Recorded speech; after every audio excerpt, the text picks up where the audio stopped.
Harry didn't sit with his dorm mates at dinner that night. He had planned to, but then he saw Anthony's face and felt a sudden urge to curse him. Instead, Harry sat next to Luna. Luna was always fun to hang out with, and he enjoyed watching the other first-year girls, and even some of the older girls, befuddled expressions at the idea of them being friends. He and Draco still hadn't convinced Luna to tell them who the Nargles, who had been stealing her things, were, but Harry had some pretty good guesses. After dinner, Harry took his homework to Hoth and sat down at one of the few remaining desks to get started on it. At least here he could avoid his dorm mates. Maybe he'd feel less inclined to curse Anthony in the morning. He had barely managed to get started on his herbology homework when Draco and Luna both arrived. "What are you doing here?" Harry asked curiously. Draco looked at Luna. "Luna told me that we needed to come and see you. What are you doing here?" "Anthony's being a prat," Harry scowled. "I got into the third-year runes class." "Really?" Draco interrupted. "Congratulations." "Thanks," Harry smiled weakly. "But when I told my dorm mates, Anthony started on about how I don't earn my grades. Apparently the professors just give them to me because I'm the boy who lived." "That's stupid." Draco told him, and Luna nodded in agreement. "I know," Harry sighed. "Ignore him, Harry," Luna advised. "He's full of green rackspurts." "Thanks, Luna," Harry smiled weakly. "I'm going now," Luna announced suddenly. "Harry, you should tell Draco about that thing." Draco looked between them. "What thing?" "Harry will tell you," Luna told him sweetly before skipping out. Harry stared after her. "How did she?" "Luna just knows things," Draco told him. "You know that." "I don't think it will ever stop surprising me, though." Harry stood up and went to sit on the couch. Draco joined him and sat quietly, watching Harry intently. "I had a dream on Christmas morning," Harry started after a few seconds. "This about a dream?" Draco asked incredulously. "With the way you and Luna were acting, I thought it was something serious." "It is serious," Harry protested. "Just listen." "I'm not interpreting your dream for you, Harry," Draco told him with a grin. "Maybe you should ask Professor Trelawney." "Draco," Harry pleaded. "Please." Draco's grin faded. "What's the matter?" "Firstly, this is a secret," Harry told him. "You can't tell anyone." "All right. Last year when I went to see the goblin healer, that's so weird," Draco interrupted. "Who goes and sees a goblin healer?" Harry glared at him. "Healer Axicure is great. Now listen." "Sorry. When I went to see Healer Axicure," Harry started again. "She said that there was something weird with my scar." Draco's eyes went to Harry's forehead, and he leaned forward with interest. "She said I should let her know if anything weird happened, like dreams and headaches and stuff." Harry went on. "At the welcome feast, it felt as though it was burning, and then around this time last year I started having dreams when it would burn too. Healer Axicure did some tests, but she still hasn't figured out what's going on with it. She thinks there's something stuck inside my scar." Draco's eyes were wide. "Like what?" "I don't know," Harry admitted. "She tested it again last summer with another goblin healer's help, but they didn't tell me if they found anything." "So there might be something hiding in your head?" Draco asked in amazed horror. "Maybe," Harry grimaced. "Anyway, that's not the whole story." Draco inched closer. "Go on then." "Well, over the summer I had this really weird dream," Harry told him. "I can't remember much of it, except that it was really angry and my scar hurt when I woke up. And then I had another dream the week after we started back. Only in that one I was torturing this man named Wormtail, and my scar hurt again when I woke up." "You were torturing someone?" Draco breathed. "Yeah," Harry grimaced again. "And then I had another dream on Christmas morning. It was the same, well, not exactly the same, but I was torturing Wormtail again, and there was a massive snake, and my scar burned again." "Wow," Draco exclaimed. "And when I woke up I was thinking about the dream, and I remembered that I've heard of someone called Wormtail," Harry told his cousin. "Remember from the Marauders' grimoire, Padfoot, Prongs, Moony, and Wormtail," Draco finished for him. "Right," Harry nodded. "What if that Wormtail is the same one as the one in my dream?" "You think your dream is real then?" Draco asked. "Like a vision?" "Maybe," Harry shrugged. "How do I tell?" "I don't know," Draco admitted. "You should tell someone like Mother," Harry sighed. "I thought about that, but I don't think I want to put it all in a letter. What if someone else reads it?" "Maybe you could tell Uncle Severus," Draco suggested. "Or we could ask him to let you flu Mother." "Do you think he would let me?" Harry asked hopefully. "I'll write to Mother and ask for her to organize it," Draco decided. "Uncle Severus always listens to her." Harry sighed in relief. "Thanks, Draco. I knew you would be able to help." Draco puffed his chest out proudly. "Of course." They had Dada class first the next day, and Harry found himself missing Auror Tonks. They were still learning a lot, but Auror Franklin wasn't as good of a teacher as she had been, though admittedly, he was still a lot better than either Quirrell or Lockhart. Anthony hadn't apologized for being a humongous prat, but then Harry hadn't really expected him to. Harry had decided to deal with the situation by ignoring him. He wasn't a jerk about it. It wasn't as though he was pretending the other boy didn't exist, but he didn't see why he should have to pretend to be friends with someone who was that much of a prat. Harry knew it was kind of awkward for his other dorm mates, who didn't seem to know what to do, but so far they seemed to just be trying to pretend that nothing had happened. After Dada, Harry separated from his friends and made his way to the 6th floor for his first Ancient Runes class. He was very nervous, particularly since he hadn't had a chance to read the book that Professor Babbling had recommended to him yet. Would the professor take that as evidence that he wasn't going to work hard enough and kick him out of the class? The classroom door was shut when Harry arrived, and there were 22 third years from all 4 houses lined up outside. Harry's stomach fluttered nervously. The third years didn't notice him at first, but then one of the Gryffindors, a girl that Harry recognized from the Gryffindor Quidditch team, spotted him and elbowed her friend, which got everyone's attention. "Merry meet, Potter." Marcus Belby, a Ravenclaw who Harry recognized, bowed to him. "Merry meet." Harry nodded, inwardly wincing when it was jerky. Cousin Narcissa and Draco would be horrified. "Merry meet." The Slytherins all bowed, along with a couple of the Hufflepuffs and one more Ravenclaw whose name Harry didn't know.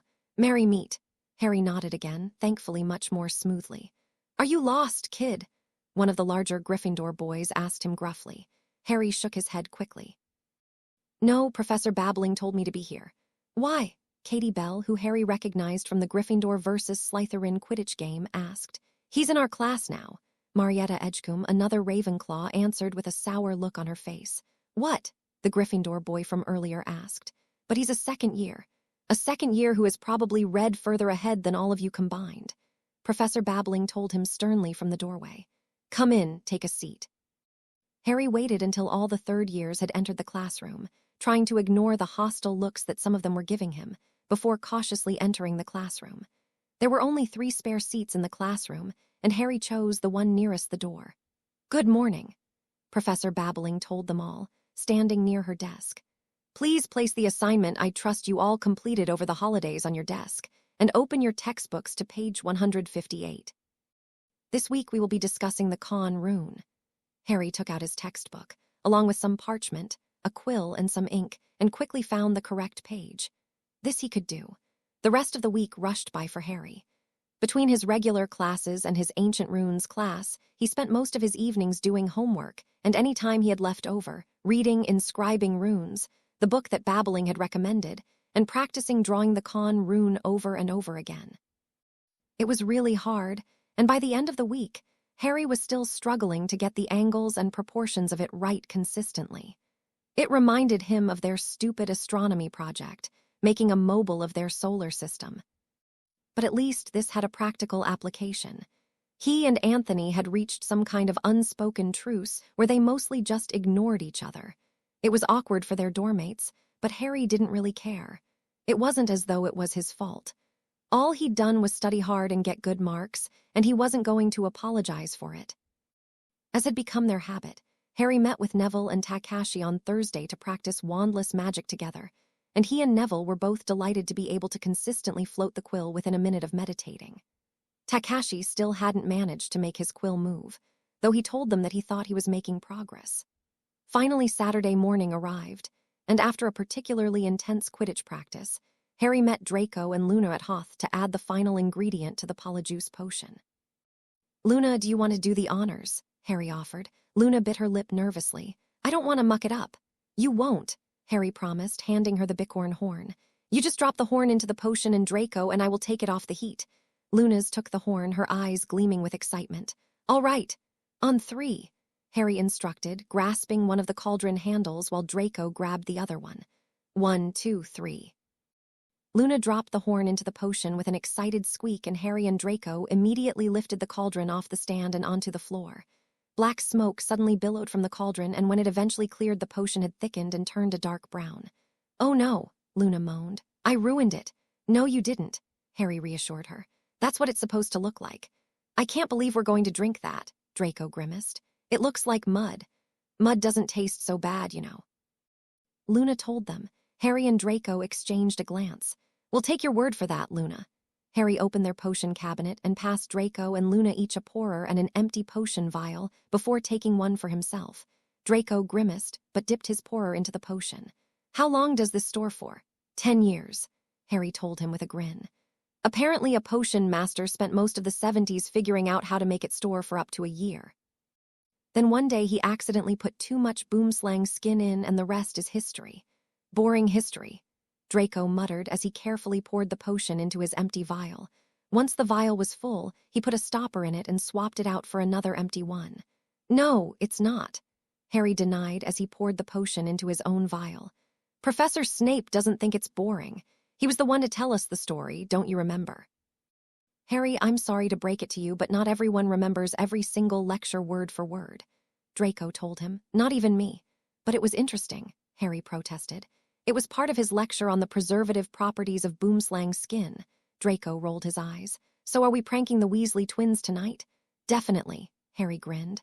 Have you memorized the song? Yes, Draco moaned. I can't believe we're going to do this. It's even based off a Muggle song. Nobody will know it's you, Harry reminded him. I'll know, Draco protested. You'll know, Luna will know. Yes, but I'm going to be singing it right along with you, Harry reasoned. And Luna won't be there. She's going to be distracting the twins. Draco moaned again as he put a stopper in yet another potion vial. I cannot believe that you talked me into this. The problem with their prank, Harry decided as he and Draco waited in Hoth, was that there's so many different variables. The prank would only really work if Luna succeeded in keeping the Weasley twins away from the Great Hall until they had finished. They also had to hope that the professors wouldn't stop the prank before they finished it. Harry rubbed his hands together nervously and looked over at Draco, who didn't look any calmer. Are you sure we want to do this? Draco sneered. Don't tell me you're backing out of this now, Harry. No, Harry answered weakly. Besides, it was Luna's plan, Draco pointed out. That means that it should definitely work. Right. Harry nodded and took a deep breath. He could do this. Harry looked at the 2 vials of potion that were sitting on a desk, along with the jar that contained 2 hairs, one each from Fred and George. He had no idea why all wizards didn't befriend house elves. They were brilliant. Not only had Stompy found the hairs for them, but he had also procured them each a set of Gryffindor robes approximately the Weasley twins' size. He and Draco were already wearing the robes, and due to the fact that Fred and George were almost 6 feet tall, they looked ridiculous. Harry picked up one of the potion vials and pulled out the stopper. Then he selected one of the hairs and carefully dropped it in. Draco did the same thing with his own vial of polyjuice potion. The potions immediately became slightly redder, but they stayed just as thick and gross looking. Harry looked over and Draco, ignoring the way his stomach was clenching uncomfortably. You ready? No, Draco grimaced, but he brought the vial up to his mouth anyway and swallowed down the potion. Harry watched him gag and then quickly drank down his own potion. It was just as gross as he remembered it being, and Harry couldn't help gagging as he swallowed it down. It's awful, Draco choked out, even as his body began to shift. Harry watched for a few seconds as Draco's face began to shift before he was distracted by his own transformation.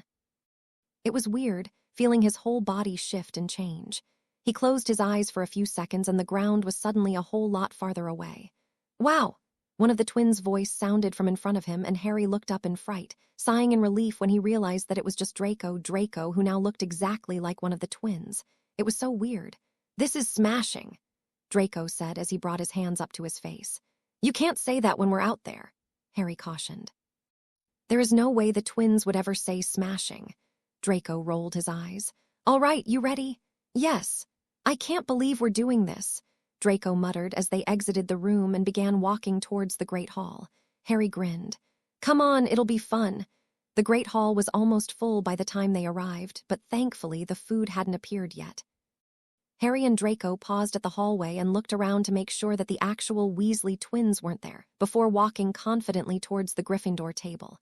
There you guys are, Lee Jordan exclaimed when he saw them. Where have you been? Preparing, Harry told him with a smirk. Lee grinned. Really? What are you guys going to do? Harry just widened his smirk and hoped that Draco was smirking too. Then he used the nearest empty seat to climb up onto the Gryffindor table. Oh, this should be good, Lee grinned. Harry waited until Draco was standing next to him, before turning face the head table and casting the sonorous charm on himself and Draco. By the time he had finished casting the charm, the entire hall was silent and he could feel everyone watching him. Harry wondered whether Draco was feeling as nervous as he was. "Misters Weasley," Professor McGonagall called across the hall. "What exactly do you two think you're doing?" "We're glad you asked, Professor." Harry told her with a cheeky grin. "We wrote you a song." McGonagall's face tightened slightly and the hall burst into whispers. "I beg your pardon." Harry looked over at Draco, who was actually looking quite sick, and nudged him before mouthing, "Ready?" Draco gave a small nod, and then Harry turned back to McGonagall. "We've got sunshine on a cloudy day." Harry sung, and he could hear his voice trembling slightly. More importantly, he couldn't hear Draco at all. Harry elbowed him. "When it's cold outside," Harry continued, relief rushing through him when he heard Draco join in. "We've got the month of May." "Misters Weasley," McGonagall called forbiddingly. Harry ignored her. "I guess you'd say, what can make us feel this way?" "Misters Weasley." McGonagall was stalking towards them now. "McGonagall," Harry sung, his arm reaching out towards her. "We love you, McGonagall." McGonagall's face went slack for a moment in shock, and Harry could see red spots appearing on her cheeks. Harry shared a grin with Draco, most of his nerves gone. "We've got so much honey the bees envy me. We've got a sweeter song than the birds in the trees." "Misters Weasley." McGonagall reached the Gryffindor table, her expression outraged. "Well, I guess you'd say, what can make me feel this way?" Harry grinned down at her. Admittedly, the prank was targeted at the Weasley twins rather than McGonagall, but the look on her face would have made it all worth it regardless. "McGonagall." Harry leapt down from the table and grabbed her hand. "We love you, McGonagall." "Mr. Weasley," McGonagall snapped. Harry grinned at her and began sprinting towards the door, Draco right on his heels. "We did it!" Draco exclaimed as they got to the entrance hall. "What the?" the twins' voices exclaimed loudly. Harry looked ahead and saw the Weasley twins staring at them from the other side of the entrance hall. "With love from the Marauders' apprentices." Harry called just before he and Draco quickly ducked into the nearest corridor and began sprinting away. Merlin, he loved Luna. Her timing couldn't have been any more perfect. Harry and Draco ran back to Hoth and threw themselves down on the couch, both grinning madly. "That was smashing," Draco exclaimed. "I know." Harry bounced in his seat. "Did you see McGonagall's face?" "And the Weasleys' faces, too," Draco added. "Best prank ever," Harry declared. Dinner was almost over by the time the polyjuice wore off, so Harry and Draco made their way down to the kitchens to get some food. The elves were delighted to see Harry as usual and greeted Draco enthusiastically. Draco didn't seem to know how to respond, and Harry spent most of their time in the kitchens quietly laughing at his expression. After they had eaten, they split up and made their way to their common rooms. Harry's stomach clenched nervously as he climbed the Ravenclaw stairs, and he hoped his friends would buy his excuse. It was one of the weak spots of their prank. Their friends were sure to realize that they weren't present during the prank and ask questions. Draco had it easy, after all. Who would believe that he had just dressed up like a Weasley and sung a love song to McGonagall? But Harry was a bit worried that his friends would be harder to convince. He answered the doorknocker's riddle and then stepped nervously into the common room, breathing a sigh of relief when nobody paid him any attention. He looked around for Terry, Michael, and Rodney, but couldn't see them anywhere, so he made his way towards the dorms. "Harry!" Terry exclaimed when Harry pushed the door open. "Where were you? You missed the most amazing prank." "What?" Harry adopted a confused expression. "What do you mean?" "The Weasleys sung a love song to McGonagall," Michael answered. "They said it wasn't them," Rodney pointed out, and the professors seemed to believe them. "Yeah, right," Michael returned. "Who else would do that? The Marauders' apprentices," Rodney told him. "That's who the Weasleys said did it." "Either way, it was awesome," Terry grinned. "Where were you?" Anthony asked with a suspicious scowl. Harry scowled back. "With Draco and Luna." "Maybe it was him," Anthony told the others. "Maybe he's one of the Marauders' apprentices. We should tell Dumbledore." Harry laughed even as his stomach clenched. "That's ridiculous. How could it be me? You said that they looked like the Weasley twins." "Besides, there's only one of Harry," Terry pointed out. "Who do you think is his partner, Malfoy?" The boys all snorted dismissively. "As if," Anthony sneered. "He'd probably break a nail," Harry scowled. "Lay off Draco. Make me," Anthony snarled defensively. Harry flicked his wrist, summoning his wand from his wrist holster. "Hey!" Terry stood up quickly. "No dueling." "Yeah, Potter," Anthony smirked. "No dueling," Terry rounded on him. Shut up, Anthony. Harry returned his wand to his holster. I'll be in the common room. He stalked out of the room. He hated this. Why did Anthony have to such a prat? And why did it mean that he was the one who saw his friends less? Best thing about Sundays, Harry decided when he woke up the next morning, was that he got to spend the whole day with Draco and Luna, and more importantly, away from Anthony. Harry wasn't sure what he was going to do with the whole Anthony situation, but he was glad for the opportunity to ignore it for a whole day. As usual, Harry started the day by working on his occlumency and then left the dorms to meet Takashi and Neville for their morning run. The weather was absolutely freezing, and 20 minutes into their run it started snowing heavily. They persevered for a few minutes, but gave up when Neville accidentally ran into one of the Quidditch poles because he hadn't seen it through the falling snow. Harry didn't think he had ever enjoyed a hot shower so much in his life. Terry, Michael and Rodney were sitting in their usual spot at the Ravenclaw table when Harry arrived at breakfast, and after checking that Anthony wasn't around, Harry sat in the empty space beside Rodney. "You're up early," he commented. "Normally I don't see you until lunch on a Sunday. That's because Sunday mornings are for sleeping," Michael groused, and Rodney nodded in sleepy agreement. "We wanted to talk to you," Terry told him. "Without Anthony being around, and since he's always asleep on a Sunday morning, like any sane person," Michael muttered. "We thought now would be a good time," Terry finished. Harry's stomach clenched anxiously as he spread jam over his buttered toast. "What did you want to talk to me about?" "Anthony," Terry answered, "and the feud you two have going on." Harry stiffened defensively. "It's not my fault that Anthony is being an arse." "We know," Michael looked apologetic. "We're definitely not saying that it's your fault." Rodney's expression was sincere. "You've actually been really good about the whole thing." "Then what are you saying?" Harry bit into his toast. "That we hate the fact that the two of you are fighting," Terry said. Harry frowned. "We're not fighting." "That makes it sound like it's partly my fault, and it's not. He's being an arse and I'm trying to ignore him." "All right, fine," Terry sighed. "You're not fighting, but you're not friends either." "His choice, not mine," Harry muttered. "Oh, would you shut up?" Terry growled. "We've said that we know it's not your fault. There's no need to go on about it." Harry sent him an apologetic look. "Sorry, it's just that I feel as though you're about to say, but..." Michael winced. "You're not wrong." "But," Terry said strongly, "Anthony is our friend too." "I know," Harry told him. "I haven't tried to stop you guys to choose between him and me. That goes right along with me being the good guy and Anthony being the prat." Terry shot him a dirty look. "See that? Not helpful." "The thing is, Harry," Rodney spoke up, "you might not have asked us to choose, but Anthony kind of has." "He hasn't come right out and said it or anything," Michael added quickly. "But to use your words, he's an arse every time you're around." Harry's stomach clenched uncomfortable. "So what are you saying?" "Just hear us out," Terry said desperately. "Listen to our reasoning before you get mad, okay?" Harry put down his toast and nodded slowly. "Fine. Okay, fact 1, Michael started. You have other friends aside from us and Anthony doesn't. Fact 2, you're not being a prat to Anthony despite what a jerk he's being, so you'll probably forgive us if we do something prattish too," Terry added. Rodney spoke up next. "Fact 3, you're not actually involved in our chocolate business, aside from being our financial backer." Harry glared at them all, feeling betrayed. He could see where they were going with this. "So, we were thinking," Terry started, "that maybe we could sort of back off on our friendship for a while, just until Anthony cools down. We'd still be friends," Michael rushed to say. "Just maybe, you'd spend more time with your other friends than with us.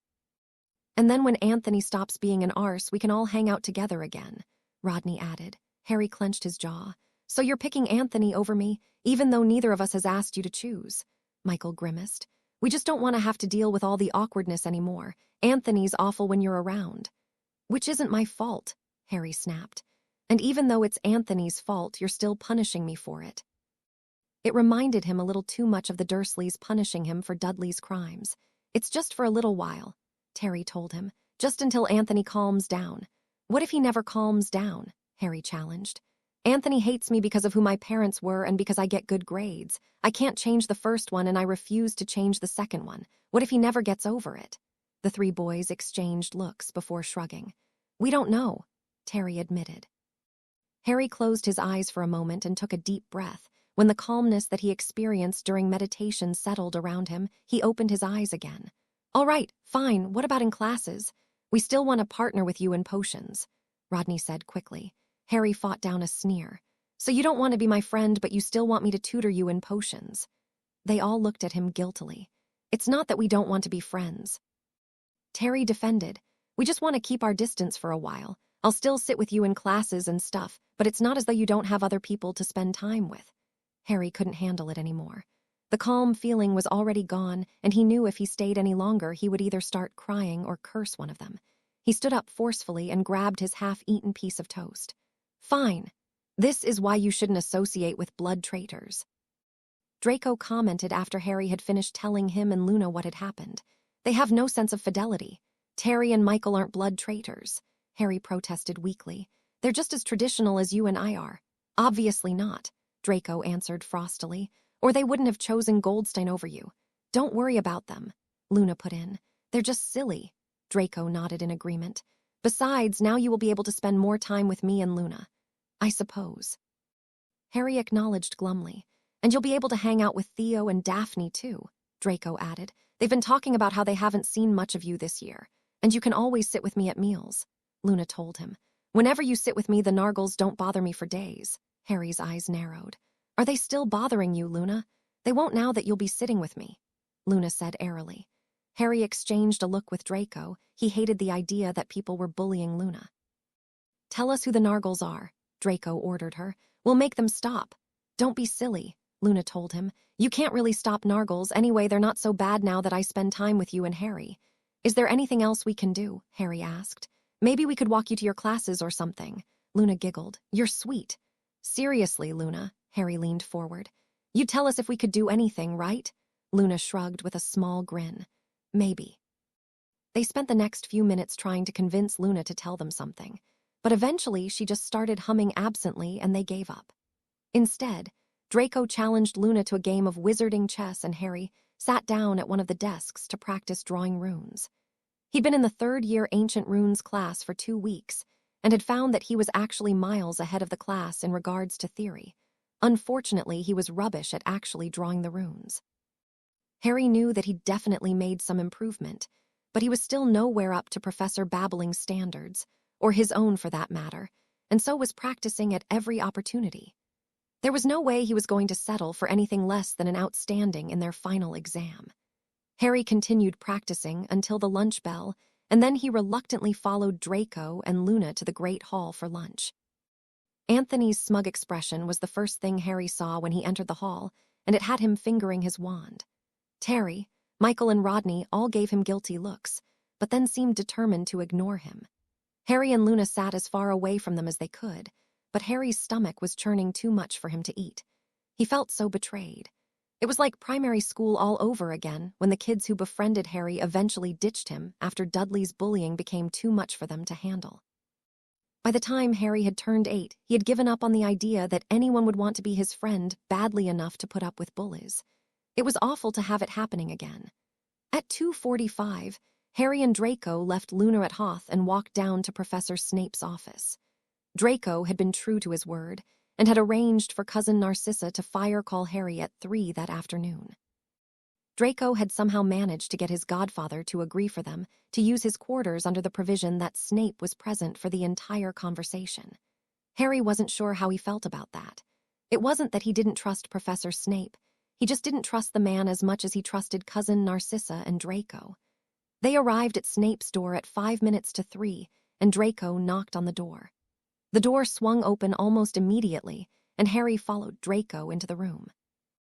"Merry meet, Mr. Potter." Professor Snape stood up from behind his desk and bowed. "Merry meet, Professor." Harry nodded in acknowledgement. "Merry meet, Uncle Severus."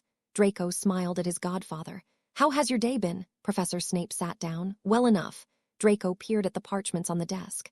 "Are you marking essays on a Sunday? When did you presume I marked them?" Snape asked with a raised eyebrow. "During the week," Draco answered. "And perhaps on Saturdays."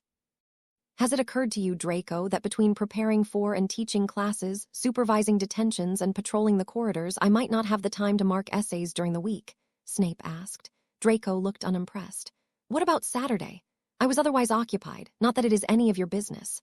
Snape glared. "Did you have a date?" Draco asked with a smirk. Snape's glare intensified, but there was no anger in it. Harry watched with interest. The Professor Snape that interacted with Draco was really different to the one he saw in class.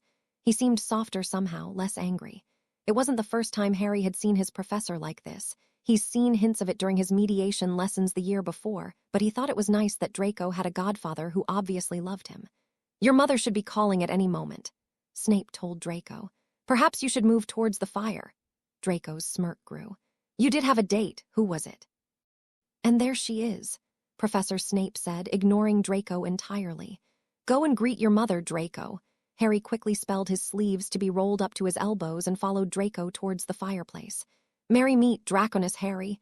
Cousin Narcissa greeted them from the fireplace. "Merry meet, Mother," Draco smiled. "Merry meet, Cousin Narcissa," Harry bowed. Cousin Narcissa nodded in acknowledgement. "Are you there as well, Severus?" "I am." Professor Snape moved from behind the desk to stand near Harry. "Merry meet, Narcissa," he bowed as Harry had. "Merry meet," Cousin Narcissa nodded. "Thank you for allowing us to use your fireplace." "You are welcome," Professor Snape answered formally. "I will remain for the conversation, though I have taught Draco a spell to ensure that you can talk privately." Harry couldn't help but feel a rush of relief. "Thank you, Professor." Professor Snape nodded briskly and walked back to his desk. "Draconus." Cousin Narcissa prompted. Draco pulled out his wand. "Muffliato, did you know that Uncle Severus used to invent spells, Mother? He told me he invented this one." "I did, yes." Cousin Narcissa nodded. "Your godfather is a very talented wizard. How about you both sit down?" Draco pulled 2 cushions off the nearby couch and, after passing one to Harry, placed the other one on the ground and sat on it. Harry copied him. "Now, Harry," Cousin Narcissa started kindly. "What is it that you wish to discuss with me?" Harry cleared his throat nervously. "I've been having some dreams." "Oh, the first one was before school started," Harry explained. "I don't remember what happened, but when I woke up my scar was hurting." "His healer thinks that there is something hidden in his scar," Draco interrupted.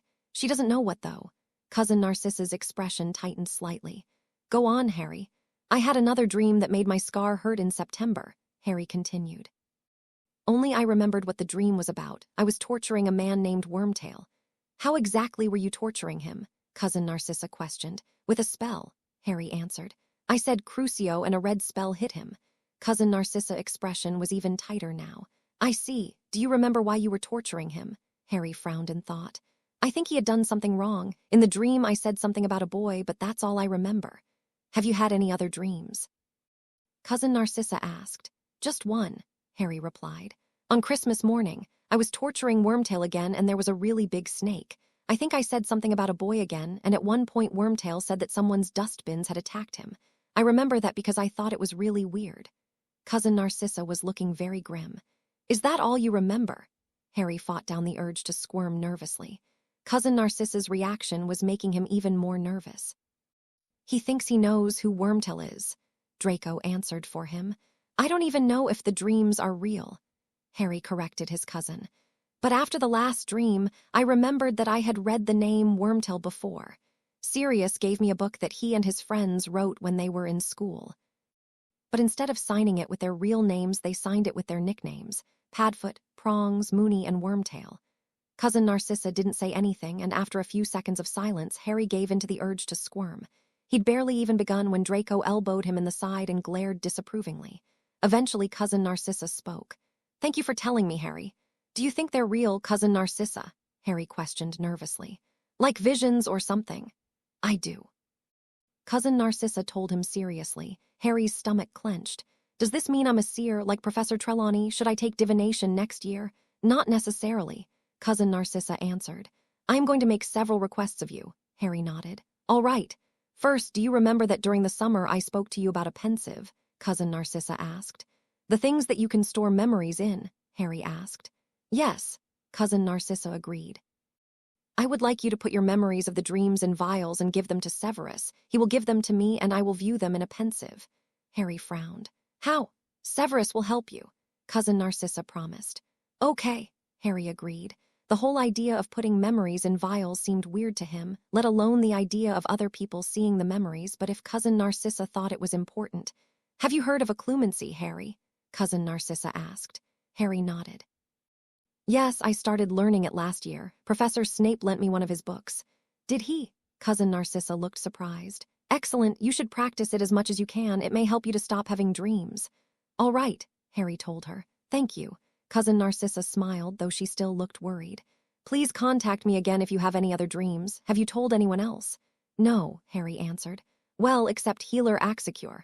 That's his healer. Draco explained in a disgruntled tone. She's a goblin. Cousin Narcissa looked slightly amused. And what was her response? She said she is investigating the matter, Harry told her. She's been studying my scar since last year. Over the summer, she had another goblin come and have a look at it too. You haven't discussed this matter with Sirius? Cousin Narcissa asked. No, Harry sighed. I don't think he would like the fact that I dream about torturing people. He hates dark magic. Cousin Narcissa's expression tightened again. I see. Draconis mentioned that you would like me to talk to him. Harry winced at how demanding that made him sound. I told Draco that I was worried he might not let me see your family when he has custody of me, and Draco suggested that you might be able to help. I will do what I can, Cousin Narcissa promised. I will need you to write me a letter explaining what you're worried about and why. Thank you. Harry beamed at her, feeling relieved despite the seriousness of their previous topic of conversation. Would it help if I send you copies of some of the letters he has written me? Yes, Cousin Narcissa agreed. That will do quite nicely. Now lower the spell, Draconis, and call your godfather over. Yes, Mother, Draco answered before canceling the spell. Uncle Severus, Mother would like to speak to you.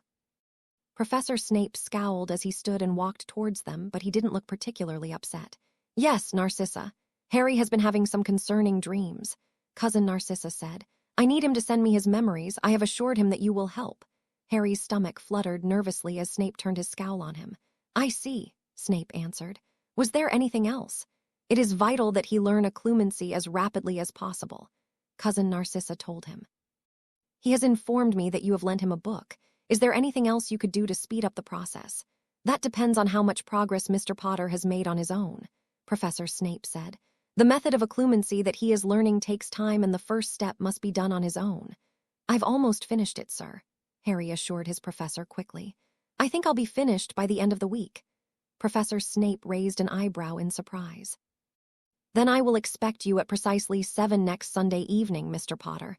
Yes, sir, Harry agreed seriously, though he couldn't help but feel excited. His occlumency would progress much quicker with Professor Snape's help.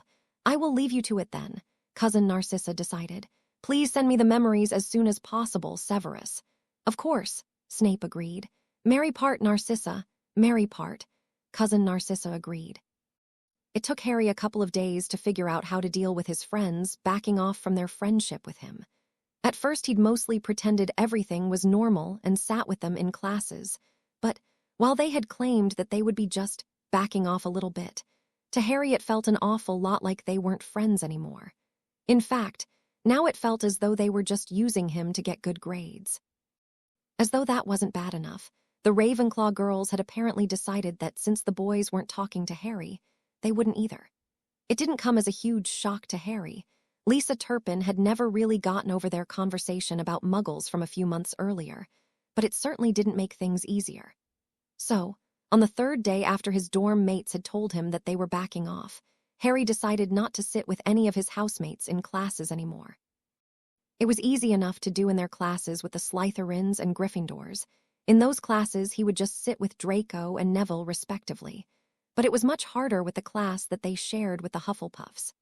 Still, most of the time he got to class early enough to nab a seat next to one of the Hufflepuffs, and on the few occasions where he couldn't, he just ignored whatever Ravenclaw he was sitting beside, just like they were ignoring him. Anthony seemed to think it was the best thing ever, and he seemed to spend half his time sending Harry smug looks. Luna was great. Harry honestly didn't know how he would have coped without her. He sat next to her during meals, and she always managed to distract him from the sight of his friends laughing together down the table. He spent his time between classes with Draco, Luna, Neville, and the second-year Slytherins. Harry had even started trying to convince Neville to try spending time with the Slytherins. He hadn't managed to convince him yet, but he was determined to succeed. The biggest problem with hanging out with the Slytherins was Pansy Parkinson. She was awful. Harry didn't know how Draco could stand her always fawning over him. She seemed to dislike Harry just as much as Anthony did, though Harry had no idea why. It worried him, though. This was how the entire thing with his dorm mates had started. What if the Slytherins decided to ignore him, too? Quidditch practice was awkward. It was the one place that Terry would talk to him, probably because there was no way that Anthony would find out, but Harry found that he didn't really want to talk to the other boy. It made him angry that Terry thought he could ignore him and then pretend as though nothing had changed at Quidditch practice. Thankfully, Jeremy was working them hard, and there wasn't much time to socialize at the practices. Their game against the Gryffindors was on the first Saturday of February, and the Gryffindor team was practicing every single day. Harry was glad he wasn't a Gryffindor. At least his team understood the importance of balancing sport and homework. Now that he was taking ancient runes on top of his other classes, Harry barely had time to complete all his homework without having Quidditch practices every day too. Copying his memories and putting them in a small crystal vial was definitely one of the weirdest things Harry had ever done, and one of the hardest. Despite all the work he had done to organize his memories into a mental library, it still took Harry multiple tries to even locate the correct memory with the spell, let alone copy it and deposit it in the vial. Professor Snape was incredibly patient, amazingly so in Harry's opinion, and only started to look irritated during Harry's 20th attempt to get the second memory. Harry grinned inwardly at how disbelieving his dorm mates would be if he tried to tell them about how patient Snape was being, before remembering that they weren't talking to him anymore. It made Harry's stomach twist awfully. A week after Harry had met with cousin Narcissa, he met with Professor Snape for occlumency lessons. Snape had him sit in one of the armchairs in his office, and then asked him a lot of questions about how Harry had been practicing occlumency. He didn't come out and say it, but Harry was pretty sure that the professor was impressed by how far Harry had come. After he had finished asking questions, Snape cast the Legilimen's spell and had a look at the library Harry had created out of his memories. It was a bizarre sensation, having someone else in his head, and Harry was thankful that the professor didn't pick up any of the books to look at his memories. Eventually, Snape released the spell. "Very efficiently done, Mr. Potter. Have you given any thought to what manner of defenses you will create?" "Yes, sir," Harry nodded excitedly. "I want to build a Muggle city around it." Snape studied him silently for a few seconds. "For what reason?" "I was thinking about how I wanted people to get lost," Harry explained. "And then I remembered Draco's face when Cousin Narcissa took us to the Muggle world. I thought that if I built a Muggle world where anyone trying to break into my mind would have to take the bus and maybe the tube, then most wizards would get confused." Snape nodded slowly. "A well-reasoned plan. However, there are many wizards who know their way around a city." "I know," Harry admitted. "So I thought I could add extra protections as well." "I would advise that you also build a second library," Snape said. "There may be times when you wish to give someone the impression that they have succeeded in breaking into your mind. You could do so by showing them a second library that only contains the memories that you wish them to see." Harry's eyes widened excitedly. "That's brilliant, Professor." "Thank you, Mr. Potter," Snape answered dryly. Professor Snape insisted on teaching Harry occlumency every single evening, though Harry suspected that it Cousin Narcissa who was actually behind Snape's insistence. While Harry was thankful for his professor's willingness to help, it did mean that he had to change his schedule yet again. Now he practiced his wandless magic in the morning, his occlumency every evening at 7, and he read for pleasure for an hour every night before bed. He was currently working his way through the book that Daphne Greengrass had given him for Christmas that discussed the traditional wizarding holidays like Samhain. It was very interesting. Still, with the added occlumency lessons, Harry's days were very busy and the rest of January went by quickly. It was good, though. Harry found he barely had time to miss his Ravenclaw friends, and by the beginning of February, he found that he no longer felt like crying or cursing one of them whenever he saw them all together. Harry was just glad that he had other friends. He still went running with Takashi and Neville every morning. Then he would eat breakfast with Luna, spend lunch with both Draco and Luna, and on the days when he didn't have too much homework, hang out with the Slytherins after classes, except for Thursdays when he, Neville and Takashi met to practice their wandless magic.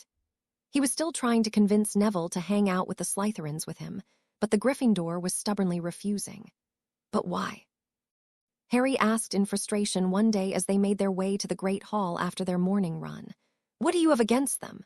"They're dark," Neville told him firmly. Harry stopped in his tracks and glared at Neville's back. He had known that Neville believed that dark wizards were bad, but he was getting sick of hearing about it. It took Neville a few seconds to realize that Harry had stopped, but when he did, he turned around and gave Harry a questioning look. Takashi stopped as well, though his expression was more concerned than anything, and Harry waved the older boy to go on. "What's the matter?" Neville asked. "Come with me." Harry snapped and led Neville down towards the lake. He didn't want anyone to overhear their conversation. "Harry," Neville asked questioningly, "why are you upset? It's not like you didn't already know that they were dark." "Dark doesn't equal evil, Neville," Harry told him passionately as he came to a halt and spun around to face his friend. "Dark magic just is. Evil is about intention, not what kind of magic you have." Neville frowned suspiciously. "Did Malfoy tell you that?" "Yes," Harry admitted, "but so did Takashi." Neville looked towards the castle as though he would be able to see Takashi. "Really, Takashi? Do you know why else I know that dark magic isn't evil?" Harry asked him, crossing his arms. Neville didn't answer. "Because my magic is dark," Harry told him. Neville stepped back in surprise. "What? And actually, while we're categorizing people's magic," Harry continued, "you know Theo Knott. His magic is light and he's a Slytherin. And Peter Pettigrew's magic was light too and he betrayed my parents to Voldemort." Neville opened his mouth and then closed it again before eventually talking. "How can your magic be dark? You're Harry Potter." "So?" Harry asked. "Dad was the first light wizard to be born to the House of Potter since the 1700s. Apparently people blamed it on my dad's grandmother, who was a Longbottom." "Are you sure your magic is dark?" Neville asked desperately. Harry sighed. "I'm a Parselmouth, Nev. Besides, I can just tell when I meditate, can't you?" "Yeah." Neville sighed too. "Dark wizards aren't all evil," Harry said after a moment of silence. "Just like light wizards aren't all good." "But Gran said," Neville started. "I can guess what your Gran said," Harry interrupted. "It's the same thing most people say, but you know me, you know I'm not evil." "Yeah." Neville looked conflicted. "How about you just think about it?" Harry told him. "Just please don't tell anyone. People would really freak out if they found out." Neville chuckled weakly. "I'll say." They walked to the great hall in silence before splitting up to eat breakfast at their individual house tables. Harry found Luna's blonde hair in the bustle of the Ravenclaw table and slid into the seat beside her. "He'll understand, Harry," Luna greeted him. "He just needs a day to get rid of the pseudologue in his brain." Harry had no idea what pseudologue were, but he nodded thankfully to his friend. It was a relief to know that Neville wasn't going to decide to hate him.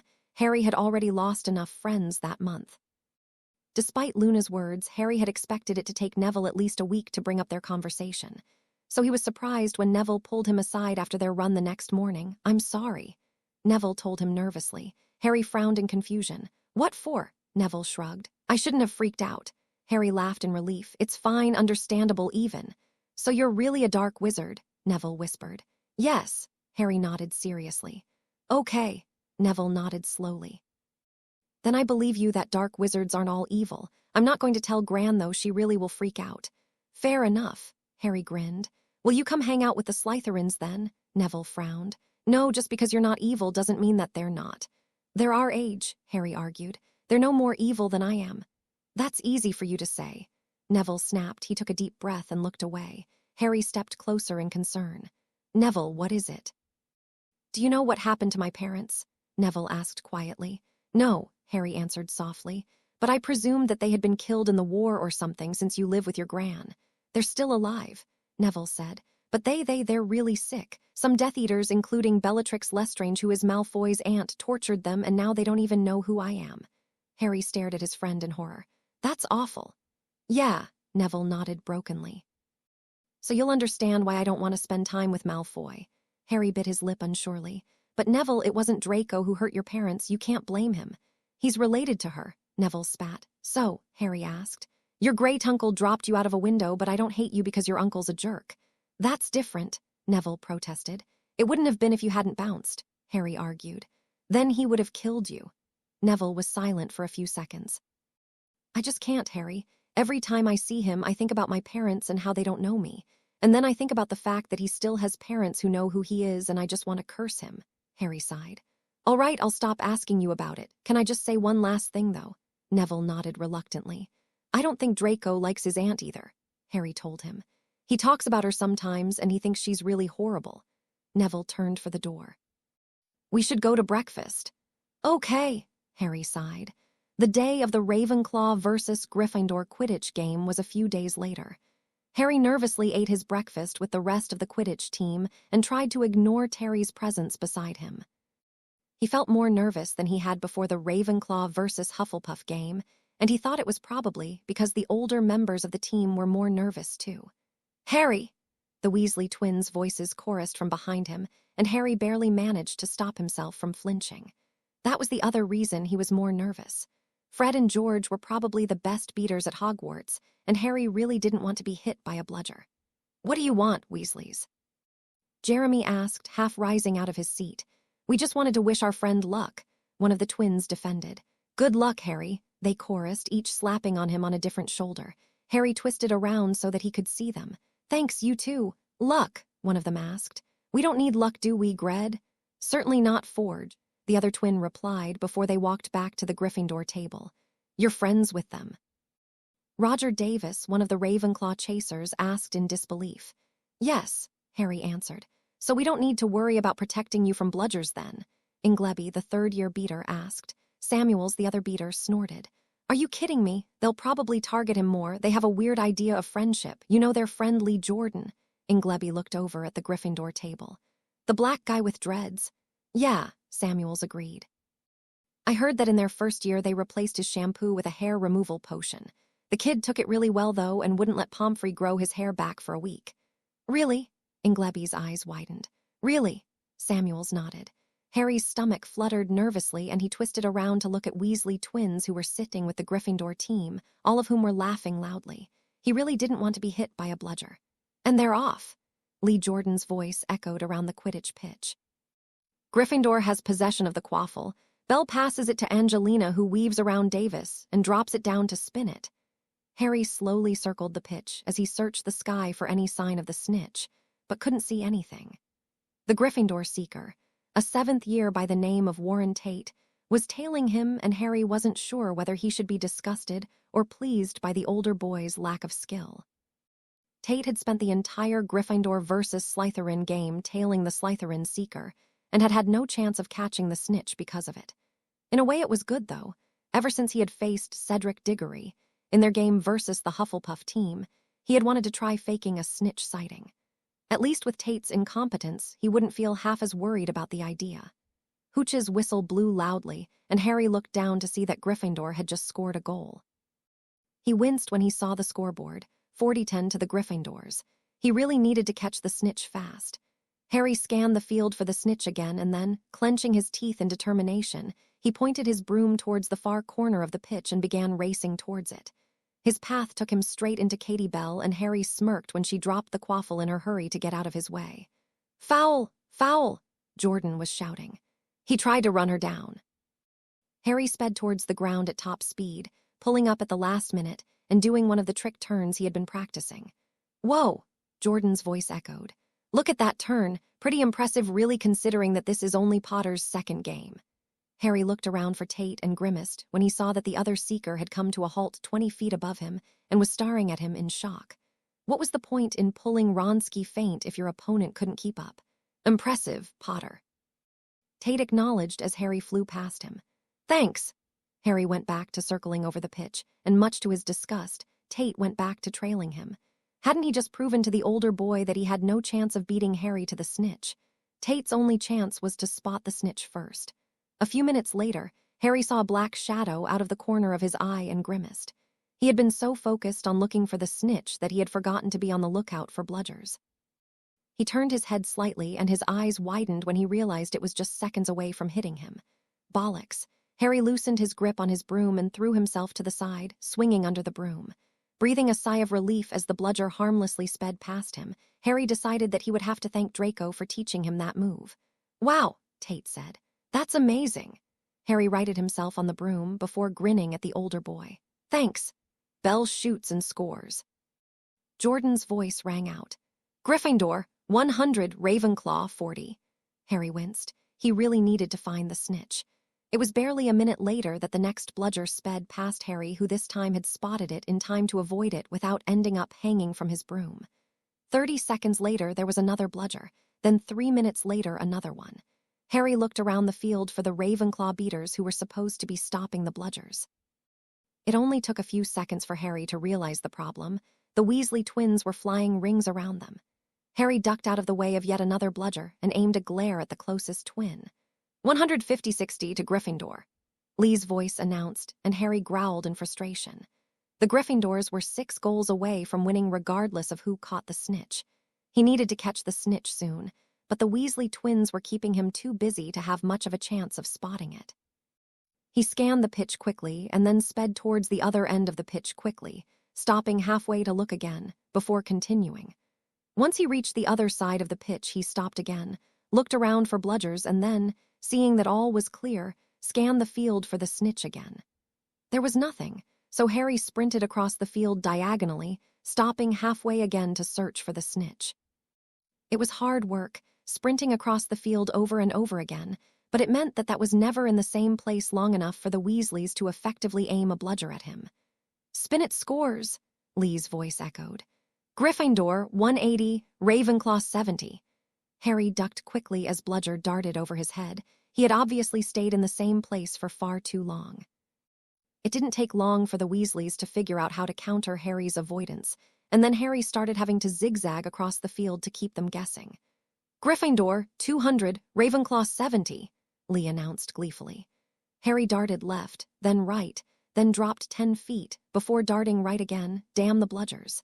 He was about to dart left again when he saw Tate moving out of the corner of his eyes.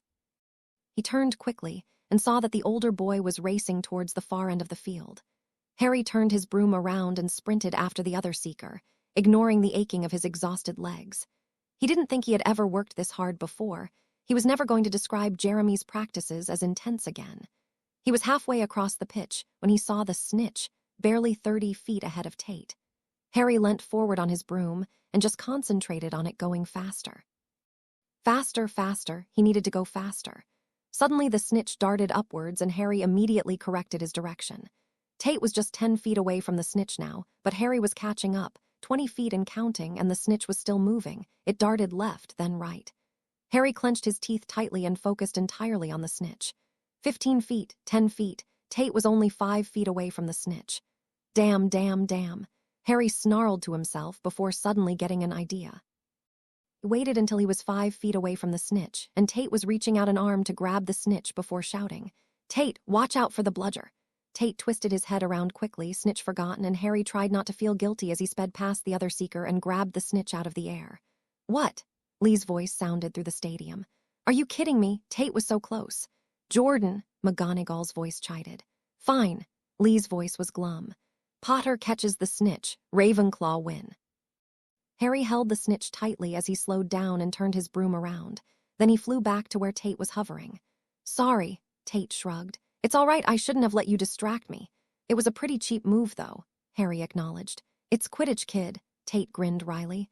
"There's no such thing as a cheap move, you're good. You should consider trying out for the Under-17 League over the summer."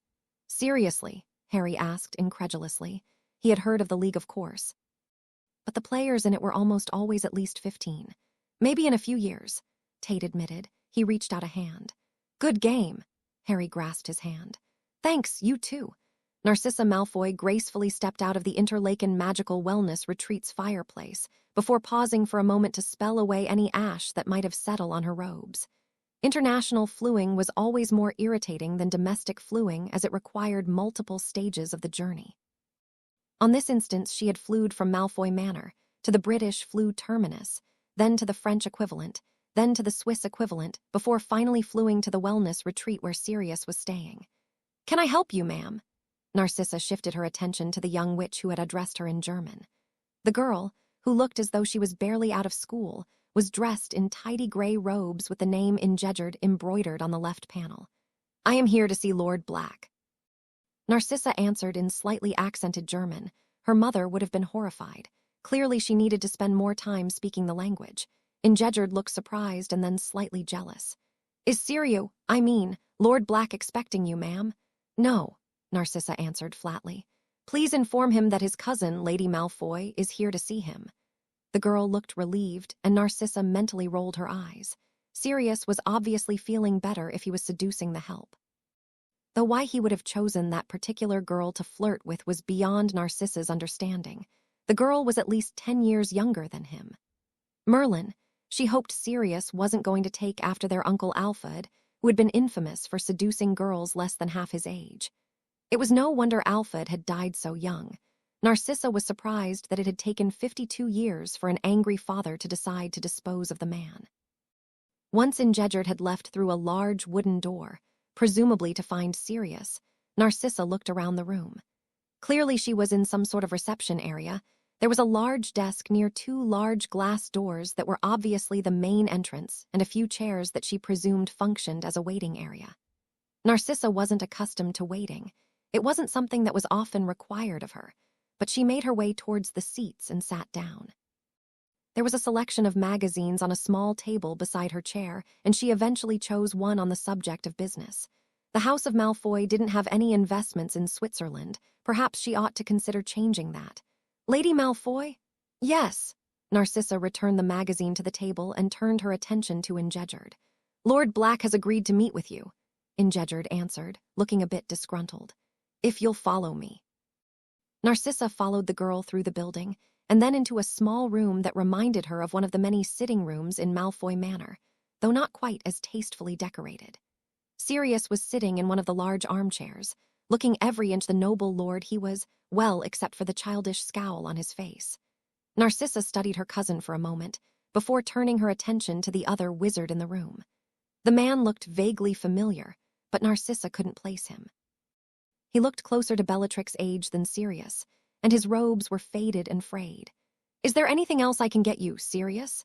Ingegerd asked with a flirty smile, obviously not put off by his scowl. Sirius's scowl disappeared as he turned to her and replied in flawless German. No, thank you, darling. Narcissa raised an eyebrow in disdain as Ingegerd giggled and fluttered her eyelashes before backing out of the room. Did the girl have no shame? The instant the girl was gone, Sirius' scowl returned and he shifted his attention back to Narcissa. What the hell do you want? Narcissa curtsied elegantly and following his lead replied in English. Marry meet Lord Black. Sirius' scowl darkened. Don't do that, you know I don't go in for all that bloody traditionalist nonsense. Come on, Sirius, the other man chided. There's no need to be rude. No need to be rude. Sirius' expression changed to one of shock. Remus, she's a bloody Death Eater. So the man was Remus Lupin then. No wonder he looked familiar. Narcissa had been a fifth year during Sirius' first year at Hogwarts, but she still remembered seeing her cousin running around with his little band of friends. Of course, it was no wonder she hadn't recognized him immediately. Lupin had only been 13 when she had last seen him. Narcissa wondered what had happened in the wizard's life to make him look so aged. You don't know that. Lupin told her cousin gently, though his expression was almost as suspicious as Sirius was. Look, you can see her arm, there's no dark mark. She could be hiding it, Sirius answered sullenly. That's what they do, you know. How else would those traditionalist bastards walk around with their sleeves rolled up? Narcissa had to admit that her cousin had a good point. The Death Eaters did all use a glamour to hide their mark when their sleeves were rolled up in obeisance. The location of the dark mark was, in her and Lucius' opinion, just another example of how little the Dark Lord understood and respected their traditions. Why don't you ask her? Lupin asked.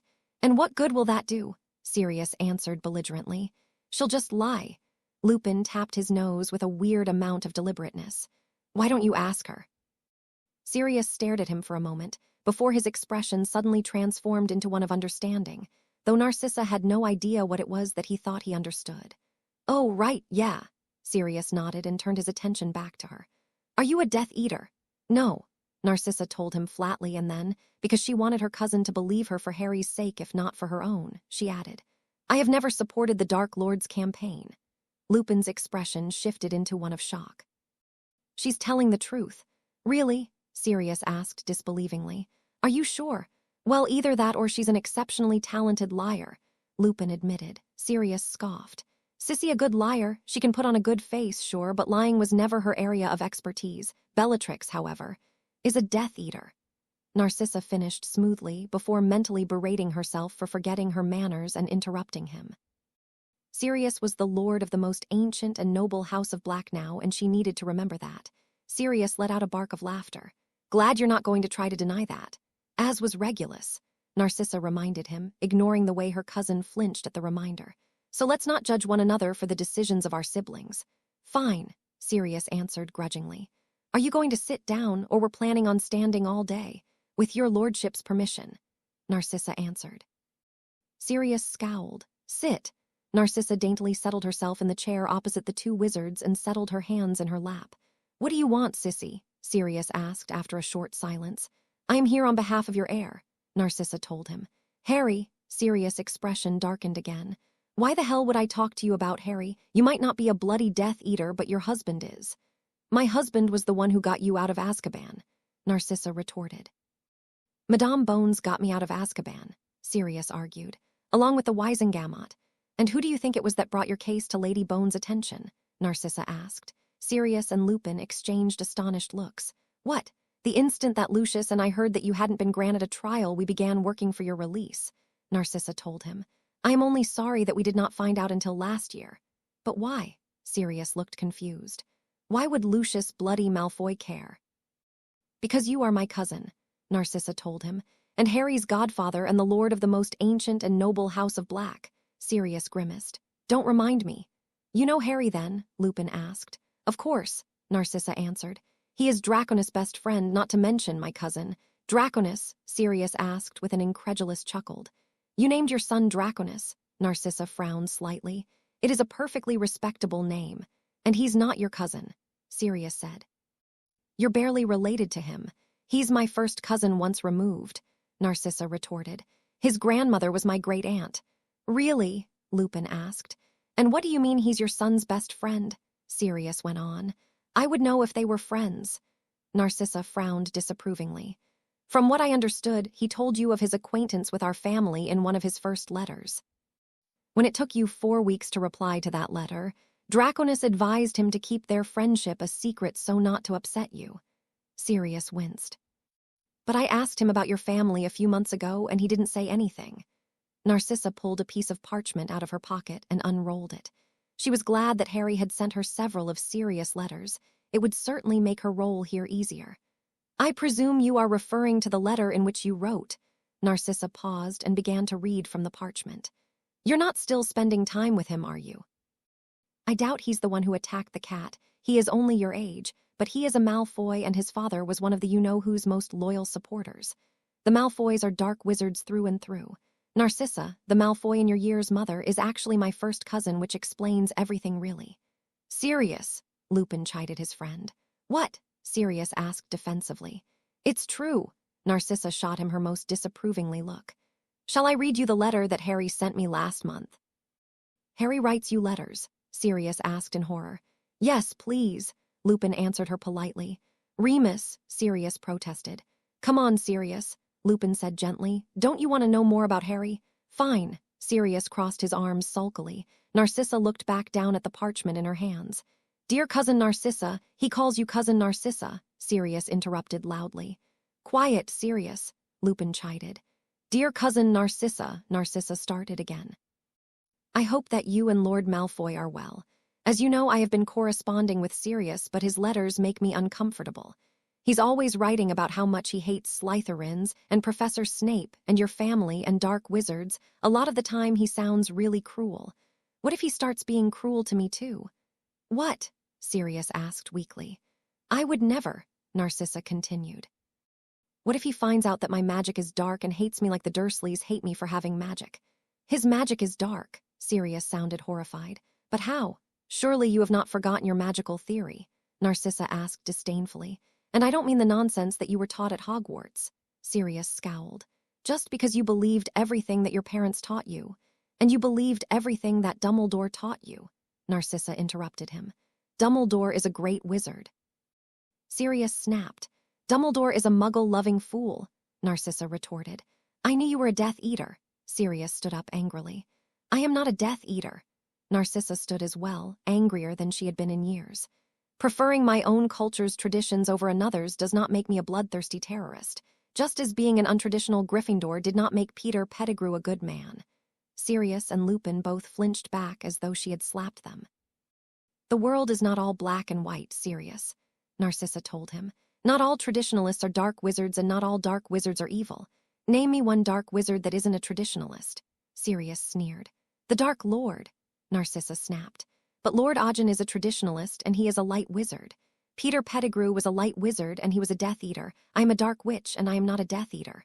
There was a long pause before Lupin leaned forward curiously. You know who wasn't a traditionalist? Certainly not. Narcissa answered calmly as she returned to her seat. He has little regard for culture or tradition. His only aim is genocide. Then why does your husband follow him? Sirius sat back down with a sneer. He doesn't. Rubbish, Sirius spat. Don't tell me you're going to give me that bloody imperious excuse. Narcissa studied him carefully. Is this room secure? What? Sirius asked in confusion. Narcissa took out her wand and began casting the series of privacy spells that Amelia Bones had taught her. What are you doing? Sirius asked after a few spells. Making sure the room is secure. Narcissa answered between spells. When she felt the last spell lock into place, she stood up and knelt gracefully in front of Sirius' chair. What the hell are you doing? Sirius yelped. Invoking the Familia Iuramento Veritatis, Narcissa told him. Do you know your part? Of course I do. Sirius snapped with a scowl. Narcissa offered Sirius her hand and nodded in satisfaction when he took it, however grudgingly. I, Narcissa Malfoy, daughter of the most ancient and noble house of Black, swear to Sirius Orion Black, the lord of the house of my birth, that Lucius Malfoy, lord of the most ancient and noble house of Malfoy, has never served the wizard known as Voldemort by his own volition. So mote it be. There was a pause, and then Sirius spoke. Sirius Orion Black, head of the most ancient and noble house of Black, accept your oath. So mote it be. What was that? Lupin asked curiously. It's an oath of truth that only works within family lines. Sirius explained after he dropped Narcissa's hand. She's telling the truth. How do you know? Lupin asked. Narcissa stood up and returned to her seat. His magic would have informed him if I had lied. So Malfoy isn't a Death Eater? Lupin asked in disbelief. Not by his own volition. Sirius corrected. Whatever the hell that means. Narcissa pursed her lips. You were not the only wizard who did not agree with his parents' beliefs. You were, however, fortunate enough not have those beliefs forced upon him. So you're trying to tell me that your husband was forced to join you-know-who? Sirius asked skeptically. I'm not trying to do anything, Narcissa told him. You know that I told the truth. Yeah, Sirius nodded absently. It's just so hard to believe. Can understand that. Narcissa allowed, and there was another long silence. So Harry has dark magic. Lupin broke the silence. He does. Narcissa inclined her head. You understand that I am taking a risk in telling you. I doubt Harry would be pleased. How does he know? Sirius asked, his head in his hands. He mediates daily and has achieved an astonishing level of connection with his magic, Narcissa explained. Beyond that, he is a Parselmouth. What? Sirius asked loudly. Stop it, Sirius. Lupin rebuked his friend. Unless you're going to start judging werewolves for their condition, too. Sirius looked startled, and Narcissa wondered what that had been about. Personally, she didn't have anything against werewolves. The fear and hatred towards them was yet another thing that had been forced on their world by Muggle-borns. Sorry, Sirius sighed. So Harry's worried that I will hate him for being a dark wizard. It seems so, Narcissa agreed. I should probably also warn you that Severus Snape is Harry's favorite professor. What? Sirius' face screwed up in horror. There is no way that Snivellus is his favorite professor. It has been over 15 years since you left Hogwarts, Narcissa told him icily. And while you may not have grown up since then, Severus has, though your relentless bullying certainly didn't help. Bullying? Sirius sneered. So you're taking his side then? It's not as though he couldn't fight back. Yes, 1 against 4, Narcissa replied with a sneer of her own. Those are perfectly fair odds. Lupin looked shamefaced. She's right, Sirius. Come on, Remus. Sirius turned to his friend, half defensive, half pleading. We weren't bullies. Shall I continue reading the letter? Narcissa offered. Sirius nodded jerkily. Narcissa unrolled the parchment again and began reading. He tells me a lot of stories about pranks that he used to pull on Professor Snape, and they were sort of funny at first, but now they seem more like bullying. Were he and my dad really bullies? Sirius looked devastated, and Narcissa couldn't but feel a flash of triumph. Her cousin wasn't a bad man, but he had always been a stubborn and selfish one. Maybe this would be what he needed to help him grow up. Mostly I'm worried that I won't be able to see you, Draco and Lord Malfoy anymore. Narcissa continued reading. Draco says he's one of Dumbledore's friends, and Dumbledore tried to tell me not to be friends with Draco earlier this year. The Dursleys are bad enough, but at least last summer I got to see you and Draco every third day. What if Sirius hates me and won't let me see you? Is that it? Sirius asked weakly when Narcissa stopped reading. That's all that's relevant, yes. What did he mean, the Dursleys are bad enough? Lupin asked. They abuse him. Narcissa answered bluntly. He spent the summer covered in bruises and half-starved. I wouldn't be surprised if the only time he ate all summer was with me. Sirius was shaking his head. Dumbledore wouldn't let that happen, Narcissa sneered. Just like Dumbledore wouldn't have allowed you to be sent to Azkaban with no trial. Dumbledore didn't know I was innocent, Sirius defended. Besides, what could he do? Lupin's hands were gripping the side of his armchair tightly. Why haven't you stopped it? He growled. If you knew, what exactly do you suppose I could do? Narcissa asked him icily. Dumbledore is his legal guardian. I wrote a letter to him at the beginning of the summer, informing him of my suspicions, but he never responded. Lucius made some quiet inquiries at the ministry, but not even the Malfoy name would win us a fight against the chief warlock, especially not about something of this nature. Dumbledore is the beloved headmaster while Lucius is a suspected Death Eater. I knew that if I attempted anything, Dumbledore would most likely legally prevent me from ever seeing Harry. Lupin's eyes actually seemed to be glowing. Dumbledore, he wouldn't do that. Sirius denied again. Why would Dumbledore let Harry be abused? Narcissa snorted delicately. Grow up, Sirius. Sirius narrowed his eyes. What happened to your traditionalist etiquette? Not so respectful now, are you? Narcissa clenched her teeth together in frustration, but then bowed her head. Sirius was right. Her behavior had been reprehensible, and her mother would have cursed her for it. She could only hope that her brief time of disrespect had been enough to make Sirius think. My apologies, my lord. I beg forgiveness for my disrespect. Are you kidding me, Sirius? Lupin growled. You just found out that Harry has been abused and you're arguing with your cousin who actually tried to save him. Oh, stop it, sissy. Sirius sounded weary. You know I don't give a stuff about that rubbish. Which is a pity, my lord. Narcissa told him, her tone perfectly respectful. The political power you could wield if you put your mind to it could change our world. It could even prevent children such as Harry from suffering at the hands of their families. So I should give in, Sirius challenged. Act like a bloody traditionalist so that I can make the world less traditional. Narcissa closed her eyes for a moment in frustration. I was not referring to making the world less traditional, my lord. Of course you weren't, Sirius muttered. I was referring to more important issues. Narcissa continued, such as protecting children and stopping the Dark Lord. Sirius and Lupin both stared at her. You know who is gone, sissy. Narcissa shook her head. He's coming back. There are more important things to argue about than traditionalism. Sirius looked horrified. But he can't come back, he's dead. The dark marks are darkening. Narcissa told them. If he were dead, they would be gone. Beyond that, Harry appears to be having visions involving him. Both men were silent for a few seconds. Then Sirius sighed wearily. Do you have any good news? Lucius and I have been able to show Harry's memories of the vision to Lady Bones. Narcissa told him. She has been able to confirm their authenticity as well as identify Peter Pettigrew. How is that good news? Sirius asked incredulously. Narcissa ignored him. Besides which, I would hope that my assurance that neither myself nor my husband support the Dark Lord's agenda was good news, my lord. Sirius grimaced. I guess. My lord, Narcissa started, ignoring Sirius's scowl at the title. May I request that you and Mr. Lupin swear on your magic to keep the secret of Lucius and my loyalties, if the Dark Lord or Dumbledore were to discover the truth? Good point, Sirius acknowledged.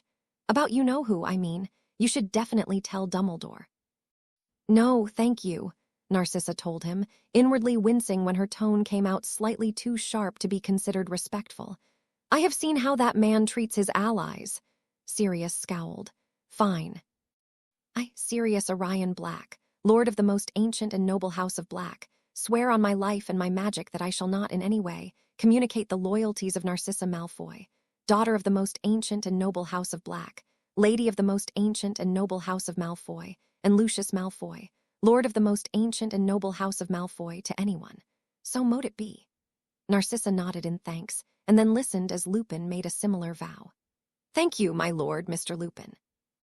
May I also suggest that you be cautious in regards to what you put in your letters to Harry? There is always the risk that letters will be intercepted. Sirius nodded with a grimace. Narcissa stood up gracefully and smoothed down her robes. My lord, with your permission, I will take my leave. Sirius nodded. Thanks, sissy, for coming. I appreciate it. Narcissa stared at him in shock, before quickly hiding it beneath her usual blank expression. Of course, my lord. Harry has become very precious to my family. Yeah, Sirius still didn't seem to know to deal with that. Well, thanks, Narcissa curtsied. "Merry part, Lord Black, Mr. Lupin. Merry part." "Dear Harry, I had a visit from our cousin today, and I want to tell you how sorry I am that my letters have made you uncomfortable. That was never my intention. I don't want you to ever doubt that I love you. I loved you when you were a baby, so small and helpless, and I love you now. I will never hate you, not matter what. After our cousin left, Remus and I talked a bit about the pranks that we, along with your dad, played on people when we were in school.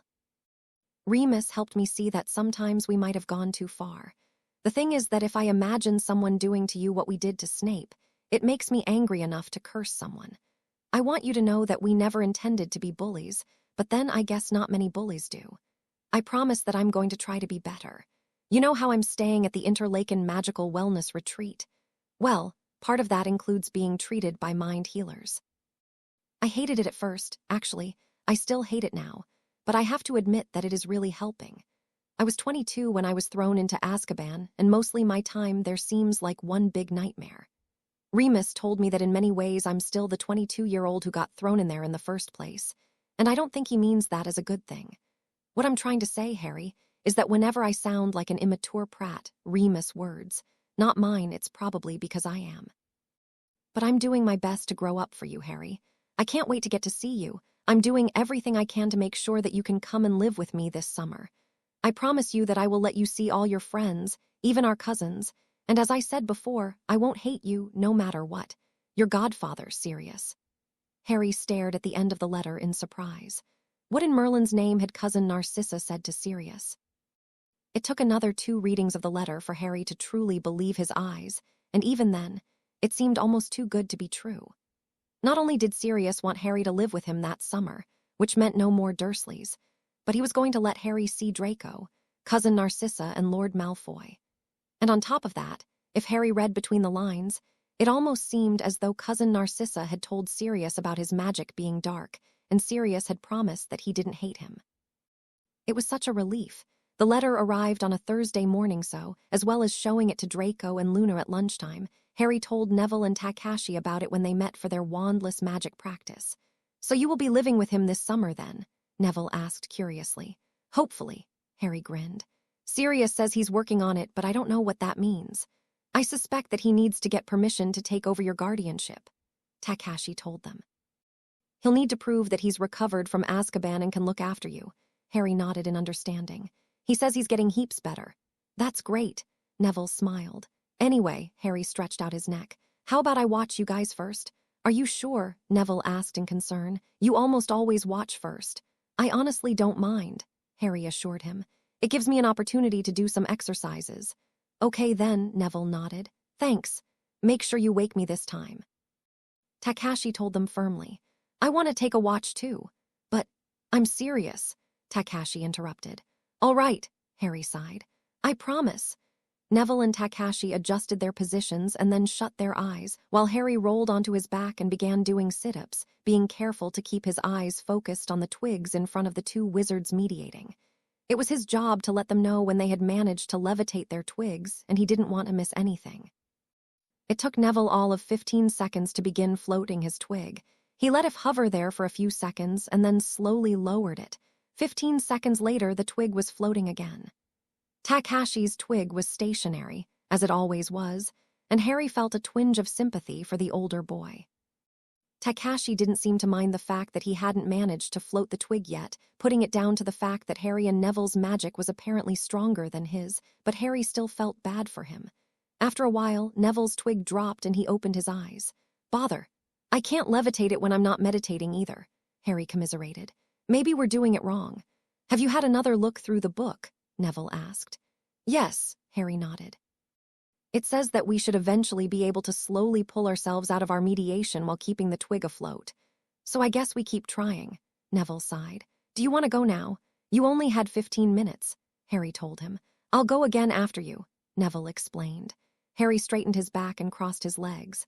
"All right, thanks." He shut his eyes and within 3 breaths had dropped into his meditation. Then he focused his attention on having his magic levitate the stick. He could feel his success immediately, and so, focusing hard on keeping the stick in the air, he slowly pulled himself out of his meditation. The stick dropped. "Damn, you managed to float the stick in 5 seconds. Neville told him with a grin. That's 3 seconds better than your time last week. You were 15 seconds, Harry told him. Sorry, I forgot to tell you before. Wow, 15. Neville's eyes widened. That's 5 seconds better than last week. Our practice is definitely paying off. Harry grinned before shutting his eyes again. He was going to get this. 10 minutes and 17 failures later, Harry was fed up with the entire exercise. He felt as though he was stuck, but the book didn't give any hints as to how he was supposed to get to the next step. Harry gritted his teeth, closed his eyes, and then relaxed back into his meditation. This time, before floating the stick, he studied his magic, trying to figure out what he was supposed to do differently. When nothing came to him, he focused on the twig again and levitated it. Then he paused to think. Normally, he would focus on levitating the twig while pulling out of his meditation. Maybe he needed to concentrate more on his magic than on the stick. He focused on his magic and how it felt as it levitated the twig, and then firmly ordered it continue doing as it was doing. With that in mind, he slowly pulled himself out of his meditation and opened his eyes, only to see the twig floating a few inches in front of him. I did it, he exclaimed as the twig dropped. Nev, did you see that? I did it. That's amazing, Neville beamed. How did you do it? Well, normally I focus on the stick, Harry started. Me too, Neville nodded. Right, well, this time I focused on my magic, Harry explained. I told it to keep levitating the stick, and it did as it was told. Brilliant, Neville grinned. Do it again. Harry closed his eyes, and once he was meditating, floated the stick again. Then he repeated what he had the time before and grinned when he opened his eyes to see a floating twig. He kept his focus on his magic and slowly lowered the stick like he did when he was meditating. Wow, Neville breathed. You're amazing, Harry grinned at him. Now it's your turn. Neville nodded determinedly. All right, so you just focused on your magic. Yes, Harry agreed. Concentrate on what your magic is doing when it levitates the stick, and then order it to keep doing that and focus on it continuing. Okay. Neville closed his eyes, and Harry watched as his twig floated into the air. Come on, Nev, Harry whispered quietly before wincing when Neville's twig dropped.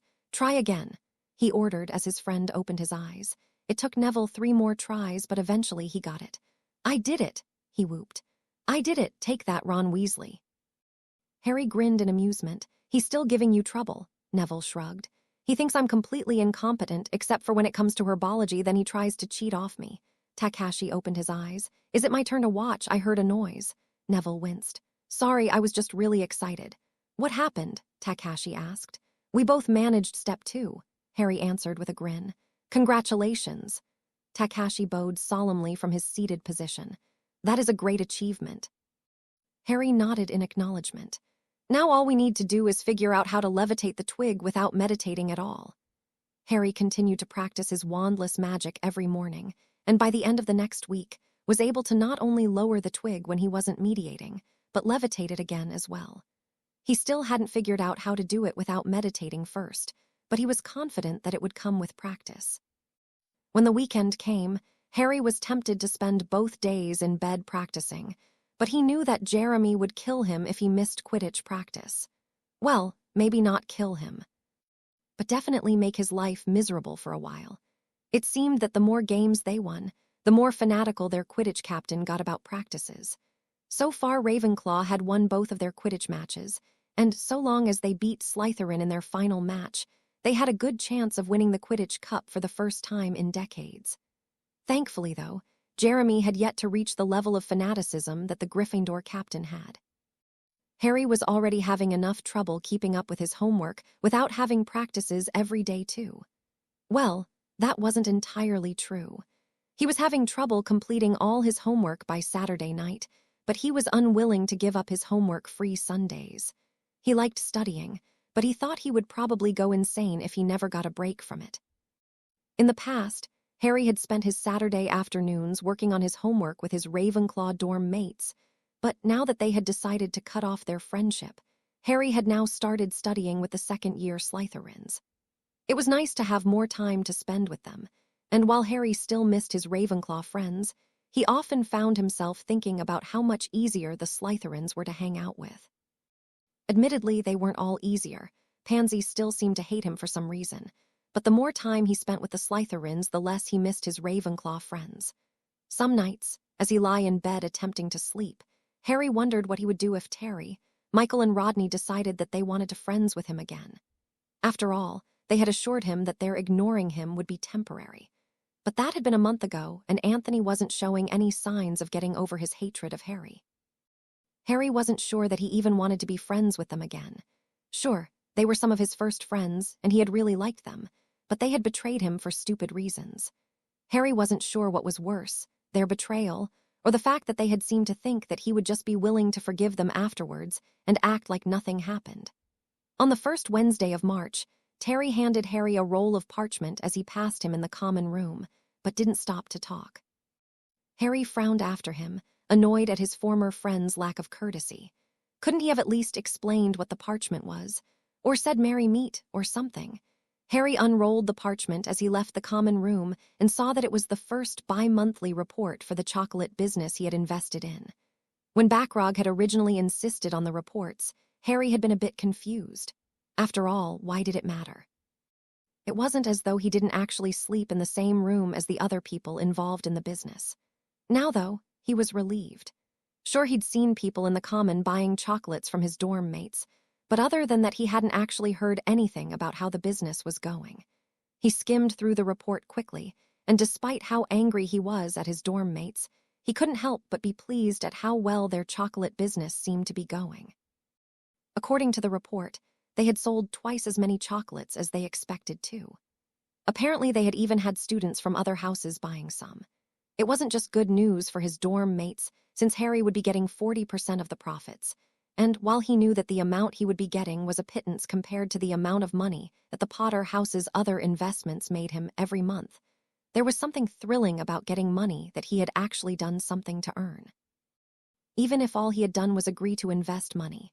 No, Draco refused firmly as he moved his knight out of the way of Harry's bishop.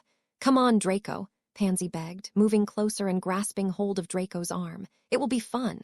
Harry watched in amusement as Draco tried unsuccessfully to extract his arm from Pansy's grasp. "I said no, Pansy, but I'm bored," Pansy whined. "Then go for a walk on your own," Draco told her unsympathetically. "I'm busy," Pansy pouted. "But Drake, my name is Draco," Draco interrupted her frostily. "Fine," Pansy sounded hurt. "Please, Draco, come for a walk with me." "No," Draco refused again. "I'm playing chess with Harry." "So?" Pansy asked.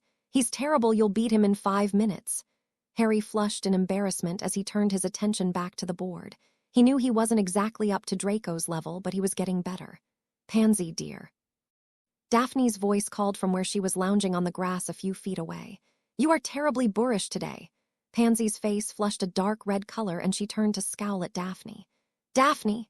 Draco used her distraction to extract his arm and then straighten the sleeve of his robe. Harry grinned at him, his grin only growing wider when Draco noticed and sneered at him. "Just you wait," Draco told him in an undertone. "One day it'll be you." Harry grimaced at the thought and turned his attention back to the board. "See, not so funny now, is it?" "What's funny, Draco?" Pansy asked in a simper. "Nothing," Draco answered with a slightly pinched expression.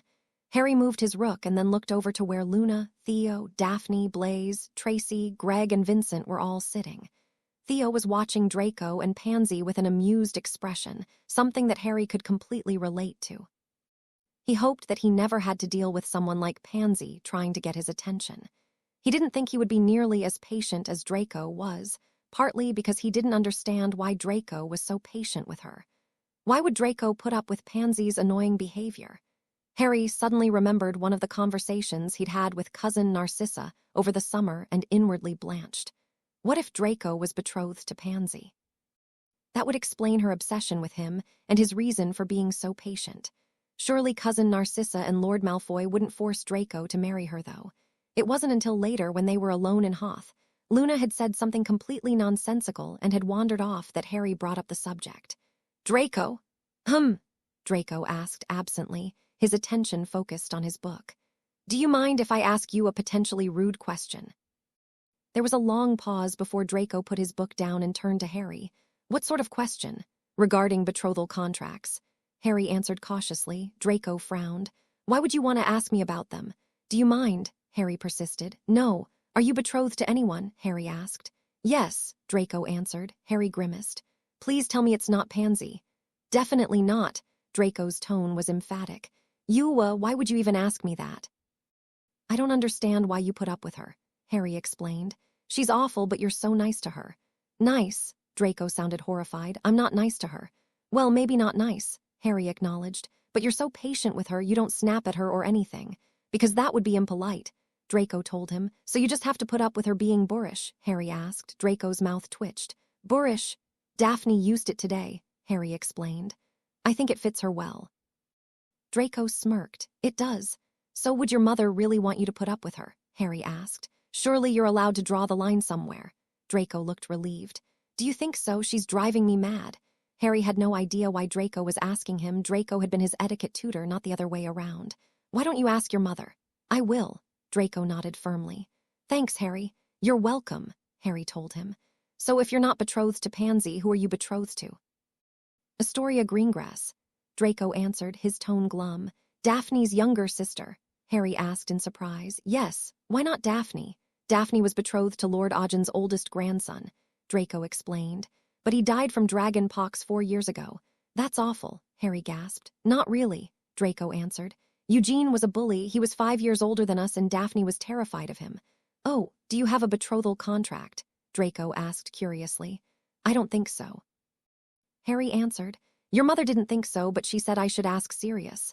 Lucky you, Draco commented. Harry studied him. Do you not like Astoria? She's all right, Draco told him. She's just so boring and silly. She's 11, Harry pointed out. I'm sure she'll be better when she's older. I hope so, Draco sighed. The dinner bell rang a few seconds later and Harry stood up with a sigh. I can't believe the weekend is almost over. I know. Draco agreed as they began walking to the Great Hall. That's the problem with weekends with Quidditch matches. They just go so quickly. It was a good game, though, Harry commented. You were amazing. I think that you were one of the only reasons your team won. Thank you, Draco preened. Higgs is awful, though, Harry continued. Surely there's a better seeker somewhere in Slytherin. You would think, Draco groaned. At least the Gryffindor seeker is just as bad, Harry pointed out. That's not going to help us next month, though. Well, no, Harry smirked. But then I'm hardly disappointed about the idea of my team beating yours. Only if you manage to catch the snitch, Draco told him. Our chasers are way better than yours. At least your beaters aren't as good as the Weasleys, Harry said. They were awful to play against. You have to admit that it was a brilliant strategy, though, Draco pointed out. I know, Harry sighed. What are the chances of Flint ordering your beaters to do the same thing? I'm not telling. Draco smirked. They split up when they reached the Great Hall and then headed for their individual tables. As Harry walked to where Luna was sitting, he looked up at the head table and grinned when he saw Auror Tonks sitting there. Of all the Aurors that they had teach them, she had definitely been the best. There was just something about the way she taught that made it even more exciting and interesting than Dada normally was. Merry meet, Luna, Harry greeted as slid into the seat beside her. Did you see the Auror Tonks is back? Of course, Luna beamed at him. What do you think she will think of today's prank? I think she'll like it. Auror Moody might not, though.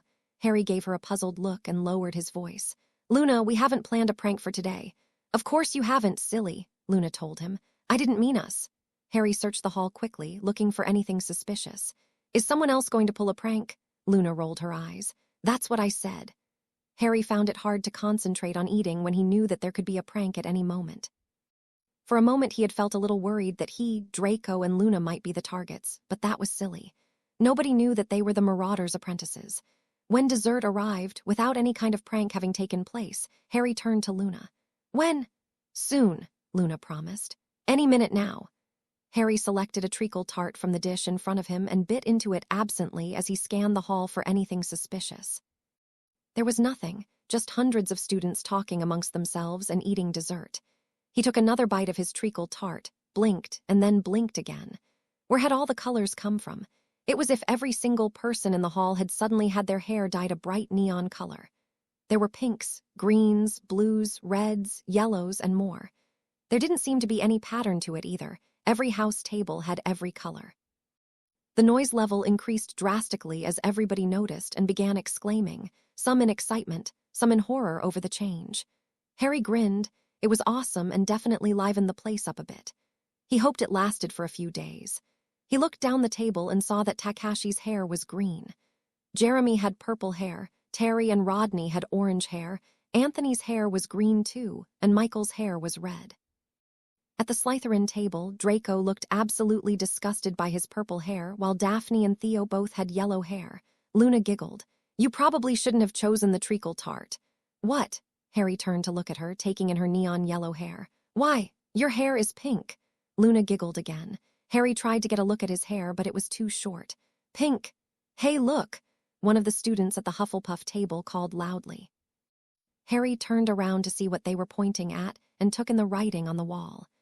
"Dear Marauders apprentices, it's on. With love, the Wizarding Wheezes." Harry looked over at the Slytherin table and exchanged an excited grin with Draco. This was going to be absolutely smashing. Harry, Draco, and Luna spent the week following the Wizarding Wheezes prank, brainstorming ways that they could respond to the challenge. They were 99% certain that the Wizarding Wheezes were actually the Weasley twins, but had no proof of the matter, which meant that their responding prank would have to affect the entire school as well. And, as Luna had pointed out, if the Weasleys wanted to use an alias, they shouldn't do anything that might break their cover. By the end of the week, they had decided on a potion from the Marauders' grimoire that would have everyone singing their words. According to the book, the potion would last for 24 hours, so it would make classes exciting too. The potion recipe looked ridiculously easy compared to the last two potions they had made, but in the end, they decided wait a few weeks before making it. The Ravenclaw versus Slytherin Quidditch match was coming up, which meant a lot of time spent at Quidditch practice, particularly for Draco. Jeremy had yet to add any extra practices for the Ravenclaw team, and Harry really hoped that he didn't. The Gryffindor's last game was scheduled for a month after the Ravenclaw/Slytherin game, and the Gryffindor team was already practicing most days in preparation for it, which, in addition to the Slytherin and Hufflepuff's team's practices, meant that the only times the Quidditch pitch was free was after dinner, when Harry had a clumency practice with Professor Snape. Admittedly, even if Jeremy did decide to become just as fanatical about practices as Wood and Flint, Harry hardly needed to be present for them all. As the Seeker, he didn't really have anything to do with the rest of practice, beside which, he knew he could probably beat Higgs to the snitch with his eyes closed. Which sounded horribly arrogant in his head, but that didn't mean it wasn't true. The night before the Ravenclaw/Slytherin Quidditch game, Harry knocked on Snape's office door at 7 o'clock exactly. As usual, the door swung open on its own and Harry stepped into the room. "Merry meet, Mr. Potter." Snape bowed from where he was standing near the unlit fireplace. "Merry meet, Professor." Harry nodded before moving to sit in his usual seat. As usual, he leaned back in the seat and sunk into his meditative state, and unlike when he practiced his wandless magic, focused on the Muggle city he was building. He had been practicing with the help of Professor Snape for 3 months now, and he had built an entire city block around the library where he stored his thoughts and memories. The city block was still very flimsy and vulnerable, but it was definitely a start. The best thing was that the more Harry built, the easier it became. Now that the first city block had been built, Professor Snape had instructed him to spend time strengthening it all. After all, there was no point having a city if the first person who used legilimency against him could just tear it apart. It was a slow process, frustratingly so, but Professor Snape had told him that a clumency learnt this way was significantly more effective than when it was learnt the more common way, which involved having someone use legilimency against him time and time again, until his brain learnt how to protect itself. Harry focused first on the library that held his memories and thoughts, and slowly began to strengthen its walls the way that Snape had taught him to. Once he'd spent some time there, he moved on to some of the other buildings and the roads. He wanted his city to be as strong as it possibly could be. "Mr. Potter." Professor Snape's voice eventually pulled him out of his meditation. Harry opened his eyes and blinked at the light. "Has it already been an hour, sir?" "An hour and a half," Snape answered. Harry shook his head in wonder. "It always goes so quickly. I only managed to strengthen about a third of the block." "How many times do you think I'll need to strengthen it?" Snape moved closer. "It is impossible for me to know without using legilimency on you." "Can you check, sir?" Harry asked. "Are you certain, Mr. Potter?" Snape asked. "Yes." Snape pulled out his wand and moved to stand in front of Harry. "Legilimens." It wasn't the first time Snape had used legilimency to test Harry's progress, but it still felt as weird as it had the first time. The feeling was indescribable, and each time that Harry experienced it, he felt it a little more keenly, almost as though his head was getting better at noticing when someone was looking around inside. "Very impressive, Mr. Potter," Snape said eventually. "I suspect that you will only need to strengthen each section 3 or 4 times. Harry was pleased. "So I'll be able to start on the next bit of the city next week?" "Most likely," Snape agreed.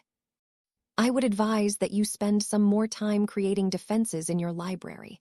Some locks on the doors, perhaps. Couldn't someone just cast the unlocking charm and get through?" Harry asked. "So create locks that the unlocking charm will not work against," Snape told him. Harry spent the walk back to the Ravenclaw Tower considering ways that he could defend his library.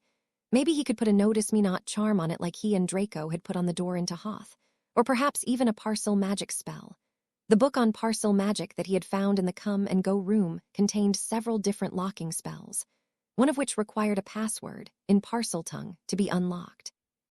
If he could lock his library using that spell, and hid the password inside the library, then it would be very hard for anyone to get inside. "It's on you, Harry," Jeremy told him seriously the next morning.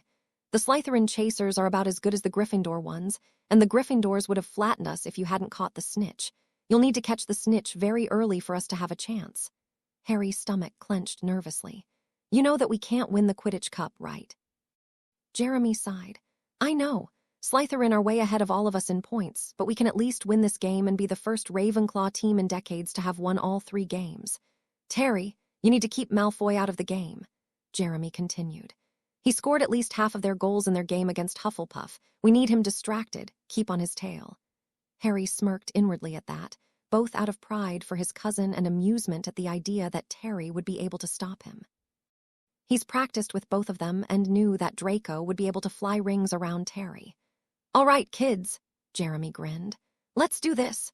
In many ways, the game was similar to the previous 2 games that Harry had played. Lee Jordan was commentating. The chasers were playing their own game between the 2 goalposts, and Harry slowly circled the pitch looking for the snitch. Higgs, the Slytherin seeker, was also circling the pitch, though he was moving in the opposite direction as Harry. Half an hour into the game, Harry could tell that Jeremy's prediction had been correct. If they were going to win, it would be because Harry had caught the snitch. The Slytherin chasers were all but flying rings around the Ravenclaws, and the score was 70-30. Harry flew a few feet higher and continued studying the pitch intently. He might not be able to win the Quidditch Cup for his team, but he would do everything he could find the snitch in time and win the game. It took Harry 25 more minutes to spot the snitch hovering above Madame Hooch's head, by which point the score was 160-50 to the Slytherins.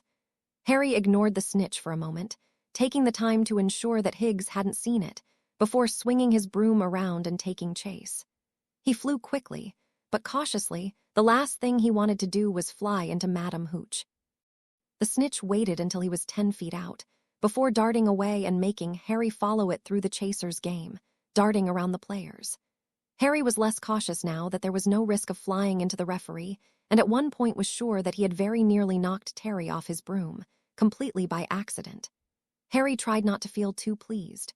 When Harry eventually caught the snitch, uncontested since Higgs hadn't managed to keep up, it was a bitter-sweet moment. Yes, they had won the game, but at the same time they had just lost the Quidditch Cup. Even when you included the 100 bonus points that teams got for winning their games, Slytherin were still 70 points ahead of them. At least they had beaten Gryffindor and Hufflepuff. Well, they would unless Gryffindor got 350 points for their next game. "Nice job catching the snitch," Theo commented later that day. "Thanks," Harry nodded. "Pity your chasers are so rubbish," Draco added. Harry shot him a dirty look. Draco smirked and pulled out his Transfiguration textbook. "Don't give me that look. You know that it's true. The only reason your team won today was because you caught the snitch, same as when you played Gryffindor." Theo nodded. "The real problem for you is that most of the points you earn your team by catching the snitch barely make up for their inability to throw the quaffle through the hoop, so you don't win by much." "At least I managed to catch the snitch," Harry replied defensively. "Unlike your seeker, he's rubbish. Can you imagine what it would be like to play in a team filled with people who are as good as us?" Draco asked. "You, me, Flint, the Weasley twins," Harry put in. Draco grimaced but didn't disagree. "You'd want Wood as keeper," Theo commented. And Johnson, too, Harry added. She's the best seeker in the Gryffindor team. It would be smashing, Draco grinned. I could play without worrying about the fact that I had to get enough goals to make sure we'd still win when Higgs didn't catch the snitch. You could catch the snitch without worrying that your team had gotten themselves far enough behind that it wouldn't matter. Basically what you're saying is that you want to try out for the under-17 squad. Theo interrupted. Yes, Draco grinned. It would be great. We're only 12, Harry reminded him. If we're good enough, then we're old enough, Draco replied. I'll ask Father what he thinks. Merry meet. Daphne, Pansy, Tracy, and Blaze stopped in front of them and bowed. Merry meet! Harry and Draco both nodded in acknowledgement as their friends sat around them. Harry watched in amusement as Pansy sat down next to Draco, close enough that their legs were touching, making Draco shift away. Apparently, Cousin Narcissa had replied to Draco's letter about the situation with permission for Draco to do whatever he needed to get it through Pansy's head that he wasn't interested. Unfortunately for Draco, it seemed not matter what he did. Pansy refused to take the hint. Nice catch today, Harry. Daphne smiled at him. Harry smiled back. Thanks. I'm sure Lord Black will be impressed, Daphne continued. How is Lord Black? Theo asked with interest. All right, Harry answered him. I haven't seen him since that time at St. Mungo's, but we write to each other about once a week. My father says that he's a blood traitor, Pansy said with a sneer. Harry turned towards her in shock. He's the lord of the most ancient and noble house of Black, Daphne responded icily. I hardly think he could be a blood traitor. Pansy sniffed in annoyance and put her nose in the air. He was a Gryffindor. So was my father, Harry told her stiffly. As was Lord Gryffindor. Theo grinned. What's a person's Hogwarts house got to do with their blood traitor status? Harry asked. Pansy looked to Draco as though for help. Gryffindors are all bumbling and uncouth muggle lovers. Neville Longbottom is a Gryffindor, Harry reminded her. Exactly. Pansy's upper lip curled in disgust. He's pathetic. Harry gritted his teeth and stiffened his shoulders, trying to remember everything Cousin Narcissa had taught him about how to respond to situations where he or his allies were insulted. He's my friend, Harry told her coldly. And the heir to the ancient and noble house of Longbottom. Who do you think you are to pass judgment on him? Pansy's face reddened. I'm a Slytherin. So, Harry asked her, curling his upper lip scornfully. That doesn't make you any less of a peasant. Who are you to judge the heir of Longbottom, let alone Lord Black? Pansy's face was red with fury. How dare you? Pansy, dear, Daphne said suddenly. Do be quiet. You are making a fool of yourself. Does anyone else think that Harry bears a scary resemblance to Lord Malfoy when he's angry? Theo asked after a few awkward seconds had passed. I know, Draco agreed, looking strangely proud. And he's only had 1 year of tutoring. Can you imagine how terrifying he would be if he'd actually grown up in our world? Harry rolled his eyes. Don't be ridiculous. I'm nothing like Lord Malfoy. Harry, you are exactly like Lord Malfoy, Theo returned. You're more like him than Draco is. Harry looked to Draco, expecting him to deny it. When his cousin didn't say anything, Harry's mouth dropped open.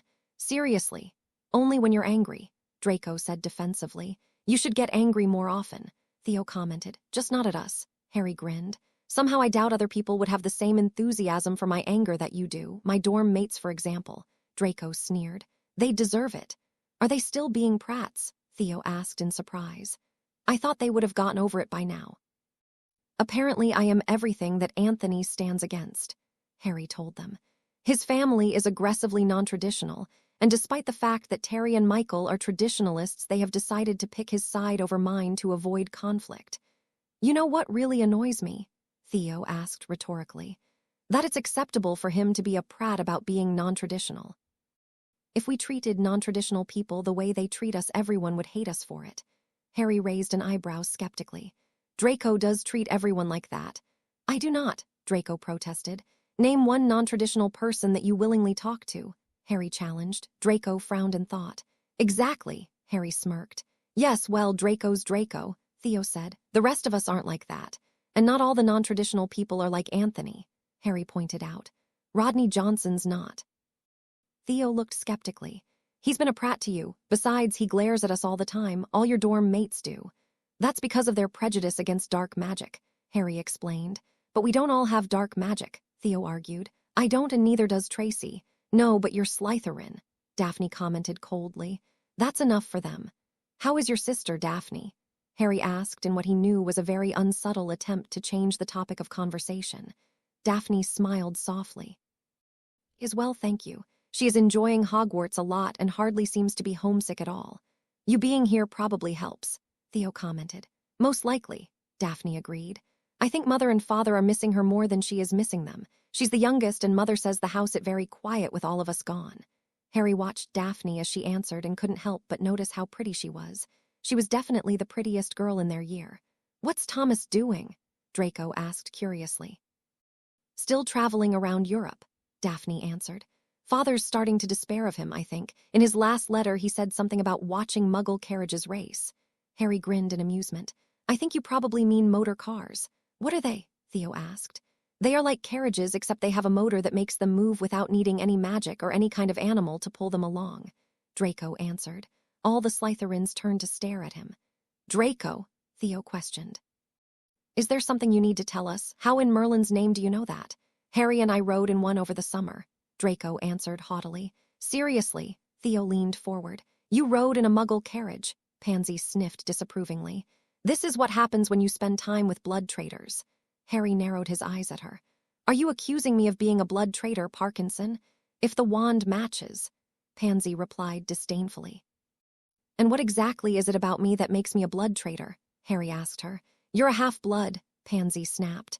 "From which you could possibly make the argument that my father was a blood traitor," Harry replied. "But my parents' choices don't make me one." "You live with Muggles." "Not voluntarily," Harry responded. You. "It's ironic, really," Harry interrupted her, his tone deceptively even. "You accuse me of being a blood traitor, but I think the title fits you much more than it fits me." Pansy opened her mouth to speak, but Harry continued without giving her time to say anything. "What exactly is it that you think makes someone a blood traitor?" Harry asked her. "Because when you sit here and disrespect me, you are acting no better than a Weasley would. At least they admit that they don't believe in the traditions. You claim to be traditional and then turn around and ignore them when they suit you." Harry looked around the circle and took in the rest of the Slytherins' blank expressions. "I don't know why Draco, Theo, and Daphne haven't put a stop to your uncouth behavior, but I won't put up with it any longer." Pansy sneered at him.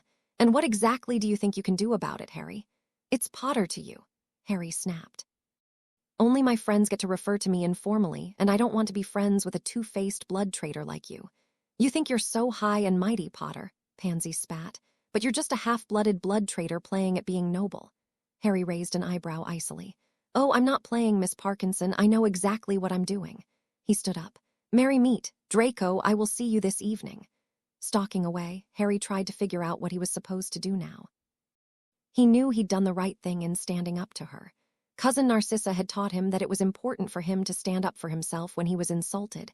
If he let people insult him without there being consequences, then no one would respect him. The problem was that he had no idea what sort of punishment he could, or should, give Pansy for her insults. He should probably write to Cousin Narcissa and ask, "Dear Cousin Narcissa, I hope that you and Lord Malfoy are well. I hope that you don't mind, but I am writing to ask you for some advice regarding something happened between myself and Pansy Parkinson. Earlier this afternoon I was talking to Draco, Theodore Knott, Daphne Greengrass, Pansy Parkinson, Tracy Davis, and Blaise Zabini. During the conversation, Pansy said that her father thinks that Sirius is a blood traitor, and when I stood up for him, she insulted Neville Longbottom as well. Later in the conversation, Pansy called me a half-blooded blood traitor playing at being noble. I told her off, just like you said I should, but I don't know what to do now. Should I leave it alone now, or is there something else I should do? Kind regards, your cousin, Harry Potter, heir to the most ancient and noble house of Black, heir to the most ancient and noble house of Potter." It always took a few days for Cousin Narcissa to reply to his letters, and Harry spent the time trying to figure out what to do about Parkinson. He knew he couldn't just forgive her, and he didn't want to anyway. She had insulted Sirius, Neville, as well as himself, and Harry wanted to make sure she never did it again. He'd asked Draco and Luna, but they hadn't been any help. Draco's go-to option for punishing people was calling his father, and Luna had as little experience with these sorts of situations as Harry did. It left Harry with a problem, though. How was he supposed to treat Parkinson while he waited for Cousin Narcissa's letter? Should he ignore her? Or should he try and treat her like Lord Malfoy treated people he didn't like, with cool disdain? In the end, though, his plan wasn't really needed since Parkinson didn't try to talk to him and instead settled for sneering at him from a distance. Draco seemed to find the whole thing more amusing than anything, though, when Harry questioned him about it, he explained that his amusement was in regards to Parkinson's stupidity. Harry thought that Draco was just hoping that the situation would somehow result in Pansy stopping her annoying habit of stalking him. When Cousin Narcissa's letter finally arrived on Monday morning, Harry opened it immediately. "Dear Harry, thank you for your letter.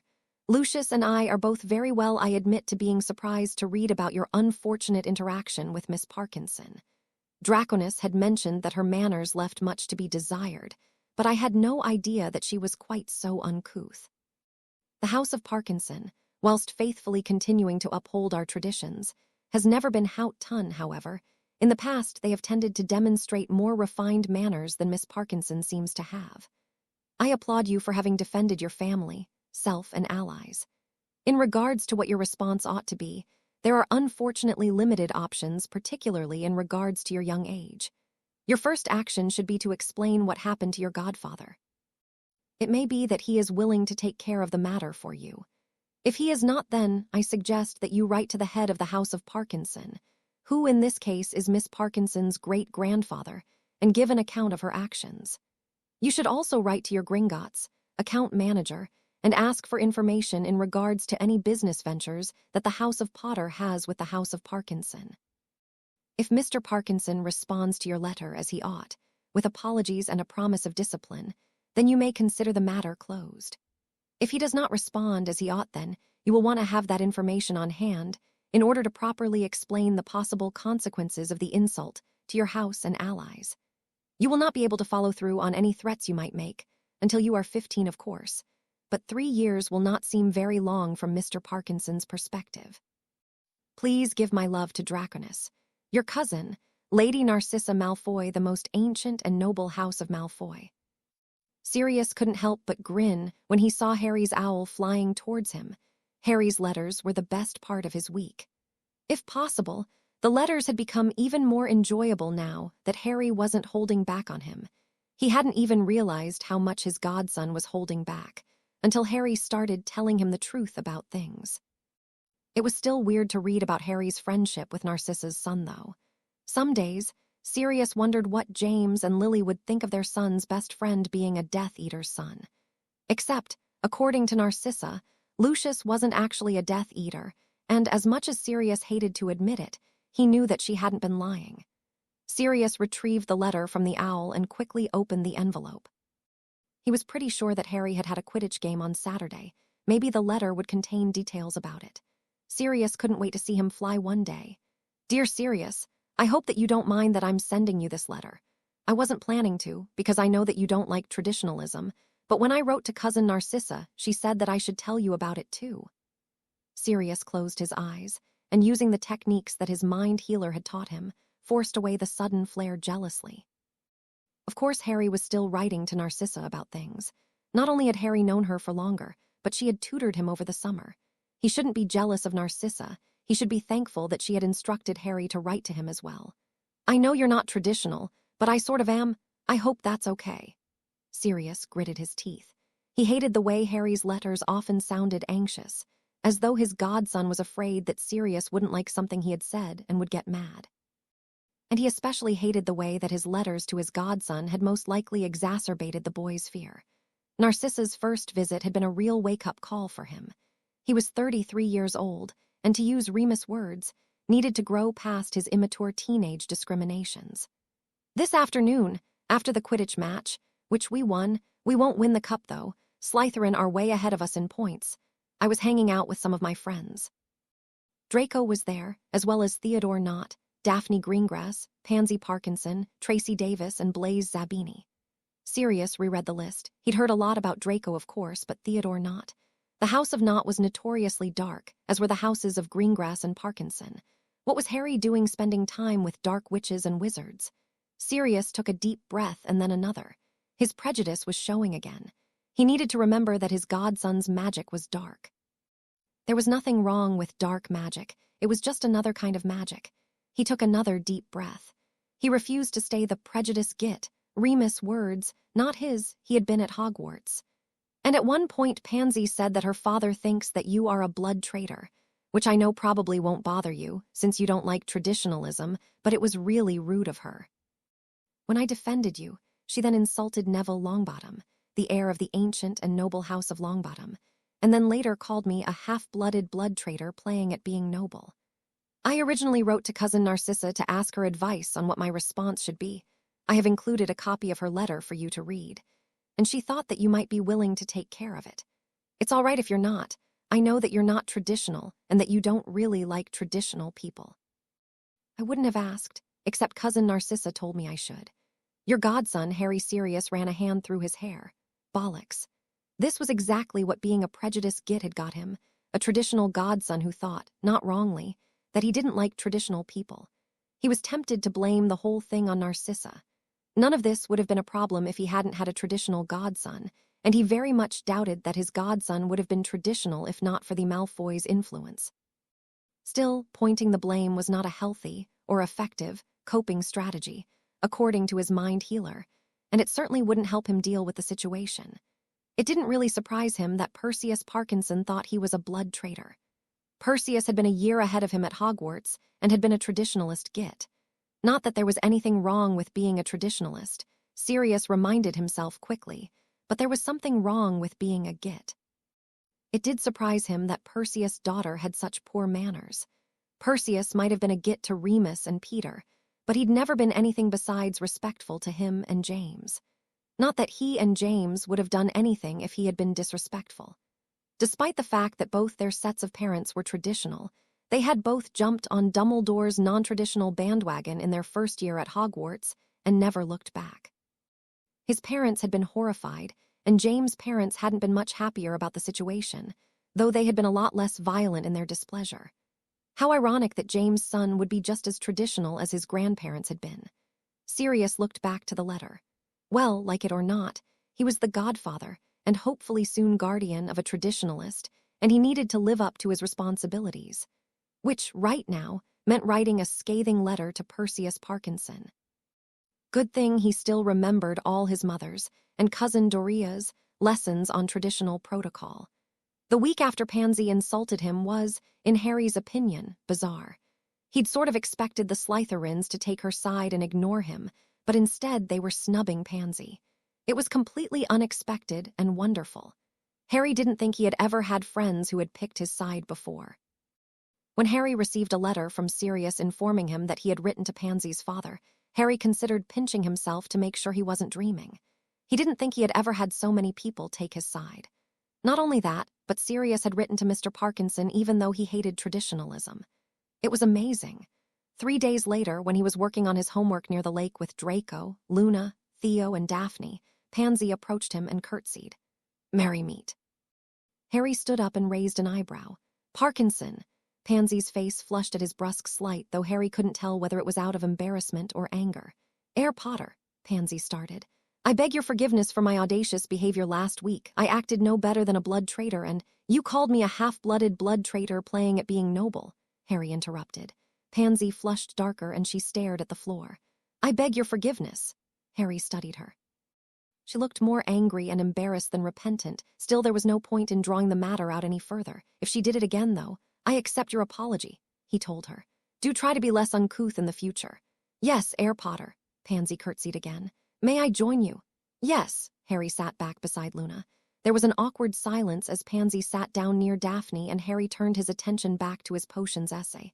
And again with the Lord Malfoy impersonation. Theo commented. "Merlin, Harry. No one our age should be able to be that intense."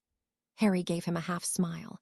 If he really was like Lord Malfoy, he would have known how to deal with his dormmates. It had been over 2 months since they had decided to stop being his friends, and while he barely missed them anymore, he did wish he had been able to give them a set down like he had given Pansy. Well, it was too late now. It would look silly if he all of a sudden decided to pick a fight with them. But next time something like that happened, he would be prepared. The next week was Easter break, and most of the students went home for the week. Harry stayed, and to his disappointment, so did 10 other Ravenclaws. He had really enjoyed having the common room to himself over the Christmas holidays. Harry spent most of the holiday practicing drawing ancient runes. He had less than 2 months until the end-of-year exams, and he was still having trouble drawing the runes perfectly. There was absolutely no way he was going to allow himself to get anything less than an outstanding in the exam, though, which meant a lot of practice. The most exciting thing about Easter break was that he got to select his third-year electives. All the core subjects were still compulsory, so he knew that he would be taking potions, herbology, defense against the dark arts, transfiguration, history of magic, astronomy, and charms. But he had choose at least 2 more classes. Some of the decisions were easy. He definitely didn't want to take Muggle studies or care of magical creatures, and he knew that he definitely wanted to take 4th-year ancient runes. But that left magical theory, arithmancy, divination, and ancient studies to choose from. Normally, he wouldn't have even considered divination or arithmancy. Seeing the future wasn't something he was interested in, but maybe they would help him understand his visions.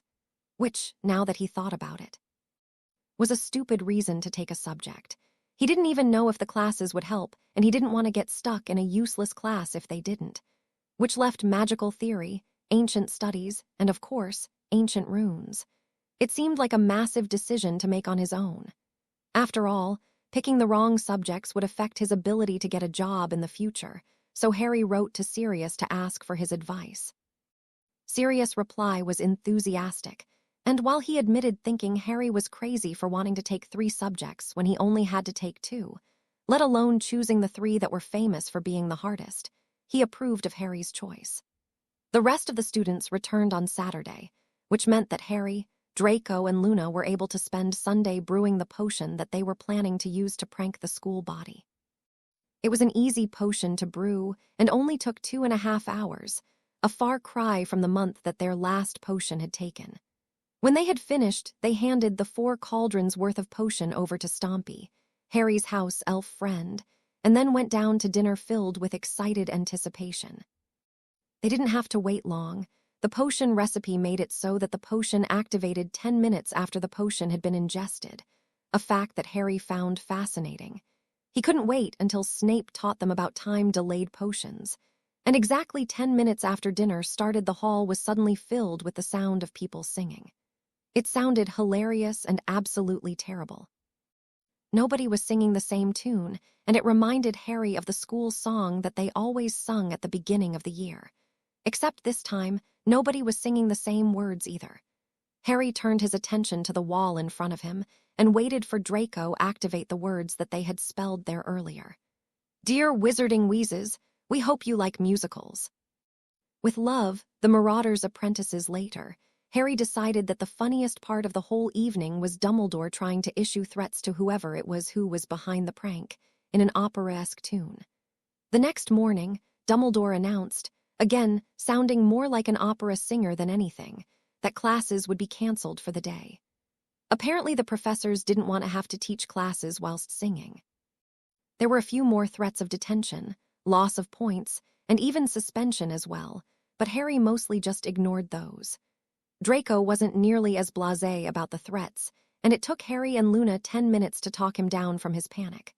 The potion wore off at dinner that night, much to most people's relief and a few people's disappointment, so classes started again on Tuesday. The professors, singularly unsympathetic to the students' plight, gave them all twice as much homework to make up for the day that they had missed. It was logical, really. After all, exams were less than 2 months away. On Thursday, Harry met Neville and Takashi for their weekly wandless magic practice. Harry and Neville had been making a lot of progress. While they still hadn't managed to levitate the twig without meditating first, both of them could levitate the stick up and down once they had come out of the meditation. Takashi still hadn't managed to make his stick levitate at all, and Harry wasn't sure how the other boy was still motivated to try. He was sure he would have given up if he had failed for that many months in a row. Because Takashi's stick had yet to move even after months of trying, Harry had stopped paying much attention to the older boy's stick, and so almost missed it when it slowly rose off the ground. Harry had been watching Neville's stick, and it rose up and down, over and over again, when he saw something moving out of the corner of his eyes. Turning around, in case it was another student coming to bother them, he stared in shock at the sight of Takashi's stick, hovering a few inches off the ground. The older boy had a look of intense concentration on his face. "Neville," Harry nudged his friend with his foot. Look! Neville's stick dropped immediately. What? Look, Harry repeated. Takashi's done it. Neville's eyes widened and he turned around so that he could see Takashi. Brilliant! They watched silently for a few more seconds and then watched as the stick dropped. Takashi, Harry said loudly. Takashi! It took a while, but eventually the older boy opened his eyes. Is it my turn to take watch? No, you did it, Harry told him with a grin. You floated your twig. What? Takashi looked down at his twig in disbelief. Really? Really? Neville nodded. It was floating a few inches off the ground. Wow, Takashi shook his head in amazement. I can't believe it, I did it. Congratulations, Harry told him. I did it.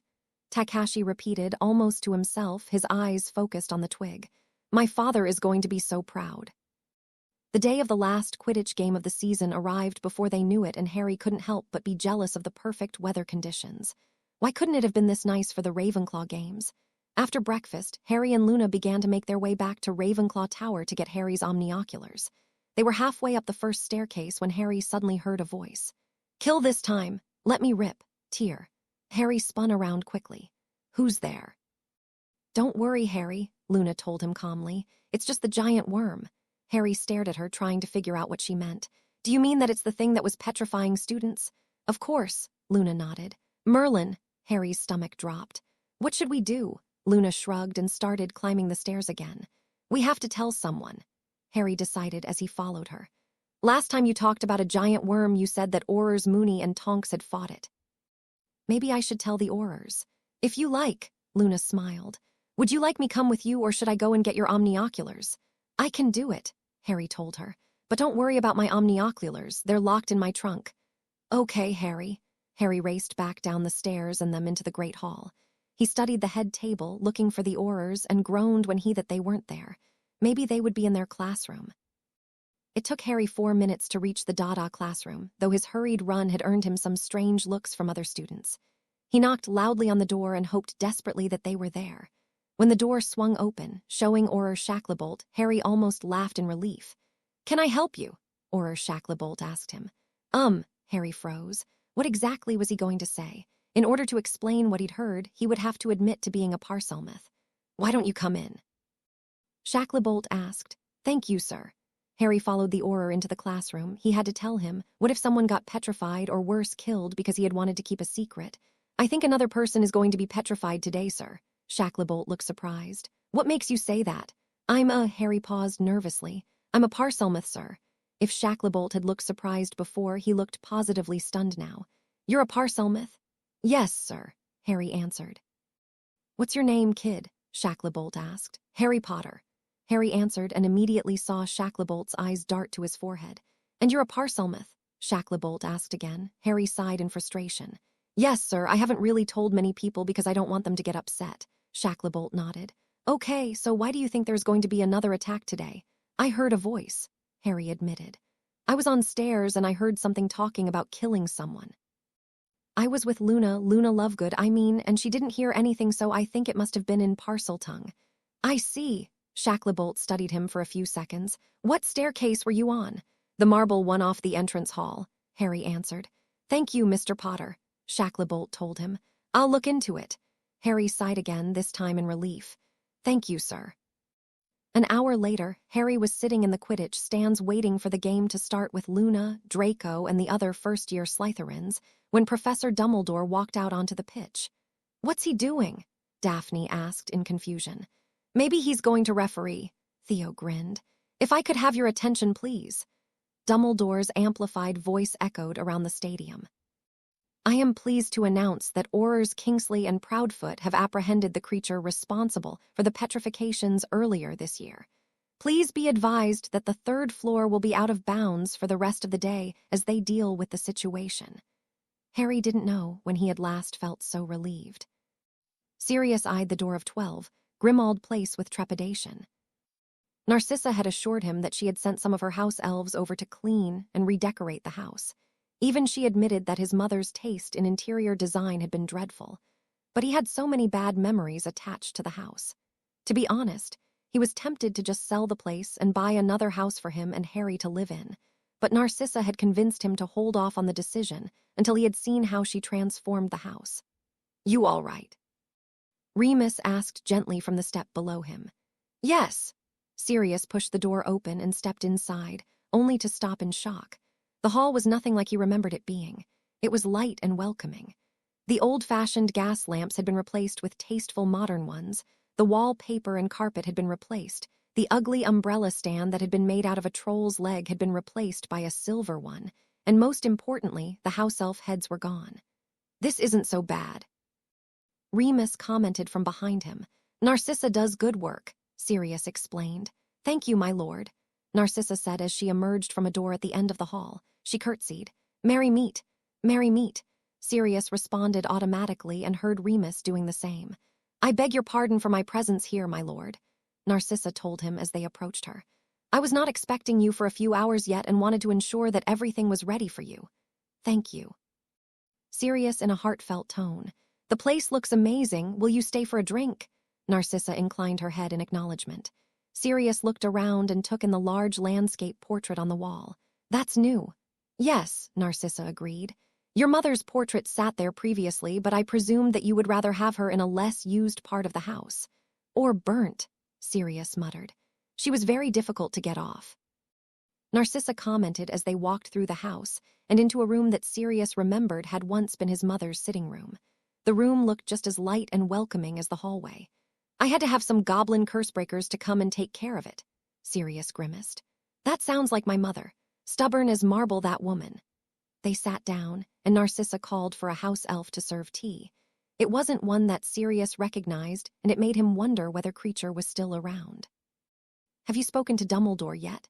Narcissa asked after the tea had been served. Sirius scowled at the reminder. I have. I presume that it did not go well. Narcissa didn't look at all surprised. Professor Dumbledore believes that Harry should remain with his Muggle relatives. Sirius bit out angrily. Apparently I ought to take a few more years to recover before I attempt to take responsibility for my godson. We even told him about what you said about his relatives, Remus added. But he still wouldn't budge. What will you do? Narcissa asked. Well, there's no way I'm leaving Harry with those damn Muggles, Sirius told her. I'll take Dumbledore to the Wisengamot if I have to. Harry's my godson. Lucius would be happy assist if you need, Narcissa offered. Sirius nodded. I might just take you up on that. It felt weird to be allying with the Malfoys against Dumbledore, but Harry was worth it. I just don't get it, Remus said, not for the first time. Why would he want Harry to stay there? Narcissa sniffed disdainfully. Who knows how that man's brain works? Did you hear about the basilisk at Hogwarts? Basilisk? Sirius's eyes widened. The creature petrifying people was a basilisk. Yes, Narcissa nodded. Dumbledore refused to allow Amelia to send in anyone to help apprehend it. Merlin knows how many students would have died if she hadn't found a way to put Aurors in the school anyway. Rumors were flying like crazy in the weeks after Dumbledore had announced that the creature who had petrified people was gone. Some people said that it had been a Medusa, others claimed that it was cockatrice, while others thought that it had actually been a witch or wizard. Everybody was acting weird and suspicious, and even the Weasley twins, along with the rest of their brothers, seemed to be overly protective of their younger sister. Harry thought that the reactions were bizarre. Why would the news that the perpetrator had been apprehended make people more suspicious and worried? Shouldn't they be comforted to know that the creature was gone?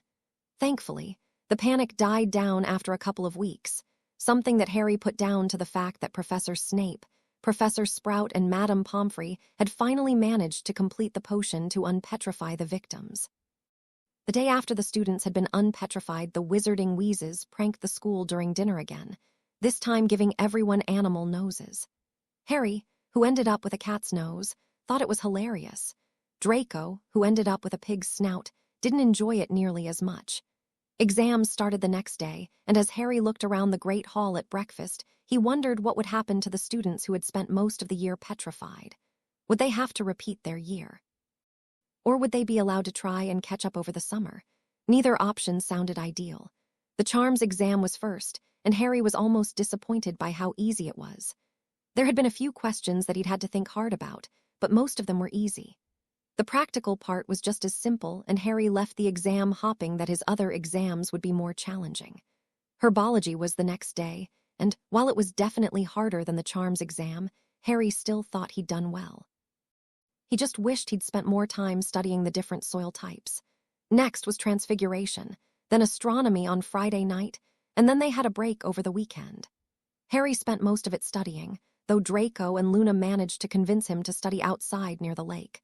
The Slytherins were studying too, though not quite as intensely, and Theo and Daphne both teased Harry about the amount of work he was putting into it.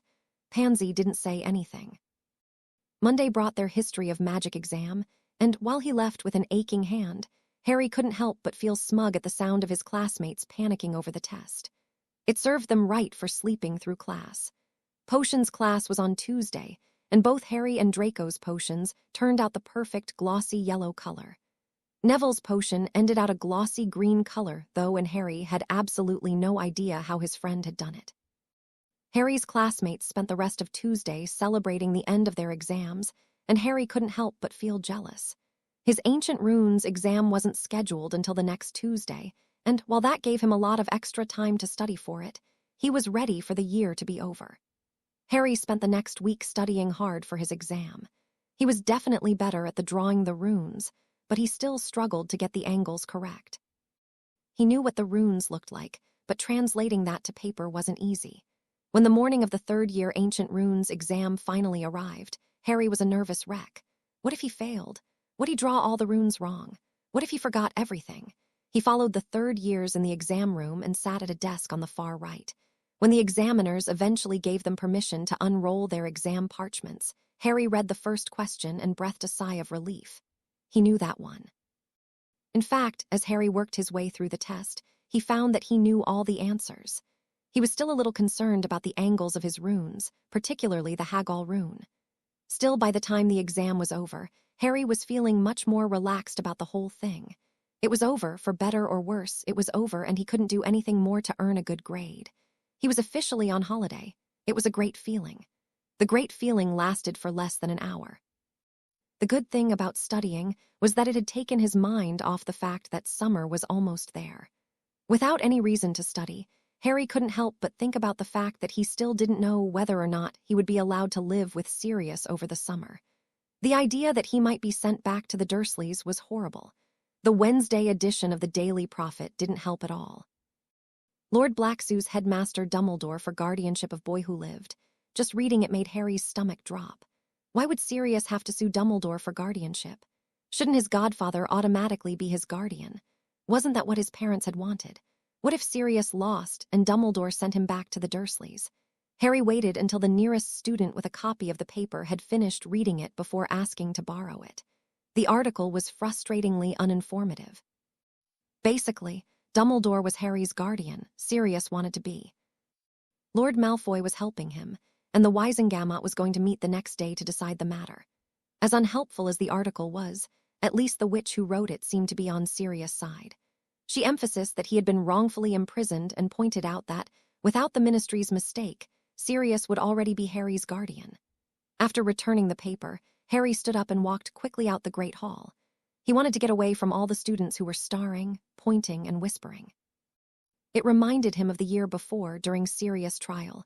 "Did you know?" Draco asked as he fell into step beside Harry. "No," Harry sighed. "What if the Wisengamot says no? I don't want to go back to the Dursleys." "They won't," Draco said confidently. "There's no reason why Lord Black shouldn't be your guardian." "So why is Dumbledore fighting him?" Harry asked, inwardly wincing at how whiny he sounded. Draco snorted. "Because he has no respect for our culture and thinks that children would be better off with muggles than with witches and wizards." Harry rolled his eyes. "He can't seriously think that." "Probably not," Draco admitted, "but it does sound like the sort of thing he'd believe, doesn't it?" "A little," Harry smirked. "But he's not that bad." "Not that bad," Draco's voice got louder. "Did you see the decorations at the Hallows' Eve feast?" "Calm down." Harry rolled his eyes again. "Yes, it's a travesty, just like the Yule decorations." Draco huffed in frustration, but didn't say anything, and Harry breathed a sigh of relief at having managed to prevent one of Draco's infamous rants. Thursday was an awful day for Harry. He spent the entire day trying not to obsess over the Wisengamot meeting that was deciding his future, and failing miserably. In the end, to take Harry's mind off it all, Draco and Luna decided to use their final days to pull one last prank. "After all," Draco told Harry, "we can hardly allow the Wizarding Wheezes to have the last word." They didn't have much time to prepare the prank, and so spent an hour looking through the Marauders' grimoire for ideas. The best thing about the Marauders' pranks was that they normally only took a few hours to prepare. In the end, they chose a potion that basically turned the drinker's skin into a mood ring. Red for angry, green for jealous, pink for love, etc.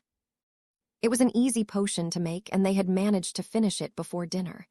Harry handed the potion off to Stompy, his house elf friend, who was as enthusiastic as ever, and then they made their way down to the Great Hall. It was smashing. The first change Harry saw was Luna, who turned orange, which according to the book meant peaceful. Luna looked at him and suddenly turned purple, the color of pride. Harry looked around the, now brightly colored, room and saw that Draco was purple too. The Weasley twins were flushed a bright green. Neville was yellow. Anthony was red. Terry, Michael, and Rodney were all a greenish yellow, while Dumbledore was the reddest person in the room. The funniest part was looking for the pink people. Percy Weasley and the girl sitting next to him were bright pink, as was Pansy Parkinson as she stared at Draco. The look on Draco's face when he saw her color was absolutely hilarious. Harry pulled out his wand and quietly cast the spell to reveal the words on the wall. Dear Wizarding Wheezes, have a good summer. The Marauders' apprentices the colors wore off before the end of dessert, and once Harry had finished his treacle tart, he made his way down to Snape's office for his occlumency lessons and then knocked on the door. The door swung open on its own, as it did every night, and when Harry entered, he saw Professor Snape standing in front of the fireplace. "Merry meet, Professor." Harry greeted him. Snape bowed, his face twisted into a scowl. "Merry meet, Mr. Potter, there is a flu call for you." Harry was so surprised that he almost forgot to nod in acknowledgement of Snape's bow. "For me?" "Indeed." Snape sneered and moved away from the fireplace, revealing Cousin Narcissa head. Harry hurriedly spelled his sleeves so that they were rolled up to his elbows and walked towards the fireplace. Once there, he bowed. "Merry meet, Cousin Narcissa." "Merry meet, Harry." Cousin Narcissa nodded with a smile. "I have some good news for you." Harry's breath caught in excitement. "The Wisengamot has approved Lord Black's petition for guardianship." Cousin Narcissa continued. "He will be waiting for you at King's Cross Station tomorrow." Harry smiled so widely that his face hurt. "Really? Really?" Cousin Narcissa nodded. "He wanted to tell you himself, but I suggested that Severus would be more amenable to having me use his flu." Professor Snape snorted disparagingly from where he was sitting. "Thank you," Harry told her gratefully. "I was worried that I wouldn't find out until tomorrow." "You are welcome, Harry." Cousin Narcissa smiled. "Merry part." Harry bowed again. "Merry part." Cousin Narcissa ended the flu call and Harry turned towards his scowling professor. "Thank you, sir." Snape nodded curtly. "Do you believe that you are capable of concentrating this evening, Mr. Potter?" Harry considered that. Admittedly, he felt so excited he wanted to shout, but at the same time, he felt a lot calmer now that he knew he wasn't going back to the Dursleys. "Yes, sir." Sirius glanced at the large clock on one of the columns before shifting nervously. Harry's train would be here any minute now. He shifted again, before stopping when he heard Narcissa cough disapprovingly. It was bizarre to be waiting with the Malfoys, particularly when he remembered that only yesterday they had worked together to oppose Dumbledore. How had this become his life? Wasn't he supposed to loathe the Malfoys and everything they stood for? He remembered Abraxas Malfoy from dinner parties that his mother had thrown when he was a child. Lucius' father had been a cold man whose idea of humor often involved dead muggles. He had always presumed that Lucius was a carbon copy of his father. He certainly looked like one. But the few conversations he'd had with the man since returning to England disproved that. Traditional Lucius might be, and his public persona was certainly cold. But nobody who looked at his wife, the way Lucius looked at Narcissa, could be accused of being cold. The sound of a train whistle pulled Sirius from his thoughts, and he bounced excitedly on the balls of his feet when he saw the train pulling into the station. Harry would be here any minute. "Calm down, Sirius," Remus chided him quietly, while Narcissa coughed disapprovingly again. "Harry will be here soon." The train came to a stop, and a flood of students poured onto the platform. Sirius remembered being one of those students. Up until his 5th year, he had always been one of the last students to get off the train, reluctant to go back to his family. But after he moved in with the Potters, he and James had always been among the first. Sirius searched the sea of students for his godson, but spotting a black-haired 12-year-old was not an easy task. After a while, He changed tactics and began searching for a child with Malfoy hair. That at least would stand out. Within seconds, he spotted 2 students with hair the color that was usually associated with the Malfoys, both of whom were slowly making their way towards where Sirius, Remus, and the Malfoys were standing. Sirius wondered who the second child was. Surely Narcissa would have mentioned having a second child. When the students finally reached them, Sirius grinned in delight to see Harry with them. His godson was so big. Sirius still remembered him as a toddler, just learning to walk. Now here he was, a 12-year-old. It was amazing. Merry meet. The 3 children chorused, and Sirius noticed that the second child with blonde hair was a girl. The 3 children bowed to him first, and then Draco greeted his parents with polite excitement while Harry and Luna bowed to the Malfoys. Merry meet. Narcissa and Lucius nodded. Merry meet, Sirius added belatedly. Harry smiled nervously. Sirius, may I introduce Draconus Malfoy, heir to the most ancient and noble house of Malfoy, and Luna Lovegood. Sirius raised an eyebrow in surprise. This was the Luna that Harry had occasionally written about. Something jabbed him in the side, and he turned to see Remus looking at him expectantly. Oh, Sirius winced. He was so bad at this stuff. Why couldn't people just smile and nod? Why did they have to be so formal about everything? Harry, Mr. Malfoy, Miss Lovegood, this is my friend Remus Lupin. Harry smiled shyly at Remus. It's nice to meet you, sir. Sirius had told me a lot about you. It's nice to meet you too, Harry, Remus smiled. Harry squirmed around as he stared at the ceiling of his bedroom at Sirius' house. It was nearly midnight, but he was way too excited to sleep. He was living with Sirius, and he even had his own bedroom, with the biggest, most comfortable bed he had ever seen. Sirius was smashing, and his friend Remus was pretty brilliant too. Harry had been a little worried about what to expect from his godfather. After all, you could only learn so much about a person through letters, but so far Sirius had been everything Harry had ever dreamed. He didn't even mind Sarco and Sativa. There was even a library filled with books that Sirius said Harry was allowed to read. There were some sections that Harry wasn't allowed to look at until he was older, but Harry figured that was fair enough. The only bad thing about the house was that there was no place to fly, but Sirius had promised Harry that he could visit Draco a lot, so he would be able to use Draco's Quidditch pitch. This was going to be the best summer ever. Suddenly, a sharp pain jabbed through Harry's scar, and he couldn't help but cry out. It felt like it always did after his visions, but he didn't remember having had one. Besides, Professor Snape thought that Harry's occlumency was good enough to keep him from having visions. Maybe that was what the pain meant. Was he supposed to be having a vision but wasn't because of his occlumency? Harry breathed deeply and sunk into his meditative state before turning his attention to his city. There was definitely something wrong, though he wasn't sure what it was. It was as though something was trying to get through, but it wasn't doing it in a logical way. It was just trying to break the city down. Harry focused on whatever it was that was trying to invade his mind and then pushed it out as hard as he could. At first it seemed to work, but then whatever it was that was trying to break in started all over again. Harry didn't know what to do. He needed Professor Snape.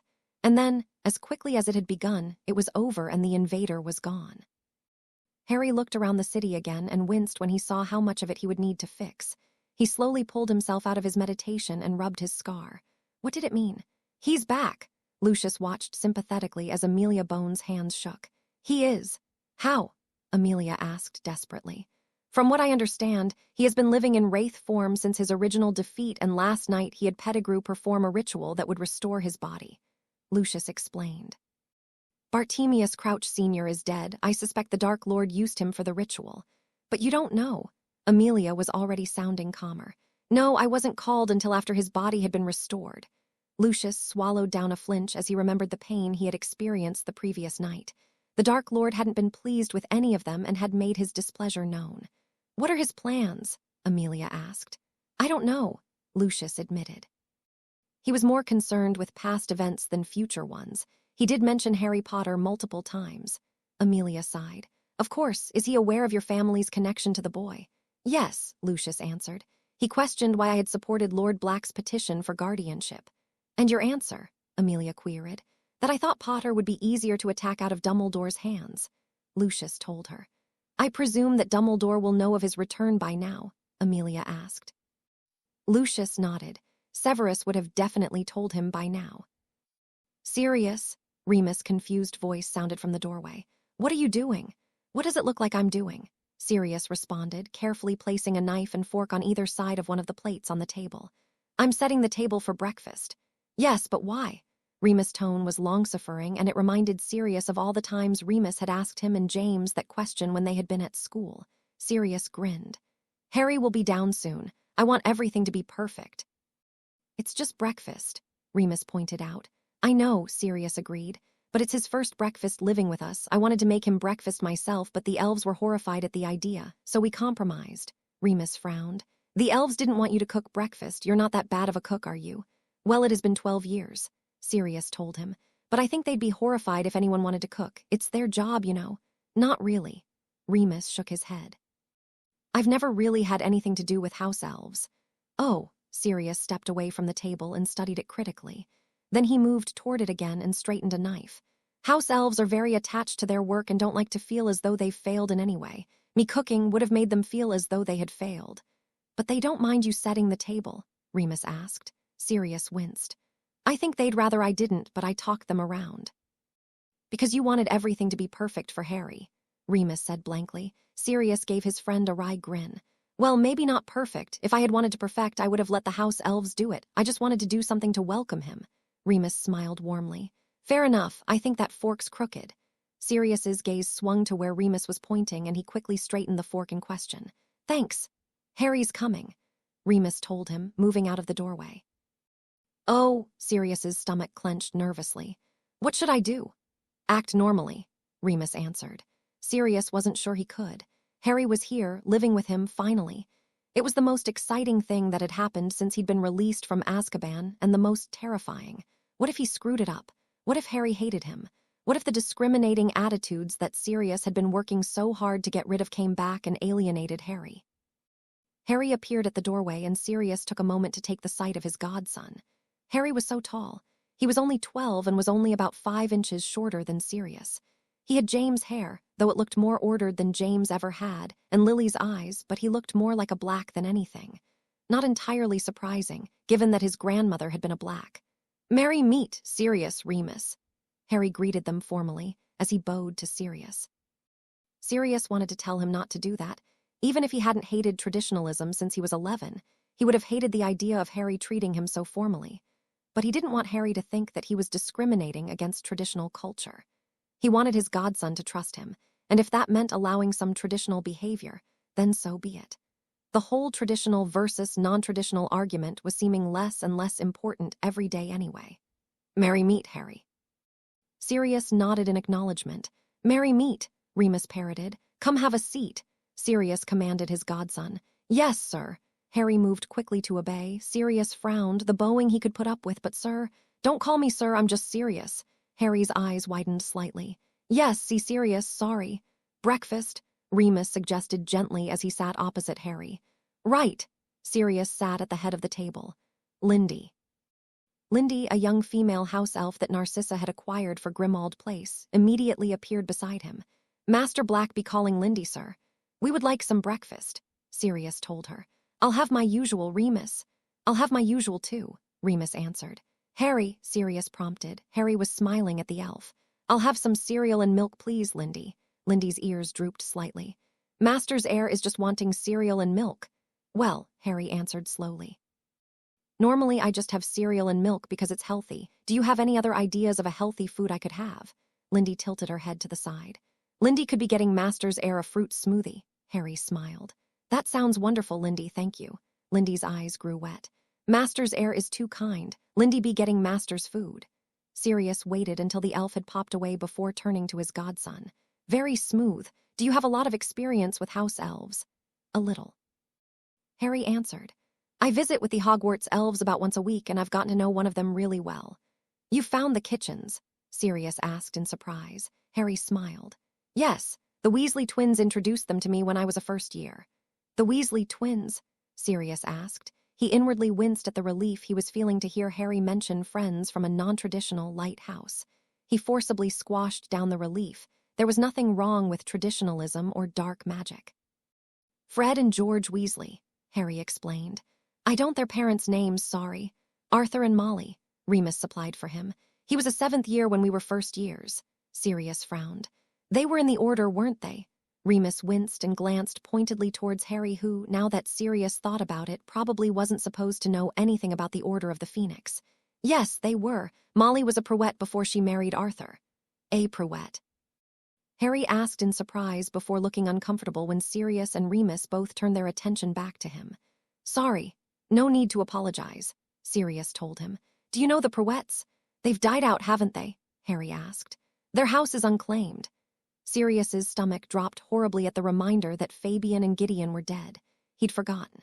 Their breakfast appeared suddenly on the table in front of them, but despite how delicious it looked, Sirius didn't feel so hungry anymore. So you know Arthur and Molly's sons then? Remus asked Harry gently. Some of them, Harry answered, his tone cautious. They have 7 children. I only really know Fred and George. They were both 4th years this year. Are they the oldest? Remus asked. No, sir, Harry shook his head. First there is Bill, then Charlie, then Percy, and then the twins. And the other 2. Ron is in my year, Harry sighed. He's really annoying, and Ginny is a year younger than me. You said the house was unclaimed. Sirius asked suddenly, why hasn't Bill claimed it? I don't know, sorry, sir, Harry winced. Sorry, it's fine. Sirius forced a smile. How is your smoothie? Harry looked down at the large orange smoothie in front of him before sucking some through the straw. It's very nice, thank you, and probably even healthier than cereal. Sirius pointed out. I can't remember ever caring about the healthiness of food when I was your age. Remus snorted in amusement. Can't remember you ever caring the healthiness of food, full stop. Harry gave Remus a shy but amused smile before turning back to Sirius. Normally I run in the morning before breakfast, so I don't really feel like eating anything too fatty. You run? Sirius asked. He couldn't remember anyone running at Hogwarts when he was there. Is that something a lot of students do? Just 3 of us, sir, Harry answered. You, Draco, and Luna, Sirius guessed. No, sir, Harry shook his head. I run with Takashi Nato, he's a 5th year, and Neville Longbottom, heir of the ancient and noble house of Longbottom. I don't think you mentioned them in your letters, Sirius commented, ignoring the relief that had resurfaced at the sound of the name Longbottom. Sorry, Harry said apologetically before drinking from his smoothie again. I don't think I know the name Nato, Sirius commented. Is he a Muggle-born? No, he's from Japan, Harry answered. I think his family is a noble house over there, but I'm not sure. They're definitely traditional, and I think they're very rich. Who else do you spend time with at school? Sirius asked curiously. Well, there's Neville and Takashi, Harry said. And Draco, Luna, Theo Knott, Daphne Greengrass, Blaise Zabini, and sometimes the other Slytherins, Tracy Davis, Greg Goyle and Vincent Crabbe, and Pansy Parkinson. Sirius nodded as he remembered having read most of those names in the letter Harry had sent him to report Pansy's inappropriate behavior. Are any of them in Ravenclaw with you? Remus asked. Takashi is, Harry said, and so is Luna, she's a 1st year. Sirius frowned in sudden thought. What about the kids in your year? Didn't you hang out with them? I remember you writing to me about them. Harry's expression barely changed, but Sirius, who had grown up around people who could hide their emotions far better than Harry could, noticed that his godson looked upset. I used to, Harry answered flatly, but not anymore. Sirius opened his mouth to question him further, but quickly closed it again when Remus kicked him in the leg.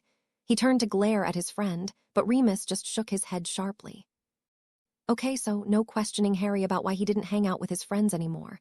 What else could he ask him? So you said you usually run in the morning, Harry? Remus asked. Do you like to run during the summer as well, or do you take a break? Harry looked surprised. I'd like to run during the summer, he said, before flicking his eyes towards Sirius and quickly adding. If that's all right with you, sir, I mean Sirius. It's all right if you don't want me to. Sirius frowned, unsure why Harry thought he would mind. It's fine, go for it. Would you mind if I joined you, Harry? Remus asked cautiously. I like to run in the morning, too. Sirius looked at his friend incredulously. Since when did Remus run? Of course, sir, Harry said quickly. Just Remus, Harry, Remus reminded him gently. Harry ducked his head. Sorry. So, Harry, Sirius started with a bit of forced cheer. What are your plans for the day? Harry glancing towards him nervously. I don't know. Is there anything you would like me to do for you, Sirius? Sirius shook his head. Well, it would be great to spend some time with you, get to know you a bit better. I'd like that. Harry's smile was shy. And Narcissa has invited the 3 of us over for dinner. Sirius added before frowning in sudden thought. Do you need any new robes? Harry nodded. Yes, sir, I've completely outgrown most of my old ones. I need some too, Sirius admitted, deciding to ignore the honorific. How would you feel about a shopping trip after breakfast? Yes, Sir Sirius, Harry agreed obediently. Sirius sighed quietly. He wished Harry felt comfortable enough to drop the formality around him. Waking up in his own bed, in his own room, in his godfather's house was a wonderful experience. Harry could only remember sleeping in 3 places: his cupboard, Dudley's second bedroom, and his dorm room at Hogwarts, and none of them had been as comfortable as his new room. There was also something amazing about being about to claim a room as his. Sirius had even told him that he could redecorate it however he liked. Harry didn't think he would. He liked the gray walls. The first thing he did after waking up was test his occlumency city. It still felt very fragile, as would be expected after the way it had been attacked the night before, but it seemed to have recovered some overnight. He spent the next hour strengthening the most damaged parts. Then he got out of bed to go for his run, before remembering that he wasn't sure whether or not Sirius would let him. So he climbed back onto his bed and spent another hour strengthening his city, before getting dressed and heading down to breakfast. Breakfast was great. Sirius and Remus were incredibly nice, and while there were some awkward silences, Harry couldn't help but be delighted that this was his life now. He was cautious as well, though. As nice as Sirius was, Harry had no idea how he would react if Harry upset him. Harry doubted Sirius would be like Uncle Vernon, if only because wizards didn't seem to like to get their hands dirty. But there were plenty of spells that Sirius could cast on him in punishment, spells that Harry wanted to avoid. So he was as polite as he could be, inwardly wincing whenever he would slip up and accidentally call either of the men sir. They always looked disgruntled when he did that. After breakfast, Sirius sent him back upstairs to get ready for their shopping trip, and Harry spent a few minutes staring at the robes hanging in his closet. Which one should he wear? Because he'd grown so much, there were only 2 to choose from: the dark green one or the purple one that Cousin Narcissa had insisted he buy, since purple was the color of the most ancient and noble house of Potter. The green one was his favorite, but he knew that most people regarded it as the color of Slytherin, understandably, since it was the color of the most ancient and noble house of Slytherin, and he didn't want to upset Sirius, who hated all things Slytherin. He wished that he hadn't grown out of his wine-colored robes that represented the most ancient and noble house of Black. Harry pulled down the purple robes and laid them out on his bed. He just had to keep reminding himself the purple wasn't a girly color in the wizarding world, well, not among traditionalists anyway, which Sirius wasn't. Harry groaned. He just couldn't win.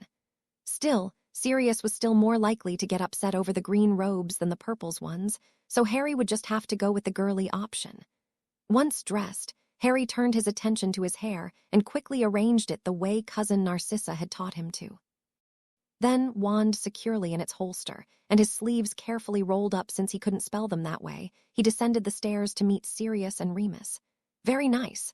Sirius nodded approvingly, though he looked slightly amused as well. Narcissa's influence, I presume. Yes, Harry acknowledged, stopping just out of arm's reach from his godfather and bowing. Are you ready? Sirius asked. Harry nodded in agreement and then followed Sirius through to the room with the flu. We're going to Diagon Alley. Sirius told him. Remus will go first, then you, then I'll follow. Robe shopping with Sirius and Remus was an interesting experience. Sirius had led Harry to the same robe makers that Cousin Narcissa had taken him to the year before and then had grimaced when the seamstresses all curtsied to him. Merry meet, Lord Black. Madame Crail greeted him almost reverently. Merry meet. Sirius nodded briskly. Have you met my heir? Madame Crail's attention shifted from Sirius to Harry and she bowed again, though this time not as deeply. Merry meet, Mr. Potter. Merry meet. Harry nodded in acknowledgement. And this is my good friend Remus Lupin. Sirius went on. We all need new wardrobes. Remus frowned at Sirius disapprovingly. I don't. Yes, you do, Sirius returned. Sirius, Remus glared at his friend. Sirius sighed and turned back to Madame Crail. Why don't you get started on Harry's robes? Remus and I will just be a minute. Of course, my lord. Madame Crail agreed as Sirius all but pulled Remus out of the shop. Harry's measurements had already been taken by the time Sirius and Remus returned, so while the 2 men had their measurements taken, he looked through the catalog he had been given and chose different styles of robes. Apparently, a wardrobe meant 15 different robes, in addition to everything else that came with it, which meant that he had to choose different styles. Harry frowned at the book in frustration. There hardly seemed to be any difference between some of the robes. He knew he wanted some open robes for wearing clothes underneath as well as some closed robes, but there were so many of each option to choose from. "How's it going?" Sirius asked, sitting in the seat next to him. Harry flinched. How had he not heard his godfather coming? "They all look the same, sir," Sirius chuckled. "Yeah, that's what I used to say. Let me see." Harry handed him the book and watched in amusement as Sirius looked down at the book and grimaced. "It's like looking at 4 of the same robe," Sirius agreed before leaning closer and lowering his voice. "You know that closed robes are supposed to be worn with nothing underneath, right?" "Yes, sir." Harry glanced nervously at him. "Would you rather I only wore open robes?" Sirius shook his head. "No, it's fine, so long as you know. And it's serious, remember." Harry closed his eyes in frustration as he nodded. Why couldn't he get this right? Why did he keep breaking one of the only rules Sirius had given him so far? "Sorry, Sirius." "It's fine," Sirius smiled. "So, what robes were you thinking of getting?" In the end, Harry chose 8 open robes and 7 closed ones, each of them different in some way. He made sure to get some more purple and wine-colored ones before buying the rest in different shades of gray. There was no point in buying green robes if he would be too worried about upsetting Sirius to wear them. Sirius robes were all open, except for 2, one for Wisengamot meetings and one for very formal occasions. Remus had apparently managed to talk Sirius down from a whole wardrobe since he only ordered 3 robes, all of which were open. After having finished ordering their robes, Sirius took them to a small tea shop for morning tea. After they had ordered, Remus spoke up. "Harry, do you mind if I ask you a question?" "Not at all," Harry answered quickly. He was fast coming to like the older man. "Why did you decide to be traditional?" Remus asked. Harry glanced towards Sirius worriedly, but his godfather just smiled and nodded encouragingly. "I grew up mostly in the Muggle world, you see," Remus explained.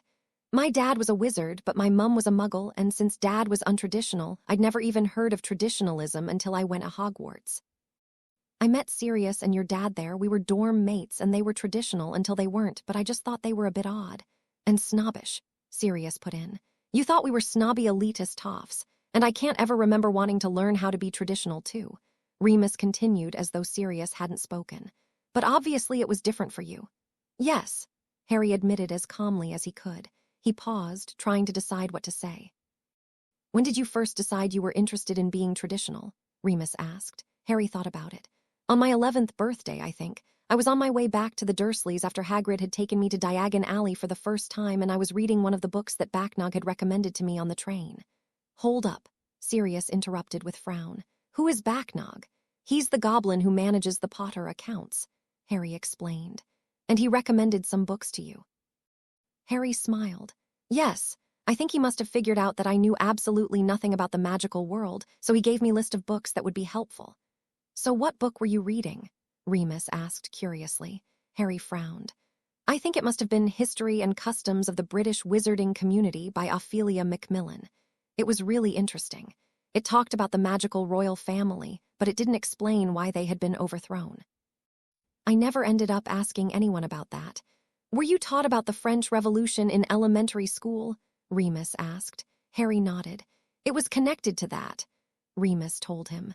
"When the French Muggles overthrew their monarchy, magical France decided to do the same. A dark French wizard cursed the Mason Ancient at Royal Carolinging, the house of the French royalty, and, unfortunately, the British royal family. The ancient and royal house of Wendex was so connected to them that the majority of them were affected by the curse as well. The few remaining members of the magical English royal family were later killed by assassins." "You can do that?" Harry asked in horror. "Curse entire houses." "Only if you're willing to sacrifice your life and the lives of your entire house to do so," Sirius answered seriously. That sounded awful to Harry. He couldn't think why anyone would be willing to sacrifice their family just to kill off another family. "So you were reading this book," Remus prompted him, "and it mentioned that the magical world had different customs," Harry answered. "Which made a lot of sense to me, and I decided I wanted to learn them to make sure that I fit in." "But you must have realized pretty quickly that most people don't actually follow the customs," Sirius pointed out. Harry didn't actually agree with that. From what he had seen, around half of the magical world were traditional, but he wasn't going to argue with Sirius. "It just seemed respectful to learn them," Harry explained. And I like the idea of the magical world being different to the Muggle one. And you don't find them stifling? Sirius asked. No, Harry denied quickly. They make sense to me, I like them. Remus looked considering. And what do you think about people like me and Sirius who aren't traditional? Harry glanced nervously at Sirius again. It's all right, Sirius told him with a small smile. I won't get upset. It doesn't make a difference to me, Harry said carefully. I think everyone should get a choice and should be respected for the choice that they make. I really like Draco, and he's my best friend, but sometimes he can be a bit snobby about things. I don't mind if people aren't traditional, but I guess I don't really understand why people wouldn't be. There's this girl in my year, Granger. She's a Muggle-born, and when I hear her talking, it's as though she thinks that everything in the magical world should be the same as the Muggle world. But you don't agree? Remus asked curiously. No, Harry answered. I think that every country is different. Takashi is from Japan, and they do things really different there, and it would be completely unreasonable for me to go to Japan and expect everything there to be the same as it is here. That's a good point, Remus nodded slowly. But let's say that hypothetically, Japan was to have less effective medicine than we do. Wouldn't it make sense for them to start using some of our medicine? Harry nodded. It would, but you're presuming that the Muggle world is better than our world. I think they're just different, Sirius frowned. So you don't think the Muggle world has anything to offer the magical world? Harry's stomach clenched nervously. It had been a lot easier when Remus was the one asking questions. The last thing Harry wanted to do was disagree with his godfather. I think they do, sir, Harry answered carefully. But that doesn't mean that our culture has to be exactly like theirs. Take ballpoint pens, for example.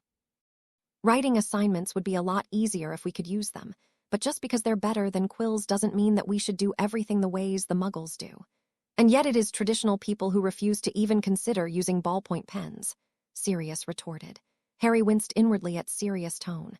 Whenever Uncle Vernon had sounded like that, pain had quickly followed. Oh well, in for a penny, in for a pound. I think it's because they are scared, sir, Harry answered as politely as he could. They're scared that if they agree to some Muggle things, untraditional people will change everything. That makes sense, Remus said slowly. You seem to have really thought about this. I've done a lot of research, Harry explained. Last year, Draco and I were having a lot of arguments about Muggles, and I did a lot of research so that I would be able to convince him that they weren't all that bad. And did you? Sirius asked. Yes, Harry grinned. Cousin Narcissa agreed to take Draco and me to the Muggle world 3 times to show him around. I took him to the movies, and then we got to ride in a race car. He hasn't really insulted Muggles since. Impressive, Sirius grinned back. Judging his godfather to be in a good mood, Harry spoke again. We were hopping to take Luna to see a movie this summer, sir, if that is all right with you, of course. That sounds like a great idea, Sirius beamed. Doesn't it, Moony? Definitely. Remus nodded in agreement. Just let me know when, pup, Sirius said enthusiastically. And I'll make it happen. Harry smiled shyly at his godfather, inwardly astonished at how easy that had been. Uncle Vernon would never have agreed to let him go to the movies. But then Uncle Vernon wouldn't have taken Harry Robes shopping, let alone out for morning tea. He wasn't sure why Sirius had called him pup, though. He'd never heard of anyone use that term for anyone. He wondered what it meant. Merry meet Lord Black, Lucius Malfoy bowed gracefully. Welcome to Malfoy Manor. Merry meet Lord Malfoy, Sirius nodded in acknowledgement. He couldn't deny that there was something wonderful about having Lucius Bloody Malfoy bowing to him, even if that fact made him a terrible hypocrite. Merry meet Lord Malfoy. Harry's bow was almost as flawless and graceful as Lucius, and Sirius couldn't help but be impressed. Merry meet, Mr. Potter, Lucius nodded. Merry meet, Lord Malfoy. Remus bowed awkwardly, and Sirius tried not to stare at him incredulously because, really, since when had Remus ever cared about traditional customs?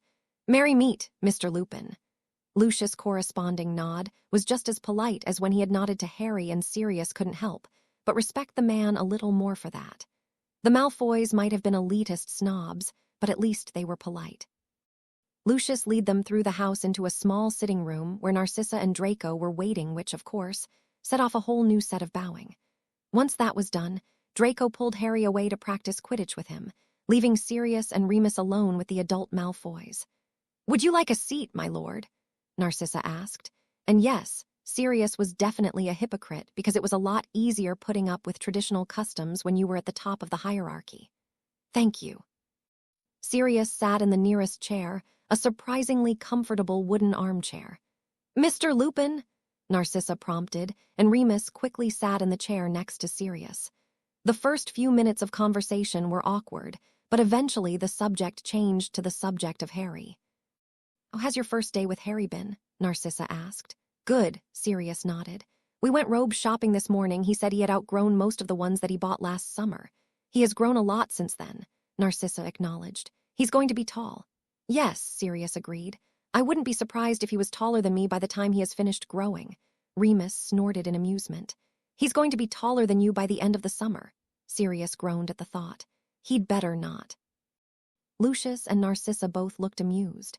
"Has Harry approached you regarding the British under-17 Quidditch League?" Lucius asked after a few seconds of silence. Sirius shook his head. "No, why?" "Draconus asked us about it yesterday evening," Narcissa answered. "He told us that both he and Harry were hoping to attend the tryouts. With our permission, of course," Lucius added. "Permission which I have not granted." Sirius exchanged a look with Remus. "Why not?" "Draconus is only just 13. Narcissa said, "The majority of the players will be at least 15 years of age, if not 16. Sirius nodded slowly. "That makes sense. Draconus is rather disappointed," Narcissa continued. "With the World Cup next summer, he will not have another opportunity to join until the summer before his 5th year. We have, however, agreed to hire Draco a Quidditch coach for the summer," Lucius said. "Draco asked whether Mr. Potter could join him for lessons." "Don't they play different positions?" Sirius asked. "They do," Narcissa agreed. "Draconus is a chaser. Perhaps I could hire Harry his own coach," Sirius considered. "You would be welcome to make use of our Quidditch pitch in order to do so," Narcissa offered. "Perhaps the boys could have their lessons at the same time." "Thank you," Sirius inclined his head gratefully. "That is very generous of you." "On the subject of lessons," Narcissa started, her tone almost cautious. "You planning to take over Harry's tutoring this summer, or would you rather I continue to take care of it?"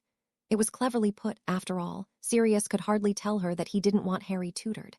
Not that he would do that, even if he wasn't sure about the traditional customs, though he had to admit that almost all his ire against them had disappeared. He wouldn't deprive Harry of the opportunity to learn about them. "Perhaps we could share the task," Sirius suggested. "Certainly, my lord." Narcissa agreed. "What was it that you were planning on tutoring him in this summer?" Sirius asked curiously. "French, of course," Narcissa started, "and perhaps adding another language. His education in regards to social customs is still lacking, and he needs to continue learning how to manage the Potter accounts. Draco will be attending several Wisengamot meetings with me over the summer," Lucius added. "It is perhaps even more important for Mr. Potter to learn such things, as he will become head of the most ancient and noble house of Potter in just over 2 years. Severus believes that it is important that Harry's occlumency lessons continue over the summer," Narcissa went on. Sirius tried to not grimace at the name of his childhood rival victim. "And of course it is traditional for young heirs to begin fencing lessons during the summer before their 3rd year," Narcissa continued. "Fencing lessons," Remus muttered incredulously. "All of that in one summer?" Sirius asked just as incredulously, though for a different reason. "There are 10 weeks in the summer," Narcissa reminded him. "Still," Sirius returned, "isn't the summer supposed to be their opportunity for rest?" "It is your decision, of course, my lord," Narcissa answered. "I would not consider teaching Harry anything that you did not approve of." Sirius doubted that very much. "How many hours each day would you expect him to be studying?" "Draconus will be studying for 8 hours, 2 out of every 3 days," Narcissa answered, "though that will include his Quidditch lessons." "And will he be studying with you?" Sirius asked. "Yes," Narcissa agreed. "He had a tutor last summer, but this year Lucius and I plan to teach him ourselves." "And would Harry be able to join those lessons without holding Draco back?" Sirius asked in concern. "I am aware that he has only had 1 summer's worth of tutoring." "Certainly," Narcissa assured him. Sirius considered that. "Well, so long as Harry is amenable to the idea, I see no reason why we cannot share the responsibility of tutoring him. I can teach him the languages and fencing, though perhaps the rest is best left to your care. It has been a long time since I have considered anything business-related." "Will you be taking up your seat in the Wisengamot?" Lucius asked. Sirius nodded slowly. "I will." Harry and Draco returned soon after for dinner, and Sirius tried to ignore his jealousy over how comfortable Harry was with the Malfoys. "Harry, who had spent the entire day trying to avoid coming within arm's reach of Sirius, had no trouble accepting Narcissa's hand on his shoulder. Sirius wasn't sure whether Harry knew what he was doing. He hoped not, because if Harry was consciously trying to keep his distance from Sirius, then it meant that he probably expected Sirius to hit him, like Narcissa believed his relatives had. Still, it hurt to think that his godson was so used to being knocked around that he subconsciously avoiding standing close to adults. Dinner was wonderful and Sirius enjoyed the opportunity to get to know Draco a little. It was nice to see Harry so relaxed as well, and even Remus seemed to having a good time. After dinner, Lucius pulled Sirius and Remus aside and led them to his office. Narcissa told me that she explained to you the truth about my connection to the Dark Lord. Lucius started when they had all taken a seat. Yes, Sirius nodded, unsure about where Lucius was planning on taking the conversation. The Dark Lord returned last night, Lucius said frankly. Sirius felt as though his heart had dropped into his stomach. What? Peter Pettigrew assisted him with a ritual to restore his body. Lucius went on. The Dark Lord's appearance has changed significantly, but he is still as cruel and genocidal as he ever was. Sirius could hardly breathe. He couldn't believe it. You know who couldn't be back? He just couldn't. The war had been so terrible, he couldn't go through that again. I am telling you this for 2 reasons. Lucius went on, as though he was completely oblivious to the horror that Sirius and Remus were feeling. Firstly, because when he called his followers together last night, he spoke extensively on the subject of Mr. Potter. The Dark Lord is determined to kill your heir. Sirius looked towards Remus helplessly. This couldn't be happening. Why would you know who care about Harry? Surely he had better things to do than chase after the one that got away. And secondly, because his return forces my house into a difficult situation. Lucius continued. I must be seen to be supporting the Dark Lord. Narcissa and I will be explaining the situation to Draco in the next few days, and Narcissa believes that Mr. Potter ought to be told also. Sirius's mouth was dry as he cleared his throat. Aren't you afraid that they will be vulnerable to legilimency? Severus tells me that Harry's occlumency shields are well on their way to being formidable. Lucius explained. But beyond that, I plan to invoke Familia Salimentum with Draco. If we were to tell Mr. Potter the truth, I would request you do the same. What's Familia Salimentum? Remus asked quietly. It's similar to the Familia Iuramento Veritatis that Narcissa used earlier in the year, Sirius answered. Except instead of revealing truth, it hides house secrets. Anything under Familia Salimentum cannot be shared, not even using legilimency. Helpful, Remus commented. Would you be willing to invoke the spell? Lucius asked. Sirius frowned and thought.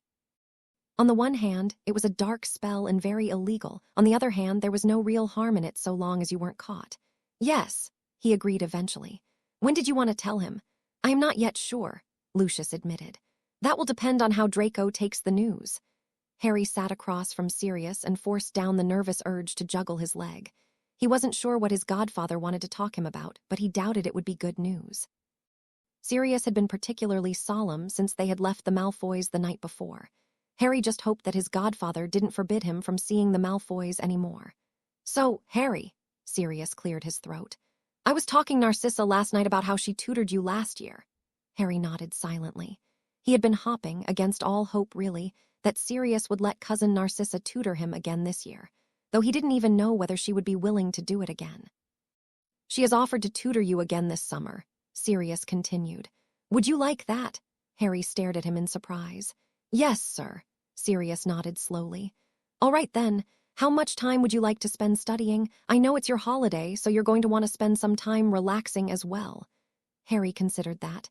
He'd never really gotten the opportunity to relax over the summer before. The summer before he had spent every 3rd day being tutored by cousin Narcissa and the other 2 days working for the Dursleys. Would I be able to study for 6 days and then take 1 day off? He asked cautiously. Sirius raised his eyebrows. Seriously, you want to study for 6 out of 7 days during your summer holiday? Harry winced inwardly. That had obviously been the wrong answer. He wondered what Sirius had wanted him to say. Narcissa suggested that you could study with Draco, Sirius told him. You would study for 2 days and then have the 3rd day off. Harry nodded quickly. That sounds brilliant. Did you have anything in particular you wanted to study? Sirius asked. Harry was coming to hate serious open-ended questions. It was so hard to figure out what answer his godfather wanted to hear. I was hoping to learn more about managing the Potter accounts. Harry answered cautiously. Okay, Sirius nodded. Anything else? Cousin Narcissa said that she would teach me more French, Harry replied, and I was hoping to start learning some other languages. Any languages in particular? Gobbledegook, Harry answered quickly. Latin, German, and any other language that might be helpful.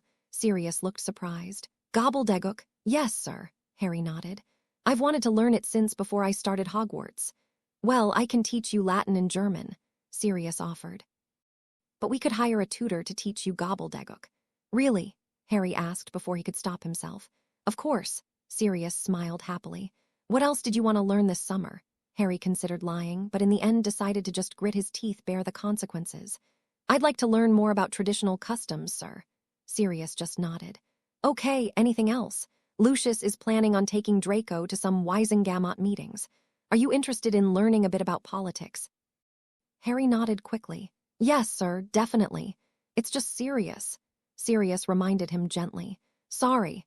On top of all those things, Sirius said, it is traditional for the head of house to begin teaching his heir how to fence at your age. Would you be interested in me teach you that? Harry's brain had frozen slightly at the word traditional. Didn't Sirius hate traditional things? Yes, definitely, thank you. Sirius smiled warmly. It'll be fun. Now last, but certainly not least, how would you feel about me hearing you a Quidditch seeker coach? Harry stared at him, lost for words. Really? Sirius would consider hearing him a coach. Wouldn't that be expensive? He could imagine what Anthony's response would be if the other boy ever heard about it. Draco asked his parents about joining the under-17 Quidditch League. Sirius went on. They have said no, but have agreed to hire a coach to train Draco over the summer. The Malfoys have offered for the two of you to have lessons at the same time if you are interested. Yes, please, Harry said quickly, his excitement over receiving coaching overriding any disappointment that he wouldn't be allowed to try out for the Quidditch League. That sounds smashing. Sirius looked amused. All right then, and you're not worried about there being too much work? Harry shook his head. Sure, it sounded like a lot of work, but he couldn't think of anything he would rather do with his time. I'll talk to Narcissa and set it up then, Sirius promised. Thank you, Harry told him seriously. This is going to be the best summer I've ever had. You're welcome, pup, Sirius told him with a smile. It was just after lunch when Harry heard the flue chime, signaling that someone was trying to flue call them. He put down his book and made his way towards the flue room, stopping the doorway when he saw that Remus was already there. Everyone together. Headmaster Dumbledore's voice sounded from the fireplace. Harry frowned. Why would Dumbledore be calling Remus? I'll let Sirius know, Remus promised, and Harry thought that the man sounded a lot more stressed than he usually did. What time and where? I was hoping that we could use Grimmauld Place, Dumbledore commented. I doubt Sirius will like that idea, Remus said. Especially after you tried to stop him taking custody of Harry. I was only trying to do what I thought was right, dear boy. Dumbledore sounded sad. I know, Headmaster. Remus' tone made it sound as though he agreed with Dumbledore, but Harry thought that his body language looked pretty angry. Perhaps it would be best if we were to meet at Arthur and Molly's, Dumbledore said, as though he was talking to himself. Yes, we'll meet there in an hour. If you could bring Harry, it would give him a chance to get to know some of the Weasley children. That will be up to Sirius, Remus told the headmaster just before the flue call ended. Can I help you, Harry? Harry stepped back in surprise. How had Remus known he was there? No, sir, sorry, I just heard the flue chime. That's fine. Remus' smile was kind. Though it would best if you didn't listen in on other people's conversations in the future. Harry nodded quickly. Yes, sir, I won't. Thank you. Remus's smile widened. Do you know where Sirius is? No, sorry. Harry shook his head. Would you like me to find him for you? It's fine, Remus assured him. I'll find him. Harry wandered back to the sitting room where he had been reading and picked up his book again. It was one of the books that he had found in the come-and-go room and contained a lot of different essays about potion-making techniques. It had barely been 10 minutes since the flue call when Sirius and Remus walked into the room and sat down opposite him, both of them looking unusually serious. Can we have a word with you, Harry? Sirius asked somberly. Harry put his book down on the table beside him and gave Sirius all of his attention. Yes, sir. Sirius was silent for a few seconds and then he cleared his throat. What we're about to tell you is a secret. You can't tell anyone else that you know. Can you do that? Harry nodded. Yes. You know who isn't dead like everyone thinks he is, Sirius told him gently. He's been wandering around in ghost form, and 2 nights ago he performed a ritual to get a new body. He's back. Harry stared at Sirius in horror. This had to be a joke. But he's dead. That's what everyone thought, Sirius agreed. But they were wrong. I'm sorry, Harry. He's really back. Harry felt as though he was dreaming. This couldn't be real, could it? Which brings us to the next point, Sirius said. There is a large possibility that you know who will try and come after you since you were the one who almost killed him. We need you to be careful. Okay, Harry agreed immediately. There was no way he wanted to risk being attacked by Voldemort. That means not going anywhere without one of us, or Lucius and Narcissa, Sirius explained. There will probably be more people on that list later, but for now, those are the people that we trust. Okay. Finally, Sirius exchanged a look with Remus. During the First War, there was a group of people who got together to fight the Death Eaters. They were called the Order of the Phoenix. Remus and I were both part of that group, as were your parents. Dumbledore is the one who ran the order, and he is calling us all back together. That makes sense. Harry felt as though he was in a daze. Remus and I aren't too happy with Dumbledore right now, Sirius went on. But fighting you know who is more important. Harry wasn't sure what to say. Dumbledore has asked us to meet him at the Weasleys' house in about 45 minutes to talk about all this, Sirius told him. Which means that you need to come with us. You won't be able to stay for the meeting, but the Weasley kids should be there so you can hang out with them. Okay, Harry agreed blankly. This couldn't be true. Voldemort couldn't be back. Harry stepped out of the flue gracefully and moved away from the fireplace before looking around the room. He seemed to be in the Weasleys' dining room. There was a table in the middle of the room with 8 chairs around it. It was big enough to take up almost the entire room, though it wasn't as big as the one at Sirius' house. Sirius was standing a few feet away with a short red-headed man who Harry recognized as being the wizard who had brawled with Lord Malfoy the summer before. Welcome, welcome, the man smiled widely at Harry. You must be Harry Potter. Yes, sir, Harry confirmed with a polite smile. I'm Arthur Weasley. The man introduced himself. I believe you know some of my sons. Yes, sir, Harry agreed. Fred and George are great. The flue flared behind him and Harry turned around to see Remus step out of it. Mr. Weasley moved forward and reached out a hand. Good to see you, Remus.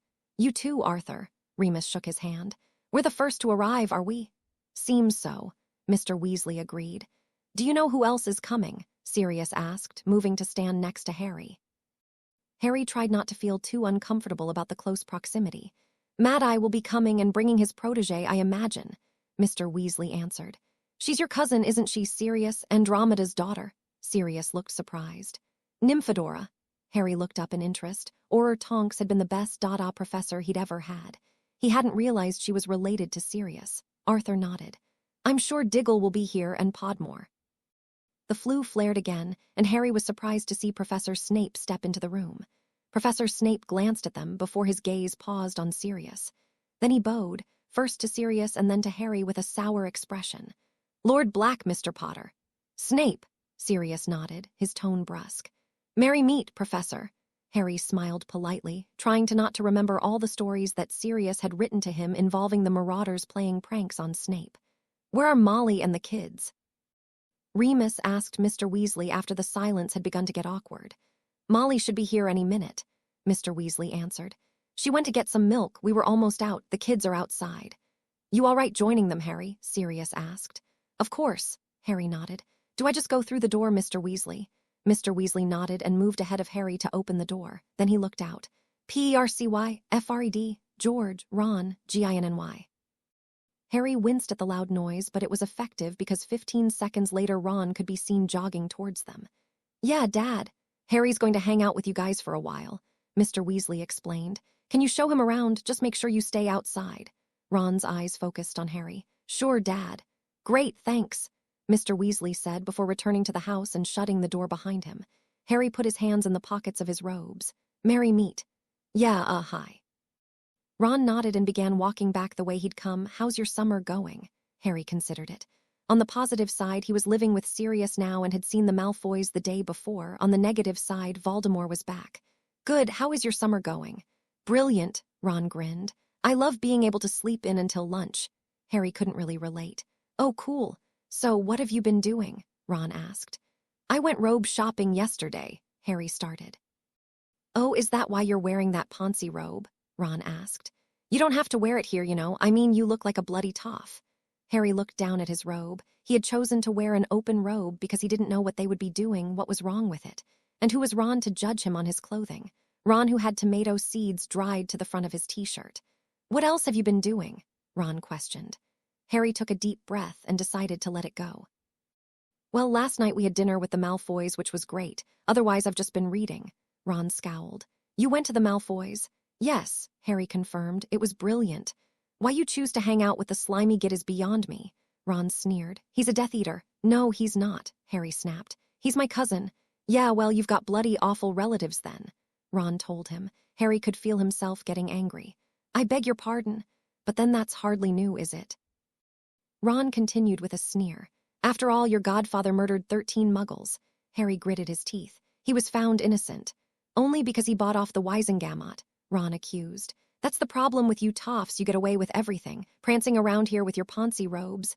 "Okay," one of the twins spoke suddenly from Harry's left. "On the note," the twin added as they walked towards them, "we'll take over from here." The first twin finished firmly. "Run along, Ronnie." Ron snarled at them before stomping away. "Sorry about that," the second twin said, and Harry decided that, for today, he would call that Twin George. "Ron's got some bad influences in his life at the moment," Fred added. "You all right, Harry?" George asked. "I'm fine," Harry smiled. "Thanks for the save." "It wasn't you we were worried about," George grinned. "We just didn't want to have to pick up the pieces after you were done with him." Fred wiggled his eyebrows. Harry grinned back. "So how is your summer going?" "Great," George answered. "Brilliant," Fred nodded. "Smashing," they chorused together. "We've already managed to play 3 pranks on Mum," George explained. "How's your summer going?" Fred asked as they began walking again. "Is it nice to be living with your godfather?" "Yes," Harry answered. "He and Remus are great. He's going to get a tutor to teach me gobbledegook." The twins blinked. "Gobbledegook? I've wanted to learn it for 2 years," Harry explained. "I told Sirius and he said he'd get me a tutor, just like that." "We're happy for you," George said questioningly. "Though it's hard to see that sort of thing as fun," Fred admitted. "I'd much rather a pranking tutor." "Yeah, or a Quidditch tutor," George agreed. Harry decided not to tell them that he'd be getting one of those as well. "So, Harry," George started, "how was your second year? We hardly saw you," Fred told him. "Except at Quidditch," George added. "Which, by the way, you are way too good at for our liking." Fred finished with a grin. They rounded a corner and Harry grinned in delight at the sight of the Quidditch pitch. It wasn't as big as the Malfoys one, but it was decent size and Harry hoped that they'd be allowed to fly around it. "Tate told us about your feint," George told him. Harry winced when he remembered how he had distracted the Gryffindor seeker from the snitch. It had been a bit too underhanded for his liking. "And we'd be mad at you for it," Fred grinned. "But we can't really talk, since we spent half the game trying to knock you out of the sky," Harry grimaced. "Yes, that was not fun." "Oliver was mad, though," George grinned. Fred nodded in agreement. "I don't think he's been so embarrassed in his life. Coming third overall, we were pretty excited to come second," Harry admitted, "though it would have been nice to come first." "Your chasers are a problem," Fred told him. "In fact, your whole team is a bit mediocre," George said apologetically. "Except you, of course," Fred added quickly. "You're bloody great." Harry couldn't help but feel a little insulted on behalf of his teammates. "Yes, and your seeker is terrible." "We don't disagree," they chorused. "You keen to do some flying?" Fred asked. "Our brooms aren't as flash as yours," George admitted with a wince. "They're a bit embarrassing, actually," Fred put in. "But they do the job." "Sounds good." Harry grinned as he shrugged of his robes and laid them out on the grass. "Brilliant." Fred passed Harry a broom, and Harry took a minute to look it over. It was a clean sweep 5, which was at least 6 years out of date, but it had obviously been well looked after. Flying on the broom was interesting. It seemed heavier than his Nimbus, and it was a lot harder to turn with. Harry couldn't believe that the twins managed to be the best beaters at Hogwarts on brooms like it. They were obviously incredibly good. "Have you guys ever considered trying out for the Under-17 Quidditch League?" Harry asked after he'd spent a few minutes trying out the broom. The twins exchanged looks. "We've considered it, but it costs 15 galleons, Fred finished. "Unless you're good enough that they want to pay you," Harry pointed out. "Yeah, but we're not that good," George told him. Harry disagreed. "Listen, no offense, but this broom isn't nearly as good as most of the other brooms people at Hogwarts are playing with." "We know," Fred said glumly. "And yet, despite that, you're the best beaters at Hogwarts," Harry reminded them. "So," George asked, "so if I lend you my 2 Nimbus 2001 brooms, you could try out on them?" Harry said. "I'm sure you'd get in. You have 2 Nimbus 2001s, they chorused asked incredulously. Yes, Harry winced. The Malfoys gave me one for my birthday and then Sirius gave me one for Christmas. And you'd lend them to us? Fred asked. Seriously, George added. Seriously. Harry told them somberly. Sirius says I'm not allowed to try out for the league because I'm too young, but you guys are 15 this year. You're definitely old enough. Do you think your parents would agree? Dad would. George said immediately. Fred nodded. Mum would be a bit harder to convince. But you'll try, Harry asked. They both nodded determinedly. We will. It was almost 2 hours later when Sirius eventually came to tell Harry that they were leaving, by which time Ron and Ginny had joined them in the air. Harry much preferred the twins' company. Ron was prick and Ginny kept staring at him.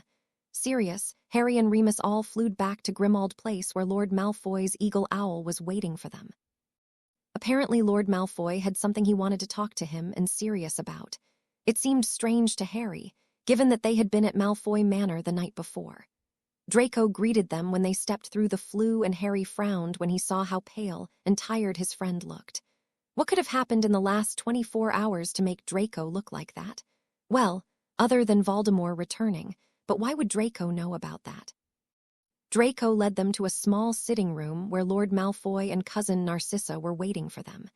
It took a minute to get the pleasantries over, but once they were done everyone sat down, and then Lord Malfoy began to explain that he worked for Voldemort. Well, that wasn't exactly what he said, but Harry wasn't really taking it all in. He felt as though his head was spinning. First Voldemort was back and now this. Draco's father really was a Death Eater, just like Terry, Ron and the other kids always accused him of being. Except that wasn't fair. Lord Malfoy was just pretending to be a Death Eater so that the Ministry would know what Voldemort was doing. He was a spy. Harry thought that sounded really scary. RRY, Harry. Sirius' voice brought his attention back to the situation at hand. Harry looked up and saw that everyone in the room was watching with concern. Even Draco looked worried. Sorry. It's fine. Sirius told him gently.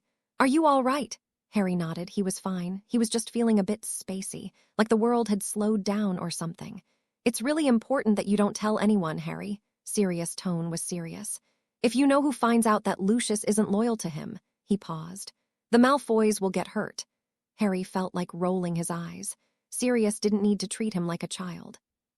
He knew what would happen if Voldemort found out. Well, he didn't exactly know, but he had a few ideas. So we're going to use an old spell. Sirius continued. It will make sure that you can't tell anyone, even if they try and force you, even if they use Legilimency or Veritaserum. Okay, Harry agreed. It made sense that they would want to protect the information. After Sirius had invoked the spell, which had been very different from the spells that Harry had been learning at Hogwarts, Harry definitely wanted to research those sorts of spells. The adults let Harry and Draco leave the room. Harry silently followed Draco down the hall and into another small sitting area. Are you all right? Harry asked in concern. Draco was still looking pale and drawn. I don't know. I can't believe that father is a Death Eater. He's not really, though, is he? Harry pointed out. He's just pretending to be. But nobody else knows that, Draco responded. All those times that Weasley accused father of being a Death Eater, he was right. No, he wasn't, Harry told him firmly. Weasley is a prick. Besides, it doesn't matter what other people think. Your father is a hero. Draco's lips curled in distaste. You make it sound like he's a Gryffindor. No, Harry shook his head. A Gryffindor wouldn't be able to do what your father is doing. He's being sly and clever. By putting himself in danger, Draco interrupted. You heard Lord Black. If the Dark Lord finds out about this, he'll kill father. So he won't find out, Harry said. Who's going to tell him? Your father managed to hide it from the Dark Lord for years last time. He can do it again. Draco's shoulders slumped and Harry watched in concern. He'd never seen his cousin so undone. You're taking this well, Draco commented after a while. Aren't you upset to hear about the Dark Lord being back? Yes, Harry answered quickly. But I already knew. Sirius and Remus told me this morning. They're worried about me. Apparently Voldemort's been talking about me. He's upset that I didn't die the first time he tried to kill me. Draco flinched. Don't say his name, and you didn't just not die, Harry, you defeated him. Obviously not, Harry said glumly. If I'd defeated him, he wouldn't be back. Unsurprisingly, the news of Voldemort's return put a damper on Harry's mood for the remainder of June. It wasn't that there weren't exciting things happening, because there definitely were. But the knowledge that Voldemort was out there somewhere, probably planning how to murder him, made it hard to really enjoy things. Sirius and Remus had both been great, and any apprehension that Harry had felt during his first few days living with them soon disappeared.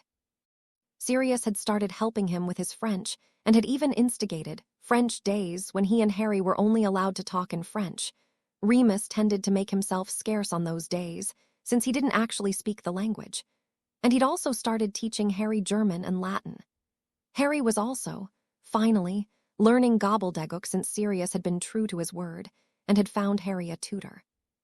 The tutor, Ginstock, was a female goblin whose disposition was a lot gentler than the other goblins Harry had met, mainly Backnog and healer Axura. Ginstock taught him for 3 hours every third day, and Harry was enjoying the lessons immensely, though he found it difficult, and sometimes painful, to pronounce the more throaty sounds. Still, learning gobbledygook was definitely worth the resulting sore throat in Harry's opinion. All of Harry's other tutoring had started as well. Sirius had started teaching him fencing, which was exhausting and made Harry wish he'd considered learning exercises for his arms. Who knew a small sword could get so heavy? Professor Snape taught him occlumency once a week, and Cousin Narcissa was tutoring both him and Draco on traditional customs, comportment, as well as finance and business. It kept them busy, though only for 2 out of every 3 days, but it was also a lot of fun. Harry loved learning new things, particularly things that he could see a use for, and all the things Cousin Narcissa taught them were very practical and useful. She'd even started teaching him and Draco how to dance. Unfortunately, since there were 2 of them, she made them take turns at being the girl. Lord Malfoy and Sirius had also hired him and Draco each a Quidditch coach. Harry's coach was Aidan Kiley, and Draco's coach was Avery Hawksworth. Both of them usually played for the Kenmare Kestrels, and both had apparently been shortlisted for the World Cup team the following year. Harry hadn't recognized their names, but Draco had, and he'd looked a little star-struck until Lord Malfoy cleared his throat disapprovingly. Both Aidan and Avery were traditional, and more importantly, amazing coaches. Harry felt as though he was learning stack loads every day. It was enough to remove any jealousy he'd been feeling about that fact that Fred and George had indeed gotten one of the few paid positions in the Under-17 Quidditch League. He was happy for them, of course, but he wished that Sirius and Lord Malfoy had let him and Draco try out as well. Still, Harry knew that he wasn't as good of a seeker as the twins were beaters yet, and he was glad for the opportunity to improve. At least this way, when he and Draco were allowed to join the league, they would be the best. It was the first Sunday of July, and incidentally one of Harry's rest days, when Sirius announced at breakfast that they would be having visitors over for dinner. Harry's first thought was that it was probably someone from the Order of Phoenix, but then Sirius told him that it was his cousin. It wasn't the first time Harry had heard about Sirius having cousins. He knew that Cousin Narcissa was Sirius' cousin, which meant that Cousin Narcissa's sister Bellatrix was his cousin too. It obviously wasn't Bellatrix, but Harry doubted that it was Cousin Narcissa either. Otherwise, Sirius would have just said that the Malfoys were coming over. The only other option that Harry knew about was Auror Tonks, who Mr. Weasley had said was Sirius' cousin. Harry had no idea how exactly Auror Tonks was Sirius' cousin, but Sirius hadn't denied the relation. "What do you know about what happens when a witch or wizard is disowned from their house, Harry?" Sirius asked suddenly. "Well, they can only be disowned by the head of house," Harry started, "unless it is the witch or wizard disowning their house." "Right," Sirius agreed, "and there are different severities of disownment," Harry continued. "Someone can be disowned from their house and still be friends with their family, but if they are excommunicated, then no one in the house that they were excommunicated from is allowed to acknowledge their existence. That is very rare, though." "It is," Sirius agreed, "but it still happens. When I was still in Hogwarts, my grandfather, Lord Arcturus, excommunicated one of my first cousins." Harry's eyes widened. "Really? Why?" "She had been contracted to marry the heir of a most ancient and noble house, but she disowned our house and married a Muggle-born wizard instead," Sirius answered. "Grandfather was furious and immediately excommunicated her." Harry considered that. "Is she the one coming over for dinner?" "Yes," Sirius nodded. "Her name is Andromeda Tonks, her husband is Ted, and their daughter's name is Nymphadora." "Is she an Auror?" Harry asked. "A trainee," Sirius corrected. "Right. She was one of the Aurors who taught me this year," Harry explained. She was the best teacher we have ever had for Dada. Really? Sirius grinned. That's hard to believe. She seems a bit clumsy. Harry couldn't disagree. She had tripped over something in every lesson. Sometimes it seemed as though she was tripping over air. Are all three of them coming for dinner? Harry asked. They are, Sirius nodded. I met with Andromeda earlier this week and offered to accept her back into the family. Can you do that? Harry frowned and thought. What about the marriage contract? It was fulfilled by her younger sister, Narcissa, Sirius answered. Harry raised an eyebrow in surprise. I didn't know cousin Narcissa had another sister. No, you wouldn't, Sirius frowned. Andromeda was excommunicated, remember? Narcissa won't have spoken to or about her sister in decades. Harry frowned and thought. Last year, when cousin Narcissa was taking me and Draco to the Muggle world, she said that she had asked advice from someone she knew who had married a Muggle-born. Do you think she was talking about Andromeda? Now it was Sirius' turn to look surprised. Sissy said that. It might have been Andromeda that she was referring to, but it is unlikely. Harry grinned in amusement at Sirius' name for cousin Narcissa. It was just so informal. He couldn't imagine anyone actually calling her that to her face. Anyway, Sirius said, Andromeda and her family have all agreed to be brought back into the House of Black, so we will be taking care of the formalities tonight. Is there anything I need to do? Harry asked. Not during the formalities, Sirius replied. But they are traditional, so it would probably be a good idea for you to put everything Narcissa had been teaching about hosting to good use. Harry looked at Sirius cautiously. Sirius didn't seem to hate traditionalism anymore, but he certainly wasn't traditional by any means. Why would Sirius care if his guests were traditional? Are you sure? Sirius nodded. I am. Remus won't be there. He's still not feeling very well, which means that everyone present other than me will be traditional. Majority rules. It was 6 p.m. when the doorbell rang, signaling the arrival of their guests. Harry and Sirius, both who were dressed in wine-colored robes that represented the most ancient and noble House of Black, waited in the formal sitting room for one of the elves to answer the door and bring the guests to them. Nervous? Sirius asked quietly. No, Harry denied. Are you? A bit, Sirius admitted with a grimace. I never was good at this traditional crap, and Andromeda can be a bit terrifying all on her own. As Sirius finished speaking, the door swung open and 3 people walked into the room, all of whom were wearing formal closed robes. Harry was impressed. Merry meet, Lord Black, Heir Black. The older woman greeted with a curtsy. Merry meet. Sirius nodded in acknowledgement. Harry nodded as well and looked their 3 guests over. He recognized Auror Tonks, of course, though he had never seen her dressed so formally, or her hair, which was the same shade as her mother's light brown hair, such a normal color. My lord, Andromeda started. May I introduce my husband, Theodore Tonks? Merry meet, Lord Black, Heir Black. Ted bowed. Merry meet, Sirius returned with a nod. And my daughter, Nymphadora, Andromeda continued. Auror Tonks grimaced when her mother said her name, but then she curtsied politely. Merry meet. Sirius placed a hand on Harry's shoulder. This is my godson and heir, Harry Potter, heir to the most ancient and noble houses of Black and Potter. Merry meet. Harry nodded politely. I thought that we would get the formalities out of the way first, Sirius told Andromeda. As you wish, my lord. Andromeda replied as she gracefully lowered herself to her knees in front of Sirius. Harry watched as Sirius offered his hands, palms up, for her to place her own hands in. I, Sirius Orion Black, Lord of the most ancient and noble House of Black, revoke the disownment of Andromeda Drula Tonks, nee Black, from the House of Black, as spoken by my ancestor, Lord Arcturus, Sirius intoned. Furthermore, with the authority granted to me as the Lord of the most ancient and noble House of Black, I welcome her back into the House of Black. So mote it be. So mote it be, Andromeda echoed. I, Andromeda Drula Tonks of the most ancient and noble House of Black, do so swear obedience and fealty to the House of Black, its lord and his heir. I will be to Lord Black faithful and true. I will love all that he loves, and shun all that he shuns, according to the law of magic and according to the world's principles, and never, by will nor by force, by word nor by work, do aught of what is loathful to him. So mote it be. Harry raised an eyebrow in surprise. He had been expecting a basic loyalty oath, not a fealty oath. Maybe the fealty oath was required when revoking a disownment. So mote it be, Sirius repeated. I, Sirius Orion Black, Lord of the most ancient and noble House of Black, accept the oath of fealty sworn to me by Andromeda Drula Tonks, nee Black, of the most ancient and noble house of Black. As liege lord, I will be to Andromeda and her family, fair and honorable according to the law of magic, and according the world's principles, and never, by will nor by force, by word nor by work, do aught of what is permanently harmful or injurious to her, nor to her family. So mote it be. So mote it be, Andromeda agreed.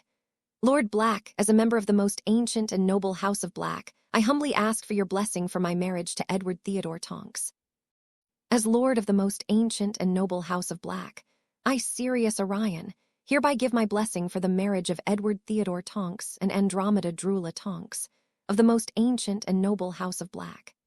As Edward Theodore was begotten from a lesser house, I, with the authority granted to me as the lord of the most ancient and noble house of Black, do so receive him into the house of Black.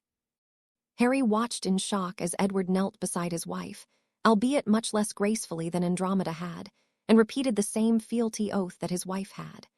Cousin Narcissa had taught him about ceremonies like this, but they were very rare and normally took place during a wedding. Sirius's response was similar to the response he had given Andromeda, except that it included the right for Edward to claim the name Black as his surname. My lord, Edward spoke again. My wife and I humbly ask for your blessing for our daughter Nymphadora Cassiopeia.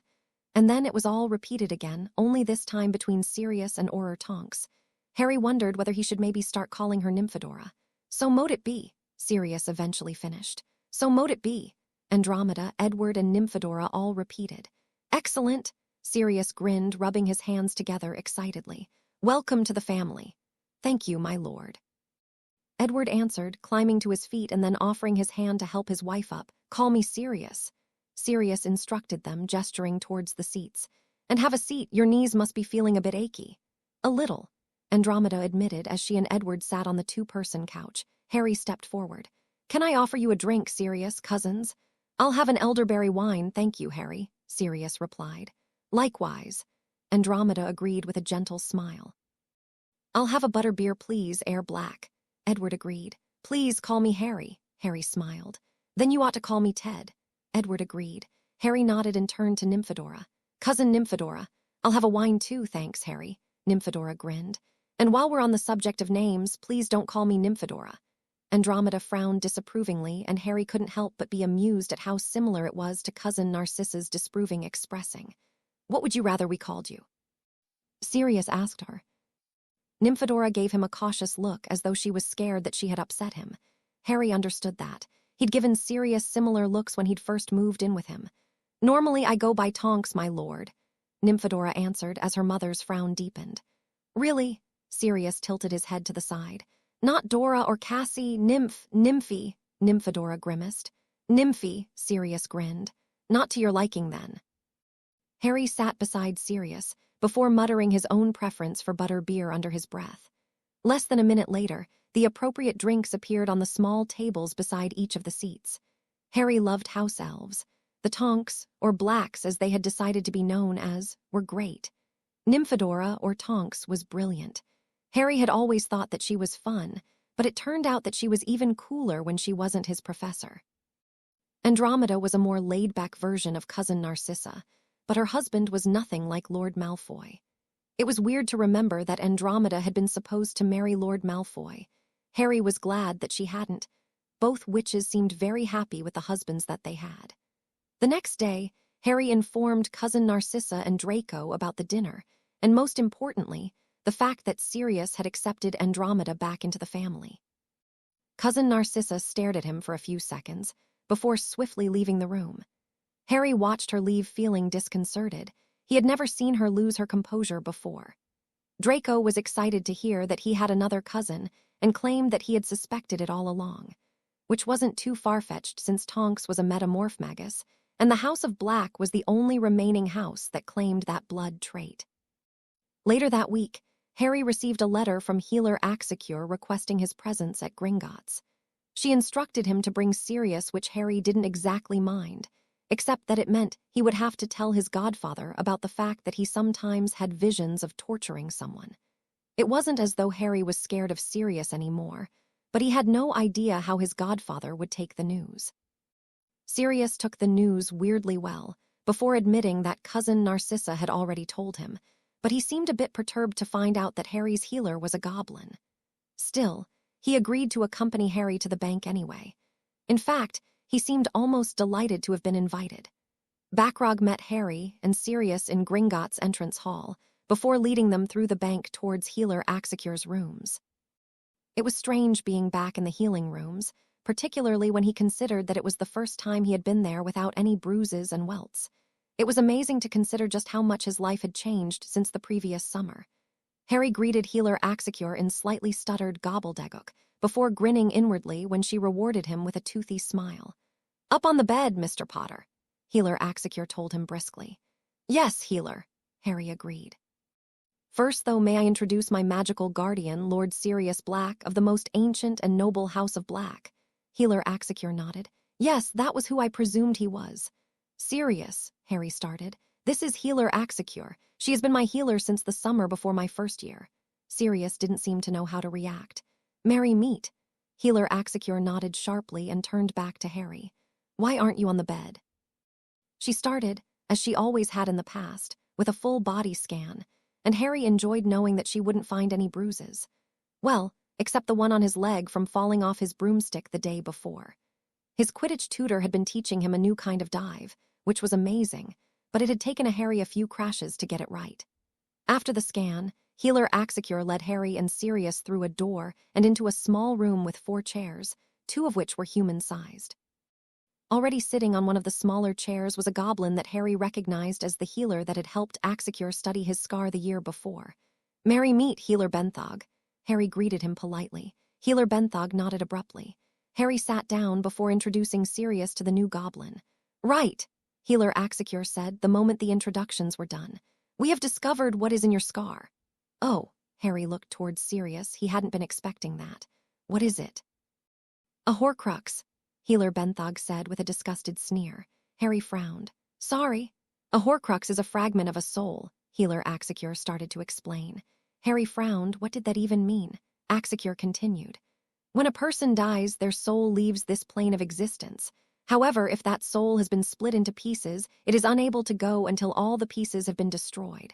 Some wizards deliberately split their soul in order to become immortal." "And Harry has a part of someone's soul in his head?" Sirius asked with audible horror. Harry felt sick. How was that possible? "Yes," Healer Benthog said. "All the tests have been conclusive." "Whose soul is it?" Harry asked, trying to ignore his increasingly nausea. Healer Axecure sneered. "We believe the soul fragment to belong to the wizard who is now known as Voldemort." Harry placed an arm across his stomach and tried not to retch. He had Voldemort's soul in his head. He couldn't imagine anything more horrifying. "Here." Healer Axecure pressed a potion vial into his hand. Harry tilted his head back and quickly swallowed the potion, sighing in relief when his nausea immediately began to lessen. "How can you be sure?" Sirius asked, reaching out a hand and placing it on Harry's shoulder. "We believe the fragment to have been deposited into Mr. Potter's scar the same night that it was created," Healer Axecure explained. "Additionally, we believe that Mr. Potter's visions of Voldemort's activities are a direct result of the connection granted to them by the Horcrux." Harry was sure that, without the potion, he would definitely have vomited at that news. His visions had been of Voldemort. He supposed that it made sense, but he had never really considered it. "Can you get it out?" Sirius asked the goblins. "Without hurting Harry? We can get it out, but it will hurt," Healer Benthog answered. "But he'll recover." Sirius asked. "Yes," Healer Axecure promised. "We have practiced the technique on 2 of Voldemort's other non-living Horcruxes, and we are certain that it will work on Mr. Potter as well." "2 other Horcruxes," Sirius exclaimed.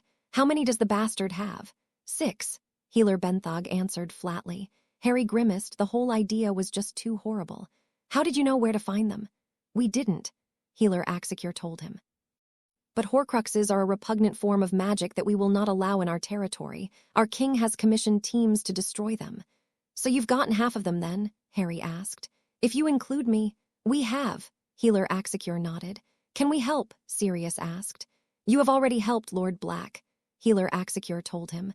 "The second Horcrux was found in your home." Sirius started in horror. "What?" "I believe that it was discovered when one of our ward-breaking teams were commissioned to move a portrait in your home," Healer Axecure told him, not sounding even slightly apologetic. Sirius looked shaken, something that Harry could understand. What had the Horcrux been doing at 12 Grimmauld Place? So can you get it out today? Harry asked. That is what we summoned you for. Healer Axicure stood. Follow me. It was a relieved and shaky Harry that left Gringotts several hours later, and Sirius wasn't much better. Removing the Horcrux had hurt in ways Harry hadn't thought was possible, and the pain had just seemed to go on for hours. But eventually, the pain had stopped, and the healers had informed him that the Horcrux was dead and gone. Harry thought that it made the pain completely worth it. He didn't actually feel any different, well, except for feeling weak and achy from all the pain. But it was wonderful to know that his scar was completely normal now. The scar even looked less bold, and Healer Axicure had promised that it would become even fainter over time. Once they got home, Sirius and Harry told Remus everything that had happened. Remus had been just as horrified as they had been, obviously, and his eyes had actually started to glow slightly, which was weird. Then they discussed what to do with the information. Sirius and Remus considered telling Dumbledore, but neither of them particularly wanted to. They were going to tell Lord Malfoy, though. Maybe as a spy he would have some ideas on where other Horcruxes were. When Harry had first received the invitation to Pansy Parkinson's pool party, he hadn't been particularly interested in attending. He'd been expecting the invite. Draco had told him to expect a lot of them since everyone knew he wasn't living with the Dursleys anymore. But of all the Slytherins, Pansy was his least favorite. Not only that, but he couldn't swim. He'd explained his reasons to Sirius, who had immediately added swimming lessons to Harry's timetable, and to Draco, who had promised him that he could just sit and watch or stay down the shallow end, before begging Harry not to abandon him, though Draco would deny that, of course. So Harry had agreed and accompanied Draco to the tailor's to get a swimsuit, which reminded Harry a lot of pictures they had been shown at elementary school about people swimming in the 1800s. Still, as Harry stepped out of the Parkinson's flu, he couldn't help but feel nervous about the whole idea. "Merry meet, Harry," Pansy curtsied in welcome. "Merry meet." Harry nodded abruptly as he moved away from the fireplace. "You are the first to arrive," Pansy told him with a simpering smile. Harry grimaced inwardly. "I see. How has your summer been so far?" Pansy asked, stepping closer to him. Harry watched her in confusion. "It has been excellent, thank you. How about yours?" "Oh, great." Pansy placed a hand on his arm and looked up at him. "My summer has been wonderful. Mother took me to France last week. Have you ever been to France? It's just wonderful. We should go together sometime." Harry watched in horror as she fluttered her eyelashes at him and quickly extracted his arm. "No, I haven't been to France, but Sirius has mentioned that he may take me next month." "Oh, how lovely." Pansy stepped closer again until her body was all but pressed against his side. "Maybe I should talk to Mother and see if we might meet you there." Harry stepped away and sneered at her. "I don't think so," Pansy pouted. "Oh, but Harry, we could have such a good time together." The flue chimed as Theo Knott stepped out of it. "Merry meet, Theo." Pansy greeted him with a small curtsy. "Merry meet, Pansy," Theo nodded before turning to Harry and bowing deeply. "Merry meet, Air Black. Merry meet." Harry agreed with a relieved smile. He had never been so glad to see Theo in his life. "How are you?" "Great," Theo grinned. "I've been staying with my brother Bartholomew. He's much more fun, that father. He took me to see the Bulgaria versus France game last week." "I read about that game," Harry replied. "Bulgaria won, right?" "Bulgaria whipped them," Theo exclaimed. "Which isn't surprising, really, given that they're one of the top teams in the world and France pretty much sucks." Pansy stepped forward until she was standing close to Harry again. "I was just telling Harry that I went to France last week." "That sounds nice," Theo told her while glancing from her to Harry with a questioning look. "It was," Pansy agreed. "Harry and I are going to go together one day." "No, we're not," Harry denied firmly, trying to ignore the way Theo was staring at them. Pansy pouted coyly and put her hand on Harry's arm again. "Don't be unkind, Harry." Harry stepped back. There was no way he was going to put up with her acting like this all year like Draco had. "I am not being unkind, Miss Parkinson. You are being overly forward. Now pull yourself together before I take my leave." Pansy's eyes widened. "What? I have not given you leave to treat me so informally," Harry told her sternly. "I will not allow you behave so improperly in my presence. Now either behave appropriately or I will return home." "But Harry," Pansy started, her eyes growing wet. "No," Harry denied her. "I have watched you behave in a disgustingly forward fashion towards Draco for 2 years. I will not be your next victim." The flue chimed again, and Pansy's eyes darted towards it with obvious relief before pasting a smile on her face and curtsying. "Merry meet, Daphne." Merry meet, Pansy, Daphne nodded before curtsying to Harry. Merry meet, Harry. Merry meet. Harry acknowledged somewhat briskly. Merry meet, Theo added with a smile. Pansy, is there somewhere else we can wait? Of course, Pansy nodded. You can go sit around the pool, I'll wait here to greet the others. I'll stay with you, Daphne told her with a smile. Astoria will be arriving any minute. Harry followed Theo through the house since the other boy had been there before. The house was clearly very big, bigger than Grimmauld Place, though not as large as Malfoy Manor, but it seemed to have been decorated rather garishly. Everything seemed to be there to show how rich and well-connected the Parkinsons were, and much of it clashed. I swear, Harry, Theo started as he pushed open a door and held it for Harry. You get more and more like Lord Malfoy every time I see you. Harry smirked as he looked around. There was a large pool in the middle of a paved area, as well as a lot of lounging chairs arranged around it. Well, I wasn't going to let her get away with it like Draco did. She made his life miserable last year. I know. Theo fell onto one of the chairs. It was hilarious to watch. I thought so too, Harry admitted, lowering himself onto one of the chairs beside Theo's one. It was really comfortable. Though, it's a lot less funny now that she's moved her attention to me. It makes more sense for her to be chasing you, Theo pointed out. Draco's betrothed to Astoria. Does everyone know that? Harry asked, raising a hand to block out the sun. He wished wizards used sunglasses. Of course, Theo told him, just like everyone knows that I'm betrothed to Nastasja Lestrange. Lestrange? Harry asked curiously. The only Lestranges he knew of were the three in Azkaban. Her father was Lord Lestrange's uncle. Theo explained. Was? Harry questioned. Died a few years ago, Theo answered. Hunting accident. Merry meet, Harry. Theo. Draco's cheerful voice interrupted their conversation. Merry meet. Harry greeted him. Draco laid himself out on the lounging chair beside Harry. What were you talking about? Nastasja, Theo told him. Harry didn't know I was betrothed. We're all betrothed, Draco said. Well, other than Harry, Daphne, and Pansy, of course. Why isn't Pansy betrothed? Harry asked curiously. Draco looked amused. I don't know. Probably because her parents didn't think any of the offers were good enough for her. That seems silly, Harry pointed out. Won't she have to settle for someone even worse now that everybody else is betrothed? You're not, Theo reminded him with a laugh. Harry scowled. Yeah, well, there's no way I'm settling for her. At least she seems to be over me, Draco said in audible relief. She barely looked at me twice when I arrived. Theo laughed again. That's because she's moved on to Harry. Really? Draco smirked. Serves you right for laughing at me last year. You should have seen him put her in her place. Theo told him. It was a beautiful thing. What did he say? Draco asked, apparently forgetting that Harry was right there. He accused her of behaving inappropriately towards him and told her to pull herself together or he would leave. Theo told him gleefully. And when she tried to protest, he said he'd seen her be disgustingly forward with you and that he refused to be her next victim.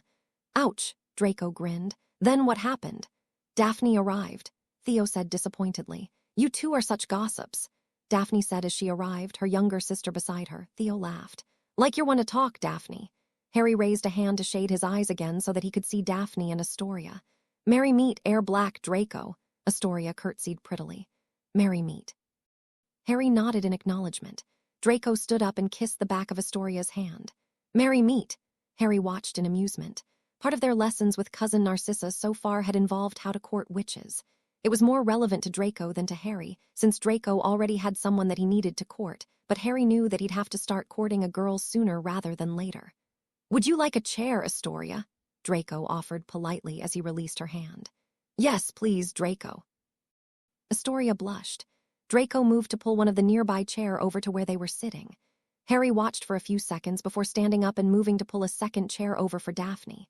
Once the chairs were arranged, both facing Harry, Draco, and Theo's chairs, Daphne and Astoria gracefully lowered themselves onto them. Thank you, Draco, Astoria said with a shy smile. Yes, thank you, Harry, Daphne agreed, her smile much more confident than her sister's. I hope you're taking notes, Theo. Theo grimaced. Nastasja is only 10, Daphne. It will be a long while before I need to start wooing her. Harry flushed and barely managed to stop himself from stammering out a denial that he hadn't been trying to woo Daphne. It wasn't as though the idea of courting Daphne hadn't crossed his mind. She was very pretty and, most importantly, wasn't already betrothed to someone else. Are you enjoying living with Lord Black? Harry, Theo asked after Draco and Harry had retaken their seats. Definitely, Harry grinned. He's brilliant and Remus is great too. Who is Remus? Daphne questioned. He was one of Sirius and my dad's school friends, Harry explained. He's living with us. Another Gryffindor then, Theo grinned. You're outnumbered, Harry laughed. Yes, it's not too bad though. Sirius is Gryffindor through and through, but half the time Remus seems to be more of a Ravenclaw than anything. He's particularly knowledgeable about magical creatures. Is he traditional? Daphne asked curiously. No, Harry sighed. But he's not anti-traditional either. We run together every morning and he's been asking me a lot of questions about traditionalism. It's summer, Theo protested. Why would you want to spend your holiday running? I like running, Harry reminded him. Draco groaned dramatically. You're mad. Our holiday has been corrupted enough as it is without adding running on. Corrupted. Astoria asked quietly. Mother has us studying almost as much as we do at school, Draco complained. Harry snorted. Don't be melodramatic, Draco. We only study 2 out of every 3 days. I'm with Draco, Theo commented. That sounds awful. Holidays are for resting and having fun. Holidays give you the opportunity to learn things you don't have time to learn at school, Harry countered. I'm learning gobbledygook. Theo, Daphne, and Astoria all stared at him. Why? Because goblins are integral to all finance and business dealings, Harry pointed out. Cousin Narcissa has been teaching me French because one day I'll have business dealings in France, so I thought I should learn gobbledygook too. That sounds logical, Daphne agreed. Can you say something in gobbledygook? Sure. Harry grinned before reciting one of the gobbledygook greetings he had learnt. Draco rolled his eyes. It sounds weird. I think it's impressive, Daphne told Harry. Does it hurt your throat? Yes, Harry grimaced. I always have a sore throat after my lessons. My tutor says I'll get used to it though. So what else are you learning? Daphne asked curiously. Father and Lord Black are taking us to the Wisengamot meeting next week, Draco started. So we've been learning about how that works. And Cousin Narcissa has been teaching us how to manage our house's business portfolios, Harry added. And we have Quidditch lessons, Draco boasted. Avery Hawksworth and Aidan Kiley are coaching us. I wouldn't mind those lessons, Theo grinned. The other stuff sounds horrible though. I'm glad I don't have to start learning it until next year. Harry tilted his head to the side. Isn't your brother the heir, though? He is, Theo agreed. But Nastasja is the only Lestrange alive who isn't in Azkaban, so when I marry her I will become the Lord Regent of the House of Lestrange. I'm not looking forward to it. It's been bad enough watching Bartholomew learn it all. How is he? Daphne asked with interest. Is he looking forward to the wedding? Theo grimaced. I guess. Mostly he just seems to agree with everything Drusilla says. It makes me glad that Nastasja is so young.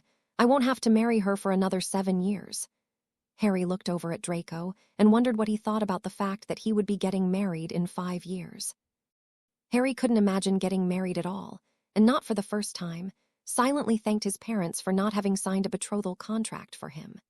Sirius couldn't help but be nervous as he stepped out of the ministry flue in his formal Wisengamot robes.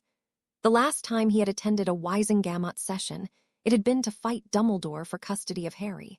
The time before that had been to prove his innocence, and the time before that had been as a teenager accompanying Lord Potter. He paused beside the flue and waited for Harry to come through, proudly watching as his godson stepped out of the flue without the slightest stumble.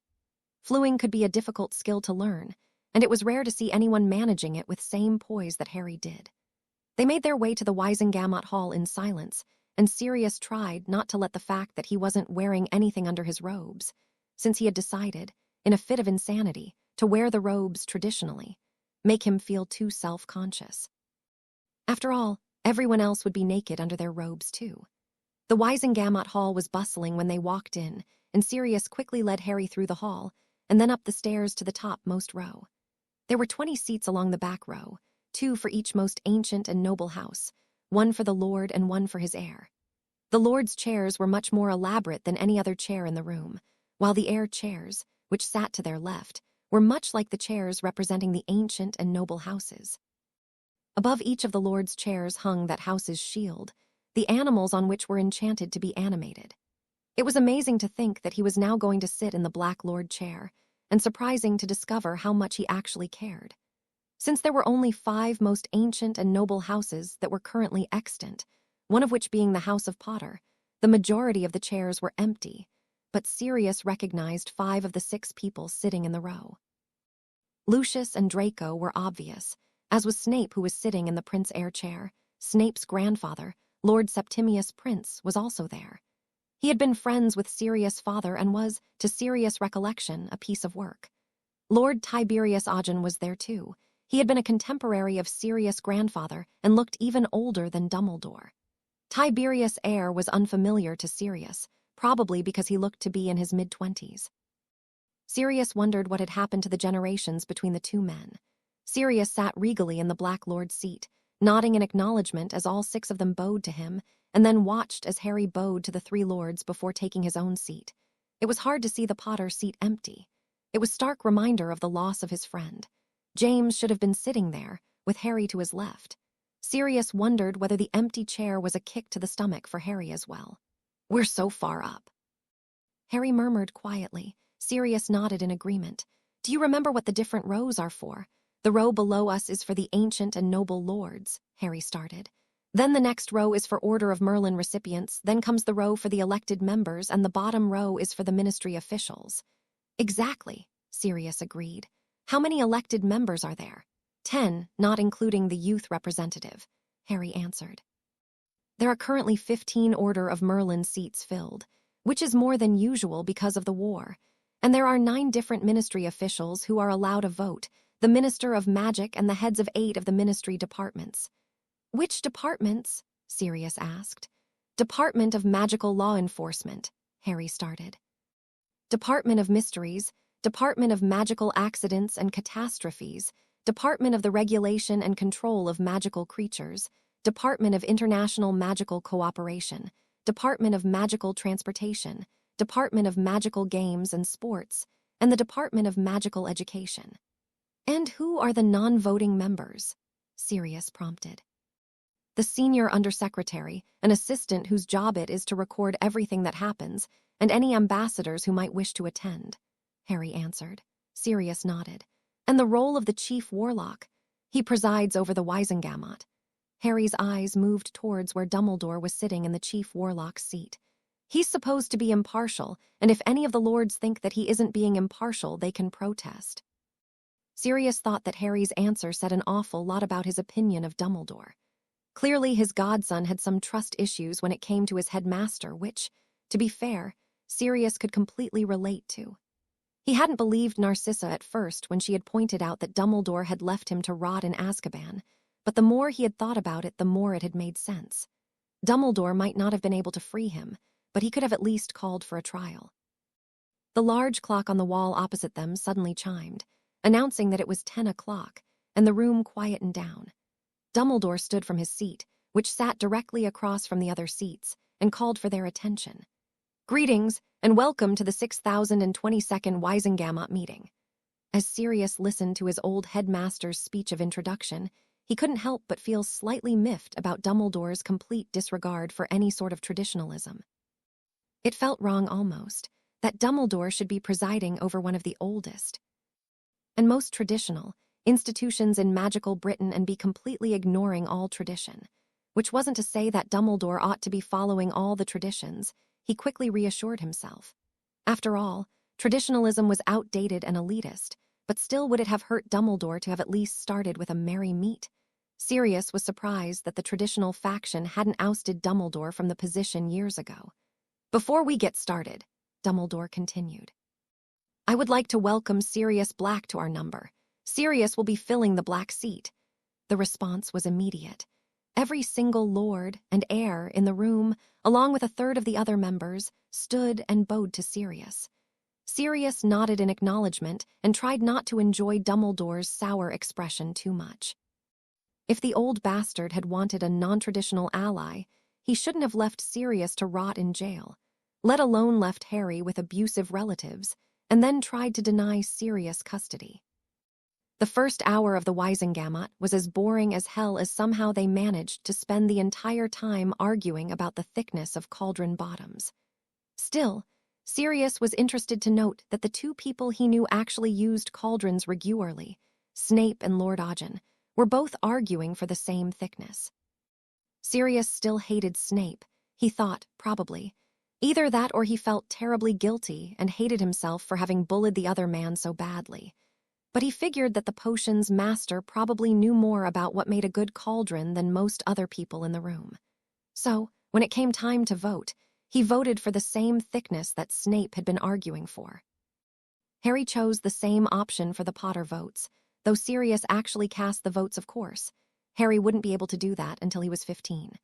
The next order of business was introduced by a short, pudgy woman in pink who was apparently the senior undersecretary, Madame Umbridge. There was something grating about the woman's voice, like fingernails on a blackboard, and Sirius was tempted to cast a spell that would muffle her voice. "Werewolves," Umbridge finished. Sirius stiffened and turned his attention towards her. What had she said? "Of course," she continued sweetly. "We are all aware of the great risk the existence of half-breeds bring to our society. They are a risk, not only to ourselves, but also to our children and grandchildren." Sirius stiffened angrily. Remus wasn't a risk to society, and he certainly wasn't a half-breed. He glanced towards Dumbledore, expecting the chief warlock to be as horrified as he was, only to find that the older wizard was watching the proceedings calmly. Umbridge went on, and on, and on, and each new sentence brought new insults and seemingly unfounded claims of how werewolves were a danger to their society. 10 minutes into her speech, Sirius was so angry he was shaking. He lit the tip of his wand and raised it in the air, before waiting for Dumbledore to call on him. It took a few minutes, but eventually Dumbledore called Umbridge's tirade to a halt and called on Sirius. Sirius stood to his feet. "Madame Umbridge, we can all see that you feel strongly about this subject, but I'm afraid I have yet to hear any form of proof of your claims regarding the dangerous nature of werewolves." Umbridge looked vaguely startled. "Proof, Mr. Black." Sirius straightened his shoulders. "It's Lord Black, Madame Umbridge." "Lord Black of the most ancient and noble house of Black, I believe that I have the right to expect the appropriate address while in this court." Umbridge gave a small giggle. "Of course, Lord Black, my apologies." Sirius nodded abruptly. "As I was saying, Madame, while you have certainly expressed your own opinion on the matter, you have yet to introduce any actual evidence for your claims." "I hardly see any need for evidence, Lord Black." Umbridge's voice was syrupy. "The fact that werewolves are a danger to our society is just that fact. It is hardly necessary to bring in experts to speak on a subject that we are all familiar with. You may not see any need for evidence, Madame, but I do." Sirius told her icily, before looking around the room. "Is it usually the custom of this body to vote on laws based entirely on one person's vitriol?" Umbridge cleared her throat. "If I may, Lord Black, perhaps you're simply unaware of the risks that werewolves bring because of your recent stay in Azkaban." Sirius raised an eyebrow. "I am unsure as to what relevance my unlawful imprisonment has to this matter, Madame Umbridge." Umbridge let out another giggle.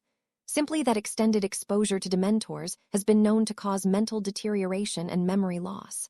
Sirius snorted disparagingly. "I thank you for your concern, Madame, but I am perfectly well. In fact, it is interesting that you should speak of my memories.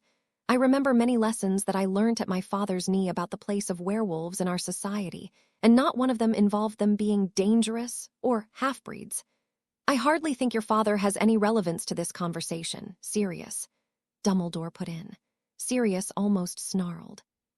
"I beg to differ. Chief Warlock, my father, the former lord of the most ancient and noble house of Black, spent many years apprenticing under Newton Artemis Fido Scamander, the author of Fantastical Beasts and Where to Find Them. In fact, if you read Scamander's book, a book I would like you remind you, Headmaster, is used as a textbook for the care of magical creatures class at Hogwarts, his opinion on the subject of werewolves is that they are like any other magical being. Some are gentle, some are violent, but all are individuals worthy of respect." One of the wizards in the row containing ministry officials raised his wand. "Mr. Fancourt," Dumbledore acknowledged. Sirius took his seat. He recognized that name. Fancourt was the head of the department for the regulation and control of magical creatures. "Lord Black." Fancourt stood and turned, so he was facing Sirius. "I do not argue your point on the content of Scamander's book, however. I would like to remind you that Newton Scamander was the wizard responsible for introducing the Werewolf Registration Act in 1947. Surely this shows that Scamander believed that werewolves were dangerous enough to be kept track of." Sirius stood, not waiting for Dumbledore to acknowledge him. If werewolves were the only being in Britain who the Ministry kept a record of, this could certainly be argued to be the case. But are you claiming, Mr. Fancourt, that the Wizard Registration Act of 1812 was created for similar reasons? Fancourt frowned. Not at all, Lord Black. I concede your point. Sirius nodded in satisfaction, before turning his attention to Dumbledore. Chief Warlock, I move that this discussion be tabled until such time as an expert on the subject may be brought to share the facts. Perhaps Mr. Scamander might be convinced to share his expert opinion with us. Umbridge shot to her feet. I hardly think that is necessary. Lord Ogden stood slowly, and Sirius was half surprised that he couldn't hear the old man's joints creaking from where he sat. I second that motion. As do I, Fancourt stood as well. Very well, Dumbledore nodded slowly. The motion is accepted. All in favor. Sirius tapped his wand on his right armrest before reaching over Harry to tap the Potter one as well. All against. Very well, Dumbledore sounded strangely reluctant. The motion is carried. Sirius, would you be willing to issue Mr. Scamander an invitation to our next meeting? Sirius gritted his teeth, irrationally irritated by Dumbledore's lack of traditionalism. Of course. About a week before his birthday, Sirius asked Harry what he wanted to do for it. Harry stared uncomprehendingly at his godfather, before excusing himself to his room. Despite having spent a month and a half with Sirius, there was something about knowing that he wouldn't have to spend his birthday being bullied by his relatives that helped everything sink in. He would never again have to live with the Dursleys. Never again would he need to fear his uncle's belt, his aunt's frying pan, or Dudley's fists.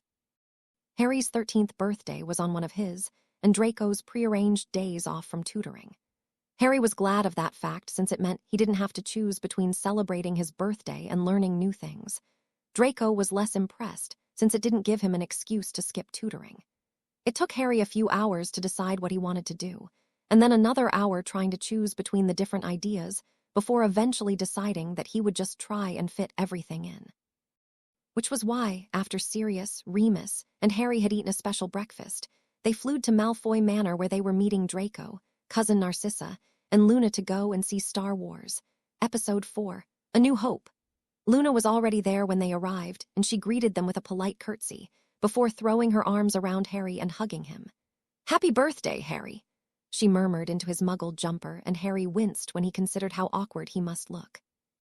In all honesty, this was the second hug he could ever remember receiving, the first also having been from Luna, and he had no idea what he was doing. Merry meet, Luna, Harry told her, awkwardly placing his hands on her back. At least I'm not the only one she attacks, Draco grumbled. It's uncivilized. Hugs aren't uncivilized, Luna protested, finally releasing Harry and stepping away. They create highlopes, and highlopes are very important. Harry grinned fondly at his friend, ignoring, for now at least, the questioning looks that Sirius and Remus were giving him. Are we ready to go? We are, Luna smiled back. Daddy even said I could stay with Draco for the night. Not with me, Draco protested quickly. With our family in a spare bedroom. Of course, Luna gave him a quizzical look. That's what I said. Luna, is it all right with you if you side-along apparate with Remus? Harry asked. He's really nice. Luna turned her wide eyes towards Remus and stared silently for a few seconds. He's a Lupin. Harry's forehead wrinkled in his confusion. Yes, that's his surname. He's a Lupin whose name is Lupin. Luna giggled. Harry glanced towards Sirius and Remus, wondering what they were making of Luna, and was surprised to see that they both looked tense. So you're all right apparating with Remus then? Harry checked with Luna. Of course. Luna nodded quickly. Does he know where we are going? Yes, Harry assured her. I took him and Sirius there last week to book the tickets. Lovely, Luna decided before skipping over to Remus and slipping her hand into his larger one. Hello, Mr. Lupin. Who's a Lupin? Remus looked taken aback. Hello.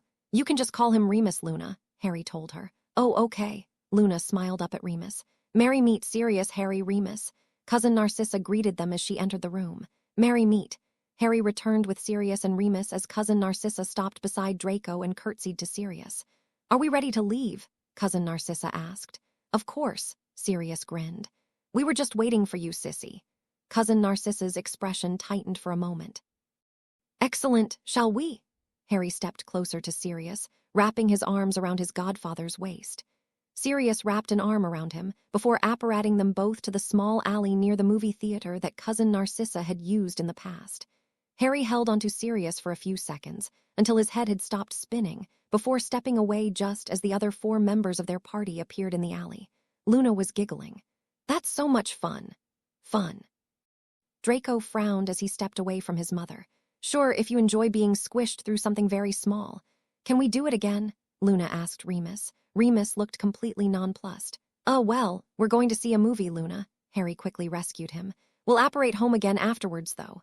"Oh, goody." Luna's eyes sparkled in excitement. "This way." Cousin Narcissa instructed them, beginning to walk towards the alley's exit. "We do not wish to be late." Harry began to follow her, but they had only just exited the alley when he realized that Sirius and Remus were lagging behind. He stopped, waving Draco and Luna to go ahead, and waited for the 2 wizards to catch up. "Is everything all right?" he asked Remus in concern. "Sorry about Luna, she can be rather intense." Sirius raised an eyebrow. "That's one word for it, pup. She's a conspicuum seer," Harry explained as they began trailing after the others. "Seriously?" Sirius asked incredulously. "Yes," Harry nodded firmly. "So she comes across a bit bonkers," Sirius offered. "I guess," Harry agreed. "You get used to it after a while." "What's a conspicuum seer?" Remus asked Sirius curiously. Sirius looked to Harry. "Harry would probably explain it better than I would." "She's a seer, but she doesn't see the future," Harry explained. "She sees things as they really are, no pretenses." "And you didn't think to warn us?" Sirius asked, sounding a tad exasperated. "Sorry," Harry told him. "As I said, you just get used to it. I forgot that it would be weird for you." "It's fine," Remus assured him kindly as he held the door of the theater open for them. "She seems lovely." "There you are," Draco greeted them. "Are we going in?" Harry looked around for the concession stand. "Don't we want popcorn? The movie starts in 5 minutes," Draco told him. "What if we miss some of it?" "You've seen it before," Harry reminded him. "Yes, but Luna hasn't," Draco pointed out. "Tell you what," Sirius started. "How about you guys go in and get us seats, and Remus and I will buy us all some popcorn?" Harry shot his godfather a grateful look. "Thanks, Sirius." "No problem, kiddo," Sirius grinned. Harry and Draco led Luna into the theater, with Cousin Narcissa accompanying them, and then towards the clump of empty seats in the middle. "That's the screen," Draco pointed out to Luna as they sat down. "The movie will appear on that." Luna grinned widely. "I'm so excited." "You should be," Draco agreed. "It's going to be smashing." The movie was just as good as it had been the first time Harry, Draco, and Cousin Narcissa had seen it, and it was fun watching Luna, Sirius, and Remus experience it for the first time. Especially Luna, who had never seen a Muggle movie before. After the movie, they went out for lunch, and Harry thoroughly enjoyed watching the 5 most important people in his life getting along. Sirius and Remus seemed to take Luna's oddities in their stride, well aside from when Luna called Remus a Lupin. Then they would both look worried. It was confusing for Harry, who wondered what exactly Luna had recognized about Remus that worried them. Cousin Narcissa's reaction had only added fuel to Harry's curiosity. The first time she had heard Luna refer to Remus as Lupin, she had tilted her head to side curiously, but the second time her eyes had widened, and she had looked utterly shocked for a moment before expression evened out. Harry was definitely going to research the word Lupin. After lunch, they apparated back to Malfoy Manor to finish setting up for Harry's birthday party. It had been Draco's suggestion to hold the party at the manor since it had both a swimming pool and a quidditch pitch. The only negative side of having the party there was that it meant that he couldn't invite Neville. But Harry had spent the previous evening with Neville celebrating the other boy's birthday, and Neville had assured him that he understood. Harry suspected that Neville was more relieved than anything. He doubted his friend would have been interested in attending a party filled with the Slytherins anyway. The guests weren't due to arrive for another hour, so Cousin Narcissa suggested that Harry open some presents in the parlor while they waited. "You should open my one first," Draco declared firmly as Cousin Narcissa arranged for one of the house elves to bring the presents. "All right," Harry agreed easily as he sat down in one of the armchairs. "Then mine," Luna added quickly. "Sure," Harry smiled. A large pile of presents appeared on the small table, prompting Draco to stand up and pass Harry a medium-sized box wrapped in metallic silver paper and tied up with a green ribbon. Harry eyed the box in amusement. "We know you're in Slytherin, Draco. You don't need remind us at every opportunity." "I happen to like silver and green," Draco told him snootily. "I can tell," Harry smirked, before turning his attention back the parcel that was resting on his knees. He carefully untied the ribbon, before pulling the paper away from the box to reveal a polished wooden box with writing on top. I have no idea what this says, Harry admitted as he stared at the weird-looking letters. That's because you don't read Bulgarian, Draco told him smugly. It says, Sokolov Quidditch Supplies. Harry stared at the box in new wonder. Sokolov Quidditch Supplies were the best in the world. He opened the box and then removed the topmost item, a pair of dragon-skin Quidditch gloves. These are amazing, he told Draco. Thank you. You're welcome. Draco still sounded smug. I got myself a set too, of course. There are gloves, shin guards, arm guards, knee guards, and because you're the Seeker, they are all made out of Australasian opali skin. Harry returned the gloves to the box before shutting it and putting it down by his feet. Thank you so much. My turn. Luna bounced up from where she was sitting beside Draco. She picked up a bright yellow box from the table and passed it to Harry, before bending down and hugging him briefly. Happy birthday, Harry. Thanks, Luna, Harry said, thankful that the hug hadn't lasted long enough to warrant a response from him. He unwrapped the box, before opening it and then staring in confusion at the necklace inside. It was silver, and the pendant was shaped like a triangle with a circle and a line inside it. Daddy couldn't believe that you didn't already have one, Luna told him seriously. Especially since you're already a third of the way there, so he helped me buy it for you. Thanks, Luna, it's great, Harry told her with a smile, feeling no less confused than he had before her explanation. A third of the way to what? Put it on, Luna instructed him. You should wear it under your robes all the time. Harry hid a grimace as he slipped the necklace over his head. At least Luna wasn't insisting he wore it over his robes. Sirius looked amused. It looks great, pup, very you. Of course it is, Luna agreed. That's why I bought it for him. Cousin Narcissa drew her wand and then used it to levitate a small present over to Harry. This is from Lucius and I, Harry. Thank you, Harry told her gratefully, before carefully opening the present to reveal an ornate silver pocket watch with the coat of arms of the most ancient and noble House of Black engraved on it. He picked up the watch and looked it over, taking in the coat of arms of the most ancient and noble House of Potter that was engraved on the back of the watch. Traditionally, your parents would have given you a pocket watch 2 years before you came of age, Cousin Narcissa told him.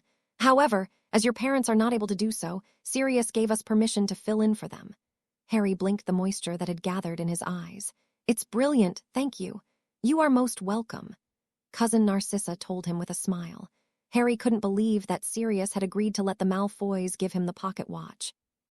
Admittedly, they had been the most important adults in his life before he started living with Sirius, but for Sirius to let them fill in for his parents, that was amazing.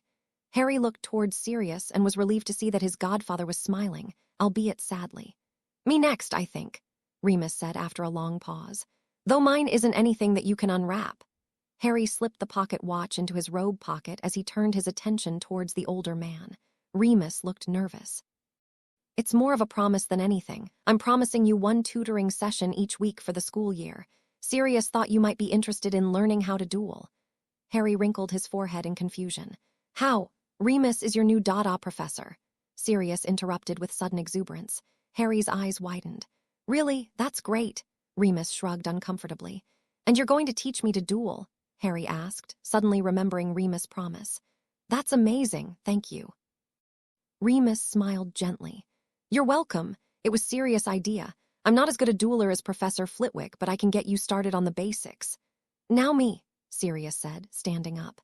He picked up the final present from the table and handed it to the Harry, before leaning down and pulling him into a hug. Harry froze at the unexpected action, before awkwardly attempting to place a hand on Sirius' back as he did when Luna hugged him. Happy birthday, pup. Sirius told him, his voice filled with emotion. Your parents would be so proud of you. Thanks, Sirius, Harry responded with equal emotion. Sirius cleared his throat as he released Harry and then returned to his seat beside Remus. Harry unwrapped the present that Sirius had given him and found himself staring into a mirror. It's a communication mirror, Sirius told him. It was your dad's. I have the matching one, so can contact me whenever you need to when you're at Hogwarts. Harry studied the mirror in front of him. He'd read about communication mirrors. They were very rare. Thanks, Sirius. You're welcome, pup, Sirius smiled. Now I actually have 2 more presents for you, neither of which are wrapped. Harry carefully placed the mirror on top of the box of Quidditch gear at his feet before giving Sirius his full attention. First, Sirius started. Tomorrow we are leaving for a week-long holiday. Harry's eyes widened. But what about my studying? A break will do you good, Sirius told him. You won't be missing anything. Sissy is giving Draco a week off as well. Besides, you can still read as many books as you like, and we'll spend most of our time in France and Germany, so you'll be able to practice those languages you've been learning. Draco chortled. You probably shouldn't tell Pansy that you're going to France, Harry. Who knows what she will do? Harry grimaced at the thought. It's not funny. You thought it was funny when it was happening to me. Draco pointed out. What's this about? Sirius asked. Pansy Parkinson has decided to try and court Harry, Draco explained with a smirk. Every time she sees him, she tried to flirt with him. Sirius turned to Harry with a frown. Harry, it's all right, though, Draco added quickly. Harry's just channels my father and puts her in her place. It doesn't stop her from trying again, though, Harry grimaced. You should have told me, Harry, Sirius said seriously. I can write to Perseus and request that his daughter stop. Harry studied his godfather. He was always surprised when Sirius offered to do something traditional. It was such a contrast to the anti-traditionalism rants that Sirius had included in his letters in the past. Unless you like her, Sirius added with a smirk, in which case I could always write and ask about a betrothal contract. Harry blanched in horror. No way, not in a million years. Draco and Luna both started laughing. So would you like me to write to Perseus? Sirius asked with an amused grin. Yes, please, Harry decided, anything to get Pansy off his back. You really ought to start considering a betrothal contract with somebody, though, Harry, Draco put in with a smirk. Draconus, Cousin Narcissa reprimanded him. Sorry, Mother, Draco allowed, though he was still smirking. Back to the presents, Sirius decided, his eyes twinkling. Secondly is a promise to buy you a firebolt when they are released on the 16th of August. I have already placed the order. A firebolt, Harry repeated in excitement. They're supposed to be incredible. That's what I've heard, Sirius agreed. And since you've all but promised the Weasley twins that they can keep your Nimbus 2000 ones, I figured you needed a new broom. Thanks, Sirius, Harry beamed. I can't wait to try it. You gave the Weasleys your brooms, Draco protested. But they were already better than all the other beaters at Hogwarts. Now they'll be unbeatable, Sirius chuckled. Nice pun.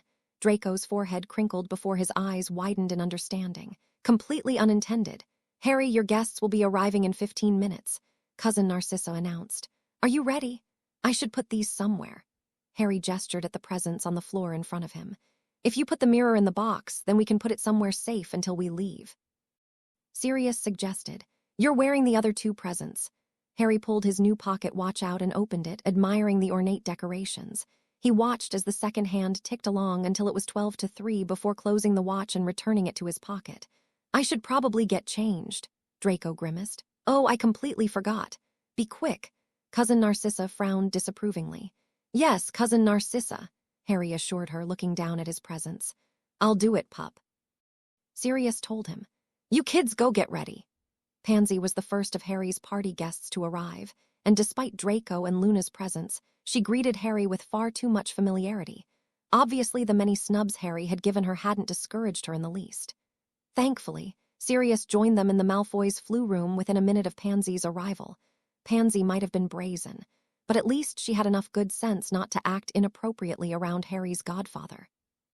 It didn't take too long for the rest of the guests to arrive, and then Harry and Draco led them out to the pool area so that they could swim. The Malfoys' pool was great, and most importantly for Harry, was shallow enough for him to stand. Harry's swimming lessons were going well, but he still preferred to be able to touch the ground. They swam for at least an hour, before drying off and making themselves comfortable on the deck chairs that were near the pool. Draco took the opportunity to call for afternoon tea, and within a minute they were all happily sipping butterbeer and eating pastries. So, Harry, Theo started, what have you received for your birthday so far? Lots of things, Harry grinned. Remus has promised to teach me to duel. Lord Malfoy and Cousin Narcissa gave a pocket watch. Sirius is going to buy me a firebolt as well as taking me on holiday next week. Where are you going? Daphne asked with interest. France and Germany mostly. Harry answered. French and German are two of the languages I'm learning at the moment, so it will give me the opportunity to practice them. France is wonderful, Pansy told him with a coy smile. I'm sure that you remember that I went there last month. Maybe I could meet you there and show you around. Harry swallowed his grimace and tried to be as polite as possible. No, thank you, Pansy. I think that Sirius would rather that it just be the two of us. Very well, Pansy looked disappointed. Well, let me just say, you definitely shouldn't go to the Muggle beaches. The Muggles prance around practically naked. It's so uncivilized. Father says that it's just further proof that they are filthy barbarians. Harry raised an eyebrow challengingly. I beg your pardon. He could tell the exact moment when Pansy remembered that Harry didn't like hearing people insulting Muggles. Her eyes widened, and then she adopted a painfully fake, apologetic expression. Oh, I am sorry, Harry, Pansy simpered. I didn't mean— Yes, you did, Harry interrupted her flatly. They are a different culture, Pansy, and we have no more right to judge them than they have to judge us. Pansy's apologetic expression wavered towards a scowl. They're just so uncouth. I don't know how you stand them. Look who's talking. Draco muttered quietly, so only Harry and Theo were sitting on his other side could hear him. Harry grinned inwardly but kept his eyes focused on Pansy. They are different. There was no trace of Pansy's apologetic expression remaining as she sneered at Harry. Maybe you should go live with them if you like them so much. Isn't that what blood traitors do? Harry narrowed his eyes icily. I beg your pardon, Parkinson. Pansy's eyes widened and her expression became apologetic again. My apologies, Harry. I didn't mean it. You know I didn't. Harry sneered as she tried to bat her eyelashes at him. If I were you, Parkinson, I would take my leave before I decide to respond to your insult. Pansy looked horrified. You don't mean that, Harry. I do, Harry assured her. And you should tell your father to expect a missive for Lord Black. Pansy's eyes filled with tears as she looked around at the rest of their friends, as though hoping someone would defend her, before she grabbed her bag and fled. There was a heavy silence, and Harry began to worry that he had offended his other friends, but then Theo began chuckling. Merlin, Harry, you the most terrifying teenager I have ever come across. And he only became a teenager today, Draco added. I wish someone had done that to her years ago, Theo commented. Maybe then she wouldn't be so awful to spend time with. We can only hope that she will learn from this experience. Daphne agreed with a small nod. There was another moment of silence, though this time it felt a lot lighter, before Theo spoke again. And speaking of terrifying wizards, Harry, Draco, were you both at the last Wisengamot meeting? Father said that Lord Black spoke and that he was very impressive. Yes, Draco answered as Harry nodded. It was smashing. There was this horrid witch who started ranting about how evil and terrible werewolves are, but then Lord Black stood up and put her in her place. I heard about it as well, Daphne said. Thomas was very impressed. Luna nodded vaguely. Of course, humdingers are always very impressive. It was only a few minutes past midnight when Lucius was woken by a burning sensation from the dark mark on his forearm. His first response was, as always, to rub the mark as though he could soothe away the pain. His second response was to get out of bed as carefully as possible so as to not wake Narcissa. Lucius, Narcissa's sleepy voice murmured worriedly. Is it him? Yes, Lucius admitted. Go back to sleep. Narcissa's hand reached for her wand before spelling all their lamps on, filling the room with light. You know I don't sleep well without you beside me. I'll walk you to the flu room. Lucius knew better than to protest. Narcissa worried about his meetings with the Dark Lord more than he did. A sentiment that Lucius knew he would share if Narcissa was the one attending the meetings, and he was forced to sit at home and wait. He summoned the black robes that he always wore when the Dark Lord called for him, and quickly donned them. A few more spells tidied his hair and ensured that his breath would be fresh, Death Eater or not. He was still the lord of the most ancient and noble house of Malfoy, and he refused to embarrass his house in any way. That done, he walked down to the flu room, the only room in the house exempt from the anti-apparition wards that spanned the grounds, kissed Narcissa farewell, and apparated away, allowing the dark mark to guide his destination. When he opened his eyes again, he was in the entrance hall of the Muggle manor that the Dark Lord had, for some unknown reason, made his home. Cutting it a bit close, aren't you, Lucius? Julian Knott greeted him with a smirk from where he was lounging against one of the columns. Lucius raised an eyebrow disdainfully. Knott was a slimy, loutish, blood traitor disguised as a traditionalist, as were many of the Dark Lord's followers.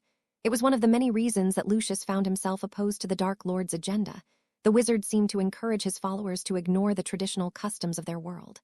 Are you accompanying me to see the Dark Lord, Knott? Knott chuckled. No, I'm just leaving. He pushed himself away from the wall before twisting away an apparition. Lucius sneered at the spot where Knott had been standing. before making his way through the manor towards the room that the Dark Lord used as his throne room. He paused outside the door to try and prepare himself for whatever torture he would receive, because one never left the Dark Lord's presence without having felt the Cruciatus curse at least once, before pushing the door open and making his way inside. The room was dark, as it always was, and disgustingly grimy. It made Lucius shudder inwardly to think that he would soon have to kneel on the filthy floor. It was a large room that had, apparently, once been the dining room, and the Dark Lord's throne was set against the far wall. "Welcome, Lucius," the Dark Lord hissed dangerously from his throne. "Merry meet, my lord," Lucius returned, bowing deeply. The Dark Lord left him in a deep bow for at least a minute before commanding Lucius closer. Lucius made his way forward, before gracefully kneeling a few feet away from the disfigured wizard's feet. "Do you know what I heard today, Lucius?" the Dark Lord asked after another minute had passed. "No, my lord," Lucius admitted, wincing inwardly. The Dark Lord's expression was hard. "Julian has informed me that you threw Harry Potter a birthday party." Lucius forced himself not to flinch as the Dark Lord's voice rose to a shout. "Crucio!" Lucius clenched his teeth together as the pain hit him. No matter how many times he was on the receiving end of the curse, or how much he tried to prepare himself for the pain, it never made it any easier. He swallowed down a scream. Then, as quickly as the pain had come, it left again, leaving Lucius' body trembling. "I had heard rumors of your connection to him," the Dark Lord told him, "but I had never believed that you would betray me, that you were a traitor." "I am loyal only to you, my lord," Lucius protested weakly. "I only entertained the boy in order that I might be able to serve you better." The Dark Lord chuckled darkly. "Crucio!" The pain was worse this time, as it always was the second time the curse was cast, and it was all Lucius could do to prevent himself from toppling over. "In what imagined way do you believe you are serving me?" the Dark Lord asked him when the pain eventually stopped. "In what way does throwing a party for the boy whom I have already declared my intentions of killing serve me?" Lucius gasped for air, trying to stop his limbs from trembling violently. "He's not all he seems, my lord. His magic is dark, and he prefers our traditions over the Muggle ones. His closest friends are scions of your followers. I wanted simply to study the boy so that I might bring a detailed report to you, my lord." The Dark Lord was silent for a minute before he eventually spoke again. "You believe that he might come to believe in our cause?" "I do, my lord." Lucius agreed, lifting his eyes to allow the Dark Lord to use legilimency to read his sincerity. "I will give you 2 years. The Dark Lord declared after having rifled through the thoughts that Lucius had made available to him. 2 years to convince the boy and his guardian to join our cause. Lucius' heart leapt in excitement. That was far more than he had dared to hope for. "Thank you, my lord." "But Lucius," the Dark Lord hissed dangerously. "If you should fail, the lives of your entire house will be forfeit." France was absolutely smashing, as was Germany, and Harry honestly couldn't decide which of the 2 countries he preferred. Not only were the countries amazing, but Harry found that, despite his original doubts, holidaying was actually really fun.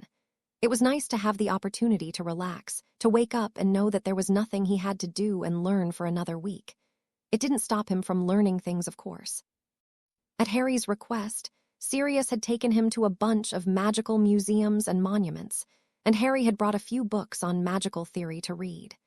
Harry also enjoyed having the opportunity to make use of the languages he had been learning.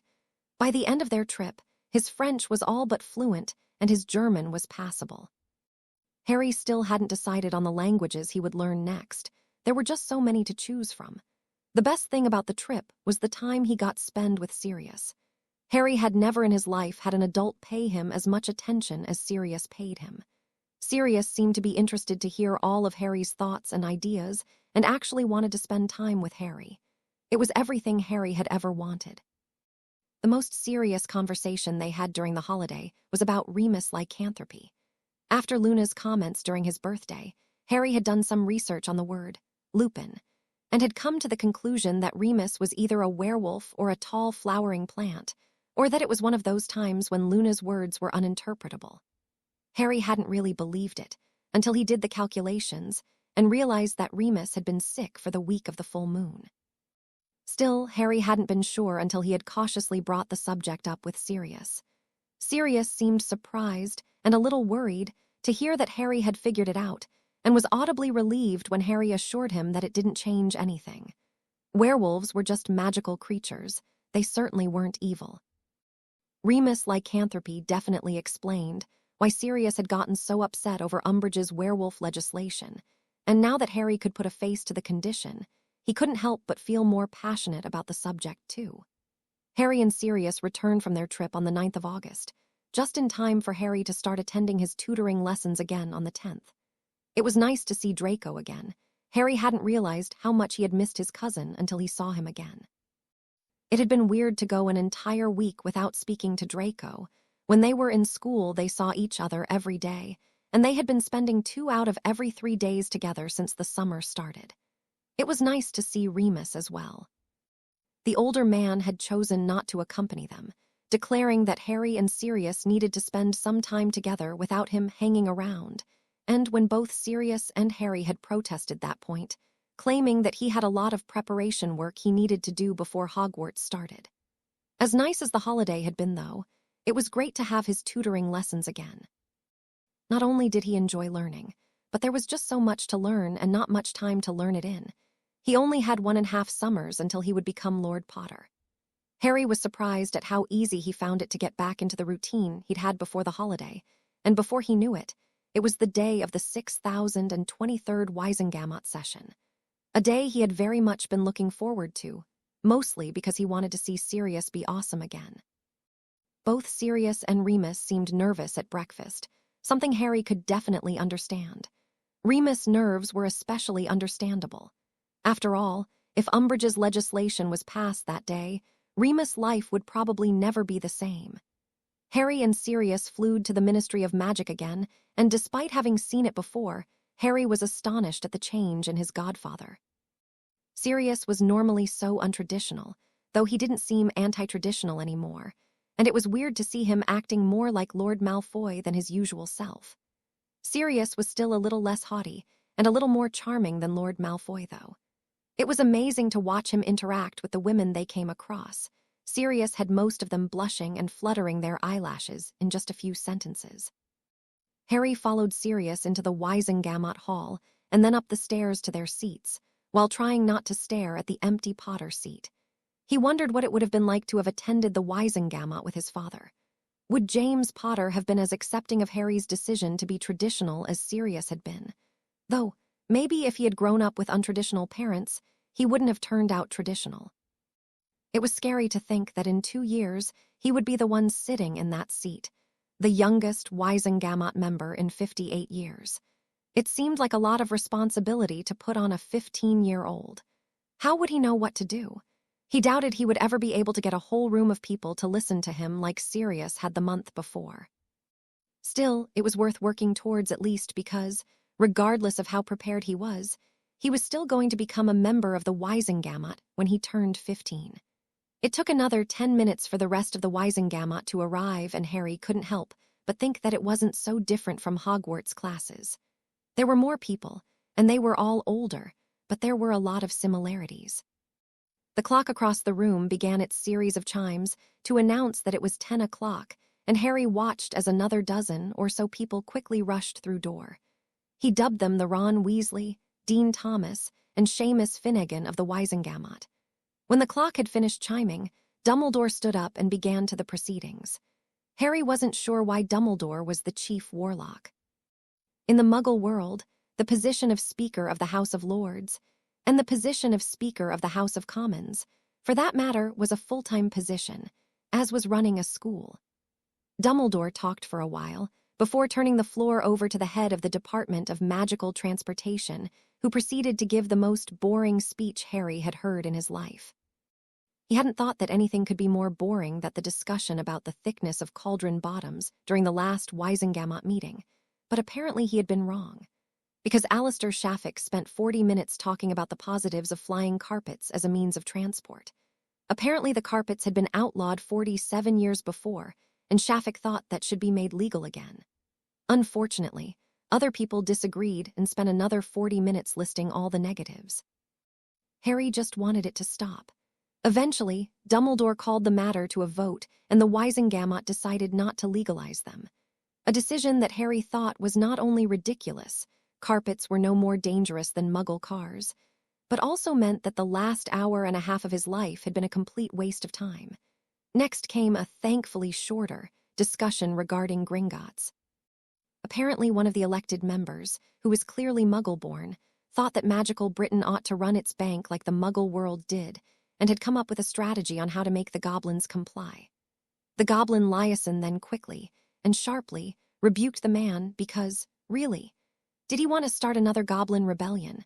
They voted on it, of course, but barely a fifth of Wisengamot voted in favor of the proposal. It seemed that while wizards didn't hold much respect for goblins, they weren't stupid enough to try and start something with them. After that, the Wisengamot broke for a 40-minute lunch, during which Sirius and Lord Malfoy took Harry and Draco to a fancy restaurant that Harry had never been to before. "I don't understand why people don't like goblins," Harry commented, once they had ordered their meals. Draco grimaced. "Haven't you heard enough about that for one day?" "I thought I was going to fall asleep." Lord Malfoy gave Draco a sharp look. "I should hope your mother and I have raised you better than that." "Yes, father," Draco promised sincerely. "It was so boring, though. The Wisengamot can hardly spend their entire time discussing Quidditch and other topics that may interest you," Lord Malfoy told him disapprovingly. "I know, father," Draco assured him, "but must they spend an hour and a half discussing flying carpets? That was rather boring," Harry agreed. "And then they went and refused to legalize them. I thought they sounded brilliant." Lord Malfoy raised an eyebrow. "You were in favor of the proposal then, Mr. Potter?" "Yes, my lord," Harry answered. Sirius looked surprised. "Didn't you hear Lady Longbottom's exposition of the dangers?" "Of course," Harry told him. "But everything is dangerous, and it didn't sound any more dangerous than side-along apparating or children fluing." Mr. Shafik said that children get lost in the flue system all the time. At least with magic carpets, their parents could be there to look after them. "How would you stop the carpets from colliding, though?" Sirius asked. "That's why they were banned originally, you know. With the population increasing, there were more and more carpets in the sky and people kept crashing into each other. The Muggles have done it," Harry pointed out. "I should think that anything they can do, we can learn to do too." Lord Malfoy's eyes narrowed. "Is that so?" "Yes, my lord." Harry tried not to let the older wizard's gaze intimidate him. "And it was harder for the Muggles as well. They can only have cars drive on the ground. We could have multiple lanes in the air." Lord Malfoy considered him for a moment before nodding. "Excellently argued, Mr. Potter, though a little subtly wouldn't go astray. There is no need to be quite so direct when targeting your opponent's bias." "Thank you, my lord." Harry fought off a pleased blush. "I will try." After lunch, they made their way back into the Wisengamot Hall, and Harry couldn't help but feel excited. This was what he had been waiting for.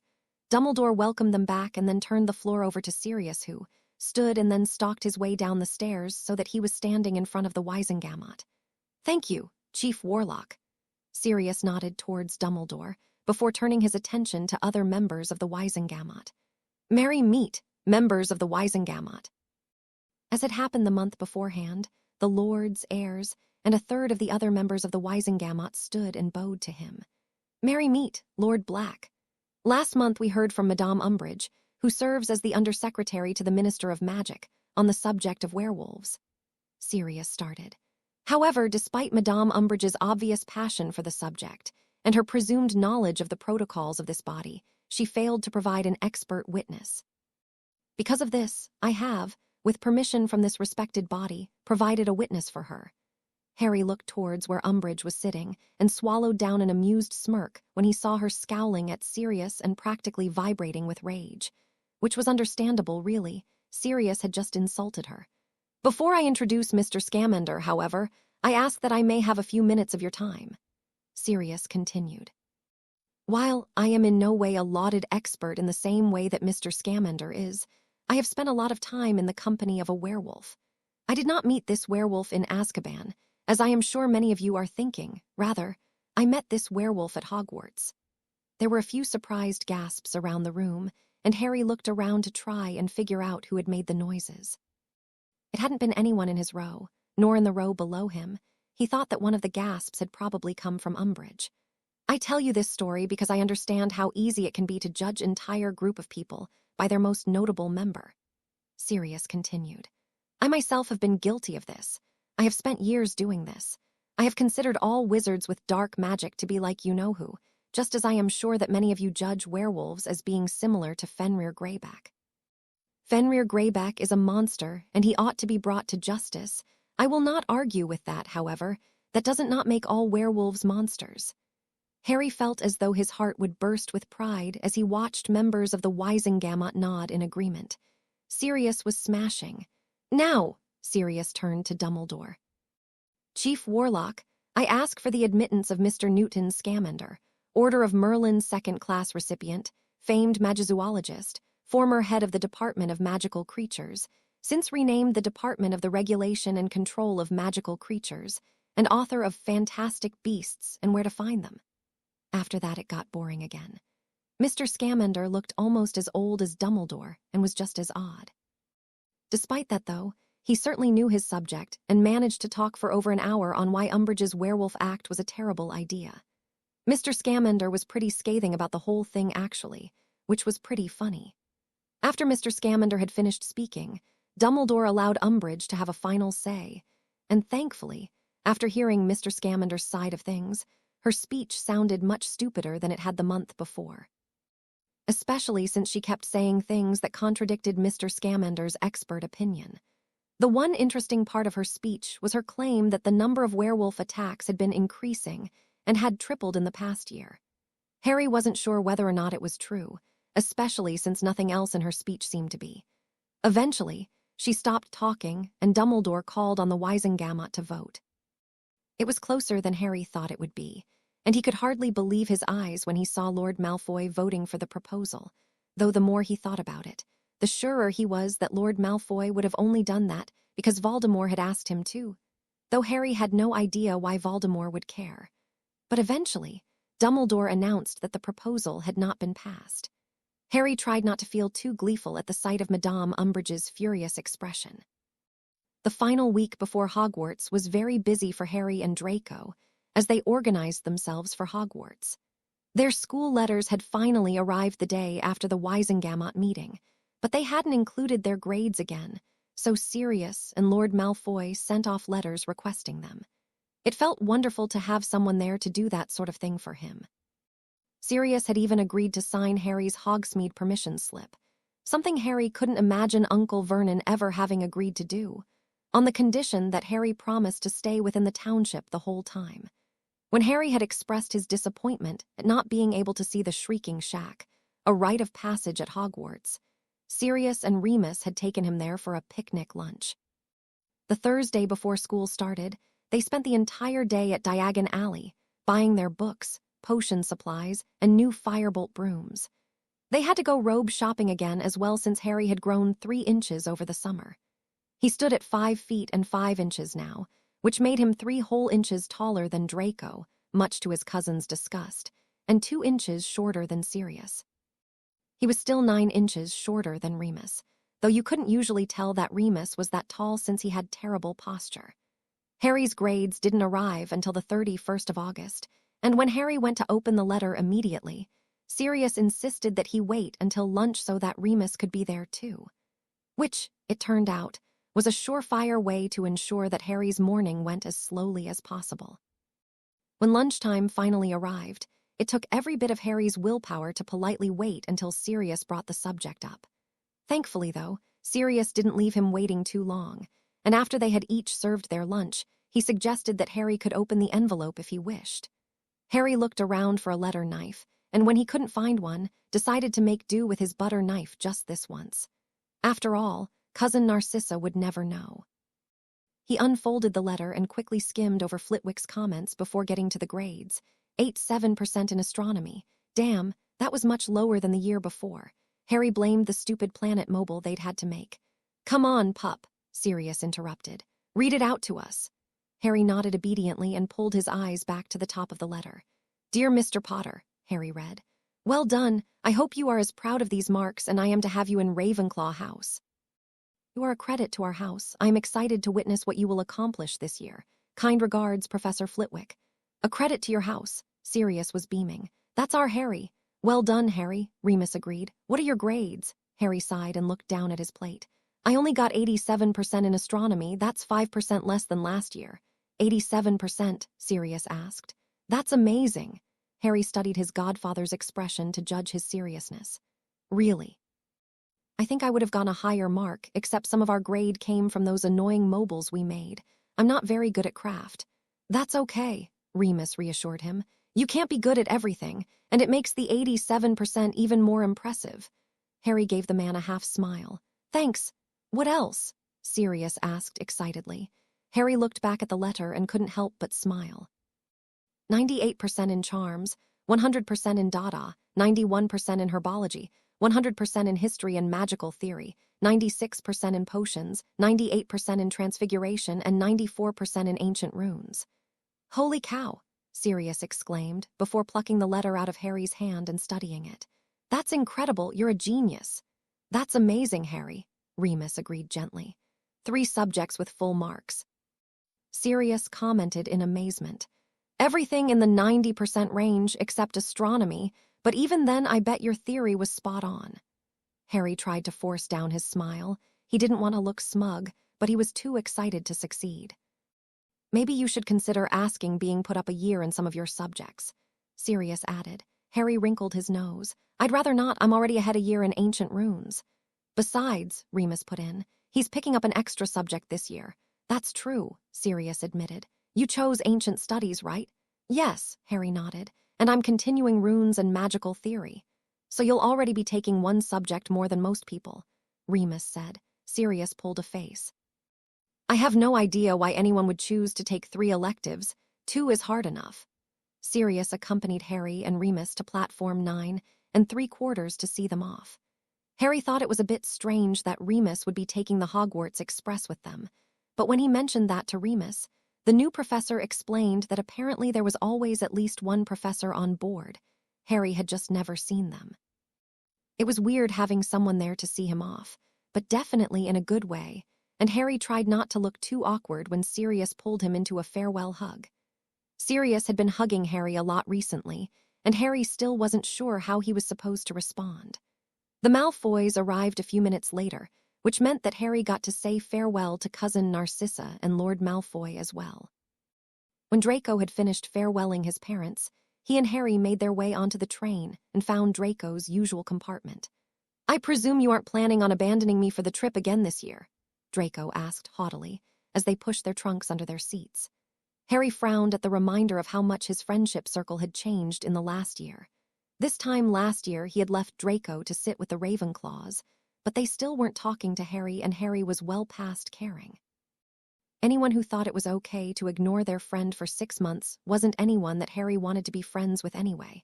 Admittedly, it would make sharing a dorm with them more awkward, but Harry could always spend his spare time with the Slytherins or at Hoth. I think I'll go find Neville in a little while, Harry answered his cousin. I haven't seen him in a few weeks, Draco grimaced.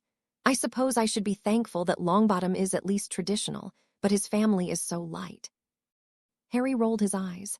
Draco, your prejudice is showing. I'm not prejudiced, Draco denied heatedly. I just don't like the way that they are prejudiced against us. Neville isn't so bad, Harry defended his friend. He knows that my magic is dark and he's still friends with me. He still hates me, Draco pointed out sulkily. Harry sighed. Because your aunt tortured his parents, you just remind him of it, that's all. But that's not fair, Draco scowled. Harry rolled his eyes again. And now your 5-year-old self is showing. Pull yourself together, Draco. Draco glared at him but then straightened his shoulders and cleared his expression. My apologies. Harry waved a hand dismissively. Neville will get over it. Of course he will, Luna said suddenly from the doorway. He just needs to learn that you're not a Corrigal like she is. Harry smiled happily in greeting. Merry meet, Luna. Merry meet. Luna agreed before skipping forward and hugging first Harry and then Draco.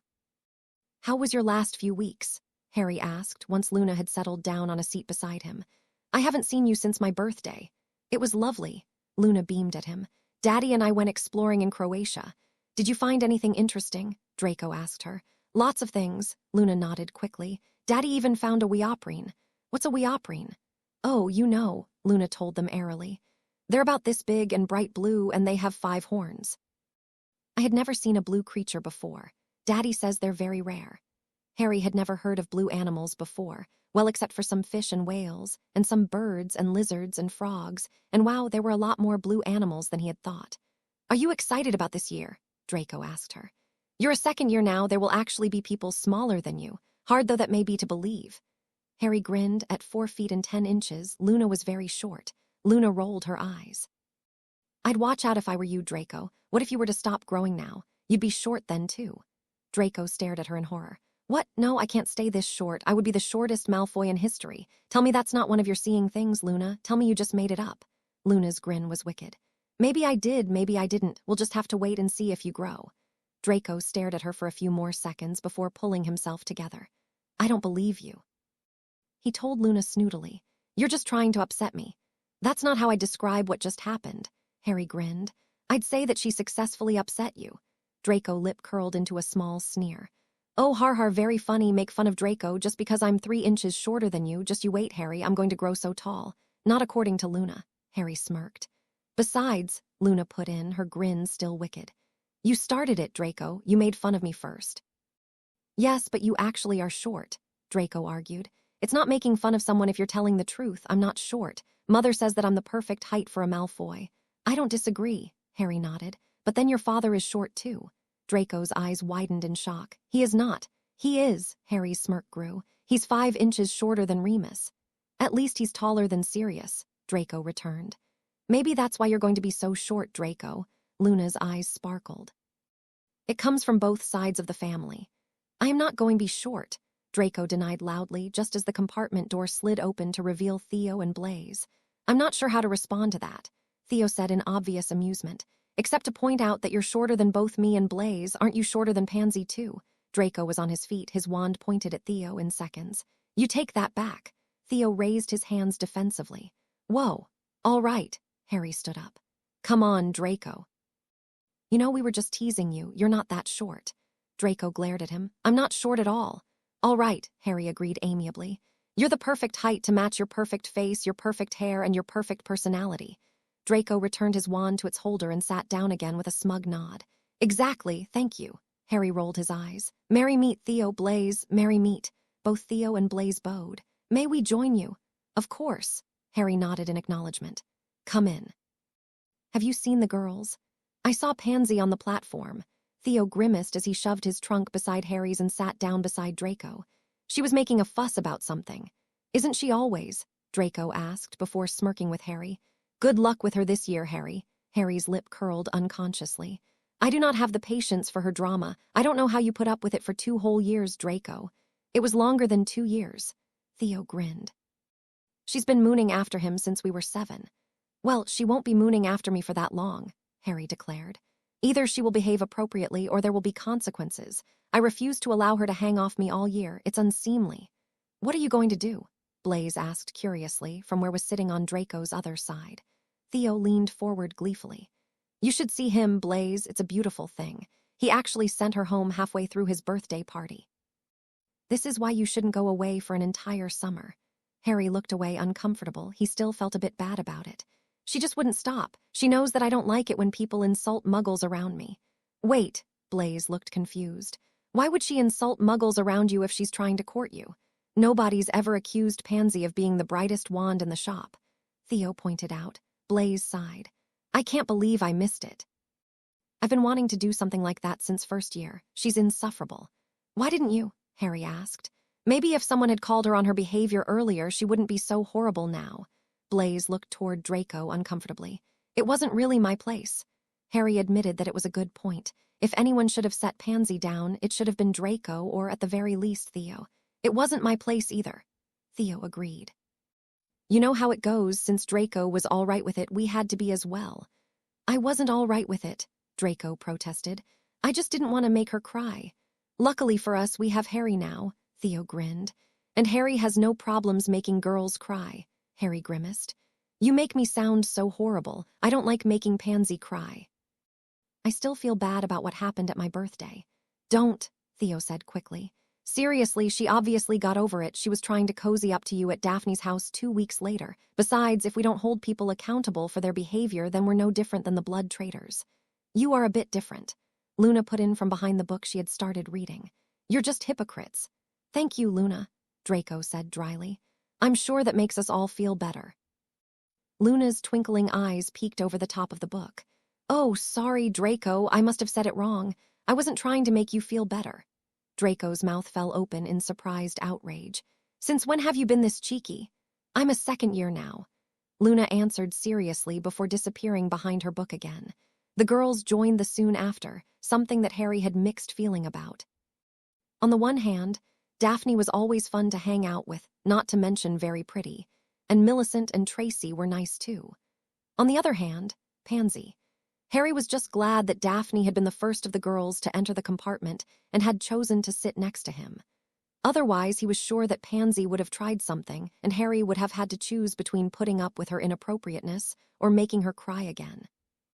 He didn't like Pansy, but he didn't want to make her cry either. Unfortunately, he was pretty sure that when it came down to it, his desire to stop her behavior would be greater than his desire to not make her cry. He just wished that she would learn. It was unbelievable how stubborn she was being. Sirius had written to her father over the summer and had received an apologetic letter, but Pansy's behavior hadn't changed at all. It put Harry in a difficult situation. If he told Sirius what was happening, his godfather would have to act on it and follow through on his threats to Mr. Parkinson, something Harry was sure would make Sirius uncomfortable. Of course, that only really left two options: putting up with Pansy's behavior or putting a stop to it himself. But he'd already been trying to put a stop to it, and all it had done was make Pansy cry.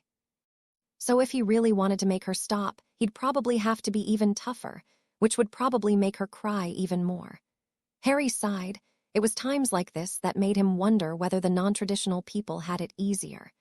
He wondered what the Weasley twins would do to someone who was treating them like Pansy was treating him. They would probably prank her mercilessly, which would probably still make her cry. So really, no matter what, he was going to have to make her cry if he didn't want to end up being married to her. Why were girls so annoying?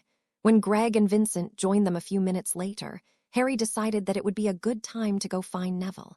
He didn't want to end up squished between two people, something that would be inevitable if he stayed. The compartments had not been made to fit 11 people.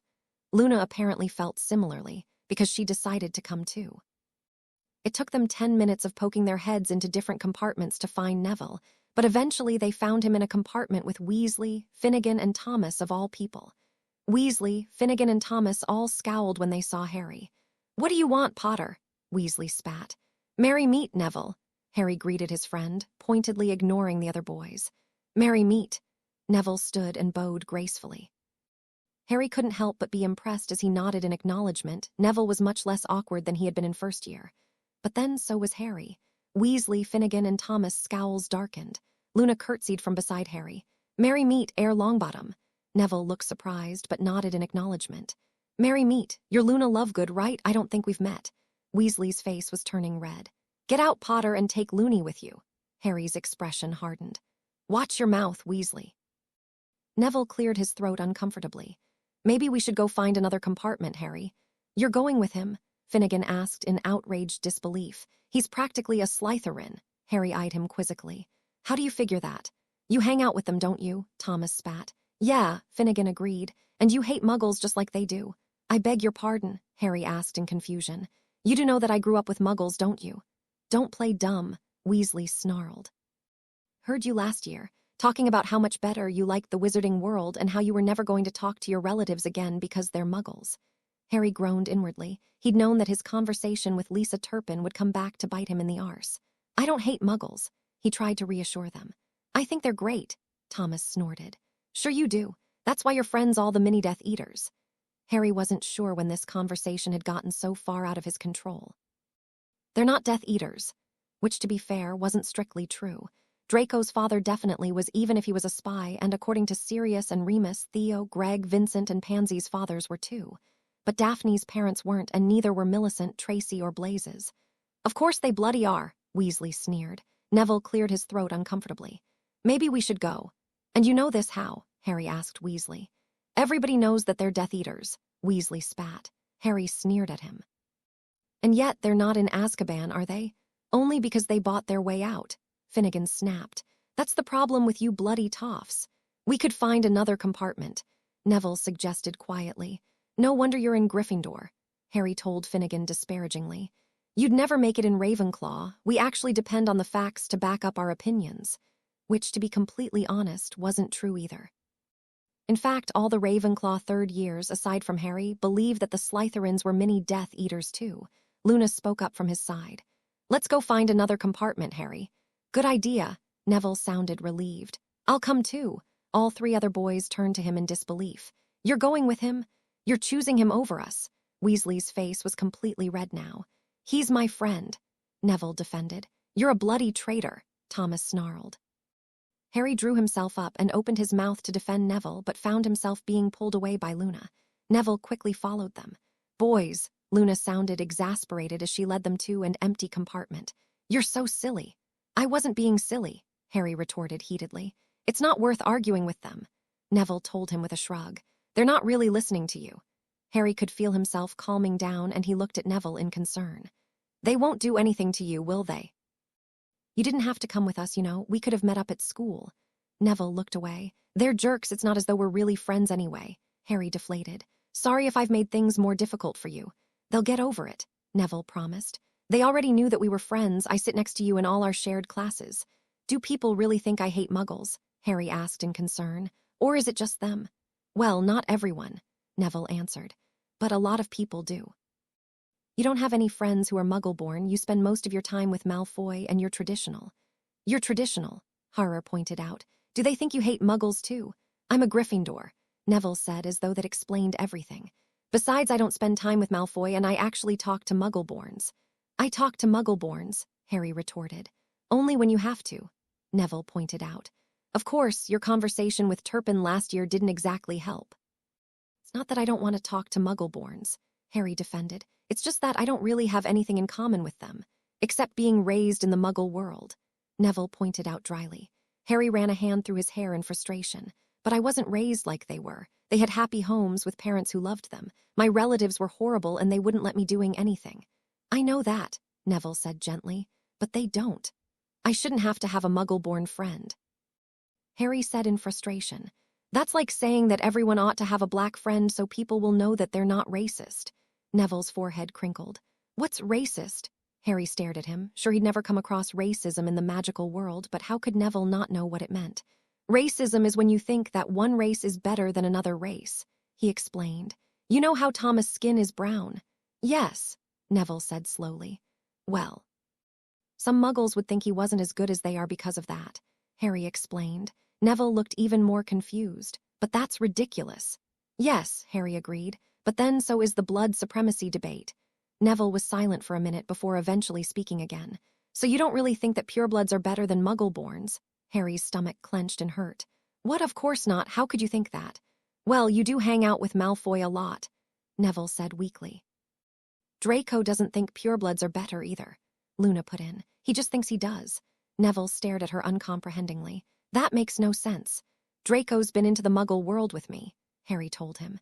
"He rode in a Muggle car and has been to see Muggle movies. He thinks they are great. He just doesn't want our world to be like the Muggle world." "Really?" Neville asked in obvious disbelief. "You're telling me that Draco Malfoy doesn't hate Muggles?" Harry winced inwardly. He probably shouldn't have said that. If it got back to Voldemort, yes, he agreed. "But you can't tell anyone. He sort of has to pretend that he does, otherwise he and his family will get into trouble." Neville shook his head. "I can't believe this." "It's true," Luna assured him, though Harry doubted that would mean much to Neville, who didn't know that she was a seer. "It's unbelievable," Neville muttered. "The Malfoys hate Muggles. They always have." "The Malfoys like our world the way it is," Harry countered. "They don't like the way Muggle-borns want to change everything." "I can't," Neville shook his head again. "It just doesn't make sense." Welcome Feast was as wonderful as ever, though Harry couldn't help but be frustrated at having to sit so far away from most of his friends. It wasn't so bad. He did get to sit next to Luna, but he would much rather have been able to sit with Luna and all his friends, or at least at the Gryffindor table with Neville, who was sitting by himself. After dinner, they made their way up to the Ravenclaw Tower to hear Professor Flitwick's annual introductory speech. It was weird to see Terry, Michael, Rodney, and Anthony again, and while Harry mostly just felt neutral towards them now, he didn't look forward to another year of sharing a dorm with them. Still, at least they weren't rude to him like Luna's dorm mates were to her sometimes. They mostly just ignored him. Harry didn't get a chance to talk to Takashi until they met for their morning run the next morning, but it was good to see the older boy. Takashi had gone back to Japan to visit his relatives over the summer and regaled Harry and Neville with some stories about things that had happened. Harry thought that he would like to visit Japan one day. It sounded very interesting. Unlike the previous year, Harry was thrilled to have not lost any of his fitness over the summer. His morning runs with Remus had definitely paid off, and since Neville had also kept up his fitness, they had all made it around the lake with ease. Then, since they still had a few minutes before they needed to go to breakfast, they took the opportunity to do some of the stomach exercises Takashi had taught them the year before, and then some of the arm exercises that were important for fencing. Harry was fascinated to discover that the arm exercises that Takashi knew were different from the ones that Sirius had taught him. Neville didn't know any of the exercises and admitted that his great-uncle Algie hadn't bothered starting to teach him to fence. Upon hearing this, Harry and Takashi both offered to teach Neville the basics, and so it was decided that they would get up half an hour earlier every morning to ensure that there was time. It did mean an early start, particularly since it meant Harry would have to wake up at 5 in order to get an hour of wandless magic practice in as well, but Neville's grateful smile was definitely worth it. They were given their timetables at breakfast, and Harry grinned when he saw that he had ancient runes with the 4th years first, and then magical theory. Magical theory was one of the classes that he was looking forward to the most. While the class had been compulsory for his 1st and 2nd year, it was now an elective, and Harry thought that it sounded fascinating.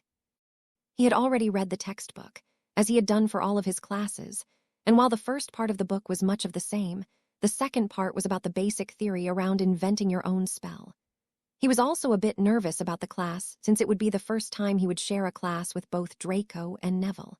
Since magical theory was usually so small, all the houses were lumped together, which put Harry in a difficult situation. Did he sit with Neville or Draco? Or should he try and convince Neville to sit with him and Draco in one of the 3-desk groupings? Ancient runes went well, though it was a bit awkward when the rest of the class realized that Harry had placed first in the class rankings.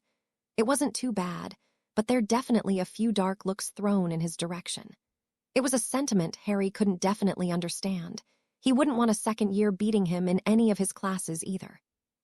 After Professor Babbling dismissed the class, Harry made his way to the magical theory classroom. Neither Draco nor Neville were there when he arrived, so Harry decided to sit in the middle seat of one of the 3-desk groupings and hope that everything would work out. Neville arrived less than a minute later and approached Harry with a frown. "Why did you choose that seat? Is Malfoy taking this class?" Harry winced inwardly at Neville's accusatory tone. "Yes." Neville scowled, but sat on Harry's left anyway. "This doesn't mean I'm willing to talk to him." "All right," Harry answered in relief. "How was care of magical creatures?" Neville grinned. "We got to pet a hippogriff." "Really?" Harry's eyes widened in surprise. "Aren't they supposed to be really dangerous?" "Only if you're disrespectful to them," Neville explained. "But nobody got hurt, so that's good." Draco arrived soon after, and other than glancing quizzically at Neville, seemed to take the situation in his stride. "Merry meet, Harry Longbottom." "Merry meet," Harry agreed. Neville stood up and bowed to Draco politely. "Merry meet." Draco nodded in acknowledgement before looking around the room. "Small class. The bell won't ring for another few minutes." Harry pointed out, surely there would be more than 8 people in the class. It was magical theory. Who wouldn't want to learn how to invent spells? In the end, there was a total of 10 people in the class, and Professor Kilspy actually seemed excited to have such a big class. The mystery of the small class was solved within 10 minutes of the class starting, though, as it was the most fast-paced, complicated class Harry had ever been in. Kilspy jumped from subject to subject, ridiculously quickly, and if Harry hadn't read the entire textbook, he would have been completely lost. It was definitely not a class for people who weren't willing to work hard. Harry had Transfiguration next, and then after lunch, which he spent in Hoth with Luna and Draco, he had Potions and Defense against the Dark Arts. Dada was particularly notable since Remus, or Professor Lupin as Harry had to try and remember to call him now, gave them the opportunity to face off against a boggart. The spell was easy enough, but facing their fears was not. Harry had the class with the Hufflepuffs, more than one of which had burst into tears by the end of the lesson. Harry couldn't blame them. He hadn't exactly enjoyed seeing Sirius's face twisted into a scowl as he accused Harry of being a freak. By the end of classes, Harry was delighted to have discovered that he was the top student in his year, with Granger second and Draco third. Neville was seventh, which was a huge improvement than the year before, a fact that Harry put down to the fact that Neville was now using a wand that had actually chosen him. Since it was a Thursday, Harry met up with Neville and Takashi under the big tree by the lake to practice their wandless magic. Both Harry and Neville were now at the point where they could levitate a twig without having meditated first, so they had moved on to trying to cast Lumos wandlessly.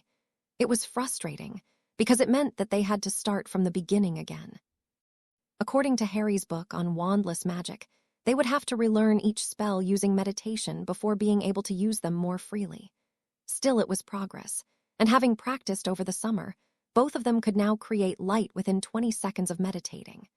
Takashi was now able to levitate a twig after having meditated for 10 minutes. Harry wasn't sure where the older boy found the motivation to continue trying despite his limited success. Particularly since Takashi had told them that he would probably never be able to do much more than levitate light objects. Harry found it easy to fall into a comfortable, though busy, routine over the next few weeks. There was a lot more homework to do than there had been the year before, which made sense since they were taking extra subjects. The extra homework, on top of Harry's morning runs and fencing practices, quidditch practice, wandless magic practice, occlumency practice, and lessons with Professor Snape, and private dueling lessons with Remus, meant that Harry was very busy.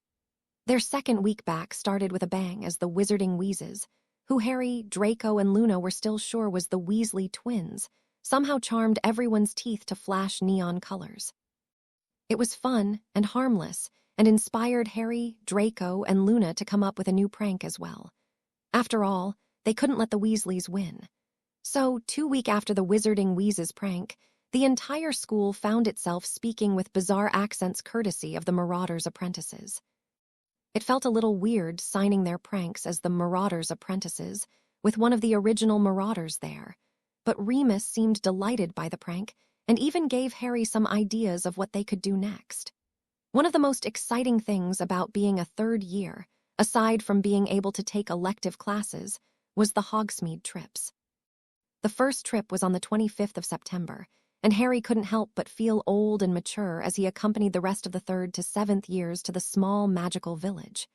Because of serious rules, Harry wasn't allowed to leave the village, but that was all right because there was so much to do there. There was a pranking shop, which Harry visited to see if it gave him any inspiration, a sweets shop, and even a pub that they were allowed to go to. The only awkward part about it was that he was having to choose between his friends again. Neville had been ostracized by the Gryffindor boys in his year for his association with Harry, but he still refused to socialize with Draco. It was infuriating.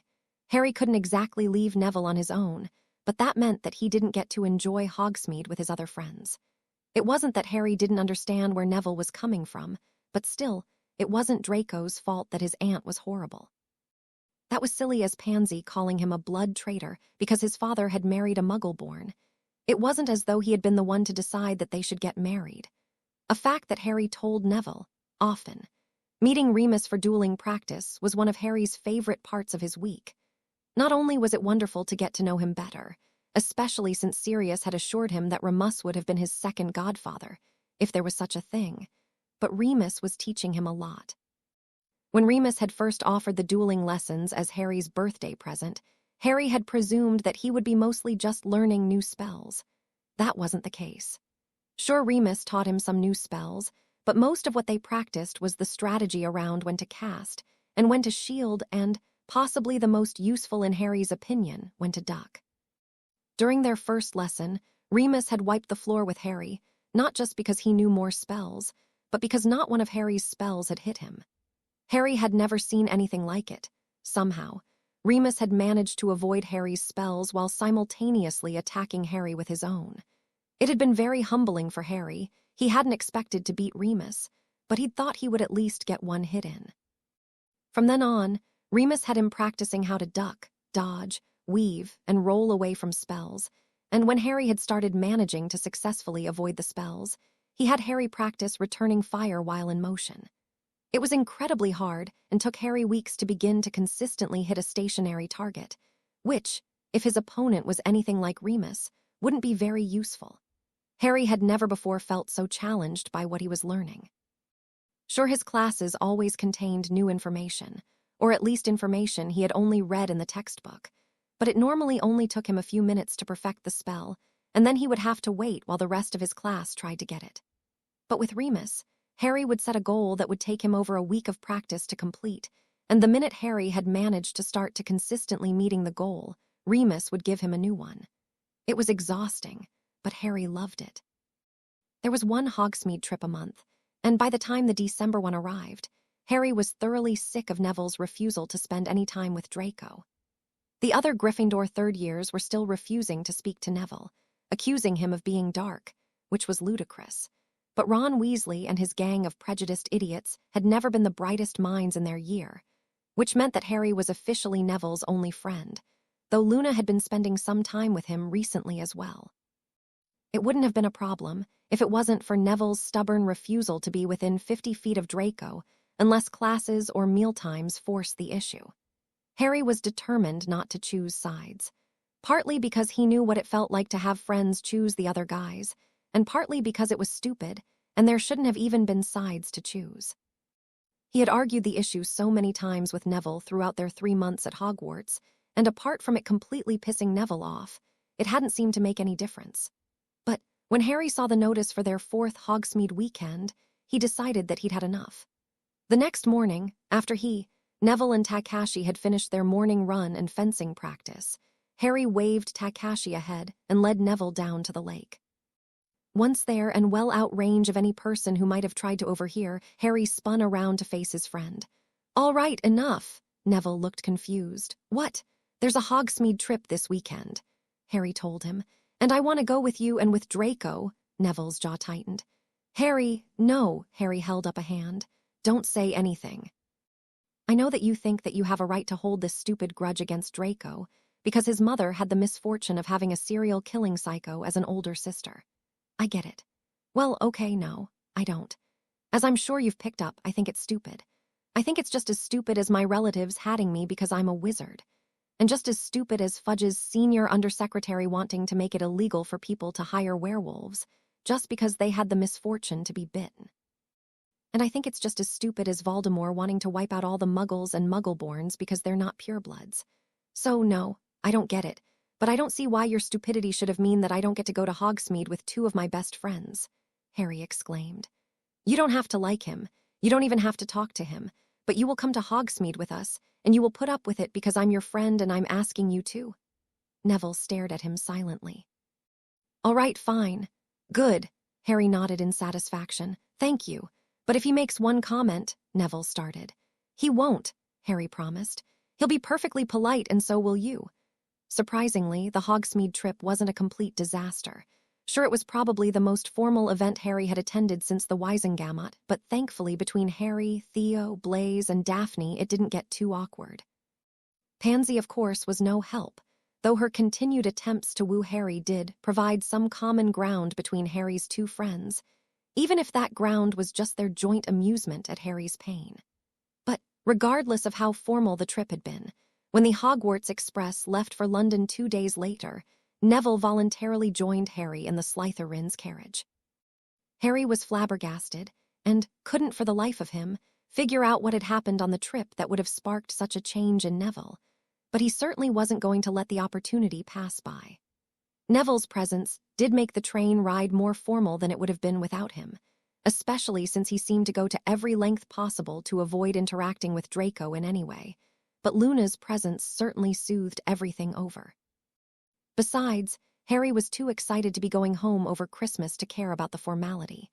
It was the first time he had ever had a home to go to over Christmas, and not only that, but Sirius and Remus had agreed to attend the Malfoys' Yule party with him. It was such an amazing contrast to how his life had been a year ago, Harry could scarcely believe it. Sirius met him on the platform and pulled Harry into a tight hug. "Good to see you, Harry."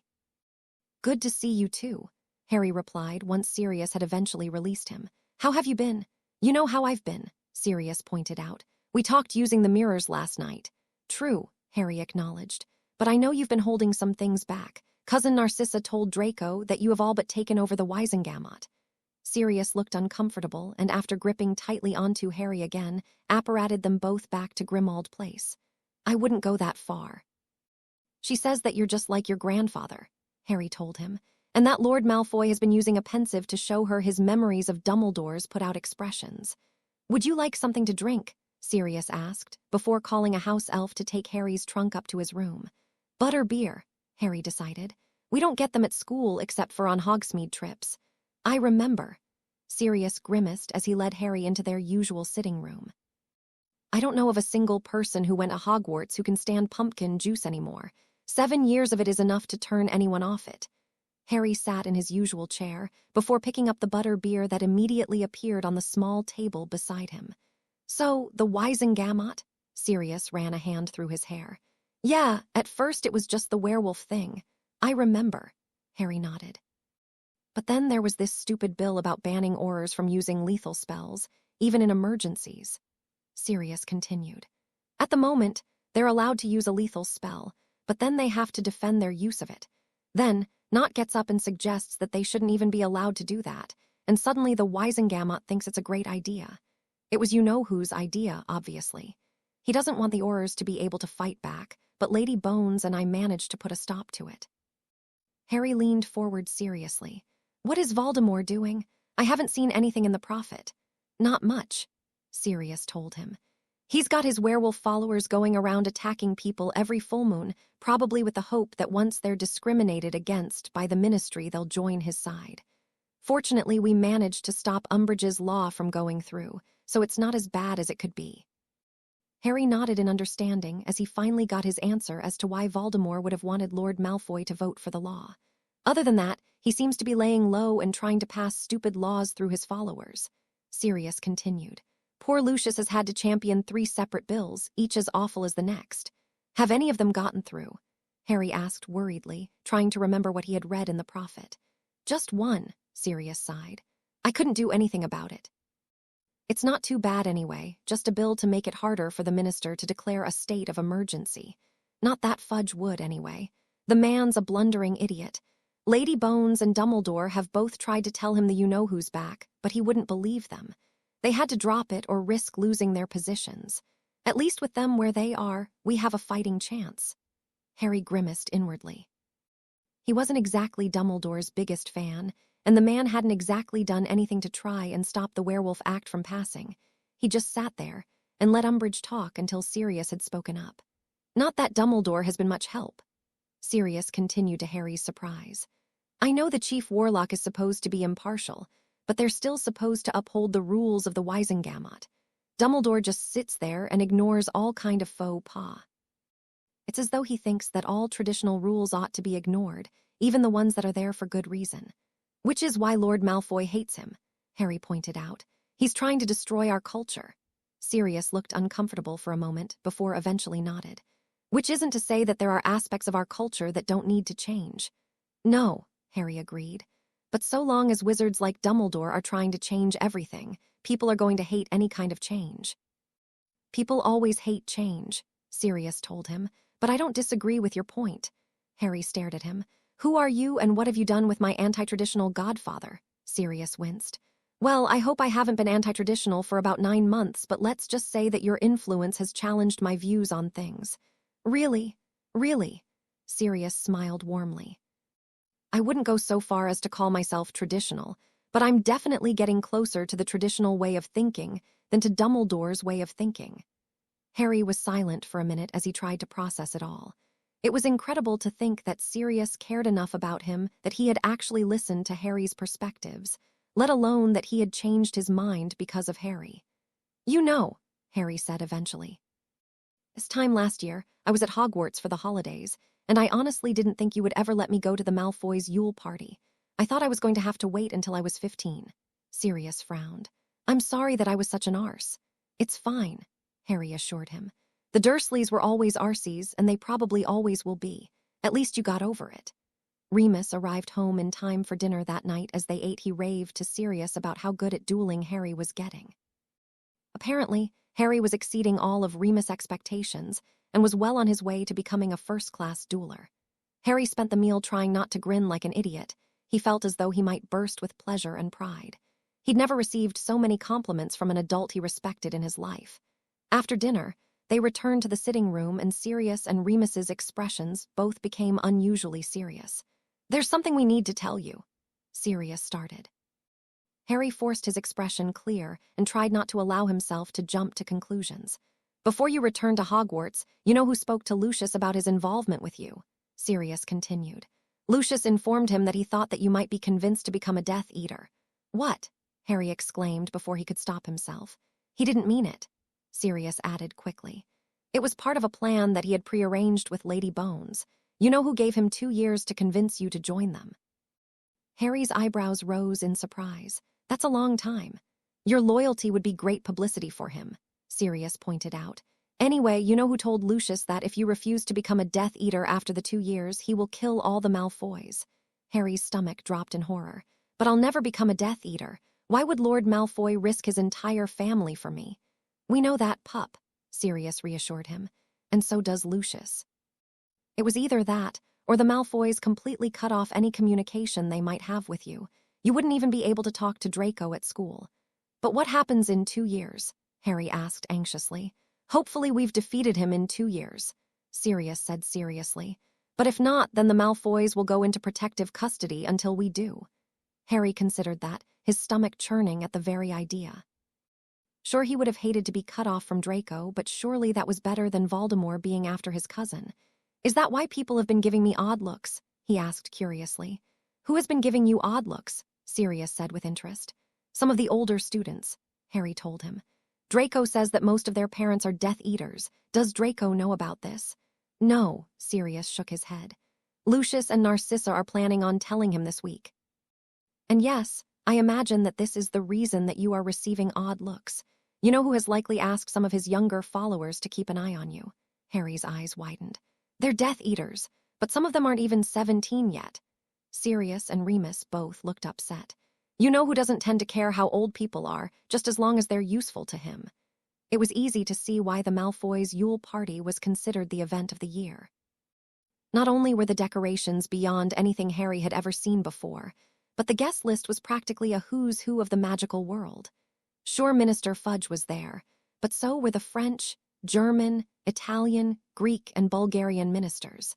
Dumbledore wasn't there, but that was hardly surprising. Draco had told Harry that they sent the older wizard at invite every year, but had never had a response. It was a win-win situation for the Malfoys. Not only did they not have to host Dumbledore, but they also got to blame Dumbledore for his absence. It was a fascinating evening on all accounts. Harry had never had so many adults eager to talk to him. They either wanted to discuss his miraculous defeat of Voldemort as a child, or what his plans were once he turned 15 and became Lord Potter. The most bizarre conversation he had was with Minister Fudge, who had seemed to be trying to convince himself that he was still more important than Harry. He reminded Harry of Lockhart, and it took all of Harry's self-control not to prank him in some way. All in all, Harry spent the majority of the evening thoroughly grateful for all of Cousin Narcissa's tutoring. There was no way he would have known how to respond to the various adults he talked to without her. His and Draco's dancing lessons paid off as well, and when Harry wasn't being drawn into conversations with adults or talking to his friends, he was dancing with every girl under 17, and more than a few older than that. It was surprisingly fun, and definitely better than dancing with Draco as his partner. Christmas break was over before Harry knew it, and then it was back to the busy routine of Hogwarts. Harry, Takashi, and Neville were still practicing their fencing every morning, as well as running around the lake, and Neville was definitely making good progress. He still wasn't as good as Harry, but Harry was sure that was only because he had been learning the art for 3 months longer. Their wandless practice was going well too. Learning a second wandless spell seemed much easier than their first one had been. Harry hoped that the trend continued. Maybe by the time he'd learned enough spells, learning a new one would only take a few days. Both Harry and Neville had mastered casting the Lumos spell wandlessly and had moved on to learning a spell they had learnt in defense called the Stupefying Charm. It was a lot harder than levitating a twig or creating light, but would be infinitely more useful. Takashi was making progress as well, albeit a lot slower, and was now able to levitate a twig within 20 seconds of meditating. Professor Snape was still tutoring Harry in occlumency, though they only met once a fortnight now since Harry's shielding had become advanced enough to keep even the professor out. Harry was still working on strengthening it and building more traps in his mind, but Snape was also teaching him how to invent false memories so that he could lie to people casting legilimency on him. At first, Harry couldn't imagine what use that would have. Wasn't the point of occlumency to keep people out? But then he remembered the way that Lord Malfoy had someone convinced Voldemort that Harry might switch sides. Harry doubted he would ever have to do anything like that, but it would be useful just in case. Quidditch was going well too, and while Harry very much doubted that Ravenclaw would win the Quidditch Cup, he was definitely still the best seeker in the school, though Cedric Diggory wasn't too bad either. The Gryffindor seeker, Ginny Weasley, wasn't terrible, but she certainly wasn't living up to the legend of her older brother Charlie. This was exhibited clearly when Gryffindor played Hufflepuff in February. Gryffindor won, of course. Their chasers, beaters, and keeper were well above Hufflepuff's league, but Cedric was the one who caught the snitch. It was hardly a surprising outcome, though what was surprising, astonishing even, was that Neville decided to sit with Harry, Luna, Draco, and their Slytherin friends during the match. Harry wasn't sure how it had happened, or when it had happened, but Neville seemed to have actually forgiven Draco for being related to Bellatrix. They weren't friends by any means, but they were able to hold a civilized conversation. And when Harry arrived at their magical theory class 2 days later, he saw the two of them actually sitting next to each other and talking. A vast contrast, the usual sight of them sitting silently with an empty chair, reserved for Harry, between them. As though that wasn't unbelievable enough, a week later Theo reported that Neville and Draco had actually paired up together in care of magical creatures. Harry wasn't sure what to think. After that, Neville started spending more and more time with Harry, Draco, Luna, and the Slytherins, even on the weekends. It was a bit awkward for the first week, but as time went on Neville became more comfortable with the Slytherins. It probably helped that Pansy wasn't around much. She had stopped hanging out with them, something that Harry put down to his habit of reprimanding her inappropriate. Well, that, and the fact that Harry had given up and asked Sirius to step in and help. Apparently Sirius had practically threatened Pansy's father with financial ruin unless he made her stop. The 7th of April's edition of the Daily Prophet brought the horrifying news of an Azkaban breakout. Harry didn't know who was more horrified to see the Lestrange's names on the list of escapees, Neville or Draco. Harry looked up from the headline and tried to find Neville's face amongst the crowd of students sitting at the Gryffindor table. When he eventually found his friend, he was glad to see that Neville hadn't gotten his hands on a paper yet. Standing up, Harry began to move towards the Gryffindor table before remembering that Draco would probably be upset as well. He stopped and looked towards where his cousin was sitting at the Slytherin table, staring at the Daily Prophet. "I've got him," Luna told him seriously, standing from her seat. "You go after Neville." Harry shot her a grateful smile before quickly making his way across the hall towards where Neville was sitting. Then noise in the hall was starting to increase as people began exclaiming over the headline, and Harry sped up, hopping to get to Neville before he heard the news. He was too late. Harry winced as he approached the Gryffindor table and saw Neville staring at someone's copy of the Daily Prophet, his face ashen. "Neville," Harry asked softly, placing his hand on Neville's shoulder. "Do you want to go for a walk?" Neville startled under his hand. "Have you seen this?" Harry looked down at the paper and grimaced at the sight of Bellatrix Lestrange struggling against chains that held her and snarling at the camera. After a few minutes, Bellatrix seemed to lunge towards them and Harry and Neville both flinched out of the way. "Come on, Neville." Harry tugged at his shoulder. "Let's take a walk." Neville let the Daily Prophet drop onto the table before standing up. "Okay." They made their way towards the nearest exit, ignoring the confused glances that the Gryffindors who had been sitting near Neville were giving them. Harry's first thought had been to lead Neville out of the castle, but then he remembered the rain that had pelted them during their earlier run, and instead led Neville aimlessly through the corridors. He honestly had no idea what to say. What could he say to make Neville feel better? "How is it possible?" Neville asked weakly after a few minutes. "How could they have escaped? Azkaban's supposed to be inescapable." Harry looked away, unsure what to say. He had no doubt that Voldemort had broken his followers out, but he could hardly tell Neville that. Nobody knew that Voldemort was back, nobody except the Death Eaters, the Order of the Phoenix, and Madame Bones, and maybe that was a good thing. Harry hated knowing that Voldemort was out there. It made the world a scary place, and part of him wished that he didn't know. There was nothing he could do. Him knowing didn't make anything better, it just made him more scared. And he didn't want Neville to be scared too. "I don't know," Harry answered eventually, his stomach squirming uncomfortably at the lie. "It's just not fair," Neville exclaimed suddenly. "I don't understand why they didn't get the kiss. They killed people. They tortured my parents. They followed you-know-who. And Gran says that they weren't even sorry about it. She says Bellatrix laughed at her trial, laughed." Harry opened his mouth to say something. He wasn't sure what yet, but Neville didn't wait for a response. "It's probably because they were Lestranges," Neville sneered. "After all, you could hardly kill the lord, lady, and heir of the most ancient and noble house of Lestrange. Never mind that they tortured the heir of the ancient and noble house of Longbottom. Ron, Seamus, and Dean are right. Traditionalism is stupid."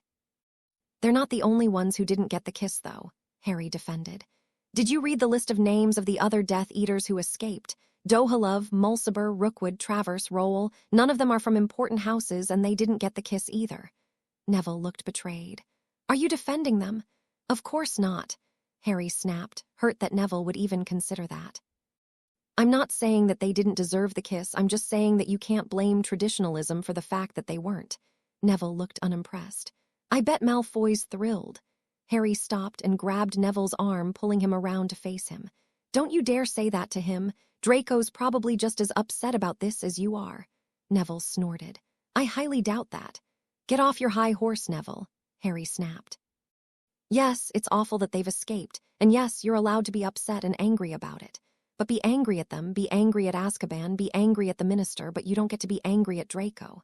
Neville yanked his arm out of Harry's grip. "You're always defending him. Because you're an arse when it comes to him," Harry pointed out, trying to calm himself down.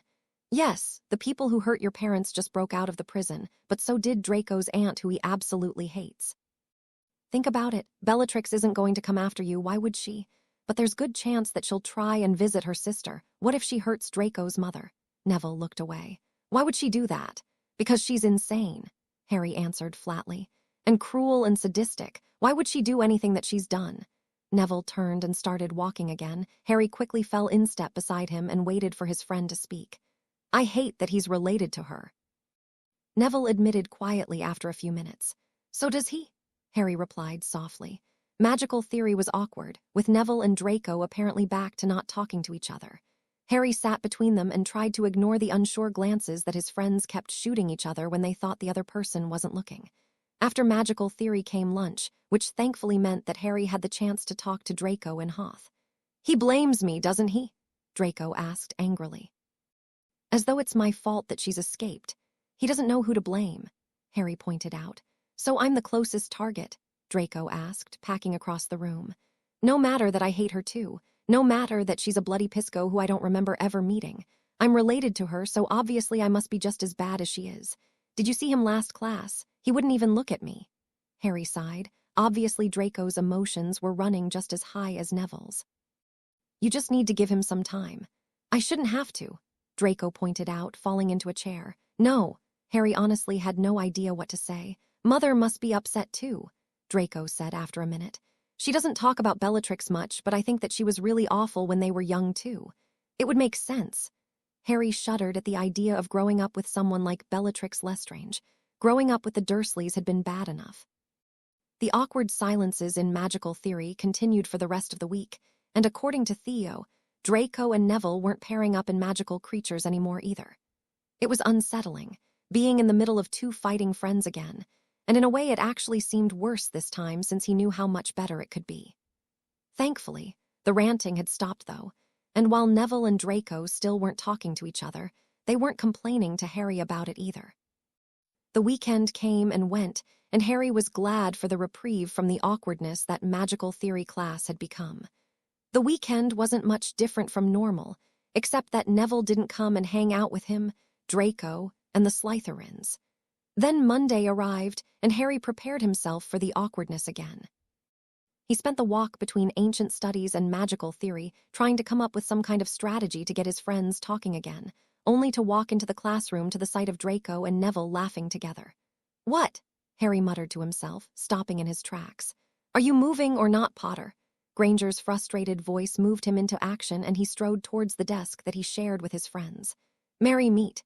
Harry greeted them as casually as he could. "Merry meet." They both agreed easily. Harry carefully took his seat and looked between them in confusion. Should he say something?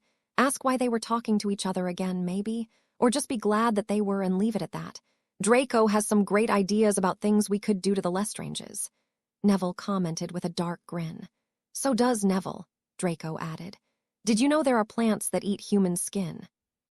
Apparently, if you give a human to one of them, they will keep them alive and conscious while they peel off their skin piece by piece." Harry grimaced at the image. "Gross, but deserved," Neville said darkly, sharing a glance with Draco. "Draco was just telling me about a spell that summons Dementors. Maybe that way we could ensure that they get the kiss when they're caught." Harry stared at his friend. "What? We won't actually do any of these things," Neville assured him, looking a bit unsure. "It's just nice to dream." "About torturing people," Harry whispered incredulously. Draco rolled his eyes. "Don't be so dramatic, Harry." Harry opened his mouth to reply, but the last student had apparently arrived because Professor Kilspy stood up and immediately began teaching, not even bothering to take the roll. As he took notes, Harry couldn't help but feel relieved that his friends were talking again, even if it was about ways to torture people. Which admittedly was a bit worrying, but it wasn't as though Harry hadn't spent some time dreaming about Voldemort finally being defeated. Besides, Neville was one of the nicest people that Harry knew, so he didn't really have any concern that they might actually try and enact their plans. Harry used the mirror to call Sirius that night and told him about Draco and Neville's reconciliation. Sirius seemed to think it was more amusing than anything else, but he did take the time to point out that a life focused on revenge wasn't all that healthy. After that, Sirius told him a bit about what had been happening at the Wisengamot and Ministry since the Azkaban escape. Apparently, despite the fact that Voldemort had clearly broken his followers out, Fudge was still refusing to acknowledge that he was back. Sirius said that it was probably because Fudge was more worried about looking good than protecting the country. Apparently, Fudge had told Madame Bones, who had told Lord Malfoy, who had told Sirius, that he didn't want to be the minister responsible for letting Voldemort come back. Harry didn't think he had ever heard such a stupid argument in his life. What did it matter whose fault it was the Voldemort was back? Denying his return wasn't going to stop people from dying. Harry decided, not for that first time, that once he had taken his seat in the Wisengamot, he would do everything he could to help Sirius and Lord Malfoy get rid of Fudge. The final Quidditch game of the season was between Gryffindor and Slytherin, and while Ravenclaw was currently in second place for the Quidditch Cup, he doubted they would be by the end of the game. Harry might be better than both their seekers, but the Slytherin and Gryffindor chasers, beaters, and keeper were all better than the Ravenclaw ones. Chances were the game would go on for a long time, points would be accumulated, and Ravenclaw would come third again. Harry watched the game with envy. He wished that the Ravenclaw team's chasers were that good. Maybe then, Ravenclaw might actually have a chance at winning the cup. The game went on for 3 hours, mostly because neither seeker was particularly good. Harry had seen the snitch twice before Ginny Weasley spotted it. And in the end, Gryffindor won the game. It was inevitable, really, if only because the Weasley twins were way out of the Slytherin Beaters League. Harry took no joy in being right, but the long game and good chasers meant that both teams scored enough points easily take first and second place in the Quidditch Cup. Jeremy looked devastated when he worked that out, but Harry wasn't sure how the older boy hadn't predicted that outcome. 999, the end-of-year exams approached quickly, and Harry found it difficult to have so many exams to study for. How was he supposed to remember facts about 10 different subjects? It was enough to consider dropping ancient studies the next year. Sure, the subject was interesting, but Harry had yet to learn anything that seemed even vaguely applicable. It was more like history than anything, though the professor was definitely more interesting than Professor Binns. Though, according to Remus, they might not have to put up with Binns for much longer. Apparently, Sirius had managed to get himself a seat on the Hogwarts Board of Governors, a fact that Harry already knew, and had made replacing Binns his first priority. Harry thought that Remus was probably hoping that Sirius would succeed, if only so that he could apply for position. After all, everyone knew there was a curse on the defense position, so Remus would be leaving at the end of the year one way or another. Harry's first exam was magical theory, then he had charms, and then potions, and before he knew it, he had taken his final exam, fourth-year ancient runes, and it was almost time to go home. It was weird to feel so excited about the idea of leaving Hogwarts for the summer. Wasn't that he didn't love Hogwarts, because he did, but now he knew that he had Sirius waiting at Grimmauld Place for him. No longer did summer mean 3 months as the Dursleys' house elf, and he wasn't filled with the same apprehension he had felt the year before about living with Sirius. Instead, he couldn't help but feel excited at the idea of spending another 3 months with his godfather and Remus, both of whom he knew loved him. The first half of Harry's summer was absolutely perfect. He had completed all of his summer assignments in the first couple of weeks, of course, and was still attending tutoring sessions with Sirius, cousin Narcissa, and his gobbledygook tutor. He and Draco didn't have Quidditch tutors this summer, partly because their tutors were playing in the World Cup, but mostly because they had chosen to spend that time attending the World Cup games instead. Sirius had promised to get them to as many games as possible, and so far he had kept his promise. He had taken them to at least 1 game each week, and during particularly brilliant week, they had attended 4 different games. Luna and Neville had attended most of the games with them, and Daphne, Theo, and Blaise had attended a few as well. Thankfully, he didn't have to invite Pansy to things anymore. She and Tracy Davis had barely spoken to him since Sirius had threatened her father with financial ruin, unless he stopped Pansy's inappropriate advances, something Harry didn't mind at all. Unfortunately, Pansy and Tracy had also stopped speaking to Draco, Theo, Blaise, and Daphne as well, which put Daphne in an awkward position since they were the only other girls in her dorm except for Millicent Bulstrode, who was one of the most unpleasant people Harry had ever come across. Daphne's situation was something Harry could relate to. He and his dorm mates hadn't been on speaking terms for a year and a half, so he, Draco, Theo, and Blaise had taken the opportunity to deepen their friendship with Daphne, which, in the long term, was definitely a good thing for her.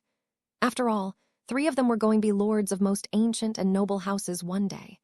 "Harry," Sirius asked, from his seat at the head of the breakfast table. Harry jolted slightly in his seat in surprise. "I beg your pardon, my mind was elsewhere." Sirius and Remus both looked amused. "What were you thinking about so deeply?" "Daphne," Harry admitted, "and how ridiculous Pansy is. You were thinking about girls," Sirius grinned. "Ah, my little godson, all grown up." Harry rolled his eyes. "I was thinking about one of my friends. And your arch-nemesis," Remus added with a grin to match Sirius. "Pansy isn't my arch-nemesis," Harry retorted, offended at the very idea. "She's a small bug in my ointment. Voldemort is my arch-nemesis," Sirius grimaced. "Why did you have to ruin a perfectly fun conversation with mention of him?" "Sorry," Harry responded. "I'm just a bit on edge. I can't believe he's still not doing anything. He's been back for over a year now." "He's doing plenty of things," Sirius responded. "He's doubled the werewolf population. He's killed hundreds of muggles in the last few months. He broke his followers out of Azkaban, and he's currently trying to oust Dumbledore from the position of Chief Warlock." Harry perked up. "I didn't know about the Dumbledore thing. How's he doing that?" "Well, technically Lucius is doing it for him," Sirius corrected himself. "I think it's the First Order you know who has ever given him that he wholeheartedly agreed with. Are you helping?" Harry asked with interest. "I will be," Sirius nodded, "which will cause some problems with my relationship with the Order, but according to Lucius will go a long way to convincing Voldemort that you and I might change sides after all." "Which is good for the Malfoys," Harry commented. "It is," Sirius agreed. "The matter will be brought to a vote next month, and then we'll have to appoint a new Chief Warlock." "Who will it be?" Harry asked. "And how did I not know about this?" "I was at the last Wisengamot meeting with you. I only found out this morning," Sirius explained, gesturing to one of the letters that were now lying beside his breakfast plate. "Lucius is making sure he has the votes." "How are you so sure it will go through?" Remus asked. "People love Dumbledore." "The non-traditionalists love Dumbledore," Harry corrected. "Along with some of the traditionalists," Sirius told him. "Lord Longbottom will vote with him, as will Lord Diggory. Lady Macmillan, Lord Ogden, Lady Bones, and Lord Greengrass all will as well, unless we can assure them that he won't be replaced with one of you-know-who's followers." Harry frowned. "That will be hard to do, won't it?" "Yes, ideally we'd find someone who was seen as neutral," Sirius explained. "Lord Prince is probably the best option. Historically, he's been categorized as dark, but he could go either way. The problem is that the light faction won't vote in anyone even remotely dark, and the dark faction won't vote in anyone light. You make it sound as though the nobles are the only ones who get to make the decision, Remus said neutrally. There are other seats, you know. I know, Sirius shot his friend an apologetic look. But realistically, even they fall into the two factions. The ministry officials will mostly vote with Fudge, who will vote with Lucius. The elected officials and the youth representative will vote with Dumbledore. Harry snorted. I can't believe that Percy Weasley is the youth representative. He's a prat. So is the Minister of Magic. Sirius pointed out with a crooked smile. What about the Order of Merlin recipients? Remus asked curiously. Where will they vote? They're the wild cards, Sirius admitted. Dumbledore will of course vote for himself, as will Tilly Toke. There are 4 of them who will definitely vote with Lucius, but the rest of them could go either way. It really all depends on who Lucius nominates to replace Dumbledore. Have you seen any of the World Cup Quidditch games yet? Harry asked the Weasley twins. The 3 of them were sitting on the lawn, near the Weasleys' house, waiting for the adults to finish their Order of the Phoenix meeting. Order meetings were the only time that Harry got to see the twins during the summer, but unfortunately it almost always meant running into Ron as well. No, Fred sighed glumly before perking up. But we've been given tickets to the England versus Bulgaria game next week, George added, because we played in the Under-17 league last year. Smashing, Harry grinned. Well, except for the fact that Bulgaria are going to beat England. Yeah, we know, the twins nodded. But still. It's a game, true. Harry lay back on the grass. It would just be great if our team was actually any good. They'll make it into the quarterfinals at least. George protested, which makes them one of the 8 best teams in the world. Harry said, that doesn't sound very impressive to me. They'll be better when we join the team, the twins promised. That's what Draco and I say to each other. Harry laughed. Imagine how good the team would be in 5 years if all 4 of us were on it. You want to play Quidditch professionally? George asked in surprise. Maybe. Harry sighed as he watched the clouds moving. It's a long way away, but it seems like a better idea than training for a profession that I would only be able to do for a few years anyway. Why only a few years? I'll be Lord Potter, Harry reminded them. I'll have responsibilities. Besides, I really do like the business side of it all. You know that chocolate business my dorm mates have going. That chocolate is bloody good. Fred commented. Harry laughed. Yeah, well, I'm their financial backer. I put in the capital at the beginning and I get a percentage of the profits. I've already earned enough through it to repay the money I put in, so anything I get now would entirely profit. There was a long silence before the twins spoke again. Harry, old friend. Yes, Harry asked, shielding his eyes from the sun so that he could see them. If, and we mean if, we wanted to start up a business, let's say maybe a joke shop. Would you consider being our financial backer? Harry sat up so that he was facing them. Really, you guys want to start up a joke shop? SHHH, the twins both admonished, glancing towards the house. Mum'll go spare if she hears. She hates the idea. Sorry, Harry lowered his voice. But the answer is yes, of course. You'd have to show me a business proposal, and I might ask you to sit down with me to make sure that it's viable, but other than that, I'd be thrilled to invest. You guys would be a huge success. The twins stared at him. Seriously, just like that? Yes, Harry nodded. You guys should use the phrase Wizarding Wheezes in your store name. It would give you great advertising. That's what we were thinking. The twins chorused, their faces beaming. Not that we're admitting to having been involved in any pranks at Hogwarts. Fred added quickly. What? Mrs. Weasley's shout could be clearly heard from inside. Sirius, you can't. Harry winced as he looked towards the house, sighing in relief when the sound was abruptly cut off. Apparently someone had decided to put up some wards. Whoa. The twins commented. I wonder what your godfather did, Harry sighed. During the next Wisengamot meeting, there's going to be a vote to replace Dumbledore as Chief Warlock. The twins' eyes widened. Is it you-know-who? Sort of, Harry answered. He was the one who started the idea, but now Sirius has agreed to support Lord Prince's candidacy to replace Dumbledore. Lord Prince would at least be impartial. Fred whistled lowly. No wonder Mum's shouting. She and Dad practically worship the ground Dumbledore walks on, Harry grimaced. Yes, a lot of people do. But not you, George asked. He's the one who sent me to live with my Muggle relatives who were horrible to me, Harry told them, and he didn't even try to get Sirius a trial. Not to mention the fact that he tried to fight Sirius for custody of you, Fred put. Yes, Harry agreed. Besides, I think he's a terrible chief warlock. He doesn't uphold the rules at all.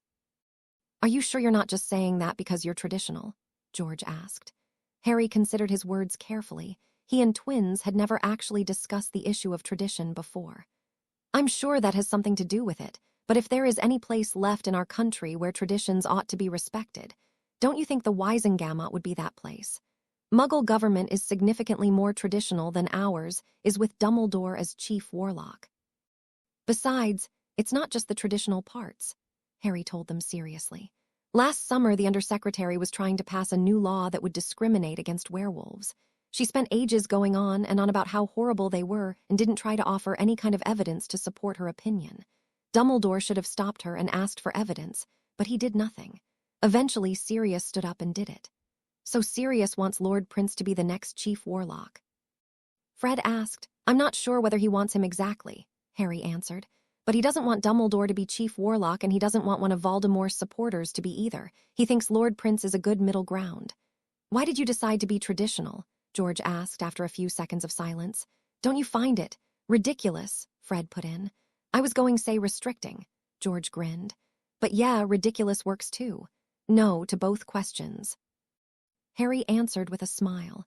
I guess I can see why it might look a bit silly from your perspective, but it doesn't seem at all ridiculous to me. Also, I like all the rules. It makes things easier. I know exactly how I'm supposed to act.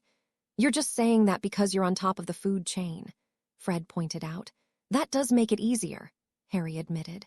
But it's harder as well. It means I have a lot more responsibility. Say you see someone acting inappropriately, whose job is it to stop them? The twins exchanged a look. It depends what they're doing. Good point, Harry conceded. But my point is that if I see someone at school who claims to be traditional acting inappropriately, I'm responsible for stopping them. That must suck, George commented. It's not too bad, Harry told him. I'm getting used to it. Still, Fred started, if we were to become traditional, we'd be at the bottom of the food chain. George added, it doesn't sound like fun. Harry looked at them in surprise. No, you wouldn't. The twins looked surprised. We wouldn't. Of course not, Harry frowned. Your mother was the daughter of the ancient and noble house of Prewett. Her oldest brother was Lord Prewett before he died. You wouldn't be at the top of the food chain, sure, but you wouldn't be at the bottom either. Uncle Gideon was a lord, they chorused in disbelief. Mum never mentioned anything like that, George added. Your Uncle Fabian was his heir, Harry told them. So the house is currently unclaimed. Sirius once asked me why your brother Bill hadn't claimed it. Bill could be a lord, they chorused again before laughing. Mum would hate that. Fred grinned. George nodded. Can you see Ron's face? He wouldn't know whether to be horrified or jealous. If Bill doesn't want to accept it, Charlie would be next in line, Harry explained. If all three of your older brothers turn it down, one of you could be the Lord. They grimaced. Yuck. No offense, Harry, George added quickly, but that is definitely not our idea of good time. Fred finished. Harry laughed. You should ask your brother why he hasn't accepted it. He probably doesn't even know about it, Fred commented. No way would Mum have told him, George agreed. She hates all things traditional. She's nice enough to me, Harry pointed out. That's because she thinks she can convert you, George laughed. Fred nodded. Well, that, and you're the boy who lived. Harry looked up from his breakfast plate to see Sirius looking at him. Yes. Have you considered what you want to do for your birthday? Sirius asked. It's in 8 days. I was thinking about holding a dinner party, Harry answered. Nothing too fancy, just some food and games. If I hold it here, then Madame Longbottom should let Neville come. Who did you want to invite? Remus asked. Draco and Luna, obviously, Harry started. Neville, Theo, Blaise, and Daphne. I would invite Takashi, but he's staying with his grandparents in Japan again, and I was thinking that maybe I would invite the Weasley twins this year. I had a really good chat with the twins yesterday. The problem is dinner parties ought to have an equal number of boys and girls, but there is no way I'm inviting Pansy or Tracy, and I don't know who else I would invite. Why don't you invite people to bring their betrothed? Sirius suggested. I presume most of them have contracts. Yes, Harry nodded. Daphne doesn't. The boy she was betrothed to died, and neither do Neville and Luna. But that's all right because between the four of us we'll cancel each other out. Everyone else is betrothed, though. Well, except for the twins. You'll want to send out the invitations today, Sirius told him. Let me know what you want in Remus and I will make it happen. And I wouldn't invite the twins, Remus put in. I doubt Molly would agree to them coming without their younger siblings, Harry grimaced. Good point. I'll invite them to Quidditch games soon or something. Harry, Sirius asked 3 days later, Harry hastily swallowed his mouthful of eggs. Yes, I need to see you in my study after breakfast, Sirius told him.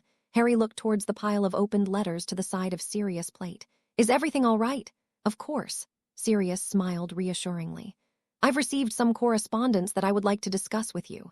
Remus snorted from his seat opposite Harry. Correspondence. Lucius is rubbing off on you, Sirius. Why not just call them letters like the rest of us? Harry grinned in amusement as Sirius pulled a face. Did you hear something from Lord Malfoy about the Chief Warlock issue? Lucius and I are having brunch this morning to discuss it, Sirius told him. This is about something else. Harry nodded in understanding before turning his attention back to his breakfast. What could Sirius want to talk to him about? After they had both finished, Harry followed Sirius to his study and, following his godfather's prompting, sat in one of the large dragon skin chairs. Do you remember how, at breakfast a few mornings ago, we discussed your friend's betrothal contracts? Sirius started. Harry gave his godfather a strange look. I remember us mentioning that most of them had won. Why? I received a letter this morning asking if I would be interested in discussing a contract between yourself and Daphne Greengrass. Sirius told him. Harry stared at him. What? Sirius looked sympathetic. It's not an unreasonable request. There are very few traditional children around your age who aren't already betrothed. I'm almost 14, Harry grumbled. I'm not a child. Sirius looked amused. Sorry, you're right. There are very few traditional almost 14-year-olds who aren't already betrothed. Harry leaned forward in his chair. So Daphne's asking that we become betrothed. Daphne's father is asking. Sirius corrected. I don't know if Daphne is even aware of her father's request. Oh, you don't have to be betrothed, Sirius said quickly. Your father definitely wasn't. If you get betrothed now, you won't be able to change your mind in the future. But if I don't get betrothed now, every traditional girl might be unavailable by the time I want to get married, Harry said. Unlikely, Sirius grinned. I can't see anyone agreeing to marry Pansy anytime soon, Harry laughed. That's horrible. Besides, I wouldn't marry her if she was the only girl on Earth. Sirius' expression sobered. Harry! You shouldn't agree to a betrothal because you're scared that you might not have a chance in the future. But it is a factor, isn't it? Harry countered. If I want to marry Daphne, this might be my only chance. Sirius' eyes narrowed slightly. Do you want to marry Daphne? I don't know, Harry sighed. Maybe. I can't imagine marrying anyone, but Daphne's great. She's pretty and clever and funny, and Cousin Narcissa would like her. You don't have to decide now, Sirius told him. I don't need to reply to Samuel for at least another few days. Harry couldn't help but feel relief at that. Would you mind if I talked to Cousin Narcissa about it? Not at all. Sirius sounded a bit relieved himself. Good idea. She would be a great person to talk to. You could talk to Andromeda about it as well if you like. She had a different experience with betrothal contracts than Narcissa. Harry nodded. I will, thank you. No worries, Sirius grinned. I'm just glad it's not me.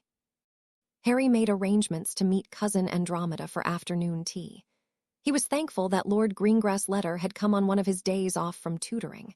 He couldn't imagine having to sit and listen to Cousin Narcissa teach him about proper comportment with the idea of the betrothal contract bouncing around in his head.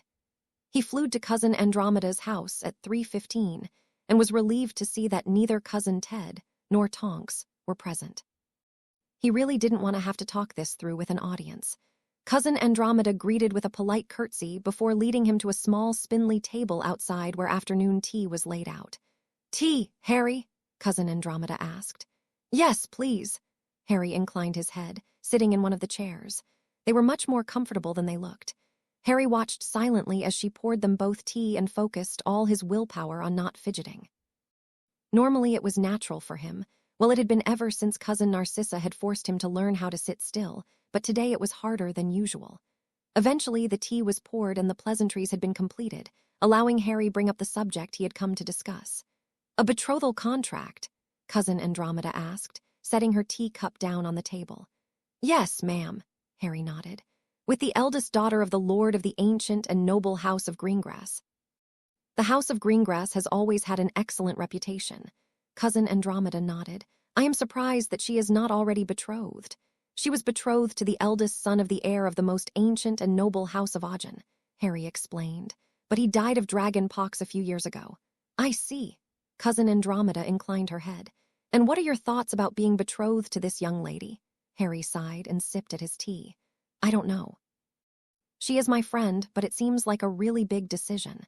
It is, Cousin Andromeda agreed. It is possibly the biggest decision you will ever make in your life. Harry's stomach twisted. What do you think I should do? I think you should eat a scone. Cousin Andromeda told him kindly, pushing the plate of scones towards him. Harry felt too nervous to want to eat, but he selected a scone from the plate and bit into it anyway.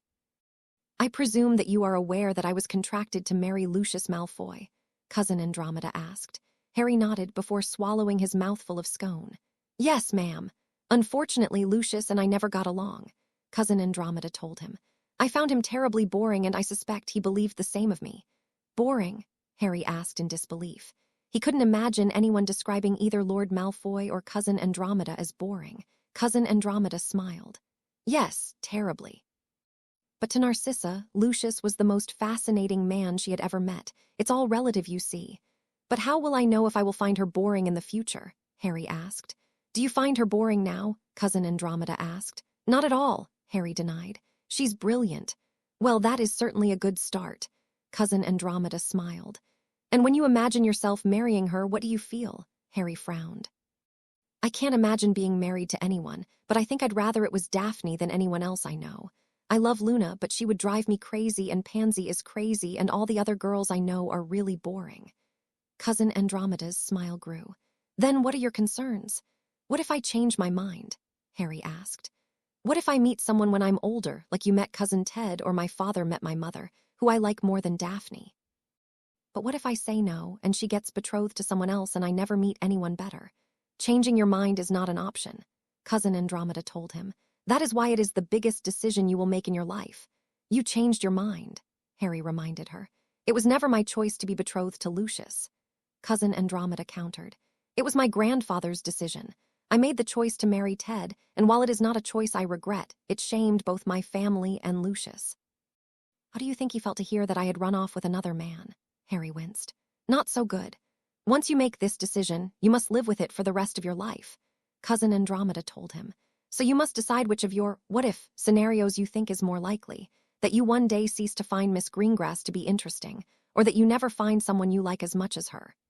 111 the next day Sirius took Harry, Draco, and Neville to a quidditch game in Bulgaria. Despite having lived in Magical World for 3 years, Harry still found it hard to believe how easy it was to travel overseas when using a flu. Though admittedly, Harry was sure that the process was made easier because of their nobility. All 5 flew terminus that they visit had dozens of people lining up in front of fireplaces. Fortunately for Harry, each terminus also had several fireplaces for VIPs. They flew from Grimmauld Place to the British terminus, then to the terminus in France, then the one in Italy, then across to the one in Greece, before finally arriving at the Bulgarian flu terminus, which thankfully was within walking distance of the Quidditch pitch. Erg, Draco moaned as they exited the terminus. It's so bright, I can hardly see. It's a brilliant day for Quidditch, Harry grinned. We'll be able to see everything. Unless we're blinded by the sun first, Draco complained. Neville looked amused. You'd think he's never seen sunlight before, Sirius chuckled. Well, he is a Slytherin. Their common rooms are in the dungeons, so I doubt they see much light. Harry laughed as Draco glared first at Neville, and then Sirius. Draco was right, though. The sun seemed a lot brighter than it usually did at home. It reminded that he'd been meaning to buy himself a pair of Muggle sunglasses since the previous summer. Maybe he would buy some for Neville and Draco as well. It was a short walk to the Quidditch pitch, and when they arrived, Harry took the lead, greeting the witch who was checking tickets in Bulgarian. Dober den, Jitsa, the witch smiled. Dober den, Vashata cutia ev drugia krina terana, triabvadasi aber naliavo po tribunite. Harry returned her smile. Blagadoria. Once they were a few feet away from her, Draco spoke up. What did she say? I'm not entirely sure, Harry admitted. I've only been learning Bulgarian for a month and a half, and it's much harder than German and French. Draco rolled his eyes. Well, can you take any guesses? She said good afternoon, Harry said confidently. And then I recognized the word for left. That's it. Draco sounded horrified. We should go back and see if she speaks English or French, German or Italian. You know, a language that one of us actually speaks. Harry glared at him as Sirius excused himself to find some information. At least I'm trying to learn new languages. You only know 4. Which is more than you know, Draco pointed out. You know 3 3/2. Technically that would equal 4 1/2.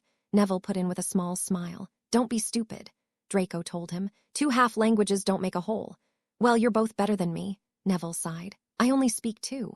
Really? Draco looked surprised. Which 2? Well, I'm going to go out on a limb and guess that one of them is English, Harry grinned. And German, Neville added quickly before Draco could glare at Harry. What about French? Draco asked in horror. Everyone knows French. If any of my dorm mates knows French, I'll snap my wand. Neville shook his head. In fact, let's make that any Gryffindor in my year, Draco sneered. Well, perhaps I ought to have said anyone of importance and good breeding. That I'd be more likely to believe. Neville's shoulders slumped. Draco rolled his eyes and hit him on the arm. I wasn't meaning you, idiot, though clearly someone in the ancient and noble house of Longbottom lacks good breeding. I can't believe they haven't taught you French, Harry grinned. Don't worry about him, Neville. He gave me a similar speech when I told him that I decided not to learn Italian this summer. Of course I did, Draco agreed scathingly. You chose Bulgarian and Japanese over Italian. What use are they going to be to you? Takashi is Japanese, Harry defended. I want to visit him there one day. And Bulgarian? Draco challenged. Sirius said I should learn it, Harry answered. I have no idea why. He said something about how I would understand when school started up again and then mentioned that Bulgaria are probably going to get into the finals. So, Draco asked, how is that a good reason to learn their language? Maybe not, Harry admitted. But Bulgarian is the 5th most widely known language in magical Europe. Is it hard to learn? Neville asked quietly. Very, Harry sighed. Much harder than French or German. Or Italian, I'm sure, Draco added snidely. Harry ignored him. But it's easier than Japanese and gobbledygook. Don't even get me started on gobbledygook, Draco sneered. Harry rolled his eyes. All righty. Sirius grinned as he approached them. Our box is over there, he gestured to his right. And we'll pass some food stands on the way. I was right, Harry crowed. She did say left. Yes, well done. Draco told him sarcastically. It took them 20 minutes to find their box, mostly because Sirius insisted that stop at every food cart to make sure they weren't selling anything different. Of course, once they had stopped, Sirius always insisted that they buy something. Harry would have said that he had never seen so much junk food in his life, except that Sirius had done the exact same thing at every Quidditch game they had attended that summer. Wow! Neville exclaimed, looking over the side of the box. We can see everything. There are definitely benefits to being Lord Black, Sirius agreed, even in Bulgaria. Come sit down, Neville, Harry told him. We have something we want to give you. Give me. Neville looked surprised. Why? Just come sit down and we'll tell you, Harry commanded before waiting for Neville to obey before continuing. Now, as you know, this trip is our way of throwing you a birthday party. You really didn't have to do that, Neville said quickly. Don't be an idiot. Of course we did, Draco told him before sneering, especially since I'm not invited to your actual birthday dinner. Neville looked shamefaced. I'm sorry. I tried to get Gran and Uncle Algy to let me invite you, but they said no. It's not a problem, Harry promised him. I'll be there anyway, and everyone knows I'm the better choice out of me and Draco. Pratt. Draco jabbed him in the arm. I have no idea why your father thinks that you're a perfect pureblood heir. Sirius commented with a grin, especially since you keep going around jabbing Harry like a muggle. If I was allowed to use my wand, I would hex him, Draco promised haughtily. Besides, my father is quite aware that Harry is the better heir. Oh, I wouldn't say that, Sirius laughed. Besides, I think you have the right end of the stick. Better to know when you have to be high and poncy and when you can jab your friends. That's why his father thinks he's the perfect pureblood heir, Harry pointed out. Anyway, Sirius started, you two were sharing birthday greetings with Neville. My apologies for side-tracking you. Right. Draco nodded briskly and pulled a wrapped present out of the bag that he had bought. Happy birthday, Neville. Neville looked at the present with a surprised expression. You didn't have to get me anything. Obviously, Draco drawled. But I did, so open it. Harry watched as Neville carefully undid the silver ribbon that was tied over green paper. Draco's apparent need to constantly remind people that he was a Slytherin never ceased to amuse him. When Neville had finished unwrapping the present, Harry had to choke down a laugh at the sight of a pair of golden omnioculars. Neville looked to be having a similar reaction. Are these made of actual gold? Of course, Draco answered snootily. Malfoys only buy the best. I can't wait to see Ron's expression when he sees these, Neville commented with a smirk. Thank you, Draco, they're great. Draco sniffed haughtily at the mention of Ron, but he looked pleased nonetheless. Harry met with cousin Narcissa the next day for tutoring, and while he knew it wasn't appropriate to bring up the subject during the lesson, he found it hard to concentrate with the idea of the betrothal hanging over his head. While the French system is very similar to our own, Bulgaria still have a reigning monarch. Cousin Narcissa lectured. King Alexander has held his title since 1943 when his grandfather died. King Alexander's heir is his oldest son, Prince Andrew, who currently holds the position of Minister of Magic. Mother, Draco started. Why are you teaching us about Bulgaria? Cousin Narcissa looked severe. It is important for you to understand all the nations that our ministry interacts with Draconis. Of course, Mother. Draco agreed quickly. I was only asking because Cousin Sirius has recommended that Harry learn Bulgarian. He told Harry that he would understand why when school started. Do you know why Harry might need to know Bulgarian, Mother? Cousin Narcissa raised an eyebrow. You didn't tell me that you were learning Bulgarian, Harry. Sorry, Cousin Narcissa, Harry answered guiltily. Perhaps you ought to learn some Bulgarian also, Draconis. Cousin Narcissa told her son. Our ministry has much to do with its Bulgarian equivalent. It would only be prudent. Draco looked politely horrified. Please don't make me, Mother. If I am ever in a situation where I need to understand the language, I will bring Harry in as a translator. Oh, Cousin Narcissa asked, her tone dangerously light. You, the heir to the most ancient and noble house of Malfoy, plan to bring in the lord of the most ancient and noble house of Potter to translate for you. Do you not think that people might find that peculiar, or perhaps that Harry might have more important things to do? Draco looked like a deer in headlights. He's not Lord Potter yet, Mother. Perhaps not, Cousin Narcissa agreed. However, he will be in a year and 3 days. Do you only plan to interact with the nation of Bulgaria in that time, Draconis? I do see your point, Mother, Draco acknowledged. However, our ministry interacts with a great many governments. Surely I cannot learn each of their languages. Cousin Narcissa eyed him. Surely not. Besides, Draco continued, Harry says that Bulgarian is very difficult. If I was going to learn another language, maybe I could learn another one that Harry won't know. Spanish, perhaps. Excellent. Cousin Narcissa nodded in obvious satisfaction. I shall arrange a tutor for you. Thank you, Mother, Draco told her before waiting until she had looked away to glare scathingly at Harry. Harry tried not to feel too amused. Now, Cousin Narcissa started. The Bulgarian equivalent of the Wisengamot consists of much the same makeup as our own, with one obvious distinction. King Alexander resides over it rather than a chief warlock. Eventually, Cousin Narcissa finished her lecture and they stopped for elevenses. Draco stayed for a few minutes before leaving to receive fencing lessons from his father. Cousin Narcissa, Harry asked, after she had poured them both tea. Yes, dear. Cousin Narcissa acknowledged. Sirius has given me permission to discuss a sensitive issue with you, Harry started. Lord Greengrass has approached him regarding a betrothal contract between me and Daphne. Sirius says that he will let me decide whether or not accept it. Miss Greengrass, Cousin Narcissa sounded pleased. That would be a good match. I must admit, I have been hoping that Samuel would contact Sirius. So you think I should agree to it then? Harry asked her.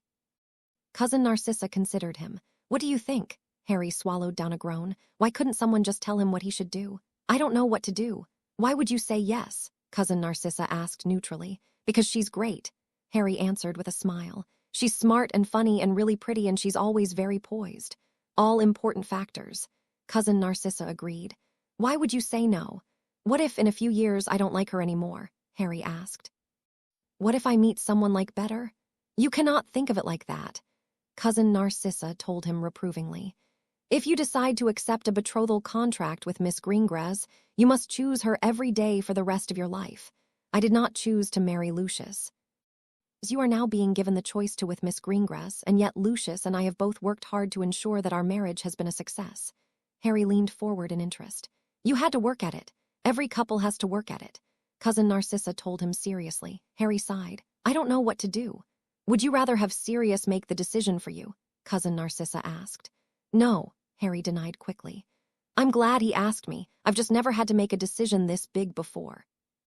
What do you think I should do? Cousin Narcissa was quiet for a minute, then she spoke. I believe that a betrothal between yourself and Miss Greengrass would be advantageous for the most ancient and noble house of Potter, and the fact that you enjoy her company makes the match even more auspicious. So you think I should agree? Harry confirmed. I do, Cousin Narcissa said. Have you considered that doing so would make you and Draconis brothers of a sort? You would be marrying 2 sisters. Harry grinned at the thought. That would be brilliant. but it is not a reason to choose to betroth yourself to her," Cousin Narcissa cautioned. "Neither is my approval of the match. This is a decision that you will have to live with for many decades. Discuss the matter over with Sirius. A discussion with Miss Greengrass might also be useful." "Hey, Sirius," Harry asked at dinner the evening after his discussion with Cousin Narcissa. "Why weren't you ever betrothed to someone?" Sirius choked and then began coughing. "Way to ease into the conversation there, Harry," Remus commented with grin, pouring Sirius some water. "Sorry," Harry responded repentantly. "It just seems strange that Sirius wasn't betrothed." Sirius gulped down some water. "I was," he answered in a strained voice. "But she was killed in the war." Harry winced. "Oh, you were." Remus looked surprised. "I had no idea. It's not something I like to talk about," Sirius admitted. "She was 6 years younger than I was and we didn't exactly know each other." "What was her name?" Harry asked. "Elena Prince," Sirius answered. "Wait, Prince," Harry stared at him. "As in Professor Snape. She was his cousin," Sirius acknowledged. "Not that they knew each other. Snape's mother was disowned. Lord Prince only accepted Snape back after she died because, aside from him, he was the last living descendant of the most ancient and noble house of Prince." "That's horrible," Harry grimaced. "Why would Professor Snape have agreed to go back? I don't think I would have." "I don't know," Sirius shrugged. "So how did she die?" Harry asked. "I didn't think Voldemort went after purebloods, well, unless they're in the Order." "It was an accident," Sirius sighed. "I'm not sure exactly how it happened, but her whole family were killed, including her father and younger brother. That's when Lord Prince brought Snape back into the family. She was 10. "That's awful," Harry grimaced. "And your parents never tried to arrange another betrothal?" "No," Sirius snorted. "Even if I hadn't been estranged from them by then, it wouldn't have been proper for them to have arranged anything for at least 18 months. Surely sissies talked to you about mourning periods." Harry nodded. "Yes, but what about afterwards? By the time the mourning period was over, I was almost 18 and had already joined the Order," Sirius explained. "I think that at that point they were just waiting for me to die in a Death Eater attack so that Regulus could take my place," Harry grimaced. "Your parents sound worse than the Dursleys." Sirius looked grim. "Well, let's just say that we both have had terrible luck when it came to relatives. Your relatives aren't all bad."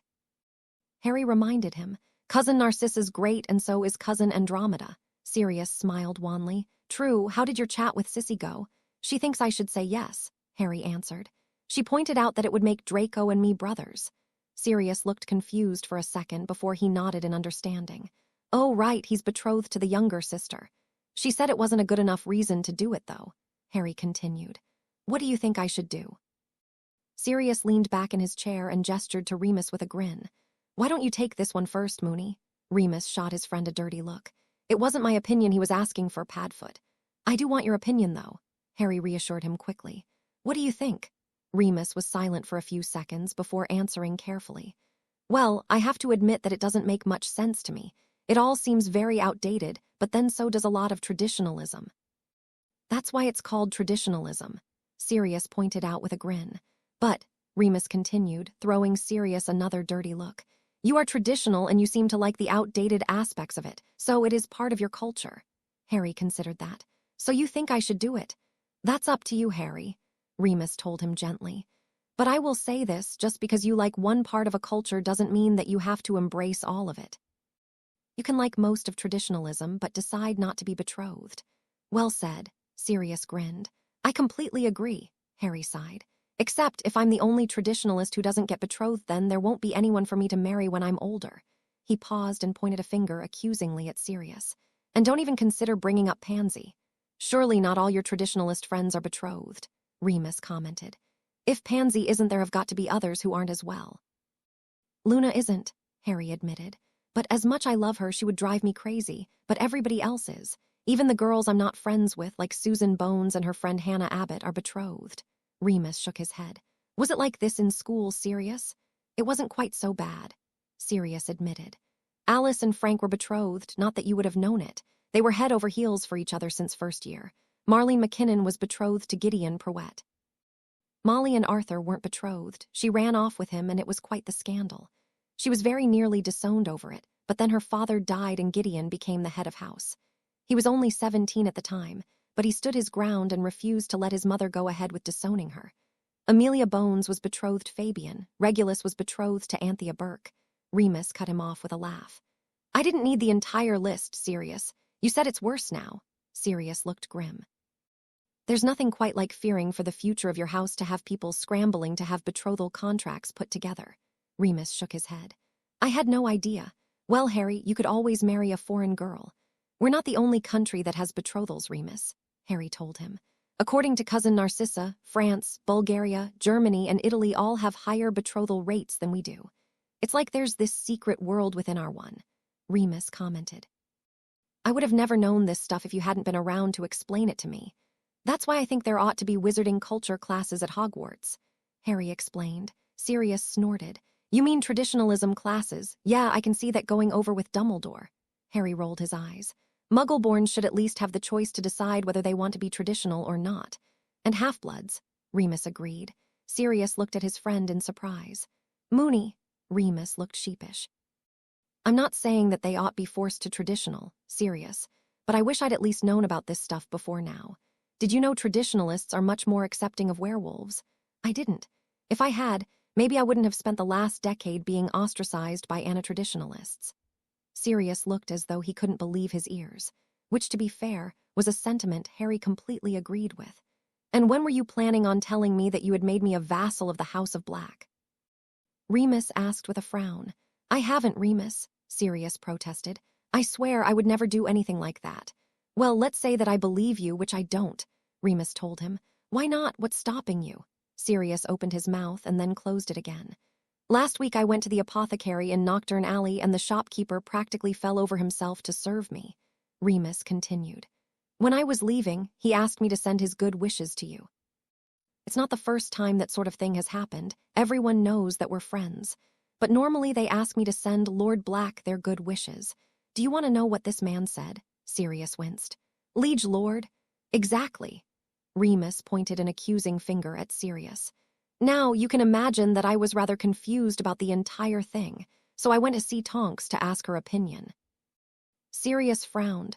You went to see Tonks? Remus ignored him, and she had no idea why I was asking. She said she presumed I knew that you had made a vassal of the House of Black. Sirius winced again. I haven't, not officially.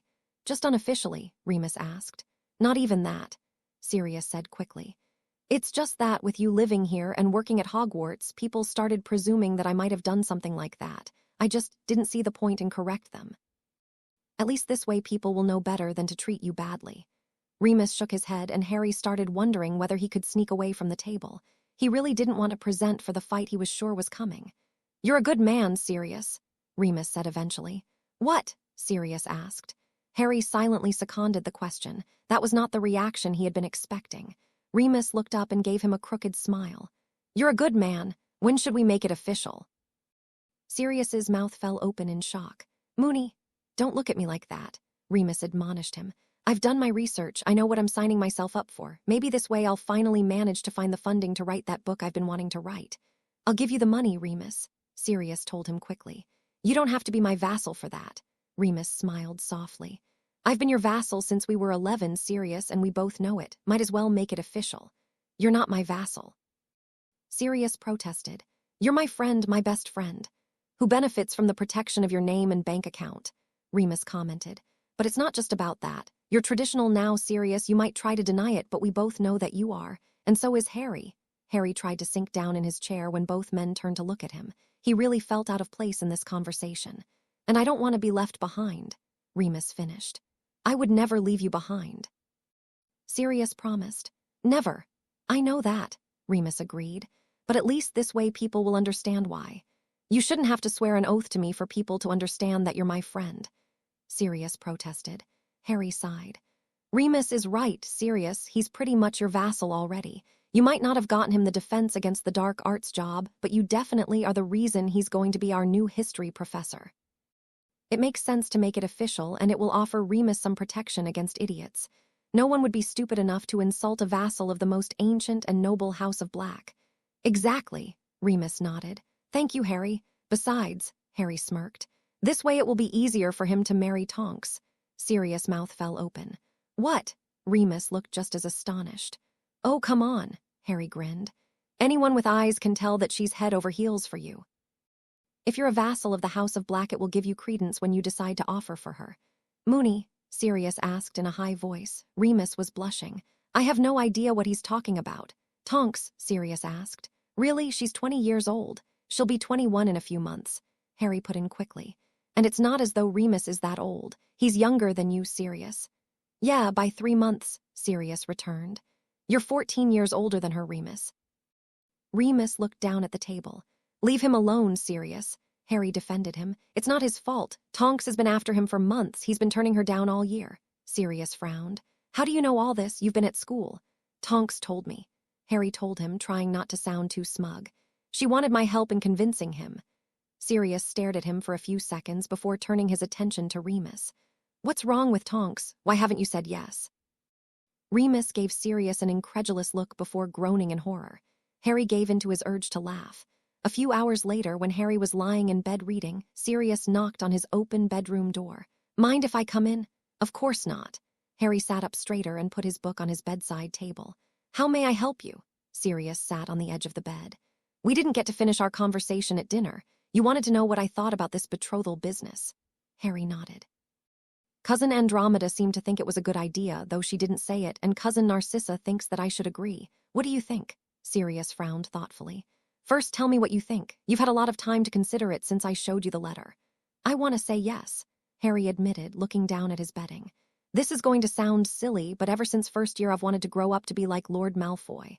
Sirius raised an eyebrow. Really? Why? No one would dare to push him around, Harry explained. He's so confident and sophisticated. And I'm not, Sirius grinned. You are too, Harry rushed to reassure him. But you weren't in first year when I first met you. You were sort of crazy. Yeah, Sirius grimaced. I was at that. Besides, Harry sighed, you're more charming than Lord Malfoy. I don't think I'm ever going to be as charming as you are. Sirius chuckled. Something I'm sure your future wife will be very glad of, I'm sure. Now, what does all this have to do with Daphne?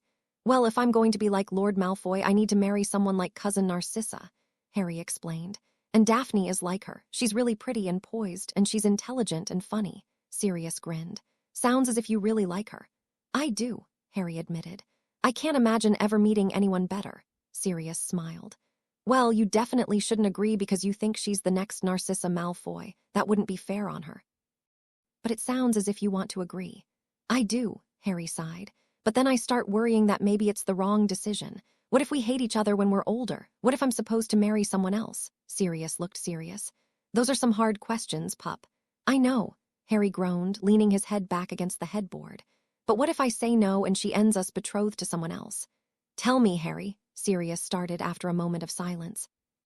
Do you think there is any chance that you and Draco might hate each other by the time you're 17? What? Harry shook his head in confusion. No way, of course not. Why not? Because we're best friends, Harry exclaimed. Surely Sirius knew all this. But what if you meet someone you like better? Sirius asked. Wouldn't you want them to be your best friend instead? No, Harry denied firmly. I can't imagine meeting anyone I like better, but even if I did, I'd still want Draco to be my best friend. Sirius raised an eyebrow expectantly. And you don't think that might also apply to Daphne? Harry stared at him as he processed it all. You mean that if I decide to be betrothed to Daphne, it will be like it is with Draco? Not unless you choose for it to be, Sirius told him seriously. You would have to work to make sure that it happens. It doesn't always happen naturally. That's what Cousin Narcissa said, Harry admitted. She said that she and Lord Malfoy had to work hard at their marriage. Sirius looked pleased. Good on Sissy. I knew I liked her for a reason. They were silent for a few minutes, and Harry used the time to try and figure out what he wanted to do. He did really like Daphne, and he thought that he might have asked her to go to Hogsmeade with him this year anyway. But it still seemed weird to sign up to marry someone at his age, a fact he put down to the fact that he'd grown up with muggles. Sirius, Harry said eventually. Yes, pup, Sirius asked gently. I think I'd like to talk to Daphne about it if that's all right, Harry admitted. Do you think Lord Greengrass would be all right with that? Sirius smiled proudly. I'm sure he would. I'll write to him in the morning. Harry smiled softly, trying to ignore his growing sense of anxiety. What if Daphne said no? What if Daphne said yes? Harry spent the entirety of the next day waiting for Sirius to tell him that Lord Greengrass had replied, but a reply never arrived. He knew it didn't mean anything was wrong. The Greengrass estate was on the other side of Britain, and it likely took the owl the majority of the day to deliver Sirius' letter, but it didn't help Harry's nerves. Because of this, Harry made sure to spend an hour meditating before he and Sirius left for Neville's birthday dinner. Meditation always calmed him down, and he was worried that if he wasn't in complete control of his emotions, he might curse Lord Longbottom. Lord Longbottom was, in Harry's opinion, one of the most insufferable men Harry had ever met, and not just because he was horrible to Neville. No. Harry's dislike of the man was primarily due to the fact that he reminded Harry of his Uncle Vernon, though admittedly, the fact that Lord Longbottom had dropped Neville out of window when he was child went a long way to Harry making the connection. Lord Longbottom seemed to be persistently drunk, cheery, and slimy all at the same time. Thankfully, Sirius disliked the man just as much as Harry did, probably because Harry had told him about the window incident, and so was always at his most snobby and traditional around him, which was definitely a sight to see. The first time it had happened, Harry had been worried that Neville might be upset by it, but Neville had seemed to enjoy the show as much as Harry had, and this occasion was no different. "Harry began attending with me last year," Sirius commented evenly. Harry, who was seated down the other end of the table, looked up at the sound of his name. What was Sirius talking about? Lord Longbottom snorted disparagingly. No point taking the boy. He wouldn't understand a word of it. The entire table fell silent and turned to look at Sirius took a large mouthful from his goblet before swishing it around in the air.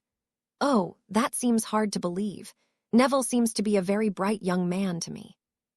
"Yes, well, your lordship would excuse me if I cannot agree with you," Lord Longbottom grimaced. "He's nothing like his father, you know. Just the sight of him makes me wish that my Elena hadn't died so young." Harry turned to Neville in concern. He couldn't imagine how he would feel if he ever heard Sirius say something like that about it. Neville was looking down at his plate with a stony expression. "Merlin, man," Sirius' fingers tightened around his goblet. "What a bloody awful thing to say." "We weren't sure he was even going to get into Hogwarts, you know," Lord Longbottom continued absently. "Boy didn't show any sign of magic until he was 8. Harry gritted his teeth at the man's casual mention of the time when he had dropped Neville out of a window. He couldn't believe that people thought that the Malfoys were horrible, but considered the Longbottoms to be perfectly respectable. Lord Malfoy would have never dropped Draco out of a window. "They say the same thing about Helga Hufflepuff," Sirius pointed out evenly, though Harry could hear the anger in his voice. "Perhaps you're right, though. It is a great responsibility to introduce one's heir into the Wizengamot. With your permission, I would be willing to have Neville attend with me. I wouldn't want to overburden you." Lord Longbottom choked slightly on his wine. "What? I couldn't accept. Wouldn't want to burden you." "Not at all," Sirius interrupted. "Neville wouldn't be a burden. I would be happy to have him with me." Lord Longbottom looked around the table desperately, as though looking for an ally, but nobody would meet his eyes, not even Neville's gran.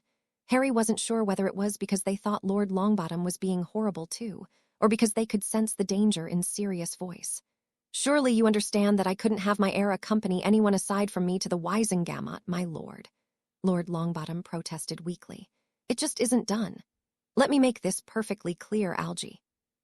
Sirius wasn't even attempting to mask the anger in his tone now. "Neville ought to have begun attending the Wizengamot with you last year. It is a shame on your house that he didn't. Now you may not care about that, and you certainly don't seem to care about Neville, but I will be damned if I allow Harry's godbrother to grow up uneducated as to his role in our society. Either you bring the boy to our next Wizengamot session, or I will bring him for you." There was a long silence as Lord Longbottom stared at Sirius in horror, before hushed conversations started up around the table. Harry watched Sirius in concern for a few seconds. His godfather was glaring murderously at Lord Longbottom before turning to Neville, who was staring at Sirius as well. Neville didn't look as though he knew whether to be horrified or grateful. "You all right, Neville?" Harry asked quietly. "Yes, of course." Neville's expression looked pinched. Harry grimaced inwardly before deciding to change the subject. "Do you know what Sirius meant by us being godbrothers?" Neville's expression shifted to one of surprise. "You don't know," Harry shook his head. "I've never heard anything like that." "Your mother was my godmother," Neville explained, "and my mother was yours." "Really?" Harry smiled. "That's brilliant. Who is your godfather?" "Andrew Macmillan," Neville replied glumly. "He was Ernie Macmillan's uncle, but he died in the war as well." Harry grimaced sympathetically. Neville sometimes reminded Harry of himself when he was still living with the Dursleys, but unlike Harry, Neville didn't have a godfather who could rescue him. Harry's birthday was the next day, and After having spent his usual hour strengthening his occlumency, he, Remus, and Sirius went for their morning run. Well, Remus and Harry went for their morning run, and Sirius joined them as Padfoot. Despite having been told of Sirius animagus form earlier in the summer, Harry still found it weird to see his godfather in dog form. Weird and inspiring, becoming an animagus was definitely something he wanted to try sometime. After their run, they showered, before meeting in the dining room for breakfast. It was Harry's second birthday with Sirius and Remus, and he treasured every little tradition that the two men had introduced him to, including the incredibly lavish breakfast that they had the house elves prepare for him. As per usual, Sirius and Remus gave Harry one of his gifts while he was eating, accompanied with frustrating hints about presents to come, and Harry couldn't keep the grin off his face when he carefully removed the wrapping paper to find a small book entitled Finding Your Animagus. "It's the book your dad and I used when we were learning," Sirius explained. "We wrote notes in the margins about our experiences too, which you might find helpful. Your dad's writing is the loopiest, mine is the manliest, of course." "Of course." Harry rolled his eyes as he opened the book to a random page in the middle. He turned a few pages until he found some handwritten notes in loopy handwriting. "Maybe we could use a sticking charm, not approximize." Harry read the sentence aloud before turning to Sirius. "What does that mean?" Sirius laughed. "Oh, that was bloody hilarious. One of the steps to becoming an animagus is holding a mandrake leaf in your mouth for an entire month. We considered doing it during the summer, but didn't want to wait that long.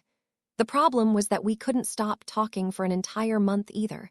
The professors would notice. So James came up with the idea of using a sticking charm to stick the leaf to the bottom of our mouths. Problem was, he decided to use epoximize, which actually bonds the two substances together. It worked. But once the month, Madame Pomfrey had to cut the leaf out. Harry grinned. "What did you tell her?" "That it had been a prank." Sirius shook his head. "I doubt she believed us, but it was better than admitting to the truth. Thankfully, we realized the problem within a minute of him casting spell, and I managed to learn from his mistake and used a different charm." Harry looked back at the book and saw another note in different handwriting below his father's. "Suffigo." "Yeah, that's the one," Sirius nodded. "Much better idea." Harry set the book down beside his breakfast plate and gave both men a grateful smile. "Thank you." "You're welcome, Cub," Remus smiled. "Yeah, what he said," Sirius grinned. "Just promise me two things. One, watch out for McGonagall. If she find out I gave you this book, she'll skin me alive." "Okay," Harry chuckled. "Secondly," Sirius said, "when you first try the actual transformation, make sure that Remus is there. A lot of things can go wrong and you really don't want to end up stuck or anything." Harry nodded. "Sure, can I do it with my friends?" "Of course," Sirius answered. "Whichever friends you like, just make sure that you trust them not to narc." Harry laughed. "Got it." Now, Sirius turned his attention towards the letters beside his plate. "If I'm not mistaken, one of these is from Samuel Greengrass. Should I read it now?" Harry's stomach squirmed in anticipation. "Yes, please." "Don't tease him, Padfoot," Remus rebuked him. "What does it say?" Sirius opened the letter, infuriatingly slowly, and then began to read in silently. It took every bit of willpower Harry had not to nag his godfather to tell him what it said. Instead, he turned his attention back to his breakfast and used a fried mushroom to mop up some spilt egg yolk. "Padfoot," Remus sighed. Sirius grinned. "You're no fun, Remus. I was waiting to see how long it would take for Harry to break." Harry frowned in confusion. "Break? You know," Sirius waved his hand in the air. "Give up the stoic act and beg me to read it." Harry's confusion didn't lessen. "But that would be rude." Sirius sighed tragically. "I blame Sissy. Just read the bloody letter, Sirius," Remus huffed. "See, Harry," Sirius smirked. "That's how you do it. Anyone would think Remus was the one possibly getting betrothed." "Sirius," Remus snapped. "Right," Sirius turned his attention back to the letter. "Sorry, do you want me to read you the letter?" "Give you the gist of it." "The gist of it," Harry decided. That way he'd know Lord Greengrass's answer as soon as possible. "Basically," Sirius started, "he's delighted and honored that we are willing to discuss the idea of a betrothal and invites us both over for morning tea this morning if we are able." This morning, Harry couldn't help but feel relieved. "That sounds great. I wasn't looking forward to having to pretend that nothing was going on at my party tonight. You might still have to do that." Sirius warned him. "I doubt anything will be made official today, even if you do decide to go ahead with the betrothal." "I know," Harry assured him. but at least this way I will have spoken to Daphne about it. Isn't it strange that he's invited you over so quickly? Remus asked. Not really, Sirius told him. We're both men of leisure, so it's not as though we have anything better to do. At exactly 10 o'clock that morning, Harry followed Sirius through the flue and into the Greengrass flue room. He had been there before, since Daphne often hosted parties that Harry was invited to, but he took a moment to take in the room anyway. It was smaller than the Malfoys' flue room, but just as tastefully decorated. The walls were painted a pale yellow, the official color of the ancient and noble house of Greengrass, and the curtains and trimmings were a deep brown. It wasn't just the color scheme that made the room tasteful, though. Each and every piece of art and furniture looked as though it belonged, unlike the Parkinson home where everything looked as though they were trying to prove that they were rich. Merry meet Sirius, a tall man with brown hair bowed gracefully, his sleeves rolled up to his elbows. It is an honor to have you in my home. Sirius nodded in acknowledgement. Merry meet Samuel, you know my heir, of course. Of course. Lord Greengrass turned towards Harry. We met at the Wisengamot last month. Harry bowed carefully. Merry meet, Lord Greengrass. Merry meet. Lord Greengrass smiled as he nodded, then he turned his attention back to Sirius. If you would follow me, Adriana and Daphne are waiting for us on the east lawn. Harry followed Sirius and Lord Greengrass through the house, noting the different route they were taking. He didn't think he had ever been to the east lawn before. It was impressive to watch Lord Greengrass using magic to open each door before they came to it. He had seen Lord Malfoy do something similar, of course, but it reminded Harry that it was something he wanted to learn to do too. When they reached the east lawn, Harry's eyes widened as he took in the incredible pavilion that was set on the lawn. It looked as though it had been made out of acromantula webbing, though Harry wasn't sure whether that was even possible. As they approached the pavilion, Harry saw that there were chairs and table within it. Lady Greengrass and Daphne both were sitting around the table, but they both stood politely as Lord Greengrass and Sirius entered the pavilion. Merry meet, my lord. Lady Greengrass and Daphne both curtsied to Sirius, before Daphne turned to Harry and curtsied to him as well. Merry meet, Adriana, please call me Sirius. Sirius nodded. Have you met my heir? Lady Greengrass smiled kindly as she turned to Harry. I have. Merry meet, Mr. Potter. Harry bowed. Merry meet, Lady Greengrass. Merry meet, Daphne. As they each took their places around the table, the Greengrasses on side and Sirius and Harry at the other, Harry took a few seconds to observe Daphne's parents. He had never seen them together before, though from what Daphne had said about them, they seemed to have a good marriage. Lord Greengrass' hair was brown, like Astoria's was, and he definitely was where Daphne got her height from. Lady Greengrass was already shorter than Daphne, but her hair was the same color blonde as her eldest daughter's, slightly darker than Draco and Luna's, but still lighter than Anthony Goldstein's. As Lady Greengrass began pouring the tea, Harry turned his attention to Daphne. She looked wonderful. Her hair was down, a rare occurrence at Hogwarts, and it hung well below her shoulders. She was wearing a lovely set of robes as well, and Harry couldn't help but notice the way that they complemented her figure. She looked nervous, though. Not obviously, Daphne was far too poised for that, but Harry had known her for 3 years and couldn't help but notice how tight her expression was. Harry caught her eye and tried to give her a comforting smile. Daphne tells me that today is your birthday, Mr. Potter. Lady Greengrass' voice pulled Harry out of his thoughts.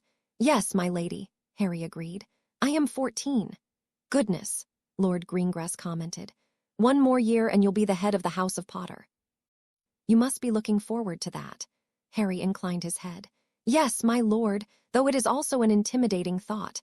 I am very thankful to my godfather and Lord and Lady Malfoy for helping me prepare for the responsibilities that will bring. Well, we wish you many happy experiences in this coming year. Lady Greengrass smiled. Thank you, my lady. Harry returned her smile. The adults continued with their small talk for another couple of minutes, and Harry had to hold himself back from squirming in impatience. He knew that it would be rude to jump straight to the discussion of betrothal, but he wanted to get into it. Finally, Sirius turned the conversation away from the Greengrass son Thomas, who was 7 years older than Daphne, and onto the topic that Harry had been waiting for. Thank you for your invitation today, Sirius started, and for your letter earlier this week. It was a great compliment to my house that you would consider such a match, Lord Greengrass nodded, as it is an honor to our house that you are here today to discuss it. You know, of course, that Daphne was previously betrothed to Eugene Ogden, who was Lord Ogden's oldest grandson. Of course, Sirius agreed. It is a shame that the boy died so young. Harry couldn't help but remember Draco's description of Eugene as a bully who Daphne was scared of. Maybe it wasn't such a shame he had died young. At least now Daphne wouldn't have to marry him. It was, Lady Greengrass replied softly. However, I cannot help but be glad that it gives us the opportunity to have this conversation. Sirius placed his hand on Harry's shoulder. Harry was hoping that he would have an opportunity to discuss the matter privately with your daughter. Lord and Lady Greengrass exchanged a glance. Of course, Lord Greengrass said eventually. Perhaps they could take a walk around the lawn. Thank you, my lord, my lady. Harry stood and bowed to them before walking around the table and offering Daphne his hand. Daphne hesitated for a moment before placing her hand in Harry's and standing. Do not stray far, Daphne, Lady Greengrass warned her.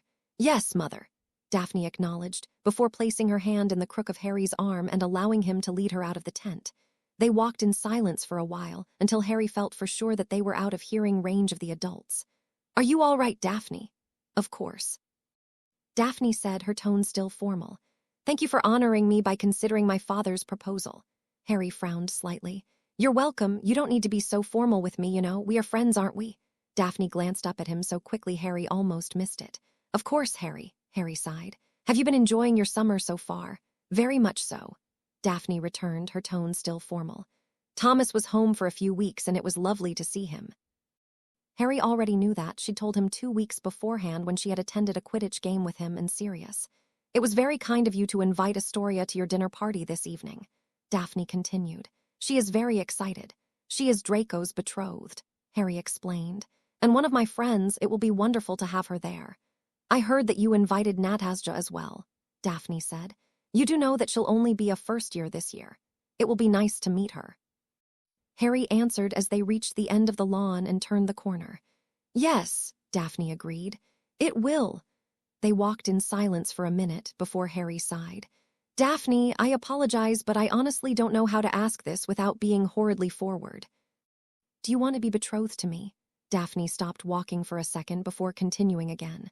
I like you, Harry told her. And I've done a lot of thinking about this over the last few days. Part of me wishes that we didn't have to decide this now. That we could wait until we were out of Hogwarts and then decide like my parents did, but that's not going to happen. If I don't say yes, your parents will probably ask someone else. But I don't want to force you into a betrothal you don't want. Daphne didn't say anything, and Harry began to worry that he had offended her. He knew that Cousin Narcissa would probably have been horrified at his forwardness, but he could think of any other way he could have gotten to the issue, particularly since Daphne hadn't seemed interested in discussing it. Thankfully, though, just as Harry was beginning to form an apology in his mind, Daphne spoke. I do want to be betrothed to you. Her voice was very quiet, and despite the fact that she was looking at the ground, Harry could see that she was blushing. Harry's heart jumped in excitement. You do? Yes. I'm glad, Harry told her with a smile. They made their way back to the pavilion soon after where Harry announced their decision. The Greengrasses looked absolutely delighted, as did Sirius, though Harry could tell that his smile was a little strained. After that came a lot of paperwork. Lord Greengrass had apparently prepared much of the paperwork required, and all that was left was the discussion of the terms of their betrothal. Sitting through the discussion, and hearing Sirius and Lord Greengrass discuss things like future children that he and Daphne might have, was a test of Harry's will. But somehow he managed to get through the entire conversation without blushing. By the end of the morning tea, that turned into more of a brunch since they didn't leave until just after 12. All the papers were signed, and Harry and Daphne were officially betrothed to be married when they were 17. Harry could hardly believe how fast it had all gone. He'd thought it would take weeks, maybe even months, for the paperwork to be agreed upon and finalized. They flew directly from the Greengrass to Malfoy Manor, where they were 10 minutes later for lunch.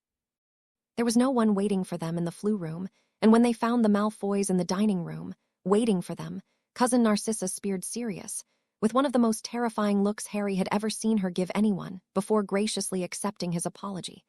Remus, who was sitting uncomfortably beside Lord Malfoy, didn't look particularly impressed by their lateness either. I do have a good excuse, though, Sirius promised, as he and Harry sat down. Cousin Narcissa's eyes narrowed dangerously. Oh, we were just finalizing Harry's betrothal, Sirius explained innocently. It took a little longer than we thought, but I was sure you would understand the importance of it. Cousin Narcissa's attention swung to Harry. "Congratulations, Harry. Already?" Remus asked in obvious shock. "I thought you were just going over to talk about it." "You're betrothed?" Draco asked incredulously. "When did that happen?" "This morning, Draco," Harry said in amusement. "Weren't you listening?" "Said you finalized it this morning," Draco argued. "Not that you decided to get betrothed today.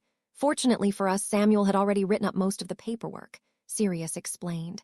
"It was left over from her first betrothal. We changed some details, of course, but it wasn't too strenuous." "Good thing, too," Harry grinned at him. "After all, you and Lord Greengrass are men of leisure." Draco's eyes widened. "You're betrothed to Daphne." Cousin Narcissa cleared her throat disapprovingly. "Draconis, dear, please remember your manners." "Sorry, Mother." Draco didn't look even slightly apologetic. "Do you know what this means, Harry?" Harry grinned. "We're going to be brothers-in-law." Daphne Greengrass had always known that she was pretty. As a young child, she had often received compliments from her parents' friends regarding her looks and had flourished in them. Then she had met Eugene Ogden, her betrothed. Daphne couldn't remember the first time she met Eugene. She presumed that they had probably met when their contract was originally drawn up when she was an infant. But as they got older, they had seen each other more frequently as their mothers arranged playdates.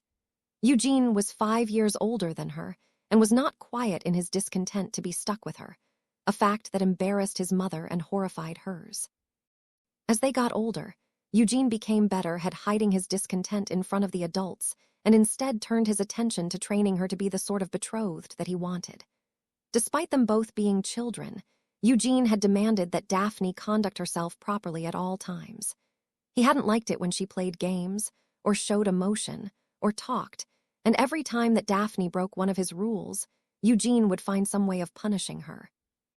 Of course, being young, he had never been able to use his wand during the punishments, but his pinches, tight grips, and cruel words had certainly done their job. He was under the opinion that girls ought to be seen and not heard, particularly girls as pretty as Daphne. Daphne had been 8 when he died, and while she had mourned him publicly, she hadn't been able to find any kind of sadness that he was gone. The older she got, the more she realized how lucky she had been.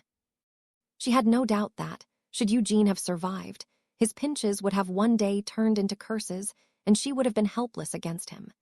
Eventually, she attended Hogwarts, and unsurprisingly was sorted into Slytherin. She befriended the other Slytherins in her year, and discovered, to her surprise, that she actually enjoyed the boys' company more than the girls'.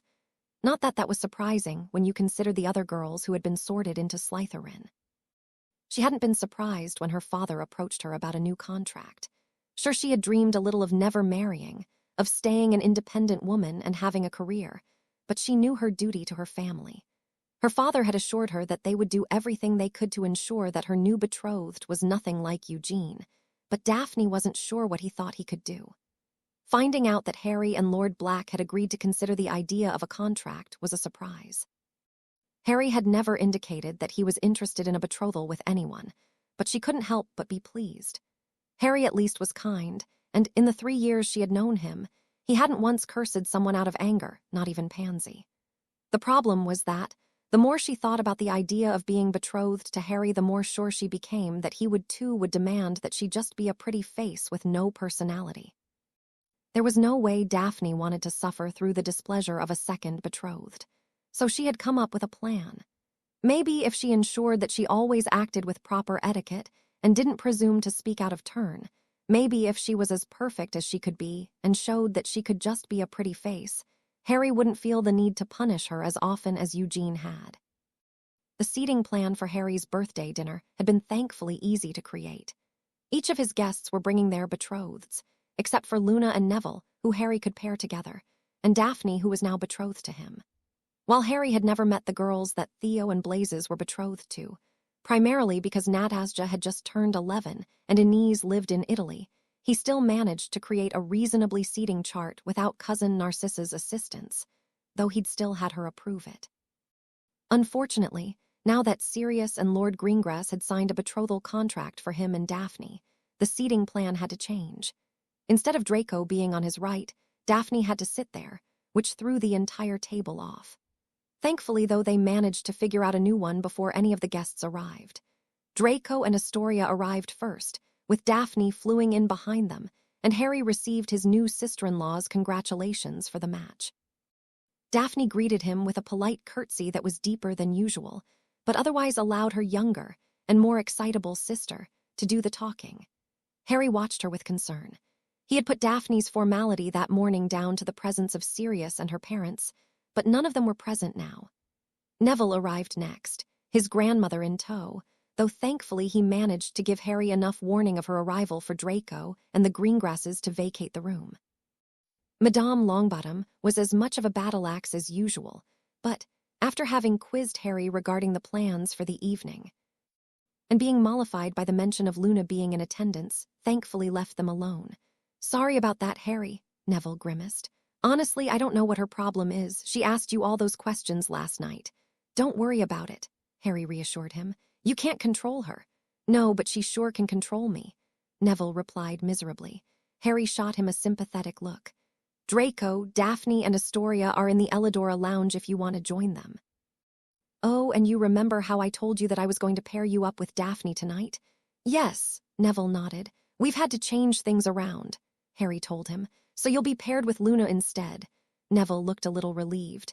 "That's fine. I find Daphne a bit terrifying. She reminds me of my gran." Harry grimaced at the comparison. "Why? They're both so proper," Neville explained. "Whenever I do something stupid or clumsy around Daphne, she gets this expression on her face as though she wants to scold me," Harry smirked.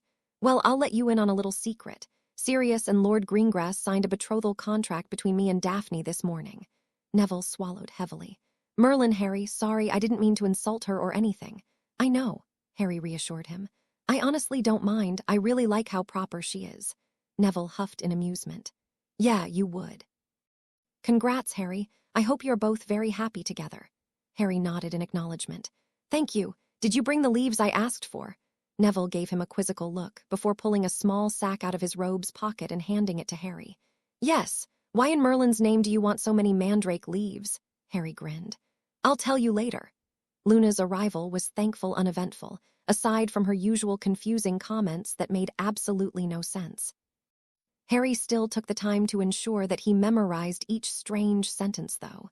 While Luna's comments rarely made sense, at first they often were understandable in hindsight, and remembering them helped future interpretations. Theo arrived next with an 11-year-old girl on his arm. Natasja Lestrange looked nothing like Harry had expected her to, which, given that Harry's only point of reference had been the prison photographs that the Daily Prophet had printed of her cousins, Lord Lestrange, and his heir, wasn't particularly surprising. Nastasia was quiet as she curtsied gracefully beside Theo, her small hand tucked in his elbow. "Merry meet, Harry," Theo bowed.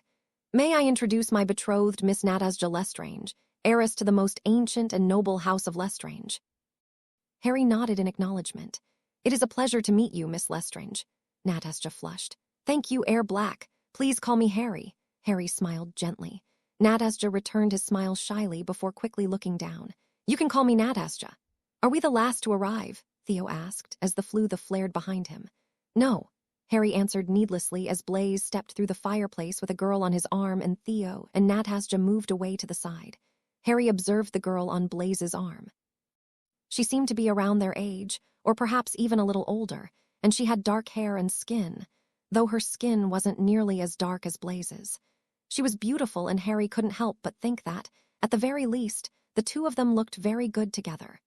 "Merry meet, Harry," Blaise bowed as the girl beside him curtsied. "Please allow me to introduce Inez Abatini of La Famiglia di Abatini." Harry wished he had taken Draco's advice and learned Italian, thankfully, though Cousin Narcissa had taken the time to teach him the important basics. "Merry meet, Signorina Abatini." "Merry meet, Heir Black," Inez replied with a slight accent. "It is an honor to meet you." Harry turned towards Natasja, who technically was the next highest-ranking person in the room. "Miss Lestrange, I believe you have met Blaise Zabini of La Famiglia di Zabini." Natasja smiled shyly. "Merry meet, Blaise." Blaise stepped forward and bowed to her. "Merry meet, Natasja. And this is his betrothed," Harry continued, as though she hadn't just heard Blaise introduce her to Harry. "Inez Abatini of La Famiglia di Abatini. Signorina Abatini, this is Natasja Lestrange, heiress of the most ancient and noble house of Lestrange." Inez curtsied. "Merry meet, Heiress Lestrange." Harry led them to the Elidora lounge and performed all the necessary introductions. It took over 5 minutes for all 11 of his guests to be introduced to and properly greet one another. Once the introductions were finished, Harry stood up and moved to stand beside where Daphne was sitting. "Before we begin, I have an announcement to make. As of this morning, Daphne and I are betrothed." "Really?" Theo looked from Harry to Daphne, then back Harry again. "That's wonderful. Congratulations to you both." Blaise was smiling widely, his teeth gleaming in the light. "No need to ask what your favorite birthday present was then, Harry." As was proper, Harry sent each of his birthday guests home with a small bag of goodies. What wasn't entirely proper was that the majority of the bags also contained a mandrake leaf, an invitation to join him in learning to become an animagus, instructions on what to do with the leaf, and an offer for Sirius to perform a sticking charm on the leaf if they would like. They would leave for Hogwarts in exactly a month and a day, which, in Harry's opinion, made it the perfect time to start the first step, holding a mandrake leaf in your mouth for a month. He'd sent Takashi, Fred and George each a leaf via owl since they hadn't been at his party. Harry didn't get much sleep that night. His mind was turning too much. If he wasn't thinking of his new betrothal, he was wondering what animagus forms he and his friends would have. After his morning run with Remus, Harry asked the older man to perform the sticking charm to stick the mandrake leaf to the bottom of his mouth. Remus was happy to comply, and soon Harry's animagus preparation was underway. Having a leaf stuck to the bottom of his mouth felt weird. It was annoying and almost sickening, and it made both eating and talking difficult. Sirius and Remus both laughed at his frustration, but promised that he would get used to it. Harry made sure to owl that encouragement to all his friends after breakfast. He didn't want them to just give up. By the end of the day, he had received owls from all of his friends, minus Takashi, who was in Japan, and so probably hadn't even received the mandrake leaf yet, both thanking him for opportunity and asking Sirius help in performing the sticking charm. Sirius was, in Harry's opinion, the best godfather a person could ever have, and he happily spent the next day meeting with Harry's friends and casting sticking charms on the leaves in their mouths. The next day, Harry was inundated with letters from his friends complaining about how uncomfortable the leaves were. Harry didn't disagree. He still hadn't gotten used to the sensation of having a leaf in his mouth constantly, but it was completely worth it if it meant he got to become an animagus. As he had the year before, Sirius gave Harry an overseas holiday for his birthday.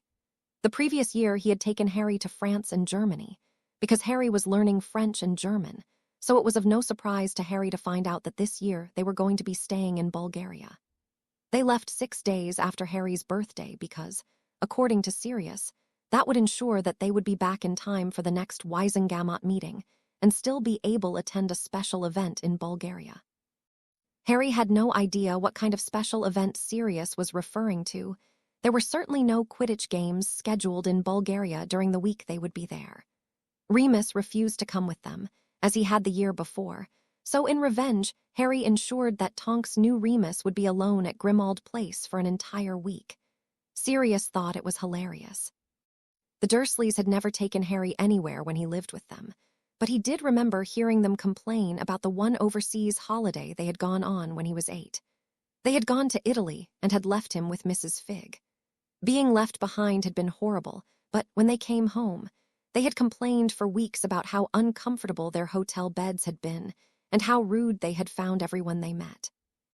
Those memories left Harry feeling delightfully smug about the ridiculously expensive magical hotel that he and Sirius were staying in.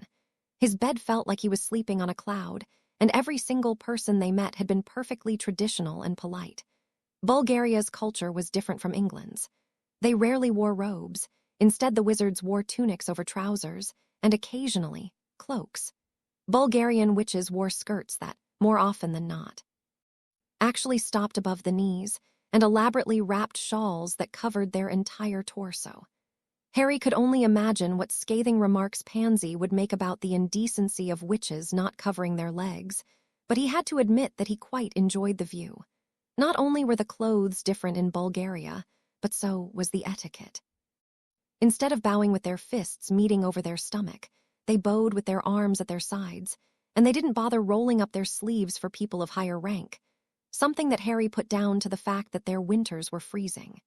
Cousin Narcissa had explained all of this to Harry and Draco earlier in the summer, along with the different customs of Italy, France, Germany, and Spain, but it was great to actually get to experience it. 3 days into their holiday, Sirius had taken Harry to most of the famous monuments and museums in Bulgaria, but still hadn't told him what the surprise event they were attending was. After breakfast on the 4th day, he side-apparated Harry away from their hotel and to a large stadium with hundreds of people milling around. Harry looked around in confusion before finding a sign that announced it to be the 208th Annual Bulgarian Fencing Competition. A fencing competition? He asked in excitement. "I've never been to one of these before," Sirius grinned. "I thought you might like it. I was originally going to hire us a box, but unfortunately they were all sold out. Fortunately, when Gospodar Tomov heard that I wished to attend, he invited us to join him in his box." Harry's eyes widened.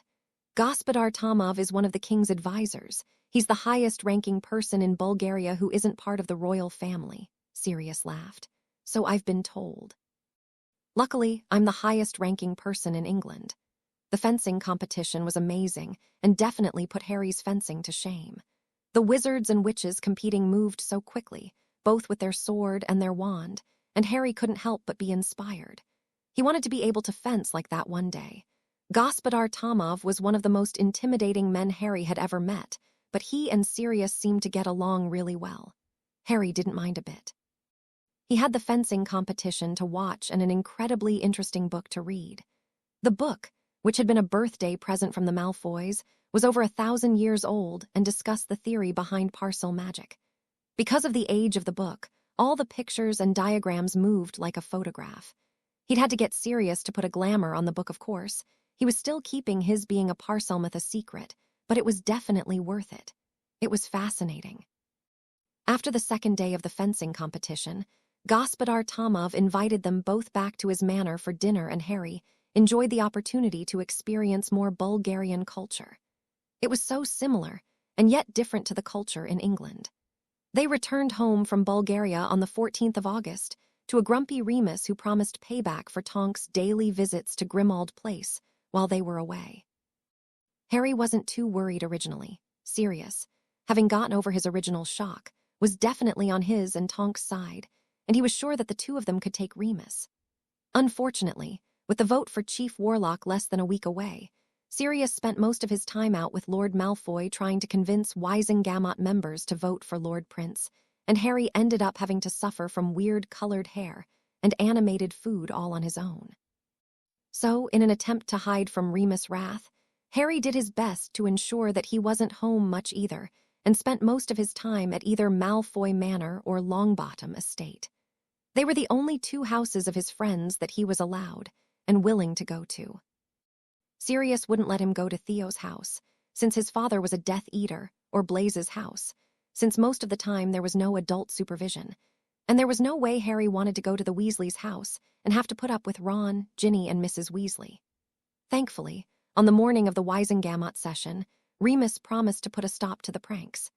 Harry believed him, right up until a tiny sea monster popped its head out of his smoothie and bit him on the nose.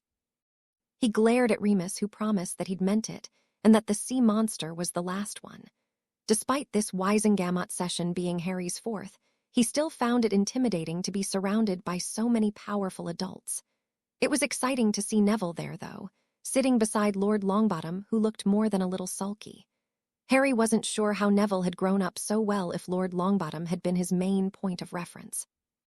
Theo was in attendance as well, and was sitting beside the regent of the ancient and noble house of Lestrange. It was strange to see so many of his schoolmates in the room. Draco was there, of course, sitting beside his father, as was Susan Bones and Cedric, who were sitting in the Bones heir seat and the Diggory heir seat, respectively. Professor Snape was there as well, sitting beside Lord Prince, and now that Harry knew a bit more about their history, he could definitely tell that they didn't seem to like each other very much. Still, at least Lord Prince brought Professor Snape with him voluntarily, unlike Lord Longbottom. Harry followed Sirius up the stairs to the black seats just as the large clock on the wall chimed. "Greetings!" Dumbledore stood up from the Chief Warlock's chair. "And welcome to the 6,035th Wizengamot meeting." Harry tried not to feel too smug about the fact that his headmaster was almost definitely going to lose his position, but failed. Maybe if Dumbledore hadn't been the chief warlock, Harry wouldn't have been sent to live with the Dursleys. The chief warlock issue wasn't first on the program, though. The interesting things never were, so Harry did his best to pay attention to the argument on diplomatic relations with Croatia of all places. Unfortunately, Cousin Narcissa hadn't actually taught him anything about Croatia yet, and when Harry looked over at Draco, his cousin looked just as lost as Harry felt.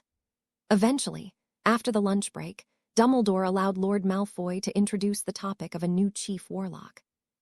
As you are all aware, Lord Malfoy started, standing in the middle of the room, Headmaster Dumbledore of the House of Dumbledore has served as this body's chief warlock for 17 years. We are, of course, grateful for his service. However, it is my concern that perhaps Headmaster Dumbledore's service to this body has been bought at a cost, primarily that of our children's education. Harry loved listening to Lord Malfoy talk at the Wizengamot. He was so clever and articulate, and always managed to get everybody's complete attention. The fact that Dumbledore's expression was decidedly glum only helped to further his enjoyment. Leading a school as large and prestigious as Hogwarts School of Witchcraft and Wizardry takes a significant amount of work, Lord Malfoy continued. And I believe it to be important to note that no headmaster, aside from Dumbledore, has held a simultaneous position during his time as Hogwarts headmaster in the last 300 years. Perhaps this is the cause for Hogwarts no longer being regarded the most respected school in Europe. Lord Malfoy paused as the Wizengamot erupted with murmuring. He's good, Sirius noted quietly to Harry. Very good. It makes me glad we're on the same side. Lord Diggory raised his wand in the air, and Dumbledore called on him immediately. Harry frowned at the man's obvious favoritism. Normally Dumbledore made people wait for ages before he called on them. Lord Malfoy, Lord Diggory frowned. This is nonsense. We all know that you harbor no love for Chief Warlock Dumbledore. Do not insult us by attempting to hide your personal agenda beneath fictional statistics. I will admit, Lord Malfoy started, speaking over the loud murmuring, that Headmaster Dumbledore and I have not always seen eye to eye. However, I assure you that my concerns do not originate from a personal agenda, nor are my statistics fictional. Several years ago, the International Wizarding Council conducted a survey of the 10 major schools within Europe, and the results of the survey put Hogwarts as third. I am sure that, as Supreme Mugwump of the IWC, Dumbledore could explain the results of the study in much more depth than I can. It was a risky move on Lord Malfoy's part. Returning the floor to Dumbledore gave the man an opportunity to defend himself and remind the Wizengamot that he was their darling. Alternatively, it forced Dumbledore to come clean about the report which, according to Sirius, the headmaster had buried, and it definitely paid off. People who had brushed off Lord Malfoy's statement as that of a prejudiced dark wizard now were taking notice as Dumbledore himself admitted that Hogwarts was no longer as good as it had been in the past. Harry thought that Lord Malfoy's plan was inspired. After all, removing Dumbledore from the position of Chief Warlock because they didn't agree with his politics made them look like the bad guys, but removing him because they cared about their children's education made them appear in a much better light. Unfortunately, it meant that Dumbledore would still be headmaster of Hogwarts, something Harry would much rather he wasn't. And if everything went to plan, it would mean Dumbledore would have more time to focus on making Hogwarts completely non-traditional. After Dumbledore had finished his speech, blaming Hogwarts' fall on the other school's successes rather than his failures, Lord Malfoy took the floor again. Perhaps the blame cannot fall solely on Headmaster Dumbledore, Lord Malfoy admitted to the Wizengamot. However, I believe that it must be noted that the headmistresses of both schools who are now outshining Hogwarts do not hold more than one position. Both Madame Maxime of Beauxbaton's Academy of Magic and Madame Brusilov, the new headmistress of Durmstrang Institute, focus their entire attention on running their schools. Perhaps this year, as we work towards better relations between these two schools and our own, we ought to look at what we can learn from them. Harry looked up at Sirius, whose attention was focused on Lord Malfoy, and then towards Draco, who looked just as confused as he did. What exactly did better relations between the schools mean? It is for this reason that I, Lord Lucius Malfoy, head of the most ancient and noble house of Malfoy, do so request that a new chief warlock be elected, in order that Headmaster Dumbledore be able to give his best efforts to the education of our children," Lord Malfoy announced. Dumbledore slowly stood. "Your request is noted, Mr. Malfoy. Does anyone second this request?" "I second it." Lord Burke stood immediately. "Then a vote will be called," Dumbledore said in a mournful tone. "First, however, nominees must be named. Mr. Malfoy, as the originator of this motion, do you have a nominee?" "I do," Lord Malfoy answered. "I nominate Lord Septimius Prince, head of the most ancient and noble house of Prince, for the position of this Wizengamot's chief warlock." Dumbledore turned his disapproving gaze to Lord Prince. "And do you accept, Mr. Prince?" Harry watched as basically every noble person in his sight clenched their jaws at Dumbledore's usual disrespect, as Lord Prince stood. "I do." "Very well," Dumbledore shook his head sadly. "Are there any more nominees?" There were 3 more nominations. Madame Umbridge tried to nominate Minister Fudge before being reminded that, as Fudge was only part of the Wizengamot because of his position in the ministry, he was not eligible for the position.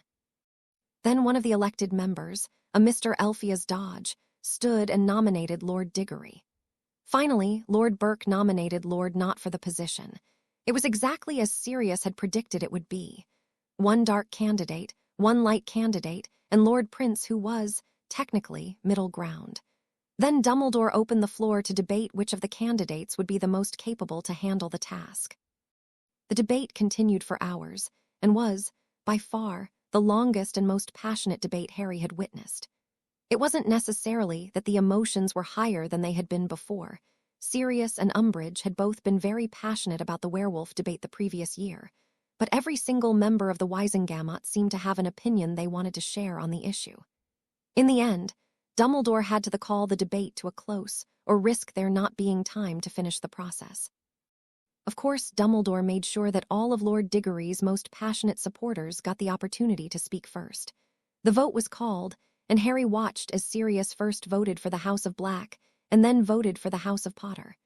As intimidating as he found prospect of being eligible to cast the Potter votes next year, he was also looking forward to it.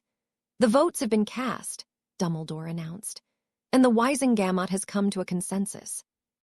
The nominee for Chief Warlock is Mr. Septimius Prince." Then came the second debate, which horribly was even longer than the first. Dumbledore's supporters did their best to mention every single one of his accomplishments, while repeatedly reminding everyone of every negative thing Lord Prince had ever done, including disowning his daughter. Then Lord Prince supporters, or, more accurately, Dumbledore's opponents, would stand up and spend half their time trashing Dumbledore and the other half of their time praising Lord Prince. It was a circus. Eventually, though, Dumbledore drew the debate to a close. "As Lucius Malfoy kindly reminded us earlier, I have faithfully served this body for 17 years, Dumbledore stated, peering at them over his half-moon glasses. "It would be my honor to continue to do so.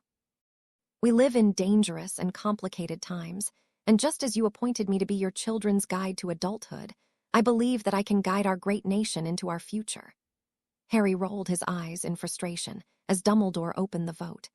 Not only were Dumbledore's words absolute rubbish, but he had used his position to get in the last word. If Dumbledore was really as unbiased as he claimed to be, he would have allowed Lord Prince to have a few minutes to make his own closing statement. The hall was incredibly silent as the Wizengamot members placed their votes, and then as Dumbledore stood again. "The votes have been cast," Dumbledore said, his voice delightfully mournful. Well, delightful in Harry's opinion at least. "And the Wizengamot has come to a consensus. Your new chief warlock is Septimius Prince." During the week after Lord Prince was voted in as the new chief warlock, Harry barely saw Sirius. Apparently, now that Dumbledore had been ousted, Sirius had a lot more influence over things than he'd had before. If Sirius wasn't out somewhere, meeting people and discussing new laws, he was holed up in his study reading through tome after tome of Wizengamot regulations. Harry felt sorry for his godfather. While researching Wizengamot regulations didn't sound too bad to him, he knew that it would be absolutely killing Sirius, who didn't particularly enjoy reading. Remus seemed to be more amused than anything, which Harry supposed was understandable. From the stories that Harry had heard of their years at Hogwarts, Remus had spent a large amount of his time trying to convince Sirius, and Harry's father, to study. It seemed unfair to Harry that Sirius would be so busy during the last few weeks of the summer holidays. He'd gotten used to spending a lot of time with Sirius, and couldn't help but miss his godfather now that he wasn't as available. Still, having less than 2 weeks left until he returned to Hogwarts meant that Harry had a lot to do as well, especially considering that one of those days would be taken up with the Quidditch World Cup. Not only was this Harry's last opportunity to learn anything from cousin Narcissa, tutoring until the next summer, but he also had to get his school supplies together. Harry's Hogwarts letter arrived 3 days before the Quidditch Cup, and since Sirius and Remus were both too busy to take him, Remus was having to rewrite the entire Hogwarts history curriculum. Cousin Narcissa agreed to take both Harry and Draco to Diagon Alley. The shopping trip took hours. Not only did Harry and Draco have to buy school supplies, but there were a lot of extra things on their lists as well. They didn't only need school robes, which were only available from Madame Malkin's, but they also needed new everyday and formal robes from Twilfit and Tatterings. Harry couldn't help but be annoyed at how quickly he was growing out of each set of new robes he bought. He was actually taller than Sirius now, though not by much. At the apothecary, they bought extra ingredients to use for pranking potions throughout the year, and Harry spent over an hour in Flourish and Blots looking through the different books. When he carried his new books out of the store, Draco, who had abandoned him for quality Quidditch supplies after the first 20 minutes, shook his head in amusement. "Merlin, Harry, when are you going to find the time to read all of those? You can't have already finished the books that you were given for your birthday." Harry grinned unrepentantly as cousin Narcissa shrunk the books down for him. "Buying books isn't just about reading them, Draco.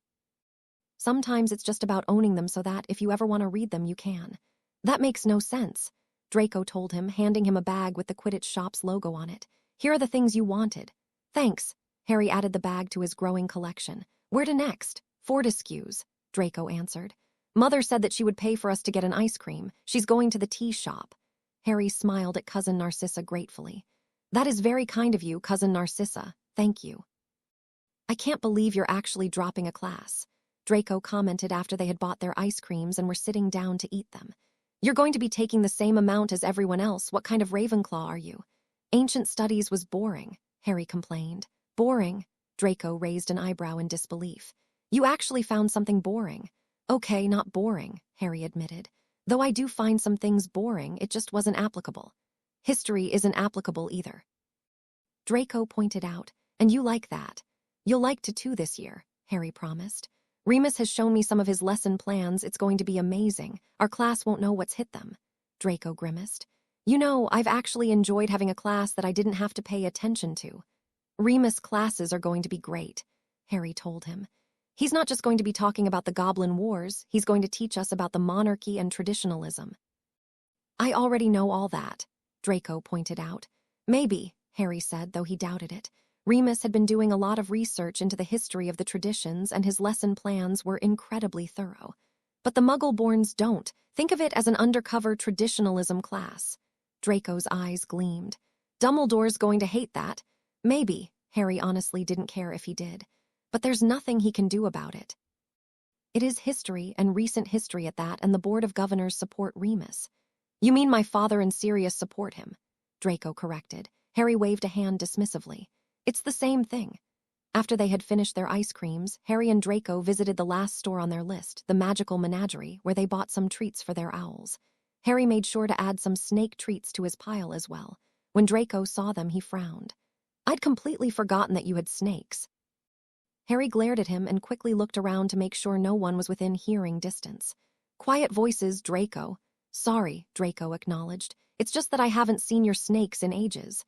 "They had some snakelets," Harry explained quietly. "They have a nest in the Forbidden Forest. I hardly see them anymore." "Weren't you using them to practice parcel magic?" Draco asked in an undertone as they made their way to the counter.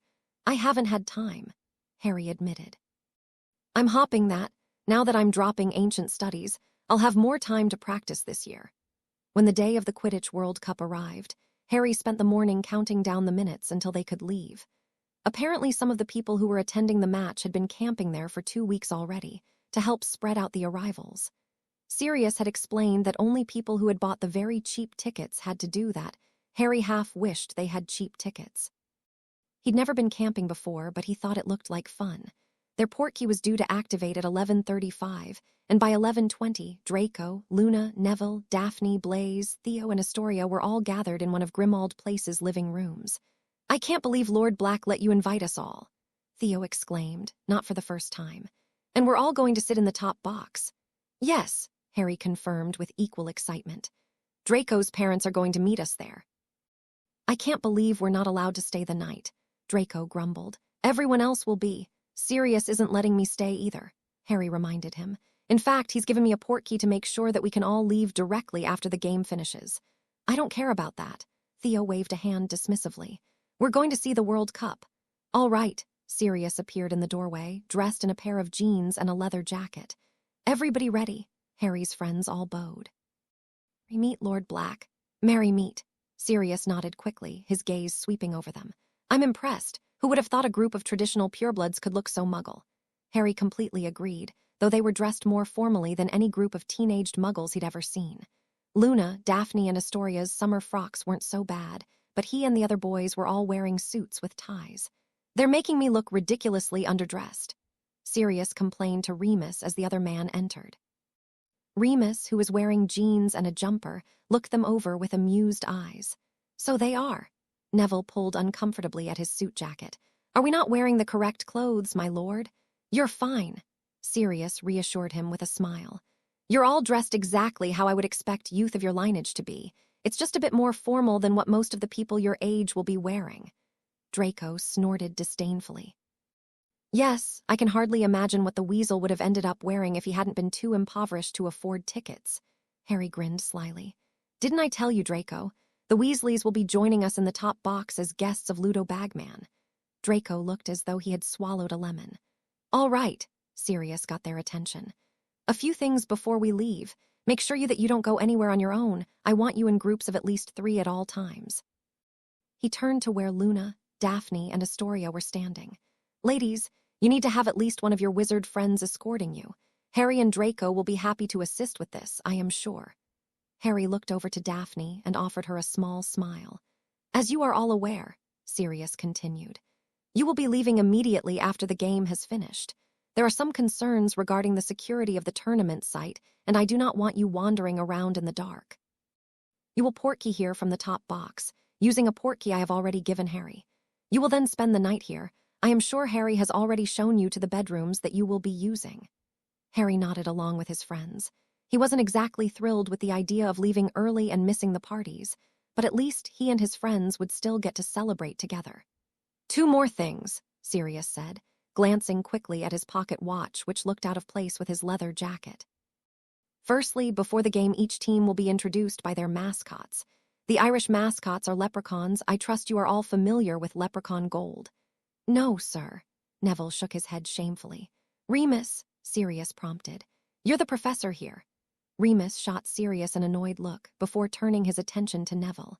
"Leprechauns have mischievous natures and are known to create phony galleons. These galleons look identical to real ones, except they disappear within a few hours." "Right," Sirius nodded. "So don't bother collecting any gold that appears during their show. As if we would need to collect galleons off the ground." Draco muttered in an undertone. "Now the Bulgarian mascots will be Velas," Sirius continued. "Have you heard of the Vela allure?" Harry nodded along with his friends. "Yes." "Excellent," Sirius grinned. "It is likely to be rather strong today, as there will be a lot of them and they will be excited. The best way to defend yourself against the allure is through meditation. I presume you can all achieve a partial meditation state while your eyes are open." Harry looked around in surprise as his friends all nodded. He knew he could. He'd learnt to with all his wandless magic practice, but he hadn't realized that it was a common skill. "Finally," Sirius said quickly, after having looked at his pocket watch again. "I expect you all to conduct yourself in a manner worthy of your upbringings. No fighting, no gambling, no rowdy behavior, understand?"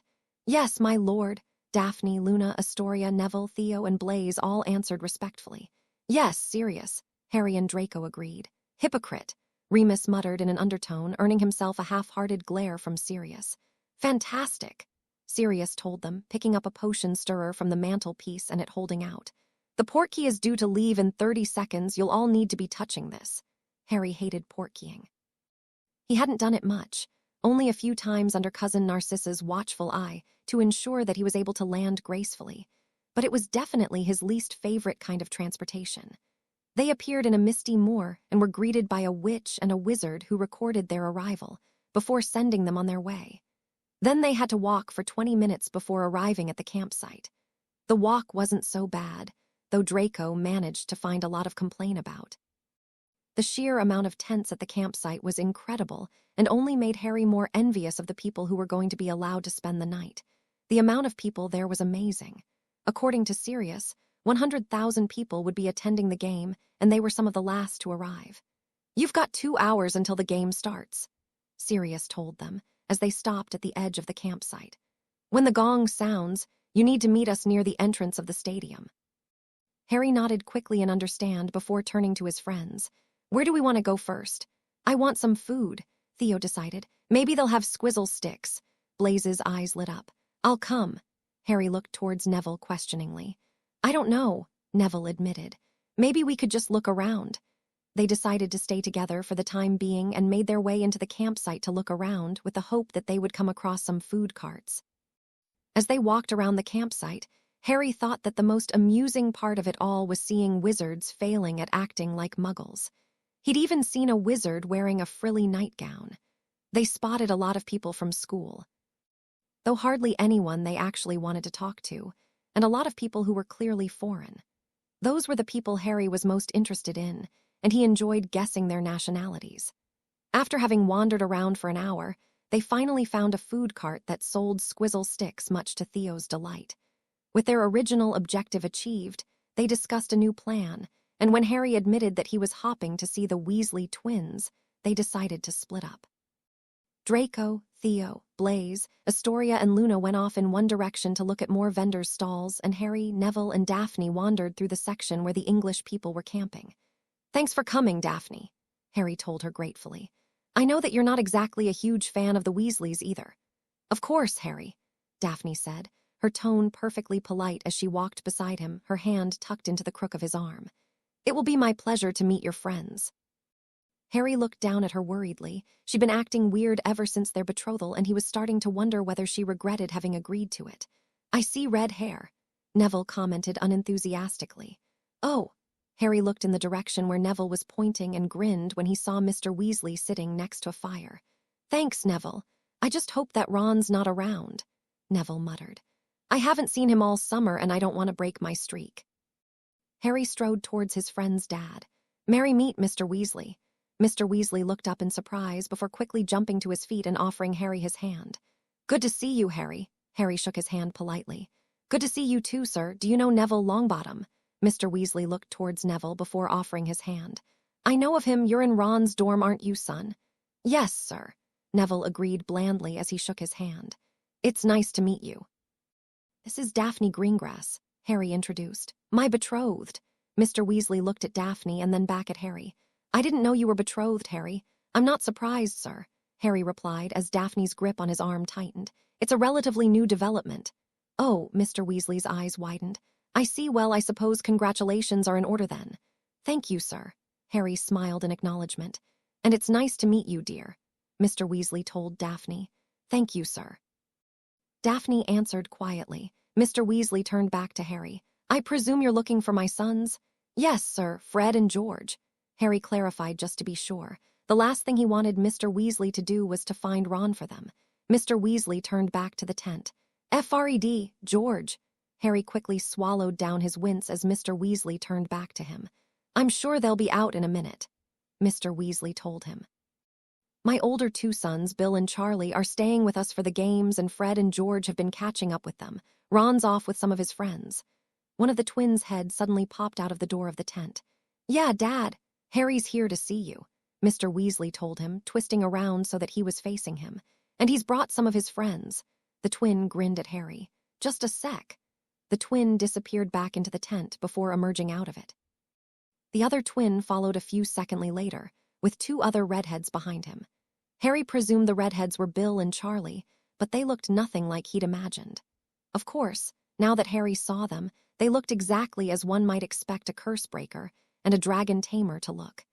Harry had no idea why he'd expected them to look like a mix between Mr. Weasley and Percy. Harry carefully looked the twins over. He'd been starting to notice a difference between the two of them.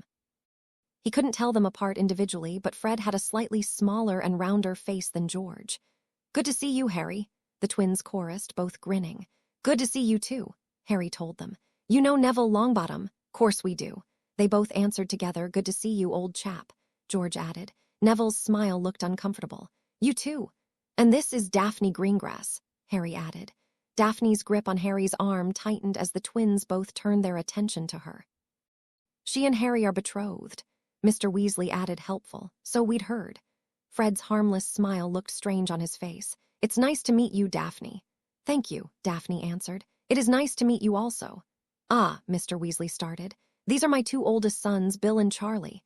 Harry gave a half bow to Bill. The man might not have claimed the Prewett lordship, but that wasn't any excuse not to be polite. "It's nice to meet you both." Bill's eyebrows raised in surprise. "Likewise, of course, we've heard a lot about you." Harry wasn't sure that was a good thing, particularly if Ron had been doing the talking. He turned to the twins. "Want to come for a walk?" "Sure," they answered together before looking back at their brothers. "Mind if they come?" Harry shook his head. "Not at all, the more the merrier. Unless Ron is involved," Neville muttered, too low for anyone beside Harry and Daphne to hear him. "Have fun, boys," Mr. Weasley beamed at them. "Keep an eye on the time, the game will be starting soon." "I'm surprised to see you without Malfoy," Fred commented when they had started walking. Bill and Charlie were trailing behind them. "Aren't you two normally joined at the hip?" Harry laughed. "Not really. He and our other friends went to have a look around." The twins looked amused.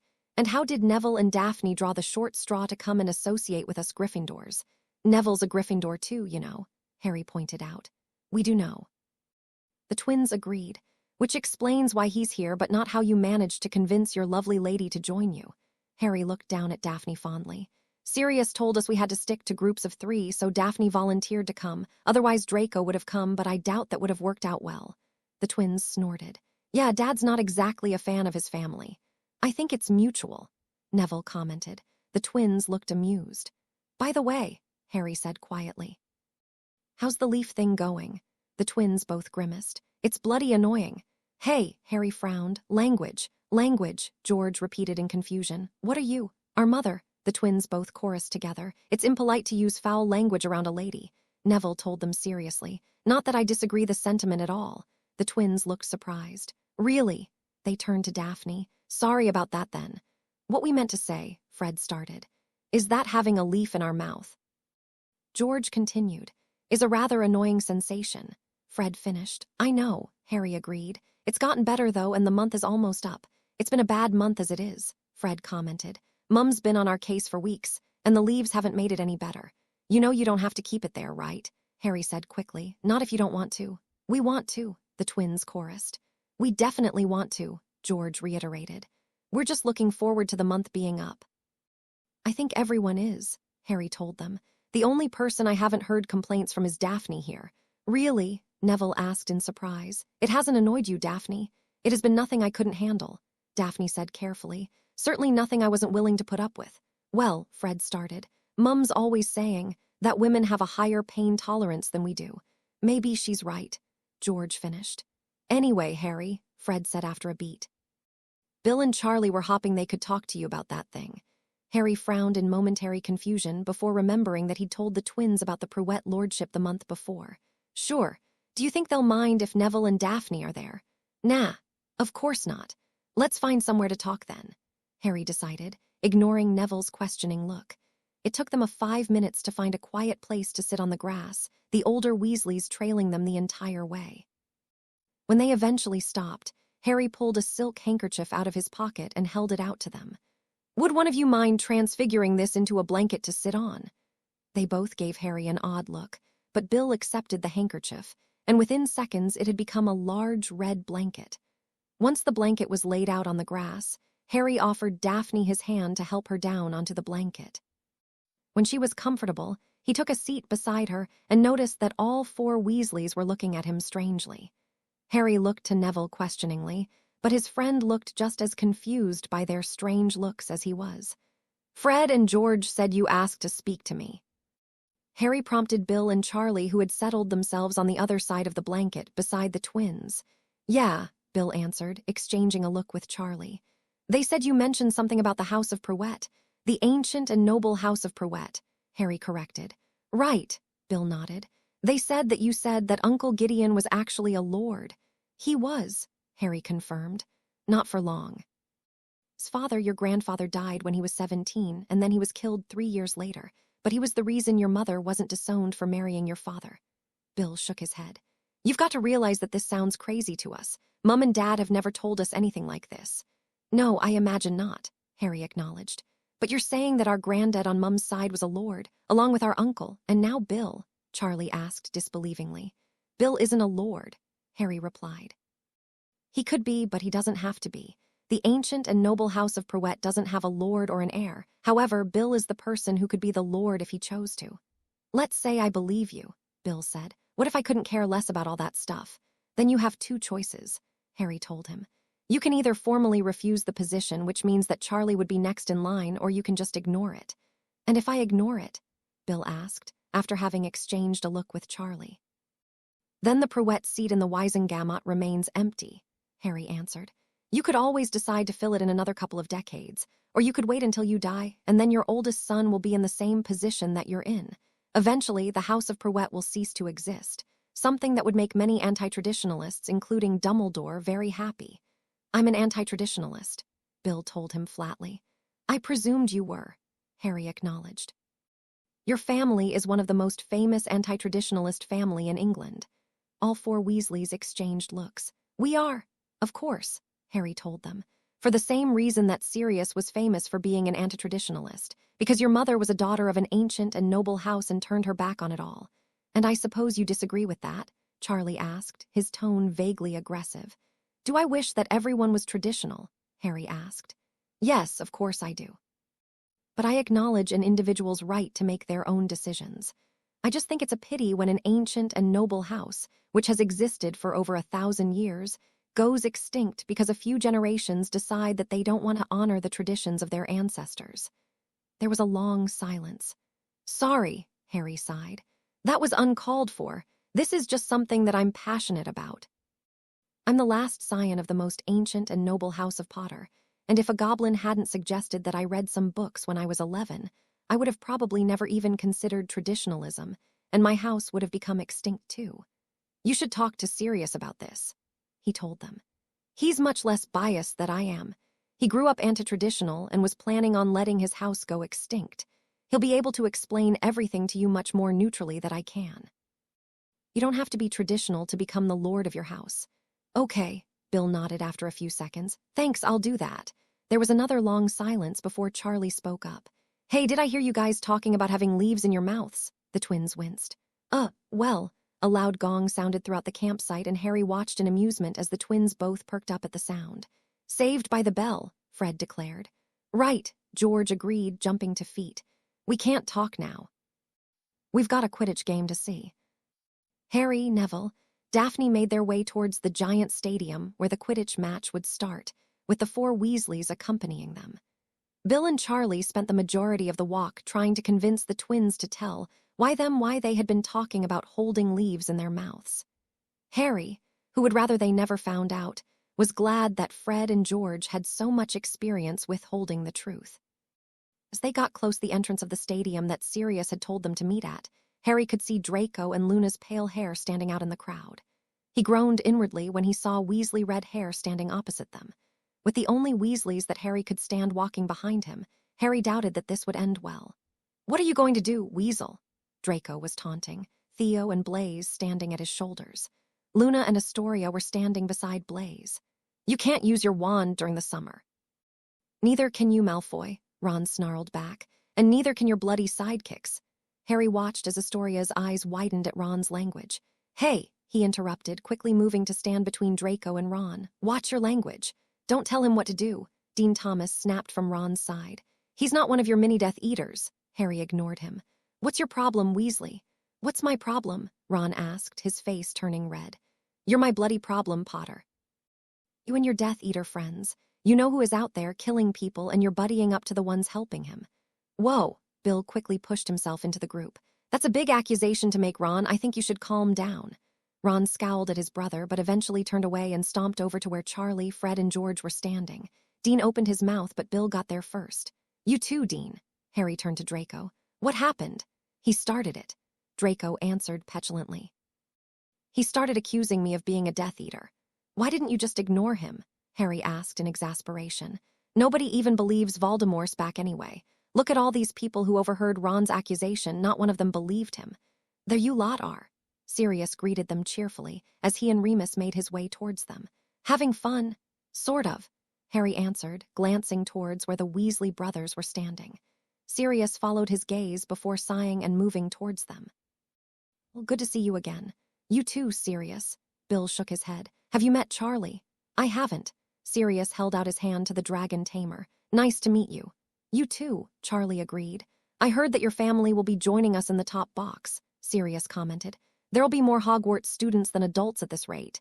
Did you have a nice chat? Draco asked Harry snidely. Harry rolled his eyes. We did actually, didn't we, Neville, Daphne? They weren't too bad, Neville agreed. Nothing like Ron, Daphne smiled blandly. It was lovely. Harry frowned at her. Why was she being so weird? Normally, Daphne would have made a sarcastic comment about how surprising it was that there were Weasleys who could put together a sentence or something similar. I'm sure, Draco said disbelievingly. You're going to have get over this Weasley hatting thing, Harry told him, before turning his attention the rest of their friends. All of you are. I gave Fred and George each a leaf as well. Draco, Theo, and Blaise all grimaced. Harry! Sirius chatted to the oldest Weasley brothers for another minute, before returning and leading them up the stairs to the top box. The box was small, though it managed to fit approximately 25 seats in it, even if some of the seats looked a little squished. There were only supposed to 20 seats up here, Sirius told Harry in an undertone. But Fudge seems to have realized that I'm worth sucking up to, so he invited me to join him, and I told him I'd be bringing you lot, so they had to add a few more seats. Harry smiled gratefully at Sirius. Thanks so much, Sirius. This is great. The view over the Quidditch pitch was amazing, and as Harry stared out over it, he imagined one day flying in a similar pitch one day. Maybe even the next World Cup, he'd be of age then. Lord Malfoy and Cousin Narcissa were the next to arrive, and then the Weasleys, who had Dean Thomas with them. There was an awkward moment when Mr. Weasley and Lord Malfoy came into contact. Harry was sure he wasn't the only person in the box who remembered their brawl in Diagon Alley 2 years previously, but Sirius managed to diffuse the tension. After that, Ministry officials began arriving, and Harry stood to Sirius' side, with Daphne's hand on his arm, so his godfather could introduce them. Ludo Bagman was overly familiar and boisterous enough that he reminded Harry of a house elf, and not in a good way. Minister Fudge was pompous, and seemed to be trying to suck up to Sirius at the same time as boasting of his own achievements, neither of which made Harry like the man any more than he had when he'd first met him at the Malfoys' Yule Ball. The most interesting person, in Harry's opinion, was the wizard that Fudge introduced as the Bulgarian Minister of Magic. Harry had raised an eyebrow at that, since Bulgaria's Minister of Magic was also the king of Bulgaria's son and heir. When Fudge finally turned his attention away from both the Bulgarian and Sirius, Harry stepped forward and carefully performed a Bulgarian bow. Dober Zavaril, Prince Andri. The prince looked amused as he replied in Bulgarian. Greetings to you also, Mr. Potter. Sirius looked proud as he leaned forward to whisper in Harry's ear. Apologize for Fudge's behavior, would you? Harry inclined his head respectfully towards the prince as he quickly tried to figure out the right Bulgarian words to use. Your Highness, my apologies for the poor Bulgarian. It is not so bad, Prince Andri told him. This Sigurnost Podober than your ministers. Harry blinked in confusion, but decided to ignore the unknown word for now. He could certainly guess what the prince had meant. Lord Black has wished for me to apologize also for Minister Fudge, Harry told him slowly as he worked out the words. Perhaps we could speak English, Prince Andri suggested in a low, amused tone. Since my English is better than your Bulgarian, Harry felt like an idiot. I apologize again, your Highness.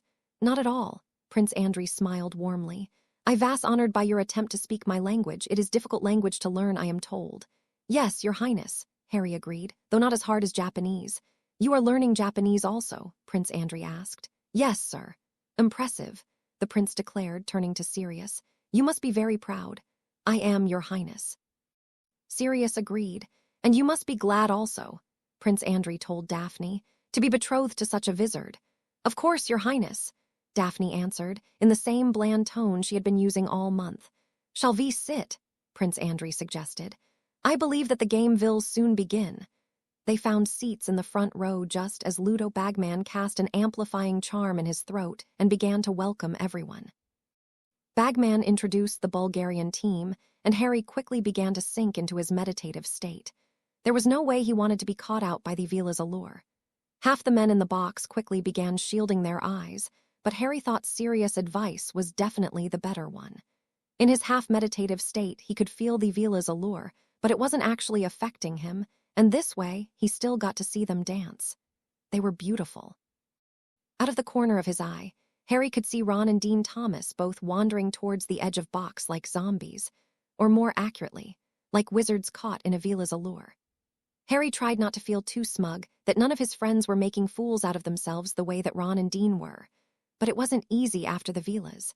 Came the Irish leprechauns, and this time there no way Harry was preventing himself from feeling smug as Ron Weasley scooped up handfuls of galleons. Not because Harry was rich and Ron was poor, of course. He'd leave that kind of prejudice to Draco, but because he'd chosen the right Weasleys to be friends with. Fred and George hadn't even attempted to pick up any of the falling leprechaun gold. The game started soon after, and Harry focused his omnioculars on Victor Crumb. He'd seen the Seeker play in one of the Bulgarian team's knockout matches and had been completely awed. Crumb was amazing. Crumb didn't do anything at first, but then Harry hadn't expected him to. There was no point in the Bulgarian Seeker showing his hand too quickly. When, after 10 minutes, Crumb obviously hadn't spotted the snitch yet, the Seeker began doing some tricks as he flew around the field. The first time Harry had seen Crumb doing that, he'd thought that the older boy was just showing off to the possible detriment of his team. But since then, Harry had done some research and discovered that some schools of thought actually believed that doing tricks helped Seekers spot the snitch. Of course, the Seeker had to know the tricks back to front, otherwise they wouldn't be able to keep an eye for the snitch at the same time. But the idea was that, while the Seeker was doing the tricks, he was constantly looking in different directions, giving his eyes more angles to spot the snitch at. Harry hadn't really gotten a chance to try it out yet, but he had been teaching himself some new tricks to use when he was at school. Harry watched as Crumb completed death-defying stunt after death-defying stunt, while lending half an ear to Bagman's commentary, which, unbelievably, had yet to mention even one of them. Then, suddenly, Crumb froze, staring down at the ground, before turning his broom down into a dive. The Irish Seeker, Lynch, immediately dived after him, and the two Seekers hurtled down towards the ground. Harry turned his omnioculars towards where Crumb was aiming, but couldn't see any sign of the snitch. Was it a feint? The two Seekers continued to race downwards, and Lynch was actually gaining on Crumb, which, more than anything, convinced Harry that it was a feint. Halfway towards the ground, Bagman finally took notice and babbled out a few words about the Seekers' divies. A few seconds later, Crumb pulled up in the best Wronski feint Harry had ever seen, and Lynch crashed to the ground. The Irish supporters all groaned loudly, but Harry couldn't find it in himself to feel sorry for Lynch. His focus was on Crumb, who, instead of celebrating along with his team, supporters, and mascots, was already heading back up to look for the snitch again. When Harry grew up, he wanted to be just like Crumb. The game continued, and eventually a shaky-looking Lynch joined Crumb back in the air. Crumb, who had been using Lynch's break from the game to rest from the tricks he had been playing, immediately went back to performing death-defying stunts. As the game went on, Harry couldn't help but empathize with Crumb.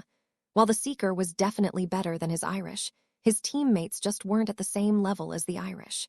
Harry had the same problem with the Ravenclaw team. Harry knew that his friends were all supporting the Irish. They were definitely the more local team, but he was secretly hoping that the snitch would appear in time for the Bulgarians to win the game. The difference in score between the Irish and Bulgaria continued to increase, though, and soon the score was 140-10 to Ireland. Crumb either had to catch the snitch in the next few minutes, or Bulgaria had no hope of winning the game. Less than a minute later, the Irish roared happily as one of their chasers scored yet another goal just seconds before Crumb failed to duck out of the way of a bludger, which hit him in the face. Harry groaned in sympathy as he saw blood begin to pour out of the seeker's nose. Ridiculously, the referee didn't even see it. He was too distracted by the fact that one of the Velas had set his broom on fire, and so failed to hear the Bulgarian captain's request for timeout. Harry thought it was ironic that the Bulgarian mascots were the reason that their seeker wasn't being given the opportunity to get his nose looked at. The Irish, taking advantage of their opponent's momentary distraction, scored again less than a minute later, and Harry groaned quietly. Suddenly, Lynch turned his broom down into a dive, and within seconds, Crumb was speeding after him, blood still pouring from his nose. Harry watched excitedly as the two seekers rushed towards the ground, Crumb gaining on Lynch until they were neck and neck. Then Crumb pulled slightly ahead, as Lynch attempted to slow down in order to avoid hitting the ground, and within seconds Crumb had pulled himself out of the dive, the snitch in his hand, and Lynch had impacted with the ground again. Crumb raised his fist to show the beating wings of the snitch caught inside it, and the Bulgarian supporters began to scream with excitement until someone actually looked at the scoreboard, which showed the score to be 171-60 to the Irish, and the Irish shouts easily overtook the increasingly disappointed noises coming from the Bulgarians. Harry turned to the Bulgarian minister, who was sitting beside Sirius. "My condolences on your loss, Your Majesty. Your team played very well, particularly your seeker." "Thank you," Prince Andrew replied gloomily. "We did our best." Sirius allowed Harry and his friends to hang around in the box for another few minutes before giving Harry a pointed look. Right, they were supposed to leave straight after the game. Harry gathered his friends up so that they could all touch the portkey Sirius had given him. Home. Seconds later, they were standing in the middle of the Grimmauld Place lounge. "What an amazing game," Theo commented, falling back on one of the couches. "I've never seen anything like it." "I know," Draco agreed excitedly. "Did you see how fast the chasers' passes were?" Harry turned to Daphne, Astoria, and Luna, who were still standing beside him. "Would you like a seat? I'll order us some drinks." "Thank you." Astoria and Luna chirped together, smiling up at him. Daphne nodded quietly as she gracefully chose a seat to sit in. "Drinks, anyone?" Harry offered loudly. "Butterbeer, please," Theo answered. "Same for me," Blaze agreed. "I'll have a cranberry juice," Draco told him. "What's a cranberry juice?" Astoria asked. "It's a juice made of cranberries," Draco told her with a grin. "It's great, much better than pumpkin juice." Astoria's eyes widened in interest. "Could I try some?" "Of course," Harry answered. "I want to try some too." Theo and Neville said at the same time, "You've already ordered a butterbeer." Draco slugged Theo in the arm. Harry grinned at how hyped up his friends were. He'd never seen Draco like this before. "How about I get everyone a cranberry juice to try, as well as any other drink they want?" Blaze's eyes sparkled. "Fire whiskey," Harry rolled his eyes. "Any reasonable drink." In the end, everyone agreed upon butterbeer as their second drink, and within seconds after the last order was announced, the drinks appeared on the table in the middle of the room. "Don't you just love house elves?" Harry asked rhetorically. Draco sipped from his cranberry juice before returning it to the table. "Harry, did you see Morin pull a Wollongong shimmy?" "I'm sorry, what?" Harry asked in confusion. "Just before their second goal," Draco explained animatedly. "Morin's high-speed zigzag." "It's called a Wollongong shimmy. How do you know every seeker trick ever invented, but not even the basic chaser ones?" Harry snorted. "You sound ridiculous saying that, but no, I didn't. I was watching Crumb." "What?" Theo asked in disbelief. "For the whole game, and I think that answers Draco's question," Neville said with a grin. "Yes, for the whole game," Harry defended. "He's amazing, some of the tricks he pulled off." "What?" Draco asked after a few seconds. "There are no words."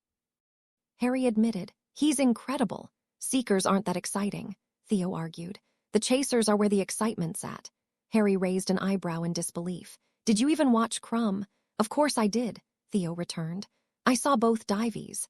Harry rolled his eyes. "Then you missed the most amazing parts. Any seeker can dive, but I doubt there are any other seekers alive who can pull as many complicated stunts as Crumb." Neville snorted. "Not every seeker can dive. Or at least not every seeker can pull out of dive. Did you see Lynch's face at the end of the game?" "Did you see Crumb's?" Blaze returned. "He had blood pouring out as if someone had left a tap running." Harry looked towards Daphne and Astoria and saw that they were both looking rather sick. Guys, maybe we should move away from the talk of bodily fluids." "Why?" Draco asked before seeing where Harry was looking. "Oh, sorry, Astoria, Daphne." Thank you, Harry. Astoria smiled sweetly. They stayed up talking until the early hours of the morning, before eventually retiring to their bedrooms. Sirius and Remus still hadn't returned, but that wasn't particularly surprising. After all, there's supposed to be some amazing parties after the game. Harry quickly changed out of his clothes and into a pair of pajamas before crawling into bed. There was no way he was going to worry about his usually nightly wandless magic practice at 2 in the morning. It was rare for Harry to wake up after the sun had risen, so he hardly ever remembered to close his curtains, which meant that Harry woke up with the sun shining on his face. He felt awful. Why had he stayed up so late again? He lay under his covers for a few more minutes, before remembering that he had guests staying over and so needed to play host. 10 minutes later, he had pulled himself out of bed, gotten dressed, and had made his way down to the dining room for breakfast. Whoa. Neville greeted him with a grin. I had forgotten your hair did that. Harry pulled a face at him before trying to smooth down his hair. He'd been too tired to bother putting his usual potion through it. Did you sleep well? Neville asked. Yes, Harry answered with a yawn, though it definitely wasn't long enough. Same, Neville agreed. By the way, Harry, I don't know whether I said this yesterday, but thank you so much for inviting me to go with you. Harry grinned. You only told me that 3 times yesterday, but you're welcome.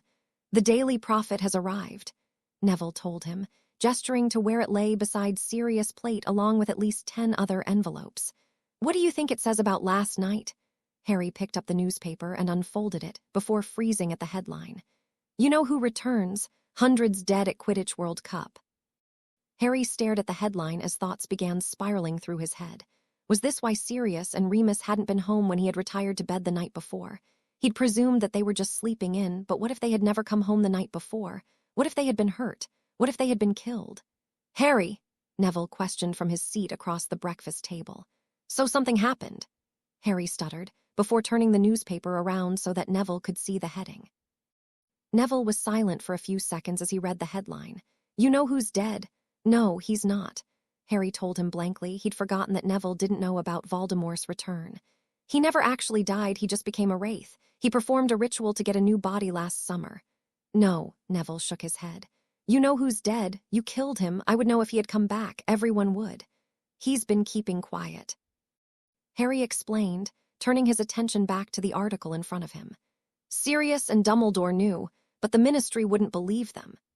Harry skimmed through the article quickly, looking for any mention of people he knew, but the article didn't say anything that he hadn't already guessed from the headline. About 30 minutes after the game had ended, Voldemort had apparated into the campground with dozens of his Death Eaters and begun cursing people. The Aurors had responded quickly, but hundreds of people had died and hundreds more had seen Voldemort's face. Apparently Voldemort had decided that he was done with trying to hide his return. Why didn't you tell me? Neville's accusing tone interrupted Harry's thoughts. Sirius said I shouldn't, Harry answered defensively. Besides, what would you have done? What difference would you knowing have made? Neville's jaw clenched. What does that matter? I doubt you did anything to help, and you still knew. Sirius only told me because Voldemort wants to kill me, Harry snapped back at him. He wants to kill all of us, Neville returned angrily. What makes you so special? What's the matter with you two? Draco's voice came from the doorway. Harry looked over at his cousin who, true to his nature, had clearly taken the time to ensure that every hair on his head was in perfect position.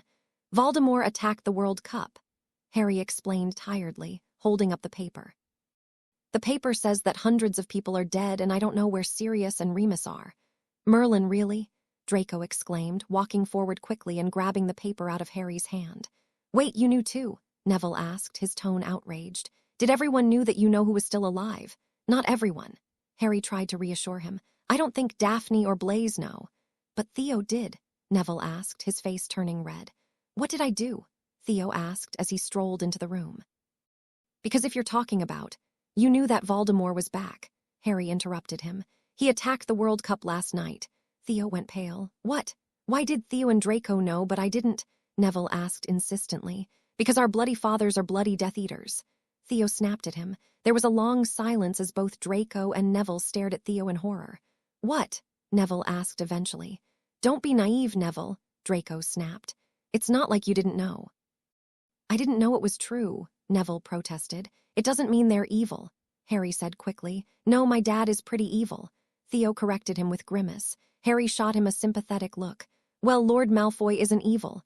How can you say that? Neville asked him. He's a Death Eater. Don't call my father that, Draco snapped at him. Why? Neville asked loudly. It's true, isn't it?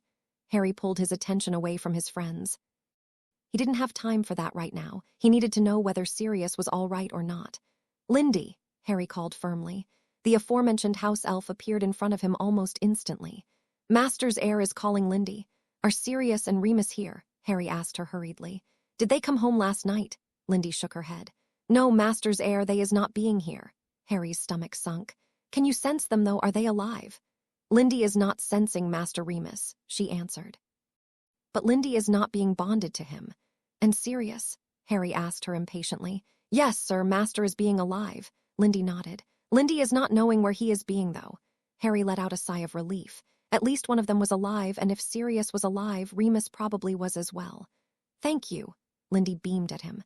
Lindy is being honored to serve Master's heir. Is Master's heir needing anything else? No, Harry shook his head.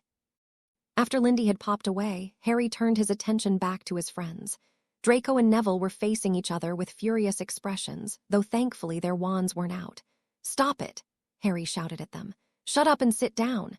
They both turned to him with scowls on their faces, but being the well-bred traditionalists that they were, slowly sank into their seats.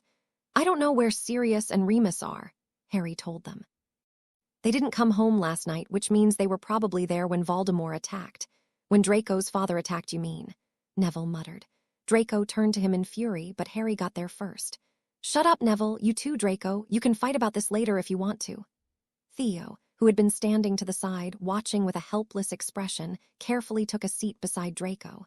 We should put the wireless on. Maybe they'll have some more news. Harry nodded and quickly called for a house elf to bring him the wireless from his room. Once it was set on the table, Harry switched it on. Complete surprise, a wizard was saying. The Ministry is claiming that there was no evidence that you know who had returned until his attack last night. Rubbish, Harry commented with a sneer. Madame Bones knew, so did Sirius and Dumbledore. Fudge just wouldn't let them do anything about it. The Ministry aren't releasing many details, the wizard continued. But they have released some of the names of those who died in the attack. William Alderton, Emmeline Vance, Broderick Bode, Peter Blotting, Allison Denbright, Jason Denbright are all confirmed casualties. As are Auror Jonathan Franklin, Auror. Wasn't Auror Franklin one of our defense professors in second year? Theo asked. He was the one after Auror Tonks. Harry's stomach squirmed uncomfortably at the knowledge that he'd actually met one of the people who had been killed. 3 Hogwarts students, Roger Davis, Anita Samuels, and Seamus Finnegan, have also been confirmed dead. The wizard went on. Neville paled in shock. Seamus was in Gryffindor. We've shared a dorm since first year. Roger was in my Quidditch team, Harry commented blankly. Anita Samuels was in Ravenclaw too. Even now, new casualties are being reported. The wizard continued. I don't think I want to know, Neville muttered. Including Lord Julian Knott, head of the... Harry turned to Theo just in time to see his friend's expression crumble. It can't be true, Theo denied. I would know if Father was dead. Draco leaned forward and switched off the wireless that was still nomming individuals who had died. I'm so sorry, Theo, Harry told his friend sincerely. I can't believe he's dead. Theo shook his head in disbelief. Why would they just announce it like that without telling me first? I don't know, Harry admitted. He had no idea what to say. They sat in silence for a few minutes. Even Neville, who had previously been so angry at the idea of Theo's father being a Death Eater, didn't seem to know what to say. Harry, Sirius' voice called suddenly from the hallway. Are you here? Harry leapt to his feet and ran across the room before meeting his godfather in the doorway. You're all right. Sirius pulled him into a firm hug. I'm fine. So is Remus. Harry could feel tears of relief pricking at his eyes. I was so worried. We were just listening to the wireless, and they were announcing the names of some of the people who had died. We're all right, Sirius repeated. Theo's father died. Harry mumbled into Sirius' robes. We heard it on the wireless. Sirius released Harry, turning his attention to Theo, who was still sitting at the table. I'm sorry, Theo. Theo looked lost. I didn't even like him, and now he's dead. Does your brother know where you are? Sirius asked him. Theo nodded. Is he all right? I haven't heard anything that would suggest he wasn't, Sirius said noncommittedly. What happened? Harry asked. The papers didn't say much. Sirius turned his attention towards him. I don't have time to explain everything, sorry, pup. I'm needed at the ministry. I just needed to know that you were okay. I'm fine, Harry reassured him because he was, physically at least. You should go do what you need to do. Harry barely saw Sirius during the next couple of days, but Remus seemed content to stay at Grimmauld Place with him. He wouldn't say much about what Sirius was spending all his time doing, but from the small pieces of information, he let slip Harry knew that it wasn't just about preparing to fight against Voldemort. Apparently, there was supposed to be some kind of international event held in England later in the year, and Sirius had been asked to help convince the other countries not to pull out. Harry could understand where the other countries were coming from. He wasn't sure he wanted to be in England right now either. So many people had died, some of whom Harry actually knew, and the knowledge that Voldemort was still out there was terrifying. He hadn't known any of the people who had died well. Sure, Seamus Finnegan had been in his classes since first year and Roger Davis had been in the Ravenclaw Quidditch team with him, but neither boy had been Harry's idea of good company. The death Harry felt the worst about, though, was Theo's father because, no matter how much Harry tried, he didn't feel the least bit sorry that the man was dead. Lord Nott had been horrible to Theo, not to mention he had been a Death Eater. He hadn't been one of the helpless victims. He had been there to murder people, and Harry was glad that he was dead. A reaction that, no matter how many times Remus assured him was understandable, reasonable even, Harry still was sure made him a horrible person. What kind of wizard was glad another wizard was dead? To make matters worse, Neville wasn't returning any of Harry's letters. Remus said that Neville probably just needed some time, but Harry couldn't help but be afraid that he had lost one of his best friends. He could understand where Neville was coming from. After all, he had freaked out when he'd heard that Lord Malfoy was pretending to be a Death Eater as well, and Neville didn't even know that he was faking it. But that didn't make the thought of losing his friend any easier. When he'd told Remus, the older wizard had suggested that he sit down with Neville by himself, just the two of them without Draco or Theo around, and try and talk Neville around. Harry had immediately owled Neville, asking if they could meet and talk. Neville hadn't replied at first, but he had eventually replied suggesting that they could talk on the train. It wasn't exactly what Harry had had in mind. He wanted it all out of the way before school started, but since Neville's reply hadn't arrived until the last day of August, there was nothing Harry could do about it. Sirius was actually home for dinner that night, claiming that he wanted to spend one last evening with Harry before he returned to Hogwarts. After dinner, they moved to the Elidora Lounge and spent the evening talking and laughing. It was the first time Harry had managed to take his mind off the attack since he'd gotten the news, and he was glad for the reprieve. "You know what we were going to do this summer?" Sirius asked suddenly. Harry shook his head. "No, what?" "Remus was going to take the vows to become a vassal of the House of Black," Sirius answered, looking over at his friend. "You still up for it, Moony?" Remus looked a little startled, but he nodded. "Now, if we don't do it now, we'll have to wait until Christmas," Sirius commented, "because the two of you will be off at Hogwarts." "All right," Remus rubbed his hands on his trousers. "How do we do it?" Sirius stood up. "You kneel in front of me," he made an uncomfortable face. "Not because of anything, it's just, tradition." "I know, Sirius," Remus told him soothingly as he stood as well. "I'm not going to get offended. My knees might, though." "We can always cushion the floor," Sirius offered quickly. Remus rolled his eyes. "I was kidding, Sirius. I'm only in my mid-30s. I'm practically a sprite. My knees will be fine." "Right," Sirius ran a hand through his hair. "So you kneel and I'll stand. What will Harry do?" Remus asked. "He'll stand beside me," Sirius answered, gesturing for Harry to stand. "Then you recite the words that I gave you to memorize." He paused. "You did memorize them, didn't you?" "Of course I did." "Good," Sirius nodded. "Then I'll say my part and then we're done." "So Harry doesn't say anything?" Remus checked. "No, he's pretty superfluous for the whole thing, really," Sirius answered. "Superfluous," Remus smirked. "Someone's been reading the dictionary." Sirius barked out a laugh. "No, but it turns out that teenaged me was right. Snootiness is contagious." "Right then." Remus' gaze swept across the floor. "Anywhere particularly we should do this, because my knees and I vote for on that big rug." "What happened to you being a sprite?" Sirius smirked as he took the few steps towards the rug in question. Harry stood and moved so that he was standing to Sirius' right, before watching as Remus knelt down on the rug in front of them. It felt weird to have Remus kneeling before them. "Ready?" Sirius asked, offering both his hands to Remus. "You don't have to do this, "I want to," Remus answered firmly, placing his hands in Sirius. I, Remus John Lupin of the House of Lupin, do so swear obedience and fealty to the House of Black, its lord and his heir. I will be to Lord Black faithful and true. I will love all that he loves, and shun all that he shuns, according to the law of magic and according to the world's principles, and never, by will nor by force, by word nor by work, do aught of what is loathful to him. So mote it be. So mote it be, Sirius echoed. I, Sirius Orion Black, lord of the most ancient and noble House of Black, accept the oath of fealty sworn to me by Remus John Lupin, of the House of Lupin. As liege lord, I will be to Remus fair and honorable according to the law of magic, and according the world's principles, and never, by will nor by force, by word nor by work, do aught of what is permanently harmful or injurious to him. So mote it be. Sirius and Remus both accompanied Harry to King's Cross Station the next morning. The atmosphere on platform 9 3/4 was somber, and Harry couldn't help but note the difference to previous years. Parents seemed clingier, not wanting to let their children go, and even the students seemed more reluctant to get on the train. Harry hugged Sirius and Remus goodbye before boarding the training and making his way to the cabin that he and Neville had agreed to meet. The cabin was full, already containing a group of third years, but Harry waited until Neville arrived before walking silently with him to find an empty cabin. Neville seemed colder than usual, and Harry's stomach twisted uncomfortably at the thought of maybe losing another friend.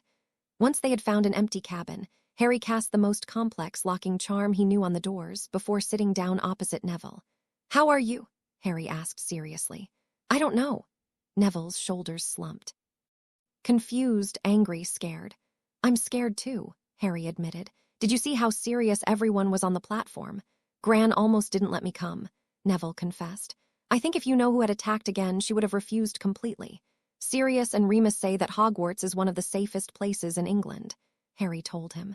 "Apparently Dumbledore has had a whole team of people there this week strengthening the wards." "That's good," Neville nodded.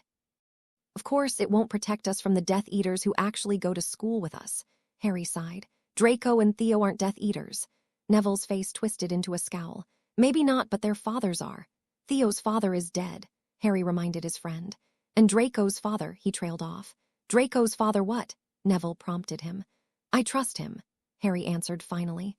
"I can't tell you why or even what that means, but can you trust me when I tell you that I trust him?" Neville slumped backwards against the seat. "I don't know. You know I'm not supporting Voldemort, right?" Harry asked. "And if I want Voldemort dead and I trust Lord Malfoy, can't you just trust me to be right about it?" "I wish you wouldn't say his name," Neville muttered. "Sorry," Harry said, though he knew it didn't sound very convincing. "I don't know," Neville said again, though this time more firmly. "But you can't keep bugging me about it. Let me think about it." "All right," Harry nodded. "And you can't keep staring at me," Neville said after a few seconds. "Read a book or something." Harry looked away in embarrassment before reaching for his satchel to find a book. They sat in silence for the majority of the train ride, Harry reading a book on ancient runes and Neville staring out the window, deep in thought. 10 minutes before the train arrived in Hogsmeade, Neville turned back to Harry. "I do trust you, Harry," Neville told him seriously. "Can you swear to me that Lord Malfoy is nothing like Bellatrix Lestrange?" "Definitely," Harry nodded quickly. "I can't trust him," Neville said after a few seconds. "Even knowing that, I can't trust him. But I do trust you, and I trust Draco and Theo."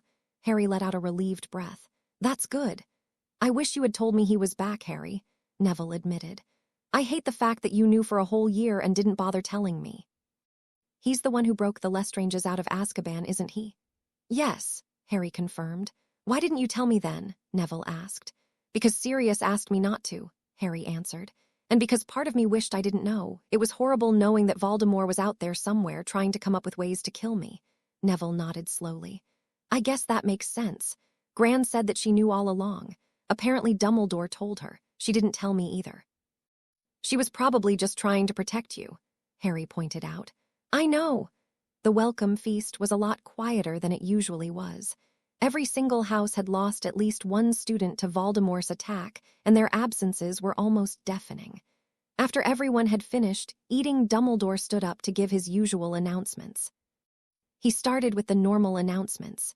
The new Dada Professor Auror Moody, the Forbidden Forest being out of bounds, no magic in the halls, the list of contraband products, before moving on to the shocking ones.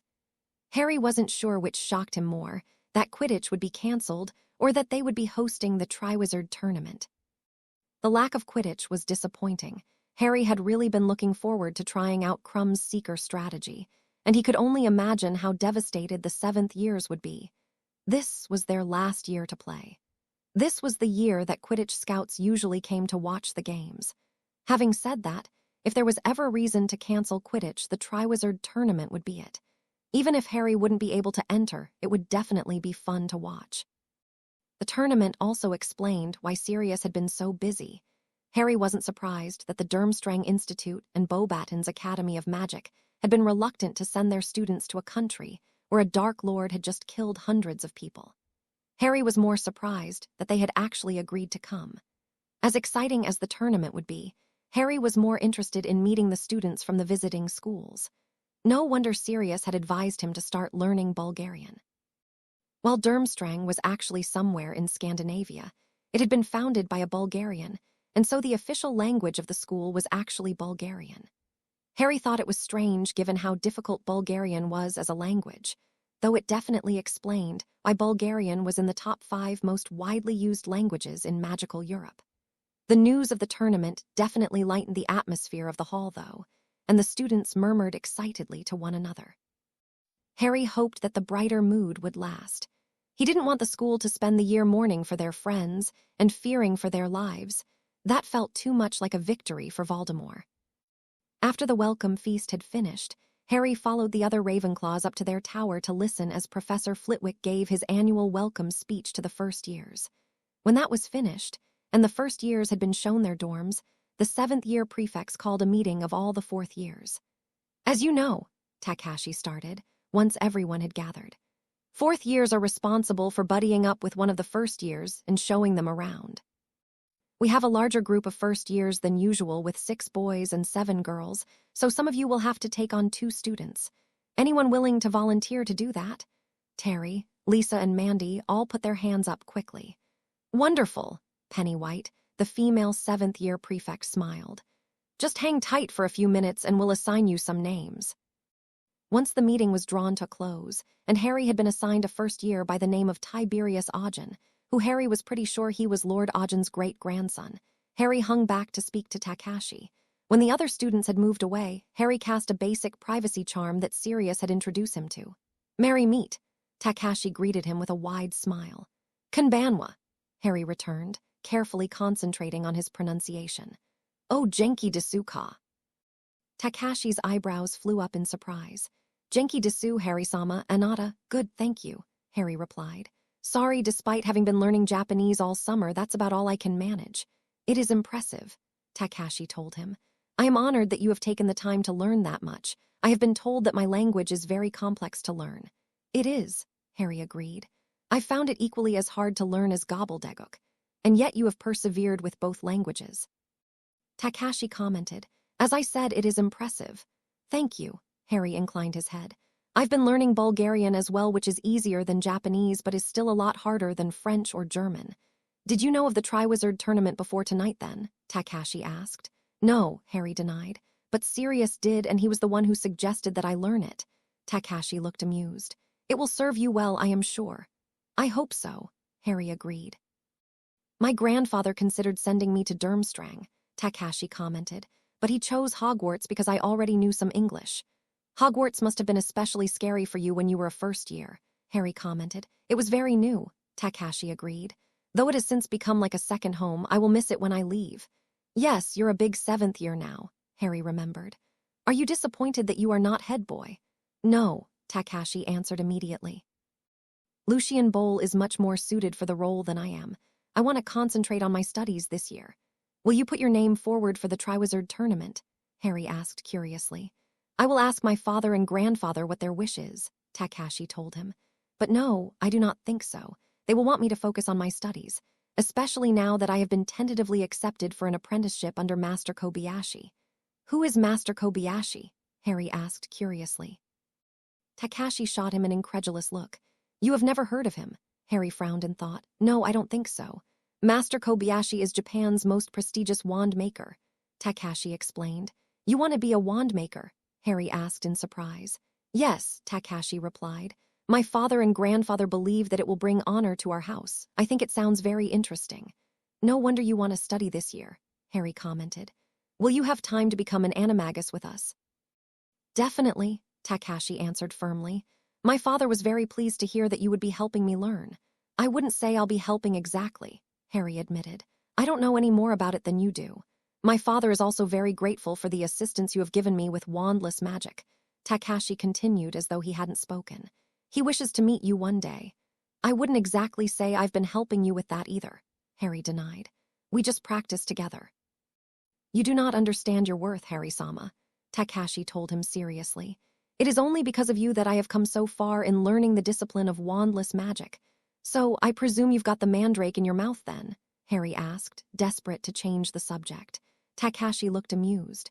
Yes, though I still must keep it for another 2 days. I did not receive your owl until the 3rd of August. That's all right, Harry said. We have to meditate before we take the leaves out anyway to find our animagus forms. We could all do it together, or we could do it separately. I would definitely recommend doing it as a group, Takashi told him. Meditating next to you makes it easier to concentrate. Harry frowned. Still, I thought that would have gone away in first year after I learnt how not to glow. No, Takashi denied. It still remains, it is not bad. Meditating with you reminds me of meditating with my grandfather. So you've said before, Harry remembered. I should probably ask Professor Snape about it just to be sure. I would not worry about it, Takashi told him. It will help those in the group whose magic is not as strong or who are not so practiced at meditating to find their animagus forms.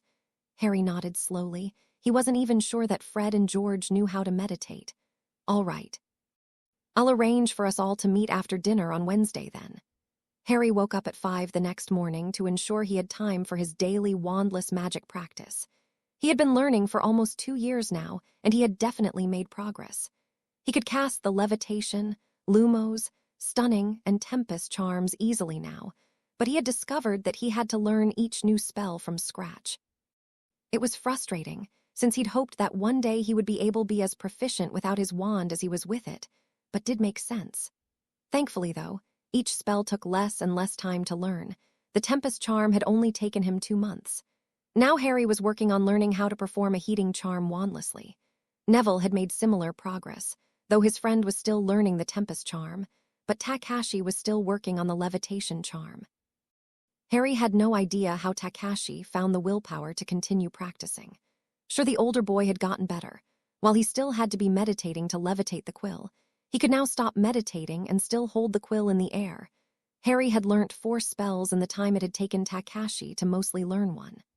After practicing for an hour, Harry pulled open the curtains on his bed and quietly exchanged his pajamas for clothes he could run in. Then, with his Hogwarts robes tucked under his arm, he left his dorm and made his way to the common room where Takashi was waiting. They walked down the Quidditch pitch together to meet Neville, and after the 3 of them had stowed their school uniforms and school bags under the bleachers, they set off around the lake. It was nice to run at Hogwarts again. The air was so clean and fresh compared to London, and the scenery was a lot nicer too. It was a little strange to be running without Remus, though. The older man had been Harry's running partner since June. Harry wondered whether maybe he would be interested in joining them on future mornings. He'd have to ask Takashi and Neville, of course, but he doubted that they would mind. They made it around the lake in record time, and then Takashi and Neville began stretching to prepare for their fencing practice. Harry stayed for a few minutes, before quickly making his way to the showers in the Ravenclaw locker room. He had less than 15 minutes until he was due to meet Tiberius Ogden in the Ravenclaw common room and show him down to breakfast. Despite having run all the way from the Quidditch pitch to the Ravenclaw tower, Harry only just made it to the common room in time to hear Penny White dismiss the first years and their upperclassmen buddies. Harry winced inwardly as the students all dispersed, leaving a small boy standing near Penny. That was probably Tiberius. "Ah, there he is," Penny told Tiberius as Harry made his way towards them. "And I'm sure that Harry has a very good reason as to why he was late." Harry tried to ignore the way the 7th-year prefect's eyes were narrowed at him. "My apologies. I was running around the lake and misjudged the time." Tiberius Ogden stared at him with wide eyes, before bowing over his hands. "Merry meet, Air Black. Merry meet, Tiberius. Harry agreed, ignoring the way Penny was rolling her eyes. Are you ready for breakfast? Yes, sir. Tiberius nodded quickly. Excellent, Harry smiled. You can just call me Harry, though. Tiberius' eyes widened even further. Thank you, Harry. Did you sleep well? Harry asked as he led the small first year down the Ravenclaw stairs. Yes, Tiberius nodded quickly. I've never had curtains on my bed before. Mother always said they were only for older people. Well, Harry grinned down at him, I guess you're older now. Yes, Tiberius agreed with obvious excitement. Did you really run around the lake? Yes, Harry nodded. I do it every morning with some friends of mine. Wow, Tiberius exclaimed. But the lake is so big. I started by running around the quidditch pitch. Harry told him before remembering that it had been Takashi, his upperclassman buddy, who had invited him running in the first place. You could come and run with us one morning if you like. Tiberius shook his head. I couldn't run around the lake. No, but you could probably run around the quidditch pitch a few times, Harry pointed out. Did you know that running is actually good for your magic? Really? Tiberius was looking at him with wide eyes. Really? Harry nodded with a smile. It helps you build up your stamina, which means that you can cast more spells without getting tired. That's so cool, Tiberius told him. Meditating helps too, Harry told him. Tiberius nodded.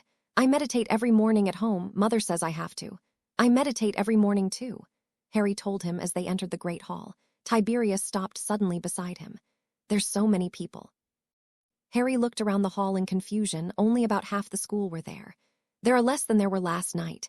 I know. Tiberius was looking at the ground. Harry sighed and crouched down in front of the boy. Don't worry about all the people. They're just here to go to school like you are.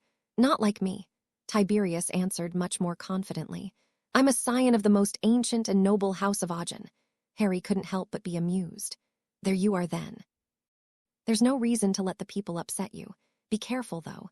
Just because you're from a most ancient and noble house doesn't mean you can be rude to people. Tiberius nodded. I know. Mother says that it is my responsibility to represent our house with honor and chivalry. This must be the Agen. Draco's voice sounded from behind Tiberius. Harry stood up and grinned at Draco as Tiberius spun around. Draco, this is Tiberius Agen, scion of the most ancient and noble house of Agen. Tiberius, this is Draconus Malfoy, heir to the most ancient and noble house of Malfoy. Tiberius bowed to Draco. Merry meet. Merry meet. Draco agreed. Tiberius looked up at Draco. How did you know I was an Agen, sir? Draco raised an eyebrow. Honor and chivalry, they are your house's words, are they not? Tiberius flushed. Yes, sir. There you go, then, Draco said in a slightly warmer tone. Harry placed a hand on Tiberius' shoulder to get his attention. We should go to breakfast. You don't want to be late for your first class. It was strange to be responsible to showing a first year around Hogwarts, and most of the time Harry found himself falling back on the same lessons that Takashi and Jeremy had taught him in his first year.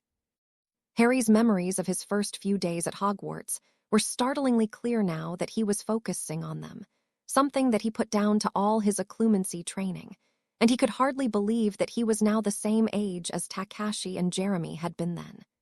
They had seemed so intimidating and all-knowing, and Harry didn't feel as though he measured up. It was bizarre to go to Charms and listen to Flitwick give a lecture about the switching spell and remember hearing Jeremy talk about it on his first day of classes. The switching spell had sounded very useful to Harry then, but he'd forgotten all about it. He looked forward to learning how to cast the spell properly. It was definitely one that would be useful to learn how to do wandlessly. That way, if he was ever without his wand, he could switch it out for something near him. The minute Flitwick dismissed the class, Harry quickly returned his parchment and quill to his bag before standing up. What is your hurry? Neville asked curiously. We have magical theory next, right? It's only one floor up. I told Tiberius the first year I'm responsible for that I'd show him where his second class is, Harry explained. He's in Transfiguration right now and his next class is history. Poor kid, Neville grimaced. Having history on his first day. Wait up, I'll come with you. Remus is taking history this year, Harry reminded his friend, so it won't be so bad. Once Neville had packed all his things into his bag, they made their way through the classroom and towards the door. You think you're so great, don't you, Potter? Ron Weasley's voice suddenly came from Harry's right. Harry paused and turned towards him, his eyes taking in the class ranking that was pinned up on the wall behind Ron. He'd completely forgotten to check it. I take it I'm first again. Ron scowled. You think you're so smart. No, Harry denied, suddenly fed up with Ron's attitude. I know I'm smart. That's the difference between smart people and stupid people. Smart people know things, stupid people only think that they know things. Ron's face was turning red. Yeah, well, I know that you and your friends are bloody Death Eaters. Come on, Ron, Neville started, his voice soothing. Harry's not a Death Eater. He's the boy who lived. He's the one who defeated you-know-who the first time. You can't seriously think that he's actually supporting him now. Maybe if he defeated him properly the first time, Seamus wouldn't be dead now, Ron snapped. Harry raised an eyebrow scathingly. You can't seriously be blaming me for not properly killing a fully trained wizard when I was an infant. Ron didn't look impressed. Well, you clearly aren't too upset about him being back. You're the one swanning around with his Death Eaters. Harry turned to Neville. We need to go. Tiberius will be waiting. What? Ron sounded surprised. Not even going to try and deny that your friends are Death Eaters, Potter. The other conversations in the room stopped abruptly, and Harry gritted his teeth in frustration as he saw his classmates turn their attention to him and Ron. The last thing he needed was an audience. Harry turned back to Ron. Not a single one of my friends are Death Eaters. There, I've denied it, just like I've denied it every other time you've made this accusation. Ron snorted. Yeah, right. Your friends are bloody Death Eaters, and either you're one too, or you just don't care that they're going around torturing and murdering people in their spare time. Harry turned to leave before stopping in surprise as Neville, who had been standing beside him, suddenly strode towards Ron. Don't you dare throw around those kinds of accusations. Neville snapped, only halting when his wand was less than a foot away from Ron's nose. I get that you're still grieving Seamus' death, but don't you dare throw around the idea of torture and murder like that.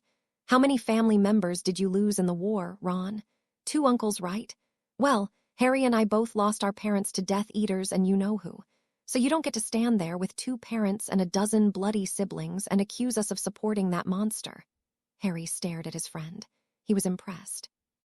How had the small, shy boy he had befriended in first year become this tall, icily furious wizard in front of him? Harry stepped forward and placed his hand on Neville's shoulder. Come on, Neville, we should go. It took a few seconds for Neville to lower his wand, but eventually he turned towards the door. Harry turned with him, and together they began to leave the classroom. Locomotor Wibbly, Ron exclaimed. Harry spun around, wand at the ready, but it was too late to shield against the jinx. The instant the orange spell hit Neville, the Longbottom heir's legs collapsed beneath him. Harry looked down at him, his wand still pointed at Ron. You all right there, Neville? Fine. Neville grimaced as he used his hands to turn over so that he was sitting down. Harry turned his attention back to Ron. Attacking a classmate when his back is turned, Ron? Do you have any concept of honor? Ron sneered. There's no dishonor in cursing a Death Eater, Potter. Harry raised an eyebrow in disbelief. You think Neville is a Death Eater? Hey! An older Gryffindor student who Harry didn't recognize appeared in the doorway. What's going on here? Neville raised his wand at me, Ron exclaimed quickly. I was just defending myself. The older Gryffindor looked down at Neville with a frown. Is that true, Longbottom? No, Neville spun his body around so that he was facing the doorway, which now contained at least 5 older students. I'll admit that I raised my wand at him. See. Ron exclaimed victoriously. But then I put it away and went to leave. Neville continued. Ron jinxed me while my back was turned. The older student's frown shifted to Ron. You attacked him from behind. He's a Death Eater, Ron exclaimed, his expression still red. You're kidding, right? Fred and George pushed their way through the group. Come on, Ronnie, Fred started. You can't seriously be accusing Neville Longbottom of being a Death Eater. That would be like saying that. Harry Potter was a Death Eater, George finished. Oh.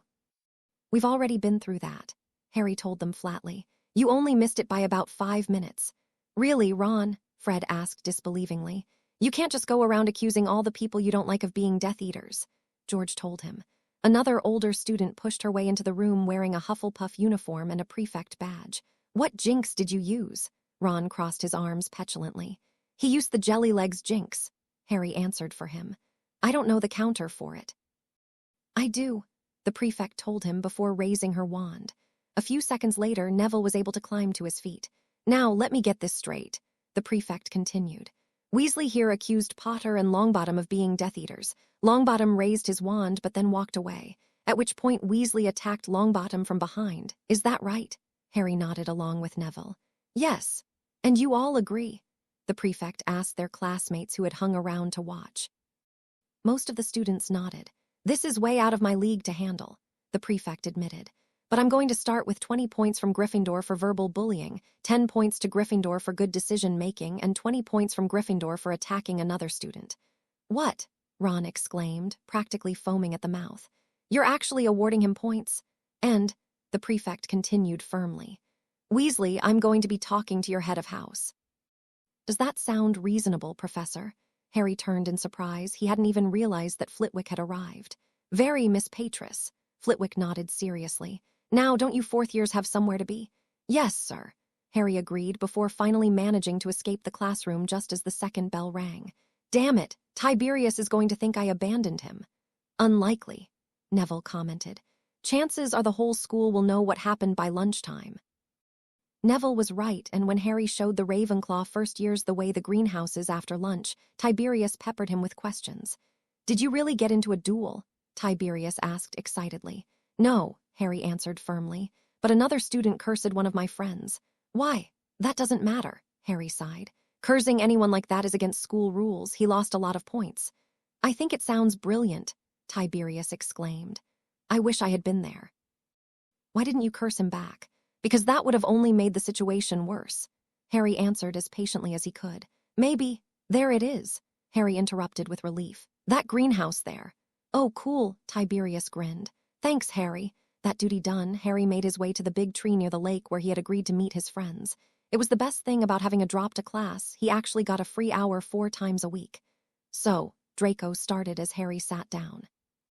That's what happened. Did you really curse the weasel? No, Harry denied. Why does everyone seem to think that I cursed him? Hopeful thinking, Theo suggested with a grin. We were in charms, Harry started. Have you had charms yet?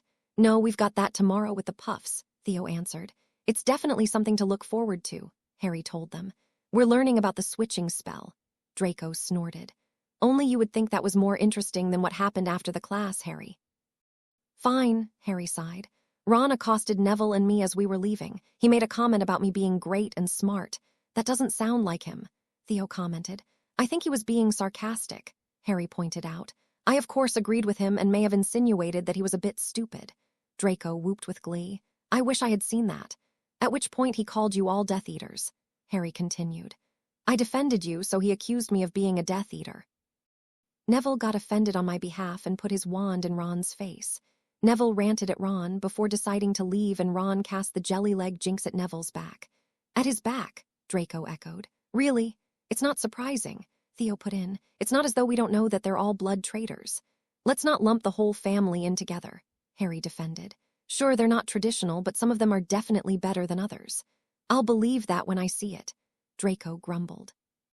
Well, it's a good thing I've decided to give you chance to then, Harry said cheerfully. I gave Fred and George each a mandrake leaf, remember? Theo and Draco both looked horrified. Draco sneered. We don't have to learn with them, though, do we? Yes, Harry answered firmly. Takashi thought it would be a good idea to do it together, and I do not have the time to go through the process with 2 different groups. Give them a chance. They're nothing like Ron. Why do we have to do it together? Theo asked. 'Cause before taking the leaves out, we have to meditate to find our animagus forms, and according to Takashi, it's easier to meditate when I'm around. Harry explained. Theo looked surprised. Is this related to the glowing and levitating thing that happened first year? Draco chuckled.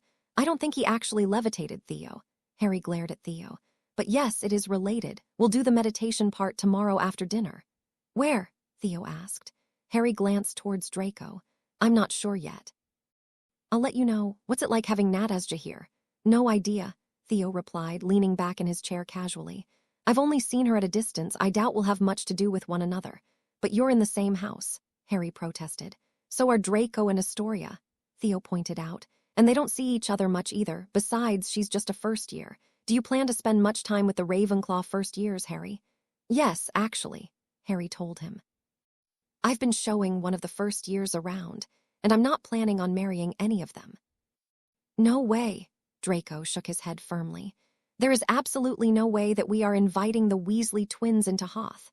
Harry looked around the classroom that they had converted to be their own private lounge. Why? For a multitude of reasons, Draco exclaimed. Not the least being that this is where all our pranking supplies are. We might know that they are the Wizarding Wheezes, but they have no idea that we're the Marauders' apprentices. Maybe if it was just Theo, Daphne, Neville, Blaise, and Takashi, I would agree, but not the Weasleys. Harry sighed. All right, so where should we meet? It needs to be somewhere private where we won't be interrupted, and it needs to be big enough for 10 people to meditate. Why not use the come-and-go room? Luna suggested. Draco's nose wrinkled. It's so dusty in there and it's full of junk. I don't think there would be enough room either. Harry agreed. There are only thin aisles of floor that aren't covered in piles. Well, we wouldn't use that version of the room, Luna said with a roll of her eyes. There are different versions, Harry asked curiously. Are they in the same place? Are the other versions as dirty? Draco's tone was suspicious. Luna stood up and began walking towards the door. Come on, I'll show you. Harry pulled out his pocket watch as he stood. Luna, lunch will be over in 5 minutes. I don't think we will have time. Luna turned around, her eyes twinkling. Then you'll just have to trust me. Promise me that it will be clean. Draco narrowed his eyes at her. There is no way I am risking my life by meditating in a room that has more dust than it does air. No promises, Luna sing-songed. Just trust. All right, Harry decided. What should I tell the others? To meet us by the dancing trolls, Luna said with a smile before turning around and skipping out of the room. Harry exchanged a wary look with Draco. So the same place as last time then. If there is even one speck of dust, Draco started seriously, you wouldn't even notice it. Harry rolled his eyes. Draco looked down his nose snootily. Malfoys always notice those sorts of things. Why does that not surprise me? Harry asked rhetorically. You have care of magical creatures next, don't you? Yes. Can you tell Neville, Daphne, Theo, and Blaise to meet us in the left corridor of the 7th floor after dinner? Harry asked. Tell Takashi, Fred, and George. Telling Takashi was easy, but it was much hard to get access to Fred and George. They were almost always with other Gryffindors, and as Harry approached them after classes, some of the Gryffindors narrowed their eyes suspiciously. Afternoon, Harry, Fred greeted with a grin. How are you this lovely day? Excellent, thank you, Harry answered politely. How are you?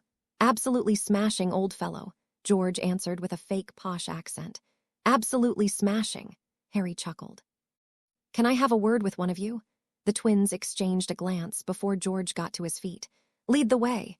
They didn't go far, just far enough away that Harry could cast a privacy charm that wasn't immediately obvious. We're going to be completing step 2 of the animagus process tonight, Harry told George. Meet me in the left corridor on the 2nd floor after dinner. Oh, thank Merlin, George exclaimed. I swear if we had to keep these leaves in our mouths for one more day we would have gone mad. Harry's mouth quirked up in amusement. Yes, that does seem to be the consensus, so I'll see you on the 7th floor. Absolutely, George agreed before raising an eyebrow curiously. What's on the 7th floor?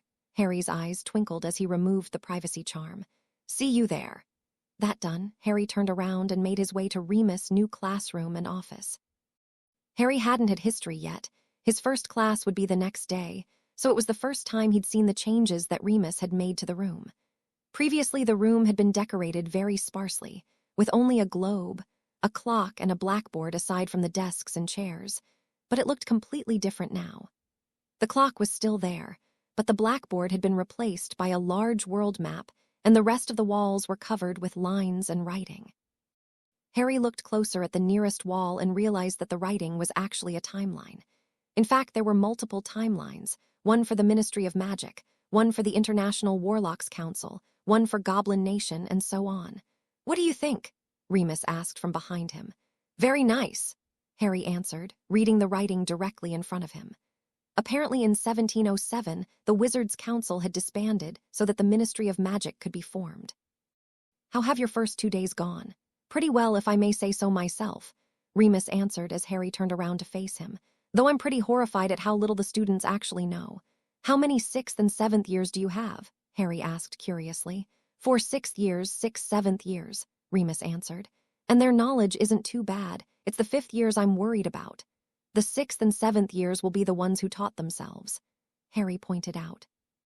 Hopefully with you here, more than 1/8 of the 5th years will pass their OWLS.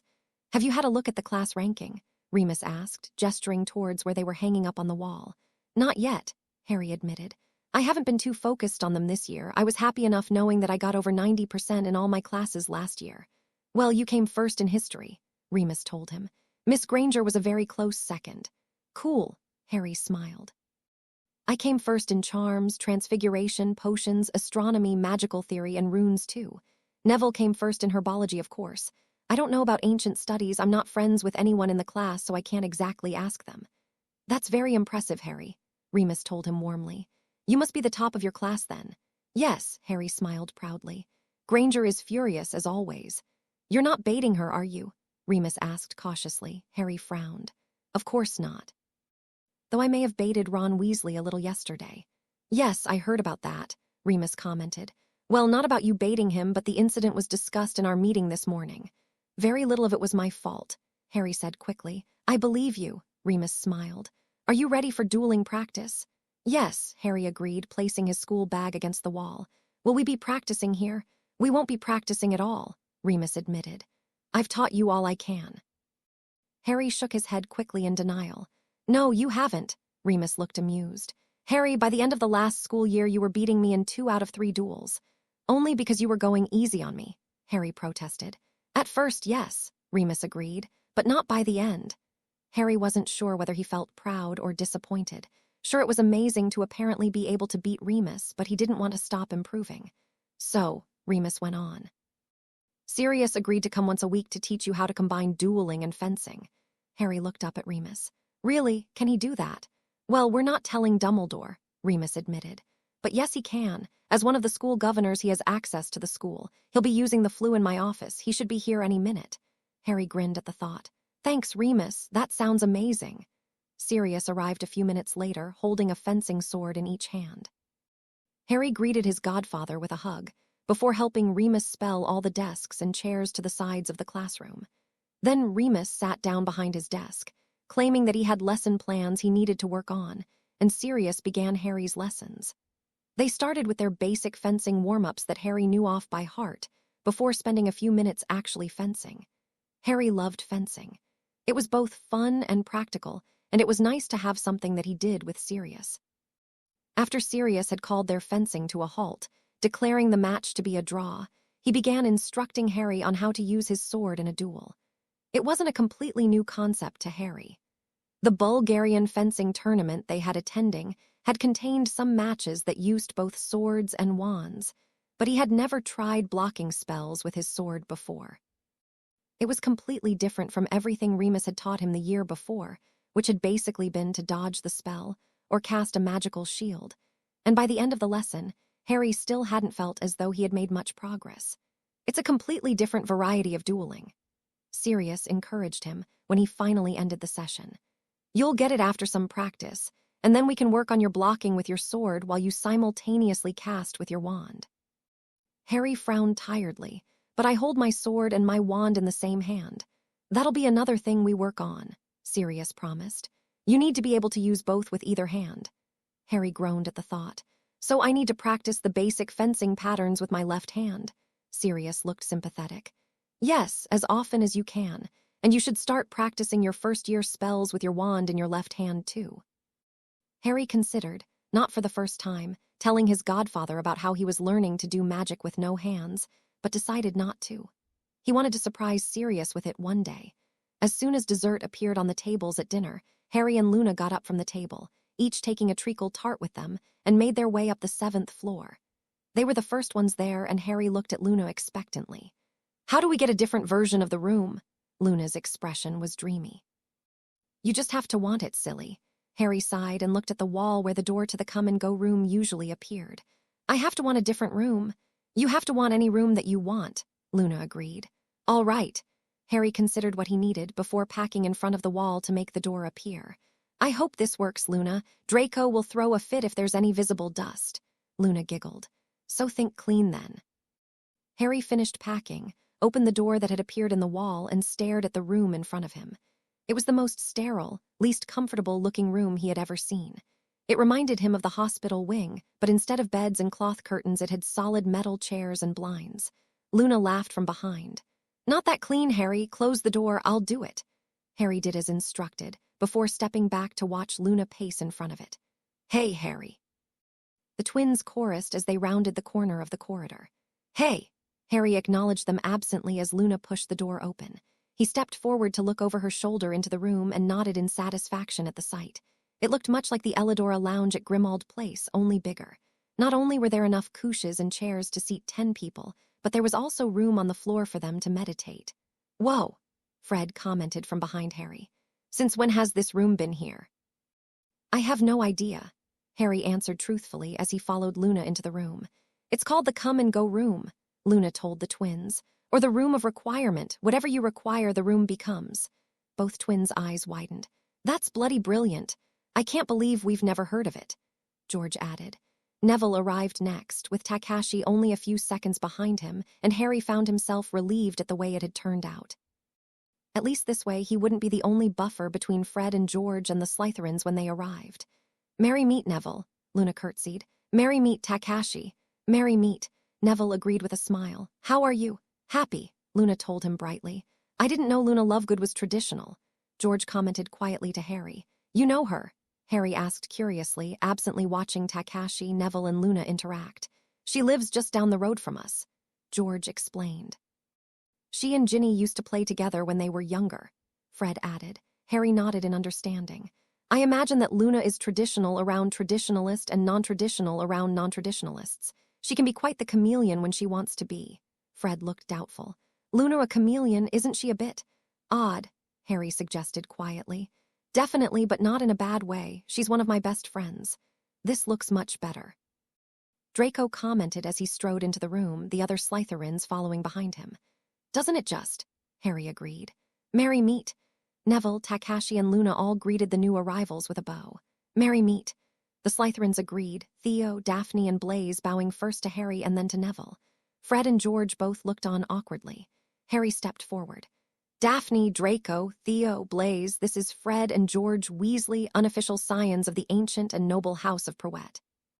Fred, George, this is my betrothed, Daphne Greengrass, daughter of the ancient and noble house of Greengrass, Draco Malfoy, heir to the ancient and noble house of Malfoy, Theo Knott, heir to the ancient and noble house of Knott, and Blaise Zabini of La Famiglia di Zabini."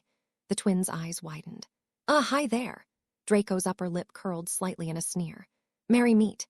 Harry raised an eyebrow warningly at his cousin. "Excellent, now that everyone is all introduced, why don't we all take a seat?" "Can we take these leaves out of our mouths now?" Neville asked in frustration. "Hear, hear," Fred agreed. "First we have to meditate to find our forms," Harry reminded them. "Then we'll have to meet once a week to learn how to complete the actual transformation." "Once a week," Draco repeated. "How long is this going to take?" "I don't know, a while though, it might even take us all year," Harry answered before taking in his friend's unsure expressions. "But at the end of the year, we'll be animagi, and it will have all been worth it. Now, according to the book, this original meditation might take anywhere between 1 hour and 12 hours, depending on how much experience we have with meditating." "And if we've never meditated before?" George asked tentatively. Everyone turned to stare at him. "You've never meditated before?" Theo asked in disbelief. "I hadn't meditated before I came to Hogwarts," Harry told them. "Yes, but you had grown up with muggles," Draco pointed out, "though I suppose that growing up with blood traders as parents wouldn't be that different." The twins both bristled at the insult. "Draco," Harry warned, "it will be all right so long as they sit near Harry," Takashi put in. "Right," Theo smirked in amusement. "The glowing and levitating reaction." "There was no levitating," Harry reminded him, "and I don't glow anymore." "Anyway, once you're meditating, the magical properties of the mandrake leaf will lead your magic to find your animagus form." Neville frowned. "That's it, no more detailed instructions." Harry retrieved the book from his bag and opened it to the correct page. "No, nothing more than that, other than my godfather's helpful description of the process as boring." "Excellent," Theo groaned. "That's just what I want to hear." "So," Harry started, standing up. "Find a spot on the floor, make yourself comfortable, and start meditating." "Harry, you should sit in the middle of the room," Takashi said quickly. Theo looked skeptical. "Will it really make that much of a difference?" "Yes," Takashi nodded. "Neville is similar, though not as strong." Neville turned to Takashi, his expression flabbergasted. "What?" "All right," Harry said to the twins. "Meditating is simple, though it can be hard to concentrate at first. That's why you'll be sitting next to me. Basically, you'll breathe in for 3 counts, hold your breath for 1 count, breath out for 3 counts, and then hold for 1 count.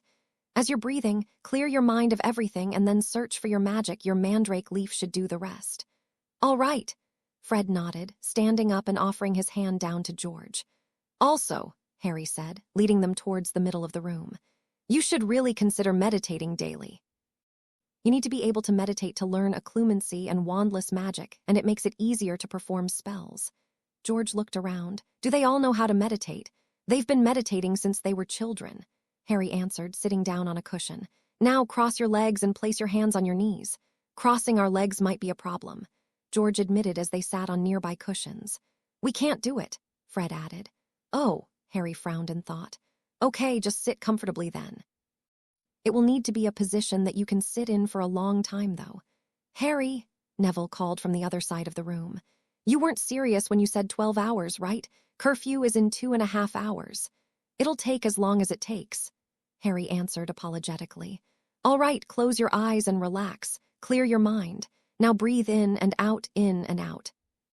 Meditating had become almost as easy as breathing for Harry now, and within seconds he could feel himself falling into his meditative state. He normally mediated twice a day, once to practice occlumency and once to practice wandless magic, but it was rare that he took the time to just enjoy the sensation. After a few minutes, Harry remembered what Takashi had said about the meditative aura he released when he meditated, and he tried to see if he could feel it. Maybe he would be able to strengthen it to help the twins meditate. It took Harry some time to find the aura, and then even more time to figure out where it was coming from. It seemed as though, while he had learnt to keep a tight control on his magic, there was a small part of it still escaping. It didn't seem dangerous, nothing like it had been in first year, but Harry was still cautious about the idea of trying to let even more magic out. On the other hand, though, he remembered how hard he had found meditating the first time he had tried it. There was no way he would have managed to keep concentrating long enough to start the animagus progress. He didn't want the twins to fall behind or give up. Harry carefully loosened his grip on his magic, allowing slightly more to create join the aura around him, and then, when nothing bad happened and he still felt in control, he let out a bit more. He still had the majority of his magic locked tightly under control, and his grip over it wasn't budging, but hopefully the little bit of extra would help. That done, Harry turned his attention to the matter at hand. He was looking for his animagus form. He had no idea how he's supposed to find it, only that the mandrake leaf would make it happen. That was, after all, the reason he'd had a mandrake leaf stuck to the bottom of his mouth for the last month. Harry waited patiently for a while, waiting for something to happen, and eventually something changed. He wasn't sure what had changed, just that something had, and then he saw a faint outline of something in the distance, which made no sense, because there had never been distances within his meditative state before. Nonetheless, Harry slowly began to make his way towards the faint outline.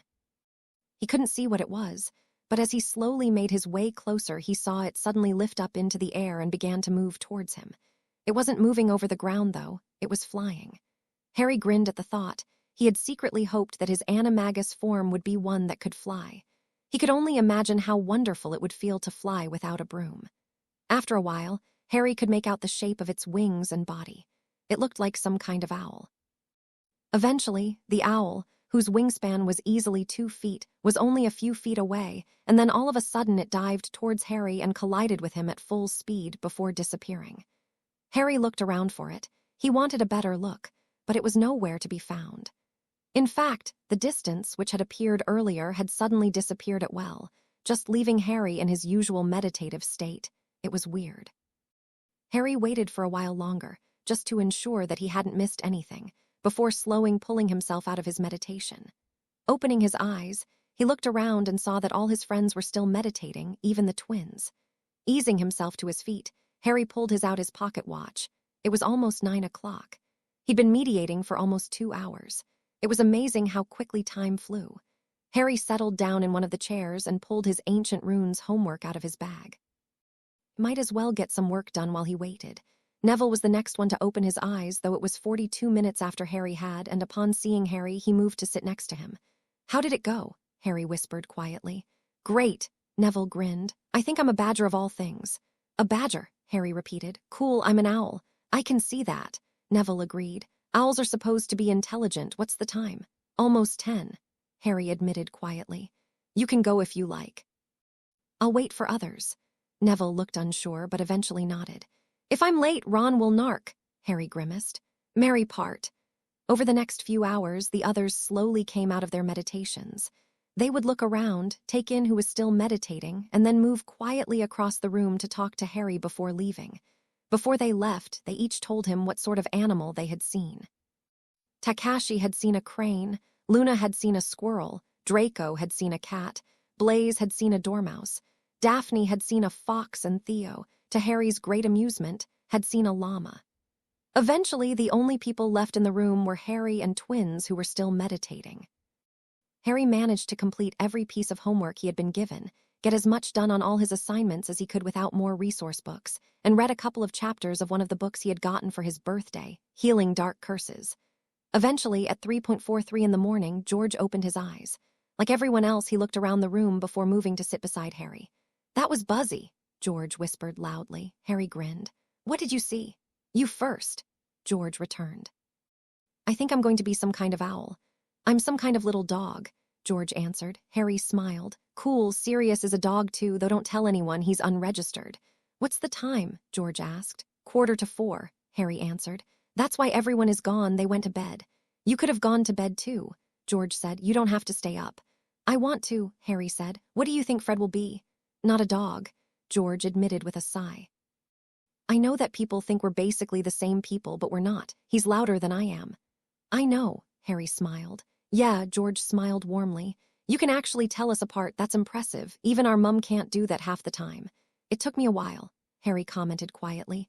"You guys do sort of play right into the stereotype." George's smile turned crooked. "That we do." It was another half an hour until Fred opened his eyes. "That was weird," he exclaimed. Harry grinned. "What did you see?" "I'm a squirrel," Fred grinned. "It's going to be amazing." "Really, Luna saw a squirrel," Harry commented. "I wonder if you'll be the same kind." "What did you see, George?" Fred asked. "A dog," George answered with a grin. "Look who it is, it's Loony Lovegood." Harry was reading in an armchair in the Ravenclaw common room. They had been at school for 3 weeks now, so he had plenty of reading he needed to be doing for classes, but he looked up at the mocking tone. He wasn't sure who was talking, but he knew that some people called Luna that, though he had never been able to catch them in the act before. "Hello, Cho Chang," Luna's replied, her tone dreamy. "Are you having a good day?" Cho snorted. "Better than yours is about to be, Loony." "Hey!" Harry stood up quickly and moved around the chair so that he facing the two girls. "What do you think you're doing?" Cho looked startled, but then she glared at Harry. "Mind your own business, Potter." Harry strode forward, positioning himself between Luna and Cho. "Like you were minding yours just now?" he asked derisively. "Leave Luna alone, Chang," Cho glowered. "Or what? I'm not one of your bloody sycophants, Potter. You can't tell me what to do." Harry's upper lip curled into a sneer. "Well, last time I checked you weren't a prefect, so you can't tell me what to do either, but I'm sure that one of the prefects would be interested to know that you were picking on younger students." Cho scowled furiously. "Fine. You didn't have to do that, you know," Luna said quietly as Cho flounced out of the common room. "I can take care of myself." "I know," Harry agreed, turning to face her. "But sometimes you don't have to." "I can't believe you didn't tell us that Chang was one of the Nargles who have been bothering you. Draco, and I must have asked you if she was one of them at least 10 times. "It doesn't really bother me," Luna told him seriously. "There's no reason to get upset about it." Harry raised an eyebrow doubtfully. "Let's say it doesn't bother you at all, which I don't believe, by the way. What's stopping her from hassling someone else who is bothered by it?" Luna opened her mouth, but before she could say anything, Harry spoke again. "Besides, I know now, and there is nothing you can do to stop the retribution that Draco and I are going to bring on her." Luna's eyes widened. "You can't tell Draco." "I am definitely going to tell Draco," Harry countered before smirking. "And then we're going to make her pay. Promise me you won't really hurt her," Luna said seriously. "Of course not." Harry reassured her quickly, they weren't bullies. "But she shouldn't be able to just get away with it." A small smile peeked through Luna's frown. "Then why don't you make sure she doesn't?" Harry considered that. The idea definitely had some value. The most effective prank they had pulled again, Lockhart had been the one that used his past misdeeds against him. Maybe they could do something similar to Cho, something to force her to show her true colors. "If we were to do something like that, would you be willing to tell us the names of the other Nargles?" Harry negotiated. Luna's had an uncharacteristically shrewd look in her eye. "Only if you and Draco both swear that you won't do anything else to any of them, including Cho." Harry grimaced. Draco was not going to be impressed. "You promised her what?" Draco exclaimed in disbelief before turning to Luna. Why won't you let us punish them? They're horrible to you. They stole your shoes. They borrowed my shoes, Luna corrected lightly. And they haven't done that for years. That doesn't mean they don't deserve to be punished, Draco argued. We wouldn't do anything really terrible to them, we'd just rough them up a little. Harry snorted in amusement. Rough them up a little? What are you going to do? Hit them? Draco recoiled at the thought. And actually touch a blood traitor. No roughing them up, Luna said firmly. Or I won't tell you who they are, Draco pouted. Luna, I don't think we need to anyway, Harry told him. I've been thinking about what we could do while staying within Luna's rules, and I have an idea. What if we were to give them some kind of potion that will remove their inhibitions? Similar to Lockhart, Draco asked. We don't want to repeat the same prank again. Similar, Harry admitted, but not identical. What if it didn't look like a prank? What if it just looked like them acting on their own? We wouldn't get any credit, but as far as retribution goes, a smirk slowly crept across Draco's face. Oh, I like the sound of that. We could dose their food with potion during dinner one night. Harry turned to Luna. How many people are there? 5. We shouldn't do it all at once then, Harry decided. Otherwise people might get suspicious. Draco's eyes gleamed. Any idea where we might find a potion recipe for it? Are you looking forward to your first Hogsmeade trip, Luna? Neville asked absently, twirling a dandelion flower between his fingers. Harry, who was leaning against a tree, attempting to complete a basic levitation spell with his wand in his left hand, looked up in interest. The first Hogsmeade trip of the year had been scheduled for the next day, and all the students, 3rd year and older, were buzzing in anticipation. Oh, yes, Luna answered from where she was sitting on the grass making a daisy chain. I've always wanted to go, but Daddy couldn't find the time to take me. I'm looking forward to going to Honeyjukes. Blaise commented, looking up from his, Theo, and Draco's game of exploding snap. I've been having to ration my chocolate. Theo quirked his eyebrow. Really, Blaise, we've only been at school for 3 weeks. I would have been fine, Blaise defended.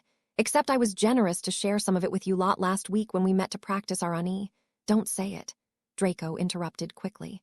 You never know who's listening. Blaise made a show of looking around. Yes, you're right. Those second years over there are definitely worth worrying about. Draco sniffed haughtily. I'm looking forward to drinking something other than pumpkin juice at the 3 Broomsticks. Oh, Merlin, yes, Theo agreed passionately. I can't wait until later this year. Apparently one of the assignments McGonagall sets her 4th-year class is to figure out how to transfigure pumpkin juice into their favorite drink. You could always read ahead, you know. Harry pointed out as he let the twig he had been levitating down slowly. Learn how to do that now. Not a bad idea, Theo admitted. Imagine if I figured out how to conjure it into fire whiskey. Harry rolled his eyes. Where are you looking forward to going in Hogsmeade, Neville? Dogweed and Deathcap, Neville answered with a grin. The herbology shop, Draco asked. Why? Neville's brilliant at herbology, Harry reminded him. Yes, but doesn't Sprout provide everything we need for class? Draco questioned. She's offered me some advanced lessons, Neville explained. I have to grow a fanged geranium from its seed. Oh, your dorm mates are going to love that, Harry smirked. Neville rolled his eyes. Sprout's letting me use a corner of Greenhouse 8. So how shall we schedule the day? Theo asked. We could all do our individual jobs and then meet at the 3 Broomsticks, Neville suggested, though we should probably go in pairs. Harry shifted awkwardly and looked over to where Daphne had been sitting quietly on a blanket, her attention on the embroidery she was working on. He hadn't even known that she knew how to do embroidery before this year. Actually, I was thinking that Daphne and I might go by ourselves, Harry admitted. If that's all right with you, of course, Daphne. Daphne looked up with a polite smile. Of course, Harry. Draco looked amused. You're taking her on a date, Harry. How very non-traditional of you. I'm courting her, Harry corrected him loftily, as any gentleman would when betrothed to such a lovely lady. Harry, promise me you'll never say anything like that around Natasha, Theo told him seriously. Seriously, mate, you make the rest of us look bad. She's only 11, Theo, Draco pointed out. She won't be worrying about that for another couple of years. Blaise and I are the ones who should be worried. Astoria's 13 this year and Inez is older than all of us. What about me? Neville asked with a grin. You've already got your girls locked in. I actually have to find someone willing to marry me, a task that will be much harder if they compare to me, Harry. Oh, I don't think it will be too hard, Luna commented, not looking up from her daisy chain. You just have to look in the right place. Harry watched her for a second and was surprised to see a faint blush spreading across her cheeks. What was that about? Harry had to force himself not to pull anxiously at his robes as he made his way down to the entrance hall the next afternoon. He had arranged to meet Daphne, and despite the fact they had been friends for over 2 years, he couldn't help but feel nervous. Aside from their conversation on his birthday, Harry couldn't remember ever having spent time alone with her. Not to mention the fact that she had been acting weird ever since they had gotten betrothed. What if she had changed her mind and wished she hadn't agreed to the betrothal? There was no way out of their betrothal, at least not without shamming their houses, and Harry didn't want to spend the rest of his life with someone who didn't like him. Still, an unhappy marriage wasn't Harry's biggest worry right now. No, he was more worried about this Hogsmeade tripping going badly. He had spent an embarrassing amount of time in his dorm, choosing a set of robes and calming his hair, while pointedly ignoring Anthony's snide comments and his other dorm mates' obvious amusement. Harry pushed down his nervousness as he strode into the entrance hall and looked around for Daphne. He found her after a few seconds, standing near one of the pillars with Draco, Theo, and Blaise. Daphne looked lovely. Her hair was down and she was wearing silvery gray robes and gold jewelry, both of which looked stunning on her. "Merry meet." Harry greeted them all with a nod as he joined them. "Merry meet." Theo, Blaise bowed while Daphne curtsied. Harry swallowed down a grimace as he acknowledged them. He wished Daphne didn't feel as though she had to do that. "We'll be off then," Draco decided with a small smirk. "Have a good afternoon. And make sure that you're always around people to chaperone you," Theo added, wiggling his eyebrows with a grin. Harry raised an unimpressed eyebrow as he offered Daphne his arm. "I beg your pardon." Theo's grin slipped off his face and he swallowed heavily. He apologizes for his inappropriate humor," Blaise said quickly with a pitying look in Theo's direction. Harry nodded briskly. "Apology accepted." He turned his attention to Daphne. "Shall we?" "Of course," Daphne answered demurely. Harry turned and led Daphne towards the doors where Filch was checking students off his list. "Thanks, Blaise," Theo commented lowly as Harry was walking away. "Did you see his expression? I swear, Draco, he's just as terrifying as your bloody father." Harry allowed himself a small smirk. After all, emulating Lord Malfoy was one of his life's goals. The carriage ride to Hogsmeade was 20 of the most awkward minutes of Harry's life. He and Daphne had ended up in a carriage with some third-year Hufflepuffs who spent the entire ride staring at them with wide eyes. When their carriage finally stopped, Harry waited for the Hufflepuffs to scramble out, before following them much more gracefully and offering Daphne his hand. Daphne accepted it daintily, before carefully stepping down from the carriage. "Where would you like to go first?" Harry asked, as she tucked her hand into his arm. Daphne looked surprised for a second before her expression cleared again. "I don't have a preference. Do you have anywhere you want to go?" Harry asked. "Or would you rather we just went somewhere to talk?" "Whatever you would like," Daphne murmured deferentially. Harry sighed quietly. "All right, well, how about we go to Honeyjuke's and then we can go the Three Broomsticks for a drink, unless you want to go to Madame Puddifoot's." "No, not unless you wish to," Daphne answered. Harry definitely didn't want to Madame Puddifoot's. He'd heard enough about it and seen enough through the window to know that he never wanted to set foot in the place. Not only did he not fancy drinking tea with pink confetti floating in it, but his friends would never let him live it down. Thankfully, there weren't too many people at Honeyjuke's yet, since Harry and Daphne had been in one of the first carriages to leave Hogwarts, and Harry was able to buy himself and Daphne each some sweets without having to wait in a long line. He waited until they were outside before handing her the sugared butterfly wings and glacial snowflakes that he had bought for her. Daphne accepted them with an uneasy expression. "Thank you, Harry."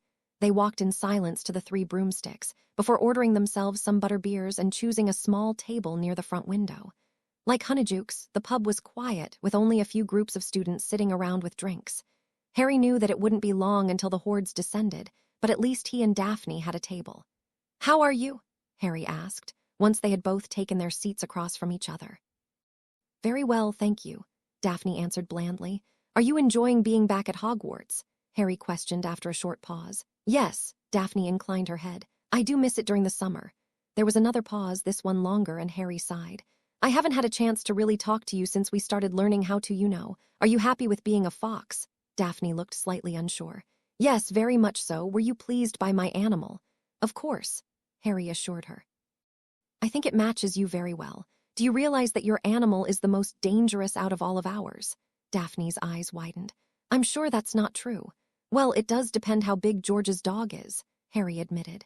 And my owl seemed pretty big, so it might be able to hold its own too, but you're definitely going to be more dangerous than the squirrels and the dormouse. Daphne looked down at the table. Daphne, Harry asked after a minute of silence, is everything all right? You've been very quiet since my birthday. Daphne's eyes flew up to his face. Are you displeased? Harry frowned in confusion. Well, I wouldn't exactly put it like that, but you've been different. I don't think you've reproved anyone all year. Daphne glanced away anxiously. I don't want to upset you. I don't understand. Harry admitted he felt as though he was floundering. Why would you think that I would be upset? I love the way you reprimand people. You do. Daphne looked completely lost. Yes, Harry answered seriously. Is that why you've been so quiet? Because you were worried about what I would think? Daphne looked down at the table. Yes, Harry sighed. This sort of situation hadn't been in single one of Cousin Narcissa's lectures on appropriate conduct during courting. I don't want you to change who you are, he told her eventually. When Sirius told me about your father's offer, I spent a lot of time thinking about it. I decided I wanted to go ahead with the contract because I like you. I think you're funny and smart and really pretty. You remind me a bit of Cousin Narcissa, actually, which might sound weird, but I really like it. Daphne's gaze had moved from the table to Harry's face, and she seemed to be trying to study his expression. Aye, she looked back at the table. So you would prefer for me to talk more?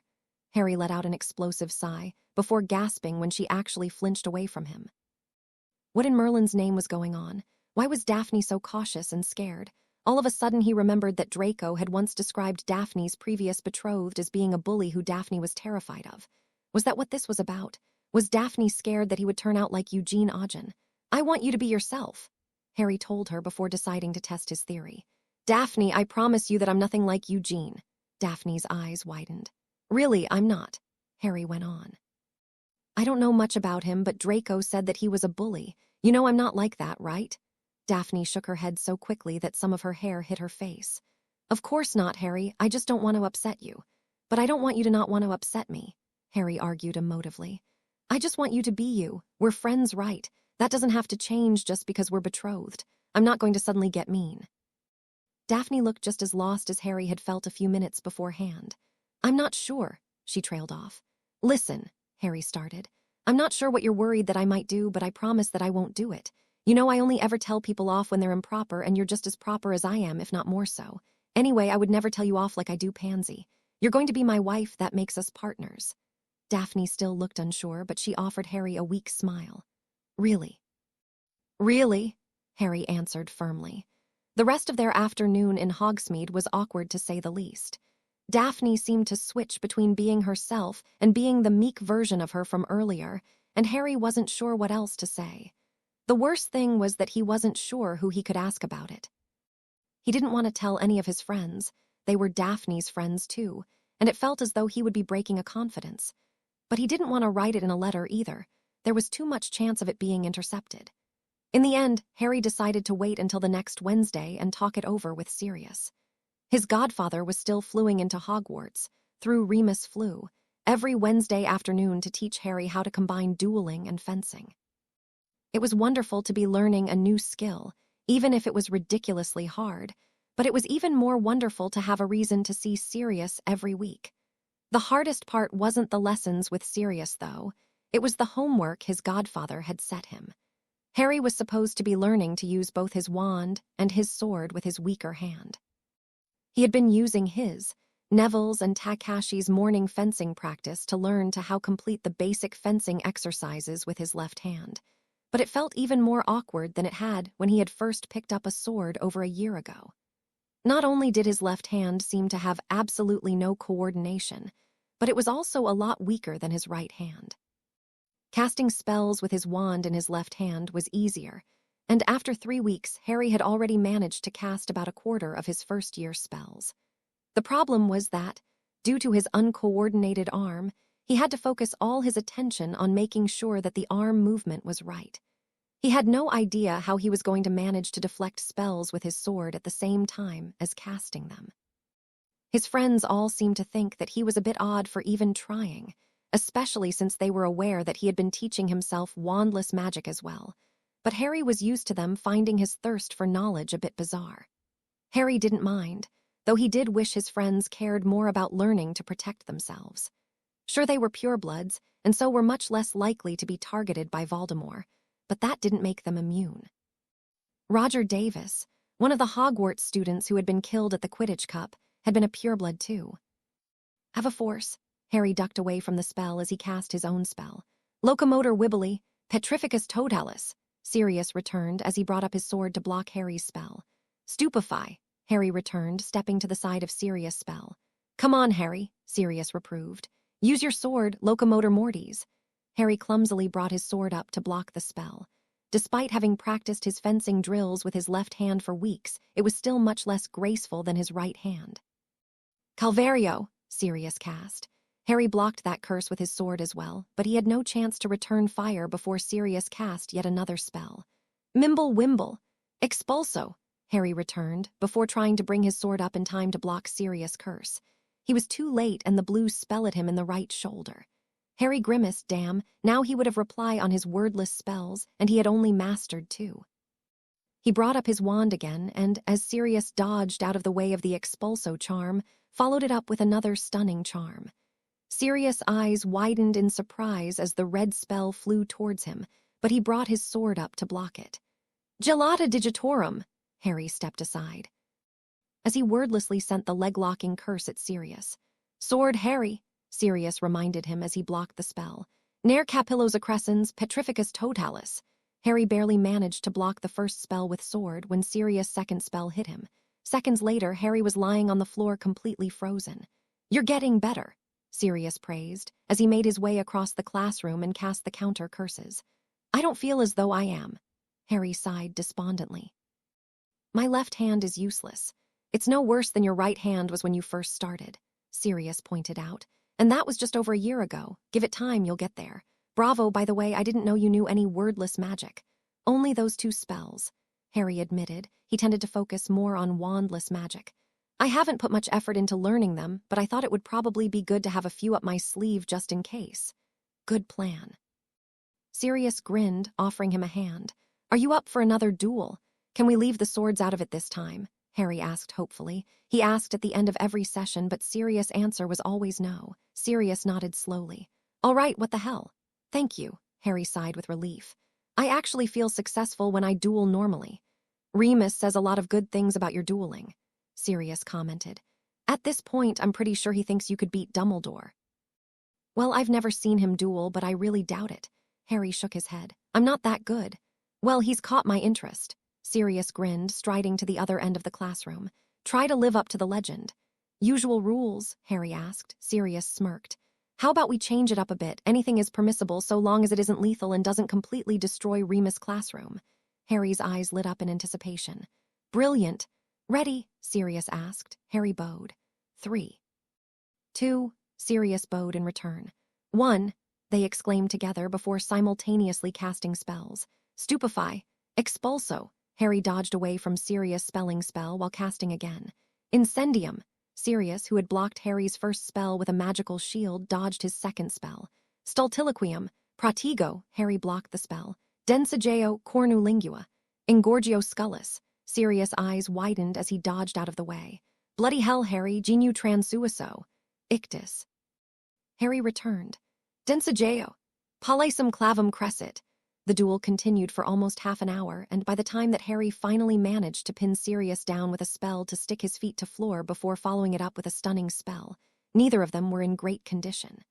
Sirius' left shoulder was dislocated, and there was gash on his right thigh that had been bleeding sluggishly for over 10 minutes. Harry was a little better off, with only a broken arm and a bruised hip.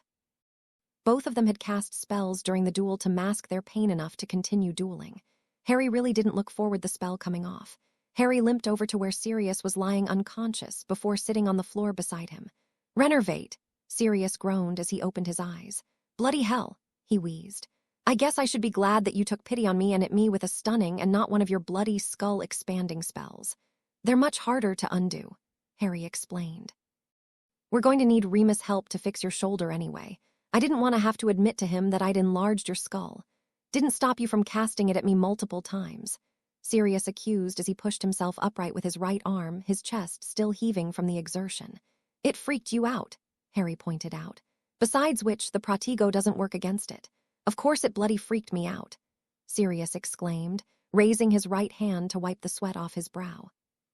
"It would have enlarged my skull. It's not lethal, though," Harry reminded him. "It was within the rules." Sirius grimaced at him before looking around the room. "We should probably clean this up a bit before Remus gets back. He'll be pissed if he sees it like this." "You're not wrong," Remus' voice sounded from the doorway to his office. "What in Merlin's name did you two do?" "We dueled," Harry admitted. Remus didn't look impressed. "And what are you doing on the floor?" "He stunned me," Sirius admitted, still slightly wheezy. "And he dislocated my shoulder." Harry's stomach squirmed guiltily. "There's a cut on his leg, too." Sirius must have heard something in his tone because he switched his attention to Harry. "Don't feel bad, pup. I'm the one who broke your arm and slammed you up against the wall." "You broke his arm," Remus exclaimed loudly. "He dislocated my shoulder first," Sirius defended. Remus looked exasperated as he made his way over. "And I suppose you want my help with healing spells." "Yes, please," Harry answered meekly. "I don't know many yet." Remus crouched down beside them. "Have you ever fixed a dislocated arm before?" "No," Harry shook his head. "The incantation is Saner Extorqueo," Remus told him, "and the wand movement is like this." Harry watched carefully as Remus demonstrated it a few times. "Wait a minute," Sirius protested. "Is this really the right time for Harry to learn this?" "I think this is exactly the time," Remus returned evenly. "Give it a go, Harry." It took Harry a few tries, but eventually the purple spell left his wand and sunk into Sirius' shoulder, resulting in a quiet popping sound and a pain-filled groan from Sirius. "Good job," Remus told him. "Now that cut doesn't look too deep, so you can probably just use a pisky." "A pisky," Harry intoned, watching with satisfaction as the gash on Sirius' leg closed up. "Now your arm," Remus said. Broken bones are harder to fix than dislocations and cuts, something that Sirius knows full well. Harry swallowed down his amused grin as Remus shot Sirius a dirty look. "That's all right. I can splint it," Remus continued, "but you'll have to go see Madame Pomfrey to get it healed." "What would I tell her?" Harry asked. "Maybe I should just let it heal naturally." "You tell her that you fell off your broom or something," Remus told him. "Ferula." Harry watched in amazement and no little pain as bandages that hadn't been there before spun around his arm. "That's brilliant. Now," Remus looked around his classroom, "I expect the two of you to remove all the scorch marks and fix all the broken furniture." Harry winced. "What's the spell?" "The basic mending charm ought to do for the furniture," Sirius decided. "In fact, you could probably just try and put as much magic into the spell as possible and it might fix the entire room." Harry stood up, wincing inwardly as the bruise on his hip smarted and held up in wand. "Reparo!" The effect was instantaneously. All the furniture in the room righted itself and any pieces that had broken off reattached themselves. But the spell didn't stop there. The scorch marks disappeared, as did any scratches on the desks, and the tear in Sirius' robes mended as well. "Bloody hell!" Sirius exclaimed as they watched the room right itself. "I wasn't expecting that." Remus was looking around in amazement. "The classroom looks brand new," Harry winced. "You said to put as much magic into the spell as possible." "Yeah." Sirius was still looking around in the room in astonishment. "I just didn't realize you had quite that much magic at your disposal." "Thank you, Harry," Remus smiled at him. "I don't think my classroom has ever looked this good. Now, we should probably get you to Madame Pomfrey. Dinner will be ready soon and you shouldn't go with a splint on your arm." "Actually," Harry said nervously, "there's something I need to talk to you both about." "That sounds ominous," Sirius commented before reaching up an arm. "Help me up, Moony." Remus sighed long-sufferingly but pulled Sirius to his feet. "Shall we discuss this in my office?" "All right." Harry nodded. At least there were comfortable armchairs there. Once they were seated, Sirius and Remus both turned their attention to Harry, who swallowed nervously. "Well," Harry started, "it's about Daphne." Sirius wiggled his eyebrows. "Ah, trouble with the ladies. Well, you've come to the right place." Harry ignored him. "She's been acting weird ever since you and Lord Greengrass signed the papers. Well, actually, she was a bit weird while we talked beforehand, too." Sirius and Remus both looked concerned. "Weird how?" "Quiet," Harry explained. "She doesn't talk much, and when she does talks, it's perfectly polite. She might just be trying to figure out how to deal with the betrothal," Remus suggested. "Yes, that's sort of what I thought at first," Harry agreed. "Except then I took her to Hogsmeade on Saturday, and she told me that she's scared of displeasing me." "Displeasing you?" Sirius repeated. His forehead furrowed in concern. "Yes," Harry confirmed. Remember how I told you that she was betrothed to Eugene Ogden, and that Draco said that he was a bully? Well, I think he must have been worse than I imagined. She's terrified of me. What do I do?" Sirius and Remus both exchanged a look before Remus spoke. "What did you say?" "I told her that I liked her the way she is," Harry answered, "and that I would never hurt her, and that I see her as my partner rather than my subordinate."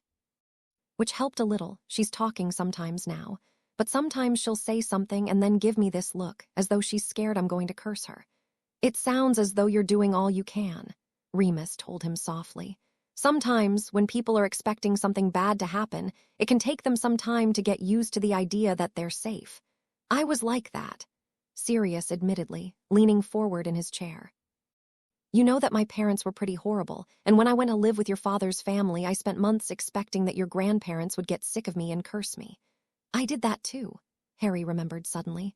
"When I came to live with you last year, I knew you weren't going to hurt me, but I was still scared that you might." "I remember," Sirius nodded sadly. "You wouldn't come within arm's reach of me for a month. So I just have to give her time?" Harry asked. "I was hoping that there would be something else that I could do." "Well, keep courting her," Sirius told him, "and keep reassuring her that you like it when she talks." Harry sighed. He just wished there was more he could do. Madame Pomfrey was singularly unimpressed by Harry's admittedly flimsy story about how he had broken his arm, but, despite her anger muttering, she had still healed it. Still, her extended interrogation made them both a little late for dinner, something that Harry really hadn't wanted to be. "Merry meet," Luna greeted as he slid into the empty seat beside her. "Something odd happened today, Merry meet." Harry agreed with a smile. Luna's non-sequiturs were always rather amusing. "What happened today? There was a fixing wave on the 4th floor, Luna explained. "Even some people on the 3rd and 5th floors got things fixed." Harry stared at her. "What?" "Everything got fixed," Luna explained. "I was on the 4th floor looking for blibbering humdingers, and my bag was suddenly as good as new." Harry's mouth was suddenly dry. "When?" He cleared his throat. "When did this happen?" "Oh, about 40 minutes ago," Luna answered airily. "Did you have a good lesson?" Harry stared at Luna, trying to figure out whether or not she knew that he had been the one to cause the so-called fixing wave. He gave up after a few seconds. It was Luna who could really tell what she did or didn't know. Damn Sirius and his stupid advice. He was never putting as much magic as possible into a spell again. "Ooh," Luna exclaimed a few minutes later. "Look, Harry, it's about to start." Harry's stomach clenched in excited anticipation as he turned to where Cho Chang was sitting with Marietta Edgecombe. Nothing happened at first, and after a while, Harry forced himself to avert his gaze so that he wouldn't look suspicious. "I beg your pardon?" Marietta asked, her voice raised in outrage. Cho's reply was too quiet for Harry to hear, but from the expressions of the students sitting near her, it obviously hadn't been very nice. "You fat cow!" Marietta's expression was twisted in fury. "Don't act as though you're so high and mighty. We both know that you're a gold-digging tramp." There was a long silence, as the entire hall fell silent and turned to stare at the two girls, and then a few sniggers were held around the hall. Cho surged to her feet. "Bitch! Slut!" Marietta all but screamed back. "Skanky whore!" Cho shrieked. "Silencio!" Takashi suddenly broke in from his seat down the table, cutting the two girls off. Not that it did any good, they still continued to silently scream at each other, though at least now the poor first years weren't having their innocent ears traumatized.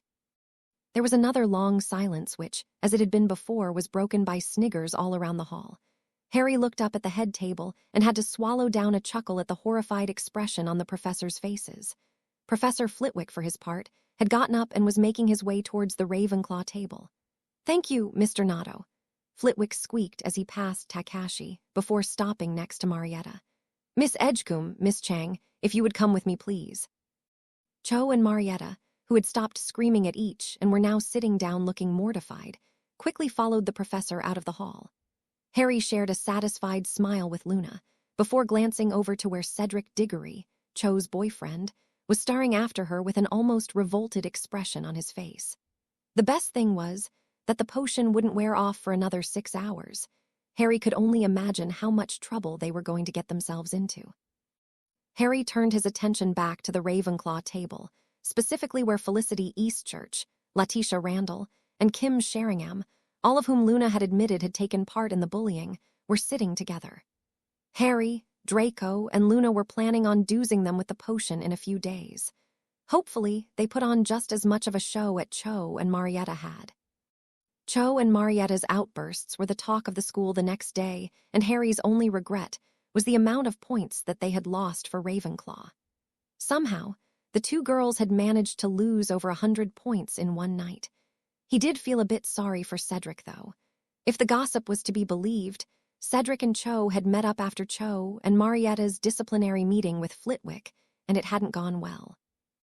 Harry wasn't sure how accurate the information was, but the consensus seemed to be that Cho had gotten angry and called Cedric a bunch of names before admitting that she was only dating him because of his status. "This is why people shouldn't date blood traitors," Draco declared after classes the next day.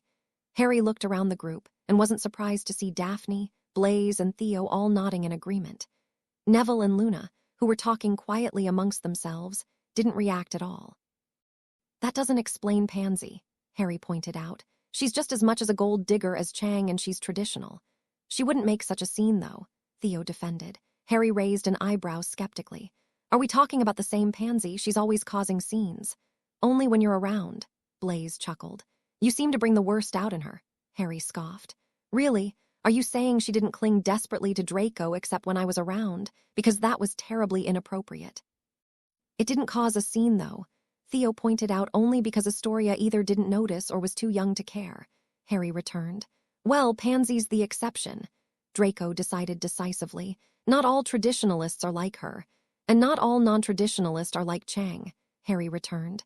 "The twins aren't too bad, are they?" "They're Weasleys," Harry clenched his jaw. "Are you telling me that, despite having spent hours with them every Sunday for 4 weeks, you still can't tell the difference between them and Ron?" Draco shifted uncomfortably. "They don't stare as much as the weasel does." Harry pinched his lips together and turned towards the lake. Why couldn't his friends realize that not all non-traditionalists were complete wastes of space? Blaise cleared his throat. I heard them say on Sunday that they've started meditating daily." "Really?" Theo's voice was pitched higher than usual. "Good on them. They're not as bad as I feared they would be," Daphne added after a pause. "They're a strange combination of irreverent and respectful." There was another long pause before Draco let out a long, low sigh. "They're definitely better than the weasel or the weaslet." Harry turned back to Draco and inclined his head thankfully. "I am grateful that you have been polite to them. They're both intelligent and powerful," Neville commented evenly. "It's a pity that they've grown up in an anti-traditional household." Draco looked impressed. "We'll make a proper elitist out of you yet, Neville." "I think that it speaks highly of them that they've turned out the way they have," Harry challenged. "They could have turned out like Ron, but they didn't." "That's an interesting point," Daphne acknowledged with a small smile in Harry's direction. "Though that doesn't change the fact that they still are anti-traditionalists," Draco pointed out. "Non-traditionalists," Harry corrected. Theo tilted his head to the side. "What's the difference?" "Anti-traditionalists are opposed to tradition," Harry explained. "If we weren't traditionalists, perish the thought," Draco wrinkled his nose. "Draco would be the anti-traditionalist," Harry continued, "because he holds a grudge against anyone who isn't traditional." "I wouldn't call it a grudge," Draco protested. "More of a deep-seated hatred," Theo asked with a smirk. "Intense loathing," Neville added. "Discriminating tendency," Harry put in. "Dislike," Draco finished, glaring indignantly at all of them. "I, however, would be the non-traditionalist." Harry went on, "Because I think that everyone should have the right to choose whether or not they want to be a traditionalist." "That makes sense." Theo leaned back on his hands. "So the weasel would be an anti-traditionalist." "Yes, I think that most of their family is," Harry agreed. "Dumbledore is one too." "Did you hear that Bill has decided to accept the lordship?" Neville asked. "Ron was ranting about it last night." Harry's mouth fell open in shock. "Really? Who is Bill?" Theo asked before Harry could say anything else. "And what lordship is he accepting?" "Bill is the oldest Weasley son," Neville explained, "and he is accepting his place as the head of the ancient and noble house of Prowett." "I wasn't expecting that," Harry commented. "He seemed really against the idea at the World Cup." "Will he be traditional?" Daphne asked smoothly. "I doubt it," Neville answered. "A non-traditional lord," Draco sounded scandalized. "He seemed more anti-traditional at the World Cup," Neville grimaced. "Oh, Father is going to love that." Draco's upper lip curled into a sneer. "I know that he's been talking to Sirius," Harry admitted. "Maybe he'll be able to talk him around. Sirius definitely understands where he's coming from. He was anti-traditional, too. Harry focused on his mental picture of the owl that he knew was his animagus form and tried to somehow transfer the image to his own body. The problem was that despite how clearly he had seen the owl during his original meditation, the image was slightly fuzzy now. He'd tried to use occlumency to see the image clearer, but it hadn't worked. The book that Sirius and Remus had given him for his birthday said that the second step in becoming an animagus involved visualization. You had to visualize the animal before visualizing yourself becoming the animal, and apparently one day it would just work. It was way too airy-fairy for Harry's liking. He preferred his magic to have complete and detailed instructions. It was why his favorite subjects were potions, runes, and charms. Defense wasn't too bad either, but the theory for transfiguration was vague, and the practice of the subject was even more so. Harry narrowed his focus to the owl's face, and specifically its ridiculous-looking eyebrows, though they could have been ears. He couldn't really tell. He tried to take in each golden-brown feathers that made up the eyebrows before imagining them on his own face. Nothing happened, though his eyebrows felt a bit itchy. "Merlin," he heard Theo commenting in the distance. "Look at Harry's eyebrows." The next thing he heard was the Weasleys' rambunctious laughter and a few sniggers from his other friends. Harry opened his eyes and glared at his friends. "Aren't you supposed to be meditating? It's already been 2 hours," Neville explained unapologetically, a smile tugging at the corners of his mouth. "You really should transfigure a mirror," Draco commented with a wide grin. Harry raised an eyebrow questioningly before shooting his friends an odd look when they all started laughing again. "What?" Fred pulled out his wand and waved it over a piece of parchment. "Speculo!" He passed the transfigured mirror to Harry with a smirk. Harry accepted the mirror and brought it up to his face, before almost choking in shock. No wonder his friends were laughing. He looked ridiculous. His eyebrows had been replaced with feathers and looked identical to the ones on the owl he had been visualizing. "I did it!" he exclaimed excitedly. Takashi, who had still been meditating, opened in eyes before looking astounded. "Congratulations, Harry. Can you undo it?" Draco asked with a smirk. "How did you do it?" Neville added. "Instead of focusing on the entire animal, I tried focusing on one small attribute," Harry explained. Theo chuckled. "So you decided to focus on the eyebrows. They stood out," Harry defended. "I'm going to try something else now." "Try the beak," Fred suggested with a smirk. "It'll go with your eyebrows." Harry ignored him as he shut his eyes and evened out his breathing. He didn't want to try and turn his mouth and nose into a beak for a while yet. What if it went wrong and he couldn't breathe? Despite trying to replicate what he'd done before, Harry didn't manage to transform any other parts of his body, though he had managed to turn his eyebrows back to normal. Eventually, he decided to stop for the day and opened his eyes to the sight of all his friends sitting together and talking quietly.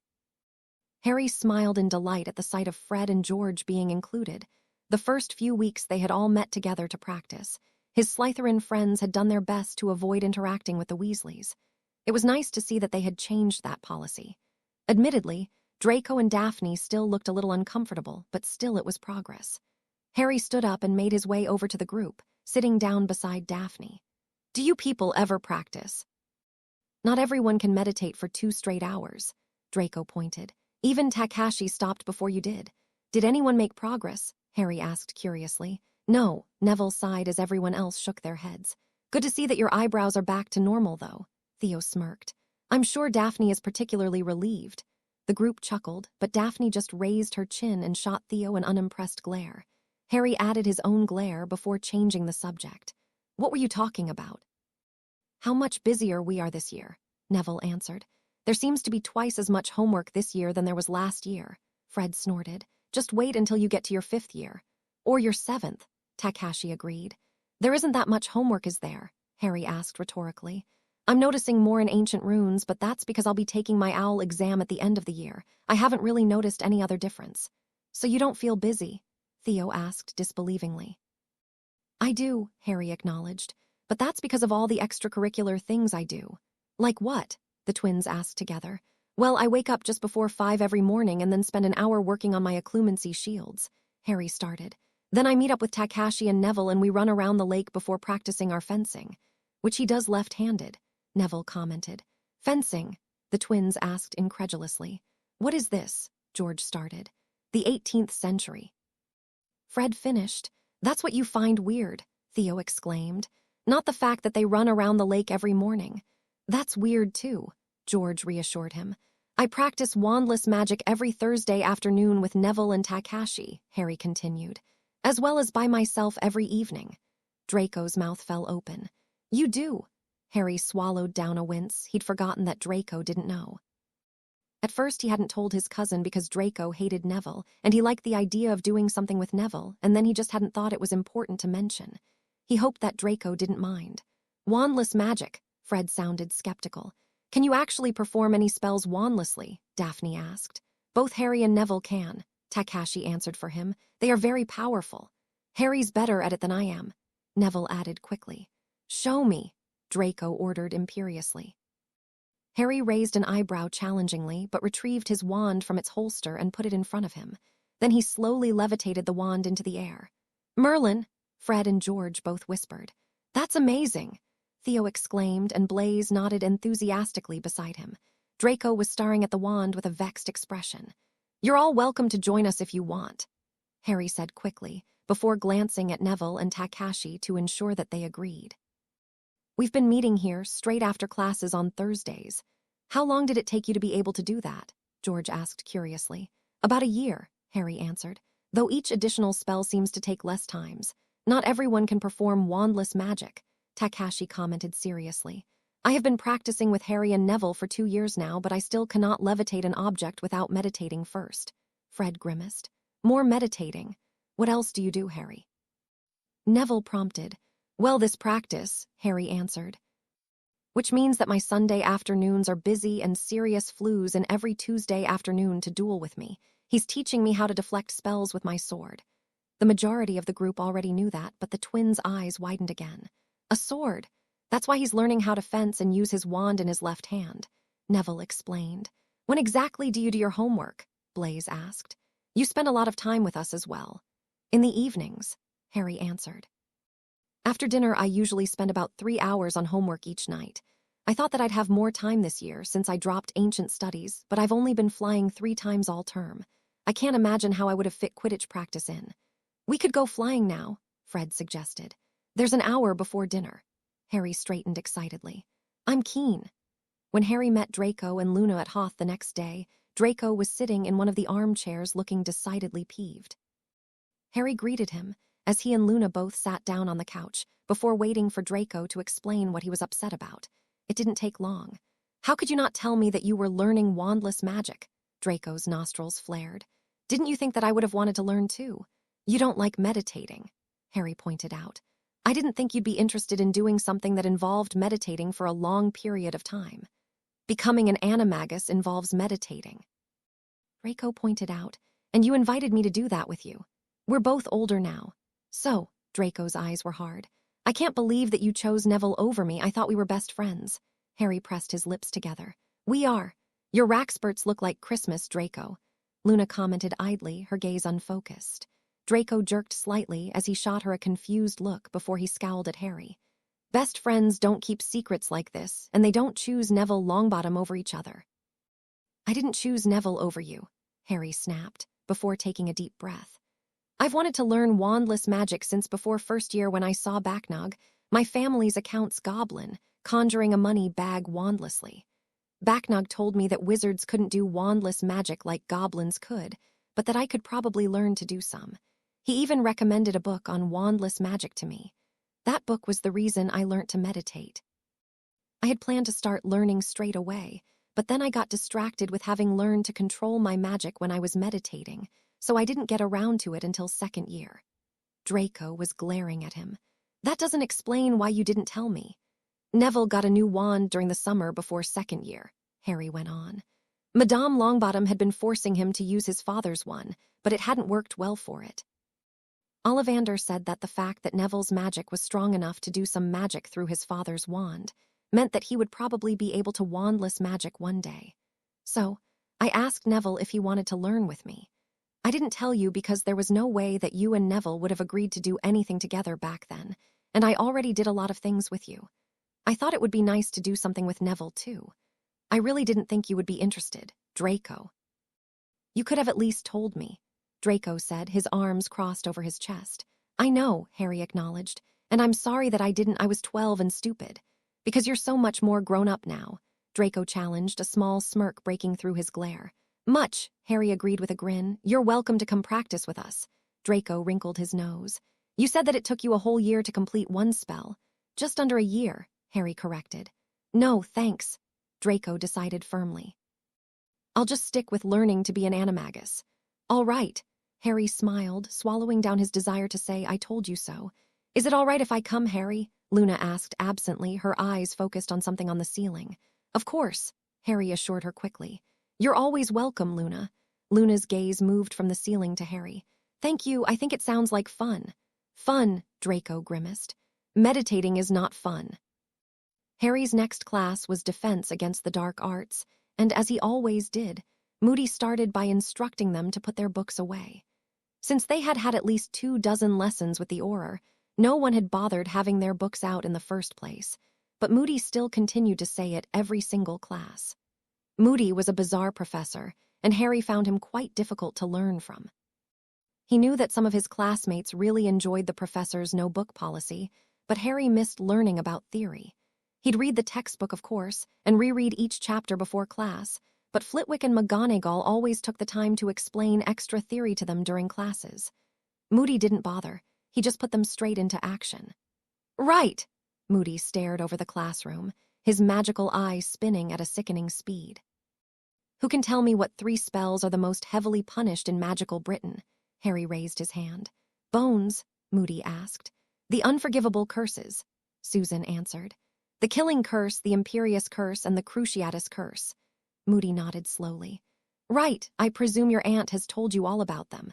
I know she runs into all 3 of them quite often with her job. Now, who can tell me what happens to a person who is hit with the killing curse? Harry fought the urge to shrink down in his chair as his classmates turned to stare at him. Moody chuckled. Or should I say, what happens to every person other than Potter? Terry put up his hand tentatively. They die, sir. Instant death, Moody agreed. No pain, no suffering, no chance of being saved. He turned to his desk where a jar of spiders sat and pulled one of the spiders out of the jar to place on the desk. Then he raised his wand. Avada Kedavra. Harry's classmates flinched and Harry's stomach dropped in horror as a green light hit the spider, which immediately turned over and lay still, its legs in the air.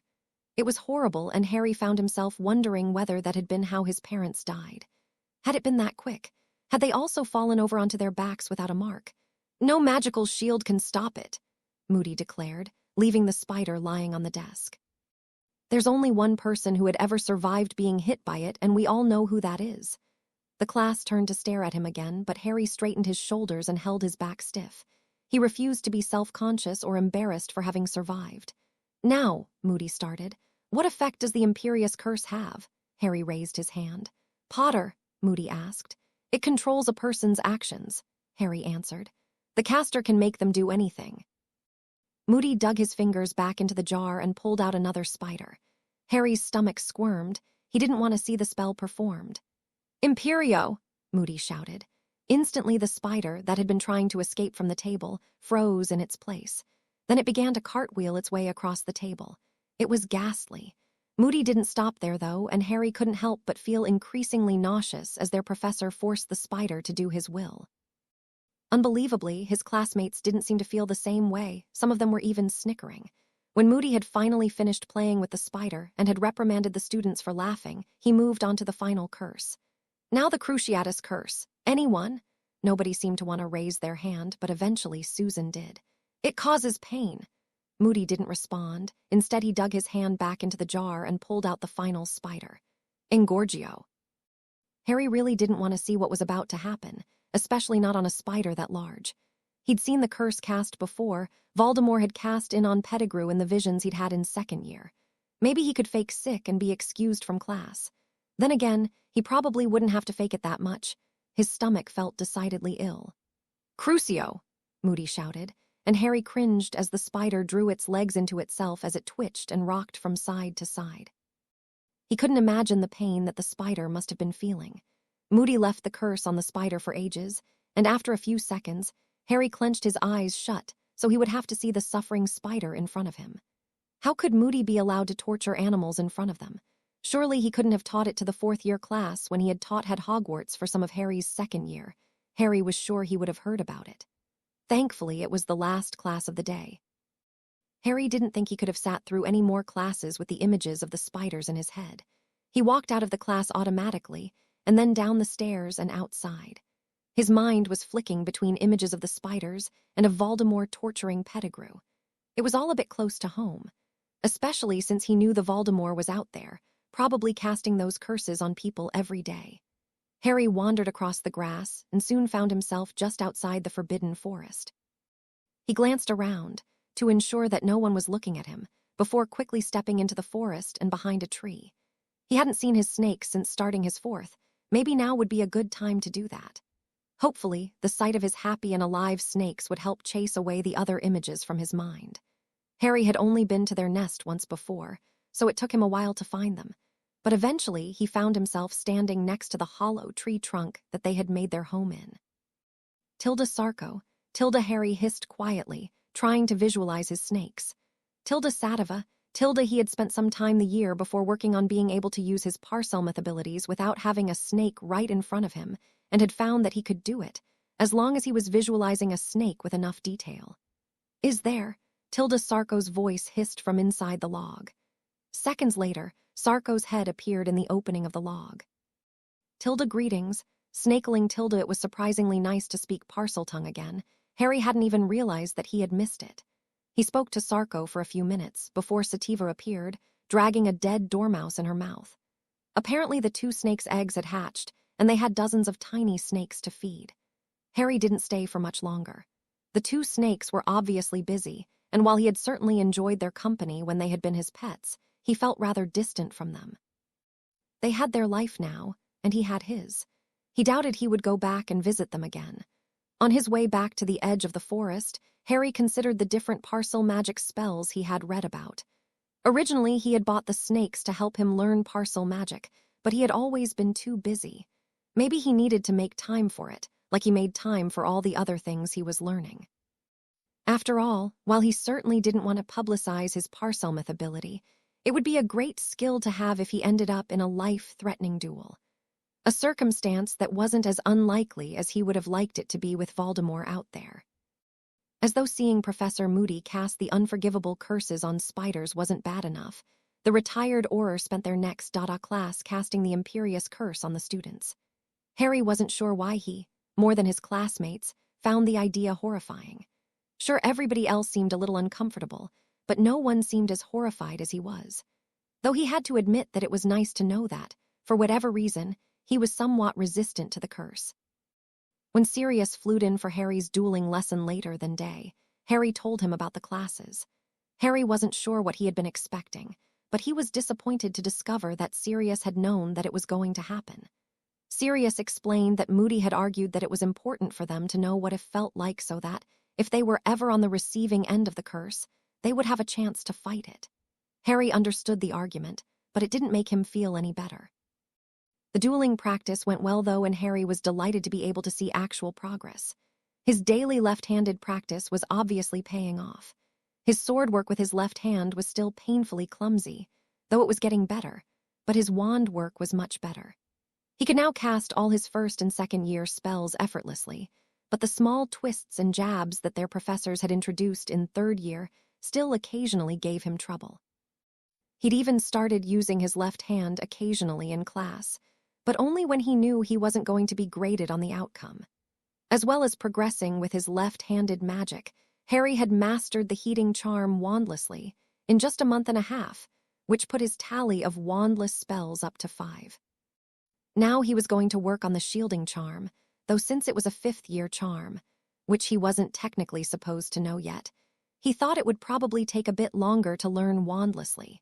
When it came time for Harry to meet Neville and Takashi in the room of requirement for their wandless practice, Harry was feeling nervous for 2 reasons. Firstly, he didn't want to have to admit that he had mastered yet another wandless spell, especially since Neville had only just mastered his 4th, and Takashi was still working on his 1st. The problem was that his friends would notice if he wasn't working on the heating charm anymore, and Harry refused to waste his time by pretending to work on it. Secondly, he had given an open invite to his friends to attend the practice, and while he knew that Luna was coming and Draco was not, he had no idea if anyone else would come. Harry pushed open the door of the room of requirement and hesitated in surprise when he saw George Weasley sitting on cushion next to Takashi. Of all the possible combinations of people to attend the practice, he had never considered that one of the Weasleys would come without the other. Harry knew that the twins were two different people. He'd even figured out how to tell them apart, though that was much easier to do when they were standing next to each other. But he rarely saw the one of them without the other. Neville and Luna arrived together a few minutes later, something that Harry took note of. It seemed as though the two of them had been spending a bit of time together recently, something that Harry approved of wholeheartedly. He thought they would make great friends, and it certainly didn't hurt that neither of them were betrothed. They started the practice soon after, though not before Harry admitted his most recent accomplishment. His friends were, as always, very supportive of him, but he couldn't help but still feel a bit guilty for his success. Harry offered to take first watch, and then, while Neville and Takashi both immediately started meditating, he explained the basics to Luna and George. "I can't believe Mum never taught us how to meditate," George commented as Luna closed her eyes to begin meditating. "I've only been meditating for a month now, and I've already noticed a difference in my magic, though I can still barely manage 10 minutes before I get distracted. It will get easier," Harry promised him. "I only learnt when I was 11, and by the end of first year I could meditate easily." "See, you say that like it's supposed to be encouraging," George grimaced. "But knowing that it took a prodigy like you a year is actually pretty depressing." "I'm not a prodigy," Harry denied quickly. "I just work hard." George looked skeptical. "Are you saying that Takashi doesn't work hard? Of course he does. And yet he hasn't even managed to learn one wandless spell in the time it's taken you to learn 5, George pointed out. "You denying that you're a prodigy doesn't make anyone feel better." Harry considered that. "I don't think I'm a prodigy exactly, but I'll admit that my magic is stronger than a lot of people's." George grinned widely. "All right." Harry glanced towards where Neville, who had only been meditating for a few minutes, had already brought the water in front of him to a boil. "Neville's stronger than most people, too." "Yeah," George followed his gaze. "He's nothing like Ron described him as." Harry pressed his lips together at the mention of the youngest Weasley boy. While Ron hadn't tried to attack him or Neville again, he still seemed to take every opportunity to harass them. "I know you and he don't exactly get along," George commented. "But he's not normally as awful as he is when he's around you." "I know he's your brother," Harry acknowledged. "He spent our first 2 years at Hogwarts alternating between staring at me like I was some amazing celebrity that was going to save the world again and staring at me like I was some kind of evil wizard because I was friends with Draco. Now he's going around and telling everyone that my friends and I are Death Eaters. Not to mention that he's an absolute arse to Neville." George looked grim. "I'm sorry." "You don't need to be sorry," Harry said lightly. "You certainly haven't done anything wrong. In fact, you and Fred are both redeeming the Weasley name. Even Draco has admitted that you two prove that the phrase nauseating blood traitor isn't synonymous with Weasley." "I feel as though I should be offended on behalf of my family," George commented, but he looked more amused than anything. "Draco does know that we're still blood traitors, right? Fred and I are still untraditional." "Yes," Harry smirked, to his eternal horror. "I don't think he's ever met an untraditional person he hasn't hated with all his being before. But you're not anti-traditional, so that gives you points. Mum and Dad are furious at Bill for accepting the lordship," George admitted quietly. "Apparently Mum sent him a howler at work and called him an embarrassment. Then he named Charlie as his heir and Mum sent him a howler too." "I haven't heard anything from Percy, but Ron's been telling anyone who will listen that Mum and Dad should disown them." Harry sighed deeply. "That sounds awful." George clenched his jaw. "Charlie wrote to Fred and I yesterday. Apparently Mum actually threatened to disown them if they didn't stop. He said that he and Bill both think that it's an empty threat, but he seemed really upset about it. I am too. It's like she hates traditionalism more than she loves us kids." Harry reached out a hand and awkwardly placed it on George's shoulder. "What does your dad and youngest sister say?" "Ginny doesn't seem to know what to think," George admitted. "But she's much closer to Mum and Ron than the rest of us, so she's starting to take their side. I have no idea what Dad thinks. He usually just goes along with whatever Mum says." "Will Bill and Charlie abdicate?" Harry asked softly. "Charlie says no." George rubbed hard at his face. "He says that they're adults, and that they both think that the good that Bill can do with a vote in the Wisengamot is worth something. I don't want them to either. They shouldn't have to give up their birthright because Mum has a prejudice. But I'm scared that Mum and Dad really will disown them and our family will be split up. Harry had no idea what to say. That sounds awful. Yeah, George rubbed at his face again. Fred's furious at Mum. I thought he would blow a cauldron when we read Charlie's letter. Last night he almost cursed Ron when he told everyone that he thought our parents should disown them. I'm sorry, Harry said, his stomach twisting horribly. If I hadn't told you and Fred about the lordship, none of this would have happened. George gave him a weird look. You don't need to be sorry. I'm glad you told us. At least this way Bill and Charlie got to make the decision for themselves, and maybe Bill will be able to do some good in the Wisengamot. He will, Harry confirmed quickly.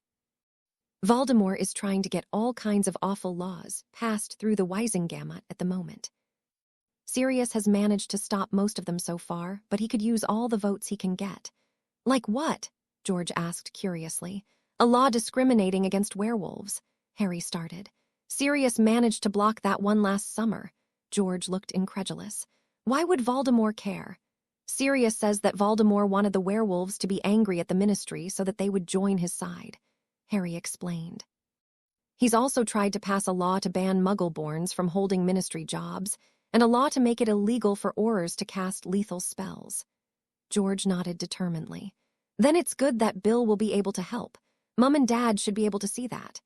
Their second Hogsmeade trip of the year was that Saturday, and, as he had the month before, Harry used the opportunity to court Daphne. It was really the only time during the month that the two of them had the opportunity to spend time alone, since normally they spent time with their friends. As they walked through Hogsmeade, Daphne's hand tucked into the crook of his arm, Harry found himself comparing this date with their last one. While Daphne still wasn't completely herself around him, things had definitely gotten a lot better. Professor Snape says that the other schools will be arriving next week, Daphne remarked as they passed the Hogsmeade post office. Really? Harry looked down at her serene expression. I wish Professor Flitwick told us those sorts of things. He said that it would be properly announced in a few days, Daphne explained. But he gave us forewarning and reminded us that we need to have researched the visiting students' customs. He doesn't want us to embarrass him. How have you researched Durmstrang's customs? Harry asked curiously. They come from so many different cultures. I think that Durmstrang is a lot like Slytherin, Daphne answered. No matter whether you're traditional or not, when you're in Slytherin, you act as though you were. So no matter what country the students are from, when at Durmstrang they adopt the Bulgarian customs. Harry worked out. Don't you think it is strange that they follow the Bulgarian customs even though their school is in the Netherlands? Daphne laughed lightly. Yes, a little. But then Hogwarts was built in Scotland and we speak English. So does the rest of Scotland, Harry reminded her with a smile. Now maybe, Daphne acknowledged, but when Hogwarts was first built they spoke Gaelic. Who is to say that Hogwarts students didn't speak Gaelic back then too? Harry argued mildly. Well, Hogwarts a history for a start, Daphne smirked. Not to mention that I haven't met a single ghost or portrait at Hogwarts that speaks Gaelic rather than English. Harry looked down at her in surprise. Hogwarts, a history says that. I don't remember having read it. All right then, Daphne's tone was amused. Maybe Hogwarts, a history doesn't mention the language at all, but my second point still stands. Harry's mouth fell open. You mean you made that up? Daphne's expression looked tight for a moment as she looked up at Harry's expression appraisingly, but then she smirked at him. And it would have worked too if you weren't such a bookworm. A bookworm? Harry gasped theatrically. Me, never. Really? Daphne challenged. Just how many books have you read since we started back at Hogwarts? I don't think I want to answer that question, Harry admitted with a smile. I've been told that ladies are rarely impressed by bookworms. Daphne laughed softly, and Harry found himself comparing the sound to tinkling bells.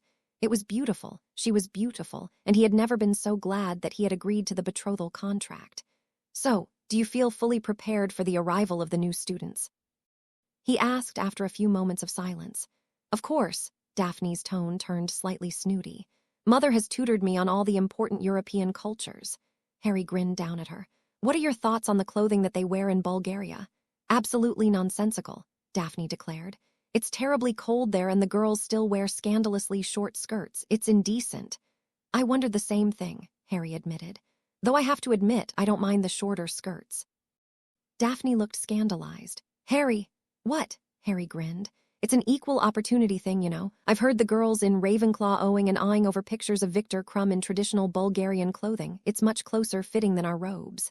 A blush was spreading across Daphne's cheeks. Harry chuckled lowly. All right, I'll stop, but not before pointing out that Beauxbatons has shorter skirts as well. Yes, well, they're French, Daphne replied disdainfully. One hardly expects that they would know any better. Harry raised an eyebrow in amusement. Merlin, Daphne, whatever did the French do to you? Do you not find French culture rather pretentious? Daphne asked. Harry laughed loudly, drawing stares from other students walking near them. What? Daphne narrowed her eyes indignantly. It's just a little ironic because that's what anti-traditionalists think of us. Harry explained with an apologetic smile. If you were to ask Ron Weasley what he thought of traditionalists, he would call us a lot of horrible names, none of them being pretentious, because it has too many syllables for him, but all meaning about the same thing. Daphne curled her upper lip into a small sneer. We are not pretentious, we simply respect the traditions of our ancestors. I know that, Harry agreed. But don't you think that the French would say the exact same thing? Daphne considered that silently. Perhaps. Besides, Harry smiled, I very much doubt that any of the visiting students will outrank you even slightly. Daphne looked skeptical. I am only the daughter of an ancient and noble house. Well, yes, Harry acknowledged, but you are also the betrothed of the heir of the most ancient and noble houses of Black and Potter. A shy but pleased smile appeared on Daphne's mouth. I hadn't thought of it like that. If you like, I could ask Sirius about finding the Potter heiress ring. Harry proposed nervously. I considered giving it to you before we came to Hogwarts, but I didn't want to without talking to you first. Daphne stopped walking, forcing Harry to stop as well. She dropped her hand from his arm and turned to face him. Really? Draco hasn't even given Astoria the Malfoy ring yet, and they've been betrothed since she was an infant. I know it's early, Harry admitted, his stomach twisting nervously. But we aren't two people who were forced into this by our parents, we're friends who agreed to be betrothed. Daphne's eyes looked shiny and Harry really hoped that she wasn't going to start crying. He had no idea how to deal with crying girls. You're serious? Very, Harry answered firmly, though he was starting to doubt himself. If Daphne was this surprised by the idea, maybe it hadn't been such a good plan. A flush spread across Daphne's face and she looked down shyly. I would like that, Harry, thank you. Harry suddenly felt awkward, and he searched his mind for the lessons cousin Narcissa had given him and Draco on courting. It took him a few seconds, but eventually he remembered a comment that she had made the year before. His stomach twisting nervously, because what if he messed it up and looked like an idiot? Harry picked up her right hand and gently bestowed a kiss to it. It would be my pleasure. That evening, Harry composed 2 letters, one to Lord and Lady Greengrass asking their permission to give Daphne the ring, and one to Sirius asking for both his permission and the ring. Both the letters were more of a formality than anything. But Harry still couldn't help but feel sheer relief when, 2 days later, he received a letter expressing the Greengrasses' surprise and delight. Sirius' response to his letter came later in the day, and in person, when his godfather flew in for their dueling practice. The heiress ring, Harry? Sirius asked as Harry entered the classroom. All ready? Merry meet, Sirius. Harry greeted him with an amused smirk. Sirius, who was sitting on the edge of Remus' desk, waved a hand dismissively. You've only been betrothed for 2 months, don't you think it's a little too soon? I know it's not how it's usually done, Harry admitted, replacing his smirk with a serious expression. But I'm going to be Lord Potter in less than a year, so in a way it is like I'm giving the ring to her when we're 16. Besides, it's not as though we hardly know each other, we're friends. Sirius looked unconvinced. Last month you told me that she was terrified of you. Things don't change that quickly, Harry. She wasn't scared of me, Harry argued. She was scared that I might turn out like Eugene. And you've managed to completely reassure her that you won't in 1 month. Sirius asked skeptically. Mostly, Harry nodded. She still gives me worried glances sometimes, but we had a really great time together at Hogsmeade on Saturday. 1 good date does not an heiress ring make. That makes no sense. Harry replied in a strained tone. He hadn't expected Sirius to have a problem with him giving Daphne the ring. Tell me why you want to do this, Sirius suggested, his expression softening. Because I really like her, Harry started. Because she's going to be Lady Potter one day, and she shouldn't have to curtsy to Draco, Theo, and Neville just because I haven't given her the ring yet. And she definitely shouldn't have to curtsy to any nobility who comes from Durmstrang or Beauxbatons, because I want everyone to know that we're betrothed. Sirius turned his attention to the ceiling and stared at it silently for a minute. Despite being used to his godfather's need to think serious things through silently, Harry struggled not to shift impatiently while he waited. "All right," Sirius said eventually. "You can give her the ring. I presume you've asked her parents' permission." "Yes," Harry answered quickly. "They think it's great. But before you give her the ring, we're going to have a conversation." Sirius grimaced. "Sit down." Harry moved a chair out from behind one of the desks and sat uncertainly. What could Sirius want to talk about?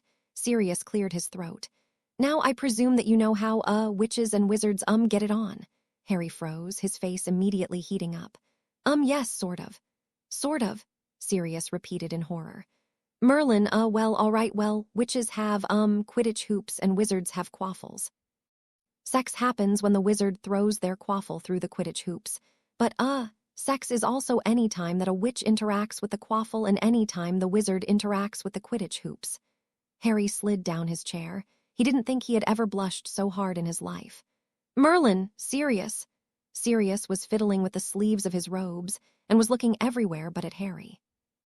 "There are different kinds of marriage bonds, but if you want the deepest one, there can't be any interaction between your, quaffle and Daphne's." "I get it, Sirius," Harry interrupted quickly. Sirius sighed in relief. "Okay, but if you do decide to, play Quidditch together, you have to be careful. If your quaffle goes through any, hoop, there's a chance that you will end up with a, goal that you'll have to look after." Harry's shoulders curled in as he rubbed at his face. "Sirius." "There's always the chance of one of you getting, a disease," Sirius continued relentlessly. "So, you should probably just make sure that you don't go anywhere near each other's, Quidditch equipment until you're bonded." Harry nodded quickly, anything to get out of the conversation. "Got it." "Okay, good," Sirius grimaced. At the sound of someone laughing loudly, Harry and Sirius both turned to their right to see Remus standing in the doorway of his office. Harry slid further down in his chair. "Merlin, could this get any more embarrassing? Kettle calling the pot black there, black," Remus chuckled. "Or should I come up with an awkward Quidditch analogy for that too?" Sirius groaned loudly and rubbed at his face. "Shut up, Moony." "Merlin, Harry," Draco complained as he sat in the seat beside Harry for magical theory. "You couldn't give me any warning." Harry raised an eyebrow questioning. "Warning about what?" "About what?" Draco parroted in disbelief. "How about the fact that you were going to turn the girls completely insane in one night?" "Ah," Harry smiled. "You're talking about Daphne's ring." "Of course I am," Draco retorted. "You didn't think that I, your best friend and cousin, not to mention future brother-in-law, deserved a little warning that you were going to give Daphne the ring?" "No," Harry denied honestly. "You knew we were betrothed." "Yes, I knew you were betrothed," Draco acknowledged. "But I thought you were betrothed like Astoria and I are betrothed. You know, officially, but not in a way that really affects anyone. Do you have any idea how nutty the girls are going over this?" "I've already caught Astoria sending me hopeful looks twice this morning, and she's one of most well-bred girls in the school." Harry's mouth fell open. "Really? I had no idea it would make such an impact. I'm sorry I didn't warn you." "You didn't think it would make an impact," Draco repeated slowly. "You know, Harry, for all that you are often as proper and scary as my father, sometimes you act like a complete muggle.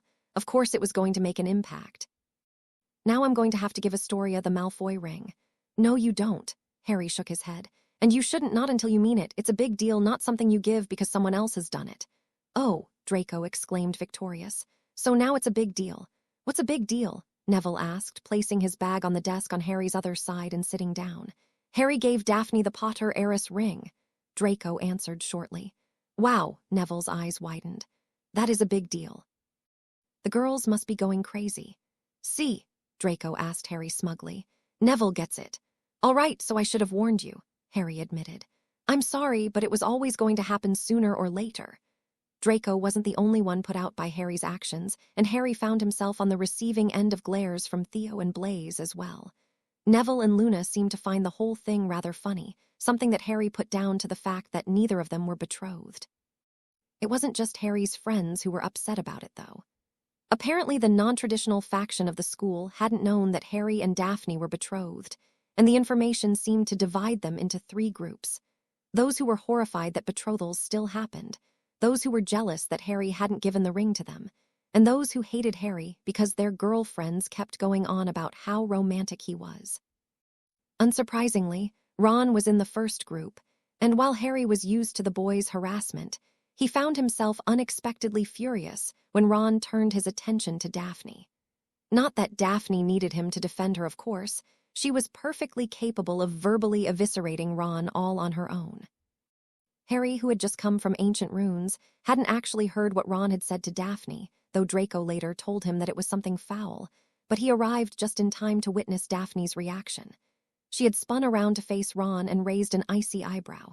"Really, Weasley, what would your mother say?" "Don't you talk about my mum," Ron spat, his complexion reddening. "I understand that you weren't raised in a traditional home," Daphne continued scornfully. "But really, I would have expected the daughter of the ancient and noble house of Prowett to raise her children better." Ron took a step forward in what Harry presumed was supposed to be a threatening manner. "You leave my mum out of this." Daphne's upper lip curled slightly, and she glanced over to where Harry was standing to her right. "This is what you have been dealing with. I had presumed that anyone stupid enough to insult you would at least have some talent at repartee." Harry didn't think he had ever been so delighted to be betrothed to Daphne as he was at that moment. "What does that mean?" Ron asked. His entire face was now red, which, unfortunately, only made his freckles stand out more clearly. "And a better vocabulary," Daphne added, ignoring the other boy. "Yes, well," Harry sighed theatrically. "We can't expect everyone to live up to your high standards." "Apparently not." Daphne's gaze swept over Ron as though he was a rat. "Though I suppose I oughtn't to expect anything better from a blood traitor." Spittle was gathering in the corners of Ron's mouth as he snarled at her. "Yeah, well, you're nothing but a haughty cow." Harry's wand fell into his hand and he clenched in angrily. "Haughty?" Daphne asked him. "Do you even know what that word means, Weasley? After all, we did just determine that your vocabulary is shocking." Harry could see the whites in Ron's eyes as he glared hatefully at Daphne. "Of course I bloody well know what it means." "Well," Daphne asked before pausing expectantly. Ron sneered at her. "Anyone," Daphne asked lightly, "arrogantly disdainful or scornful?" Harry answered her, his tone equally light. "And I don't think you're arrogant at all. I think you have a perfectly correct understanding of your importance." "I am scornful, though," Daphne admitted. "And disdainful for that matter. But then, Weasley, you make it easy. It's as though you're asking people to scorn you." "Bitch." Ron snarled, his wand in his hand. Daphne laughed lightly as everyone around them gasped. "Yes, perhaps I am that as well. But at least I am a well-bred bitch. Unlike you. You had the potential there, of course. What a pity it will never be realized." At that, Daphne turned her back to Ron and began to sweep out of the corridor.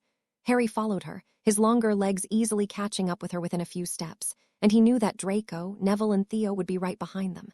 "Antioculata!" Ron's voice shouted from behind them. Harry's stomach dropped as he spun as quickly as he could, his wand in his hand. I hadn't even prepared for that. After all, it hadn't been that long since Ron had cursed Neville in the back. "Pratigo!" Another voice called, and Ron's curse was neatly absorbed into the light blue shield that had formed around Daphne. Harry looked around for the caster of the shield and was shocked to see Professor Moody standing in the doorway of his classroom. Moody's attention wasn't on Daphne anymore, though. Instead, his wand was pointed at Ron, and a few seconds later, Ron transformed into a weasel. Harry couldn't have prevented the bark of laughter that left his throat if he had tried. How brilliant was that? "Weasley!" Moody barked, his wand still pointed at the weasel. "You never ever curse someone in the back." After their final class on Friday, Harry returned his school bag to his dorm before making his way down to the entrance hall where the school was congregating to meet the Durmstrang and Beauxbaton students.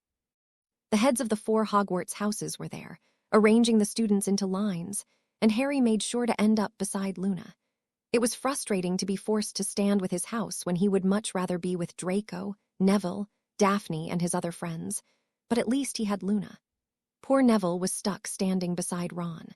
Once they were all lined up, the professors led them outside and directed them to line up outside the castle. It was already 6 in the evening, and after they had been waiting for 10 minutes, Harry began to get cold. He had never been so glad that he had mastered a wandless heating charm. He rested in right hand on his leg and carefully cast the spell, wincing slightly when his hand got too hot. He repeated the spell again, this time with his hand on his stomach, and sighed happily as his body reacted positively to the heat. Then, Harry subtly placed his hand on Luna's arm and cast the spell on her. Luna, who had been shivering slightly, smiled up at him thankfully. The students began to get restless as more minutes passed, but eventually Dumbledore announced that he could see the Beauxbatons delegation approaching. At first Harry couldn't see anything, but then a ginormous powder blue carriage appeared in the sky being pulled by gold-colored flying horses the size of elephants. Harry was hard-pressed not to snort in amusement as he remembered Daphne's description of the French as being pretentious. She hadn't been wrong. Amusingly, Madame Maxime was, to an average witch, what her horses were to normal horses, and her students looked positively tiny next to her. Tiny and cold, their silk uniforms, which were the same color as the carriage, definitely hadn't been made for a Scottish autumn. After Madame Maxime and Dumbledore had exchanged pleasantries, the headmistress led her students into the castle to get warm, and the Hogwarts students were left shivering outside waiting for Durmstrang. When Durmstrang's ship eventually appeared in the Great Lake, Harry couldn't help but be impressed. That was much more like it. He could only imagine what magic they had used to make it work. The Durmstrang students were dressed much more appropriately for the weather, and Harry felt a twinge of envy when he saw the fur-trimmed cloaks they were all wearing. The girls each had a fur muff as well, as did their headmistress. Harry observed the headmistress curiously. According to Sirius, she'd had the position for less than a year after Voldemort had killed the last Durmstrang headmaster for betraying him. Madame Brusilova looked as tiny next to some of her students as the Beauxbaton students had looked next to Madame Maxime. She looked to be about the same height and width as Luna, which was to say under 5 foot and petite. She was wearing a black dress, but her cloak was the same blood-red color as those of her students, which offset her black hair strikingly. Madame Brusilova approached Dumbledore confidently, and just as Madame Maxime had, extended it for Dumbledore to kiss. As the two of them exchanged pleasantries, which sounded a lot less pleasant than Dumbledore's conversation with Maxime had been, Harry looked the Durmstrang students over. Whereas most of the Beauxbaton students had been slender, the Durmstrang students all seemed to have a lot more meat to them, especially the boys. Harry took in each face among the students, before stopping in surprise at the sight of one of the last boys in the row. Was that Victor Crumb? Apparently other Hogwarts students had seen him as well, and Harry could hear Ron loudly exclaiming at his presence. Harry grimaced. He hated the idea that he and Ron had something in common, even if that something was awe for a world-class Quidditch player. Finally, Dumbledore and Madame Brusilova finished their conversation, and they were all allowed to file into the Great Hall for dinner. Harry wasn't too cold. He had been recasting the heating charm every couple of minutes, but a lot of other students were shivering violently and let out embarrassingly loud moans of pleasure when they entered the warm Great Hall. The Beauxbaton students were all sitting at the Ravenclaw table, and Harry scoffed inwardly as many of his housemates, including his dorm mates, competed to get a seat near them. Sure, the visiting students would be interesting to talk to, but there was no hurry. They would be at Hogwarts all year. The Durmstrang students didn't seem to know where to sit, but they eventually took seats at the Slytherin table. Harry couldn't help but feel slightly envious as Draco ended up seated across from Victor Crumb. Draco barely knew anything about the seeker position. When all the students were seated, Dumbledore entered the Great Hall with Brusilova and Maxime beside him. Harry watched in interest as all the Beauxbaton and Durmstrang students leapt to their feet and stood politely until their headmistresses were seated. The non-traditional students from Hogwarts scoffed at the action, but Harry thought that it was wonderful. He thought that it would be nice to attend a school where everyone was traditional. It was an entertaining meal. The Beauxbaton students didn't seem impressed by Hogwarts, and Harry couldn't find it in himself to feel defensive about his school. After all, both Beauxbaton and Durmstrang were rated above Hogwarts internationally. The most interesting thing about the Beauxbaton students, though, was that one of the girls seemed to be a Vila. Harry wasn't sure whether that was true or not, but that would definitely explain the way people were behaving around her.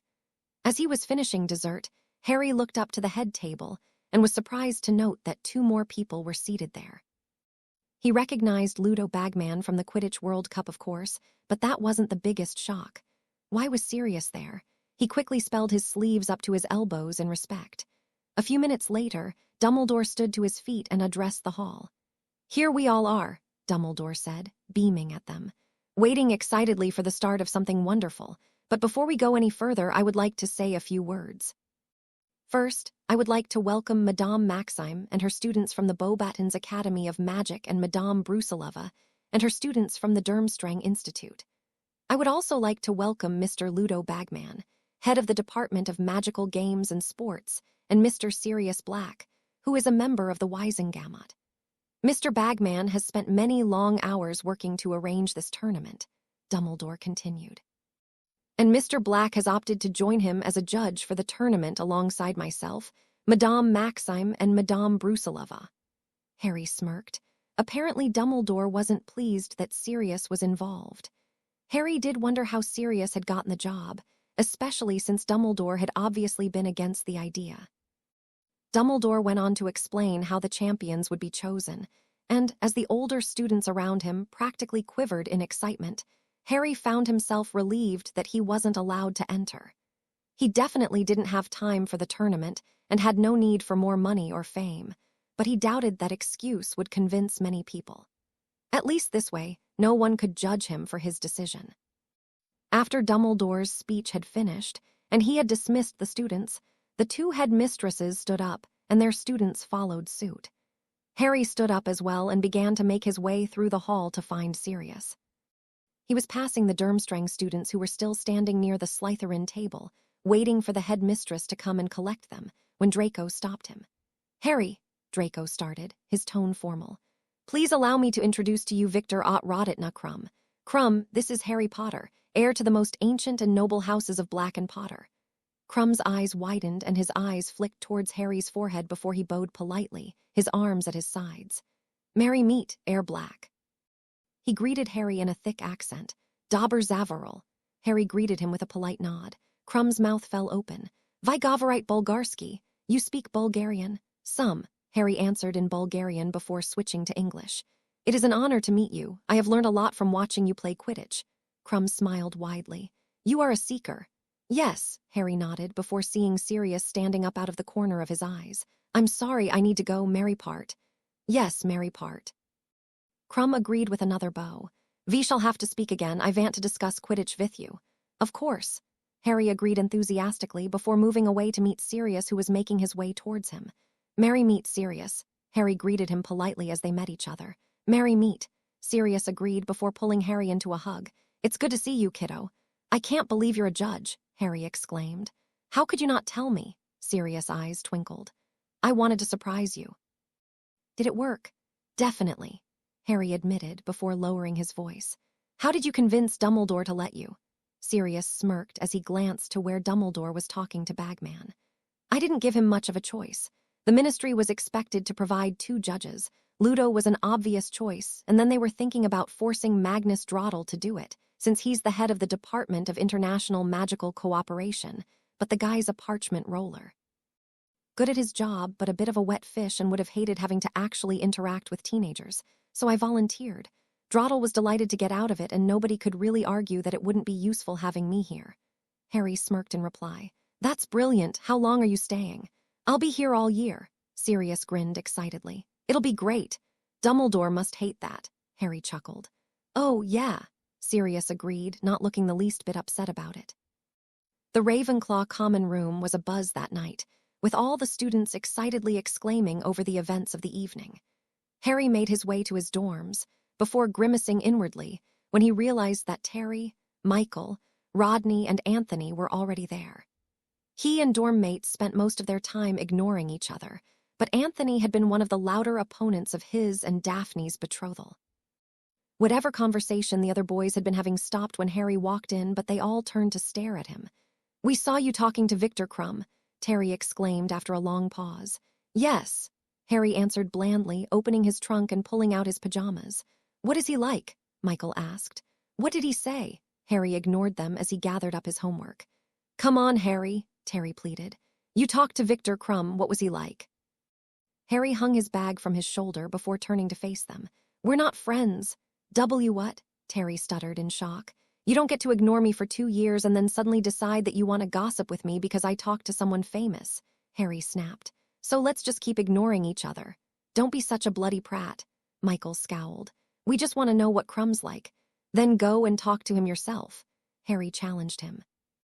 I'm bloody sick of you all ignoring me unless you want something from me. Anthony sneered at him. Don't bother, Michael. We all know that Potters thinks he's too good for us. Harry pressed his lips together tightly. Are you kidding me? You were the ones who decided you didn't want to be friends with me. Now, I'll admit I'm not exactly upset about that now, since that proves that you were bloody awful friends in the first place. But you don't get to rewrite history like that. Terry, Michael, and Rodney looked away guiltily.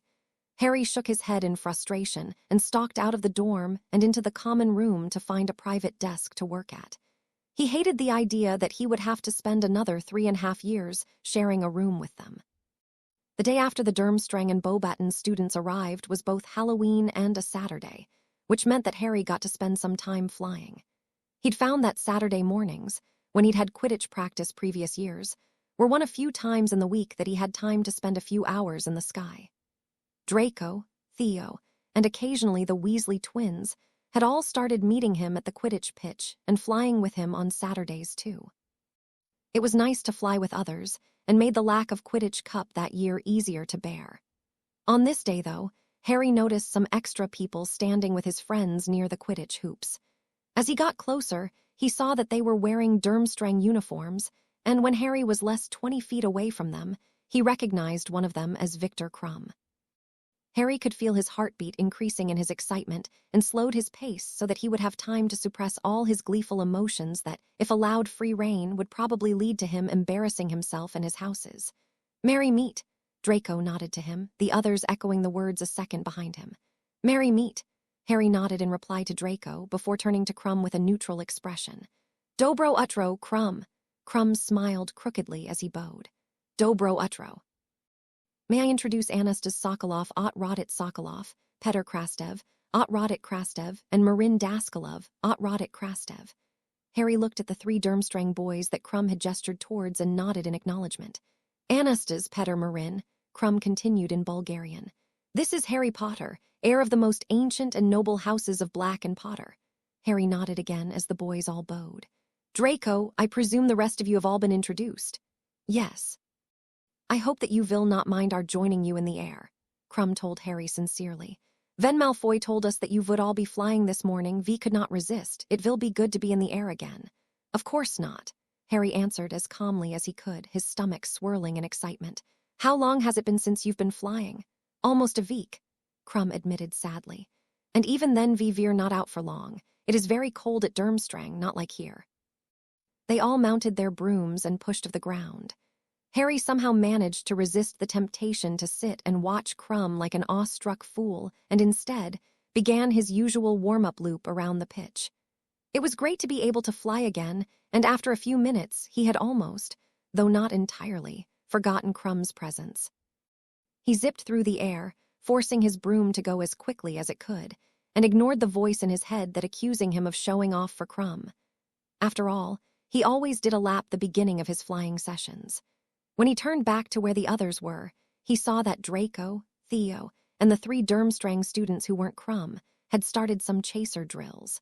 Krum was practicing some of incredible death-defying stunts almost 50 feet above them. Harry gripped his broom nervously as he steered towards where Krum was. Would Krum mind if Harry asked him some questions? "You fly very fast," Krum commented, halting his tricks as Harry hovered near it. "It vas most impressive." Harry's mouth fell open. "Thanks. You said you veer a seeker, yes?" Krum asked. "Yes," Harry agreed quickly. "Your flying during the World Cup was incredible." "I learnt so much, but I haven't had the opportunity to try it out much since we don't have any Quidditch games this year." Krum was watching him intently. "Hat did you learn? I had never seen anyone perform so many tricks before," Harry explained, trying to not sound too enthusiastic. "I didn't understand at first, but then I read up on why seekers did it. It is very dangerous," Krum commented neutrally, "as well as very tiring." "I know," Harry acknowledged. "Would you like to learn some of my tricks?" Krum asked, and for a moment Harry was sure he had misheard him wrong. The older boy's accent was very strong. Harry had to bite his tongue to prevent himself from shouting in glee. "I'd love to." "Very well," Krum nodded briskly. "I will teach you the Sigarna Smirt." Harry frowned in concentration as he tried to remember his Bulgarian lessons. "Doesn't that mean certain death?" Krum laughed loudly. "Yes, but you will do it well, I think." Dinner that night was tense. not only because everyone was waiting eagerly for the names of the contestants to be announced, but also because the Durmstrang and Beauxbaton students seemed absolutely horrified by the non-traditional Halloween decorations. While different countries celebrated Hallows' Eve differently, Harry doubted any of them used pumpkins with faces carved out of them. The Beauxbaton students were quite vocal about their disgust of the decorations, but Harry was amused to note that not even that was enough to stop Anthony from staring at the Vila student lustfully. The Durmstrang students were quieter about their disgust, but Harry had seen the way their lips had curled as they entered the hall and took it all in. Harry, who had been subjected to Draco's annual rant against Dumbledore's decision to replace Hallows' Eve with Muggle Halloween, understood how they felt. Though, having said that, he had no idea what a traditional Hallows' Eve feast would look like. After the meal was finally over and the plates had been cleared away, Dumbledore stood to his feet and announced that the goblet was ready to make its decision. Then, for some bizarre reason, Dumbledore extinguished all the lights except the candles inside the pumpkins, which make them look even more grotesque. The only reason Harry could think of for Dumbledore having extinguished the lights was to add to the drama. It certainly made the goblet's glow stand out more clearly, but such theatrics were hardly needed. The whole room was already tense with anticipation. Finally, after a long, tense silence, the goblet glowed red and shot out sparks along with a piece of paper. Dumbledore grabbed onto the paper and read it aloud. "The champion for Durmstrang," he announced importantly, "is Victor Krum." Harry joined the rest of the students in cheering for Victor, as the older seeker stood up from the Slytherin table and made his way out of the hall and into the antechambers. They had flown together for over 3 hours that morning, only stopping when it was time for lunch, and Victor had even asked if they could fly together again. Harry could hardly believe it had actually happened. When the applause died down, and everyone's attention was focused on the goblet again, another piece of paper was shot out. "The champion for Beauxbatons is Fleur de Lacquer," Dumbledore announced. Harry looked down the table to see the Beauxbaton student, who was probably a Vila, stand up and gracefully make her way towards the antechamber where Victor was waiting. As Fleur walked past him, Harry could feel the tug of her allure pulling at his occlumency shields. It wasn't nearly as strong as the allure that had come from the Vilas at the Quidditch World Cup, but he still quickly fell into his half-meditation state the instant he felt it. There was no way he wanted to make a fool of himself, as many of the other male students were. The other Beauxbaton students looked devastated. A few of the girls were even crying. It was a rather Gryffindor-like reaction in Harry's opinion, or rather a non-traditionalist's reaction. Did the girls have no decorum, or, at the very least, no shame? When Fleur had exited the Great Hall, everyone turned their attention back to the goblet again. The tension in the hall was palatable. This was the name that most of them were really interested in: who would be the Hogwarts champion? Finally, the final piece of paper flew out of the goblet and Dumbledore read out the name. "The Hogwarts champion is..." Dumbledore paused for dramatic effect, and Harry was hard-pressed not to roll his eyes. "Cedric Diggory!" The Hufflepuff students rose to their feet and began cheering boisterously for Cedric. Harry clapped along with them, pleased by the goblet's choice.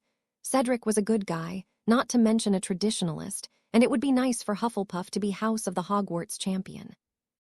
Hufflepuff was much like Ravenclaw, in that its achievements often were drowned out by the rivalry between Gryffindor and Ravenclaw. Cedric stood up with his house, and then, after having accepted handshakes and hugs from many of his housemates, began to make his way to the antechamber. It reminded Harry of the reason he hadn't wanted to be sorted into Hufflepuff. At least in Ravenclaw, Luna was the only one who tried to hug him. The cheering for Cedric was louder and went on for longer than for either of the other champions, but eventually it died down and the Hufflepuffs took their seats again. "Excellent!" Dumbledore clapped his hands together. "We have our 3 champions. I'm sure that you will each continue to support and cheer for the champions of your schools. While there are only 3 champions, you can certainly do all you can to encourage and assist them." The Dumbledore broke off suddenly as the goblet, which was still glowing, suddenly spat out sparks for the 4th time along with another piece of paper. The students and adults immediately began whispering to one another in confusion, and Harry shot Luna a questioning look. After all, as a seer, Luna was probably the person in the room with the best chance of understanding what was happening. Luna looked just as confused as everyone else, though, so Harry turned his attention back to Dumbledore, who was staring at the piece of paper in his hand. "Harry Potter," Dumbledore announced eventually. The hall was silent for a second, before it erupted with shouts of confusion and anger. Harry hardly heard any of it, though. He was staring at Dumbledore in horror. There was no way that piece of paper could have his name on it. He hadn't even been within 10 feet of the goblet all day. He hadn't even wanted to enter the competition. Harry looked away from Dumbledore, towards Sirius, who was staring at him in shock. Harry stood up unsurely. What was he supposed to do? Did he go through to the antechamber with the others? Or should he just pretend none of it had happened? Dumbledore cleared his throat. "Mr. Potter, if you would come up here, please." Harry's hands were sweating and his stomach was churning as he made his way up to where Dumbledore was standing next to the goblet. Sirius, who had stood up when Harry had, met him there, a reassuring smile. "Through the door, then, Mr. Potter," Dumbledore instructed, his expression cold. Harry nodded in understanding as he moved past the headmaster and towards the antechamber door. Sirius fell into step beside him, and Harry shot his godfather a grateful look. He didn't know what he would have done if Sirius hadn't been there. The antechamber was small, about the size of the Elidora sitting room at Grimmauld Place, and the walls were covered by numerous paintings of witches and wizards. Opposite the door there was a lit fireplace, and Cedric, Victor, and Fleur de Lacre were standing around it. Cedric spotted Harry first and gave him a confused look. Then, as Sirius followed Harry into the room, Cedric quickly wiped the confusion from his face and bowed low. "Merry meet, Lord Black, Heir Black." Victor bowed a traditional Bulgarian bow, first to Sirius and then to Harry. Fleur curtsied deeply, her nose wrinkled in obvious confusion. "Merry meet." Sirius greeted them briskly with a nod, and Harry did the same. "What's happening, Harry?" Cedric asked after a moment of silence. Harry shook his head. "I don't know." Then the door opened again and Dumbledore arrived, along with the two headmistresses, Bagman, Flitwick, Moody, McGonagall, and Snape. Harry moved out of the way so that he was standing near one of the corners and was relieved when Sirius positioned himself slightly in front of Harry. "How wonderful," Ludo Bagman declared. He made to move towards Harry, but obviously thought better of the idea after Sirius gave him a look. "A fourth Triwizard champion." Cedric's mouth fell open. "What? I do not understand," Fleur announced, looking towards Madame Maxime in confusion. Victor didn't say anything, but he gave Harry a considering glance. "It is a mistake, of course," Madame Maxime decided, narrowing her eyes in Harry's direction. "There can only be 3 champions." Madame Brusilova was looking very severe as she moved to stand beside Victor. Harry thought the sight of them together looked rather humorous, since Victor was over a foot taller than his headmistress. "I have never heard of such a thing happening before." "That's because it hasn't," Bagman told her gleefully. Dumbledore stepped towards Harry. "How did you put your name in the goblet, Harry?" Sirius cleared his throat. "Mr. Potter, Headmaster Dumbledore, I do not believe that my heir has given you the right to acknowledge him so informally." "Well, I never," McGonagall declared. "Really, Sirius, now is not the time." "Also," Sirius continued, as though she had not spoken, "since my godson is underage, I require that you address all questions to me." Madame Maxime sniffed. "So, he is old enough to think himself worthy of competing." "Not old enough to speak for himself. I must agree with Madame Maxime, Sirius," Dumbledore said sadly. "If Mr. Potter is old enough to enter the tournament, then surely he is old enough to answer some questions. Then shall we take this opportunity to submit a proposal to the Wisengamot to emancipate him? It would be an easy case to argue. After all, the goblet seems to have declared him worthy of it. Of course, that would mean he would be eligible to becoming Lord Potter immediately." Sirius commented blandly. Dumbledore blanched. It would not be fair to give him such a large responsibility so young. "Well then," Sirius nodded, "I suggest you direct your questions to me." Professor Snape was standing silently by the door watching Harry expressionlessly. Harry caught his eye and tried to express his innocence through his gaze. He didn't want his favorite professor to think that he had entered the tournament illegally. Dumbledore sighed sadly. "Very well." "Sirius, how did Mr. Potter enter his name into the goblet?" Sirius looked back at Harry. "Harry, I didn't," Harry denied as calmly as he could, given the circumstances. "I haven't been within 10 feet of the goblet all day." Victor bent down to whisper something into his headmistress' ear. "Eat E's rubbish, of course," Madame Maxime declared angrily. "If he did not place E's name in the goblet, then how could E's name Ave come out? I don't know." Harry admitted helplessly. before falling silent when Sirius gave him a warning look. I find myself somewhat unconcerned as to how the boy's name ended up in the goblet, Madame Brusilova decided, her quiet voice carrying through the room. I am more concerned that Hogwarts now has 2 champions. Harry found himself nodding in agreement. That didn't seem fair at all. Not that he expected that he had much of a chance against the 3 other champions. They were all at least 3 years older than him. Yes, Madame Maxime agreed loudly. I insist that my students each be allowed to re-enter their names into the goblet. If Hogwarts is to have 2 champions, so will Beauxbatons. Impossible, Bagman declared. The goblet doesn't work like that. We can't just put more names in and expect it to choose between them. The fire's gone out. Then why must we use the goblet? Madame Brusilova asked. Let us pull the names from a hat, or better yet, let us choose our next best student to compete also. Dumbledore shook his head. That won't do. It is the Triwizard Tournament. We cannot add extra champions in as we wish. Why not? Sirius challenged him. The magical laws that govern the tournament won't allow it, Dumbledore said firmly. And yet they did not prevent a 4th champion from being added, Sirius argued. Besides, are you so sure that the rules would prevent it? Someone must have fooled the goblet into somehow accepting Mr. Potter's name as though he was from a 4th school. Dumbledore explained. Sirius raised an eyebrow. That sounds like complex magic. Do you really believe that my 14-year-old godson is capable of doing that? Dumbledore opened his mouth but didn't say anything. Black makes a good point, Headmaster, Moody agreed grimly. More likely, someone else entered Potter's name for him. Zen E, add an older student do eat. Fleur declared, tossing her hair haughtily. No student could have fooled the goblet, girl, Moody snapped, causing both Madame Maxime and Fleur to straighten indignantly. Harry noted that a few of the people in the room, including Dumbledore and McGonagall, were giving serious, suspicious looks. So, Madame Brusilova started. Madame Maxime and I will each choose 1 more champion to represent our school. Dumbledore frowned. That will not do. If this works, why should you get your 2 best champions when we clearly do not? Harry didn't disagree with Dumbledore. He was sure their 7th years who were a lot more qualified than he was, but it seemed rude to say it so absolutely. Are you suggesting that we each choose a 4th year to compete?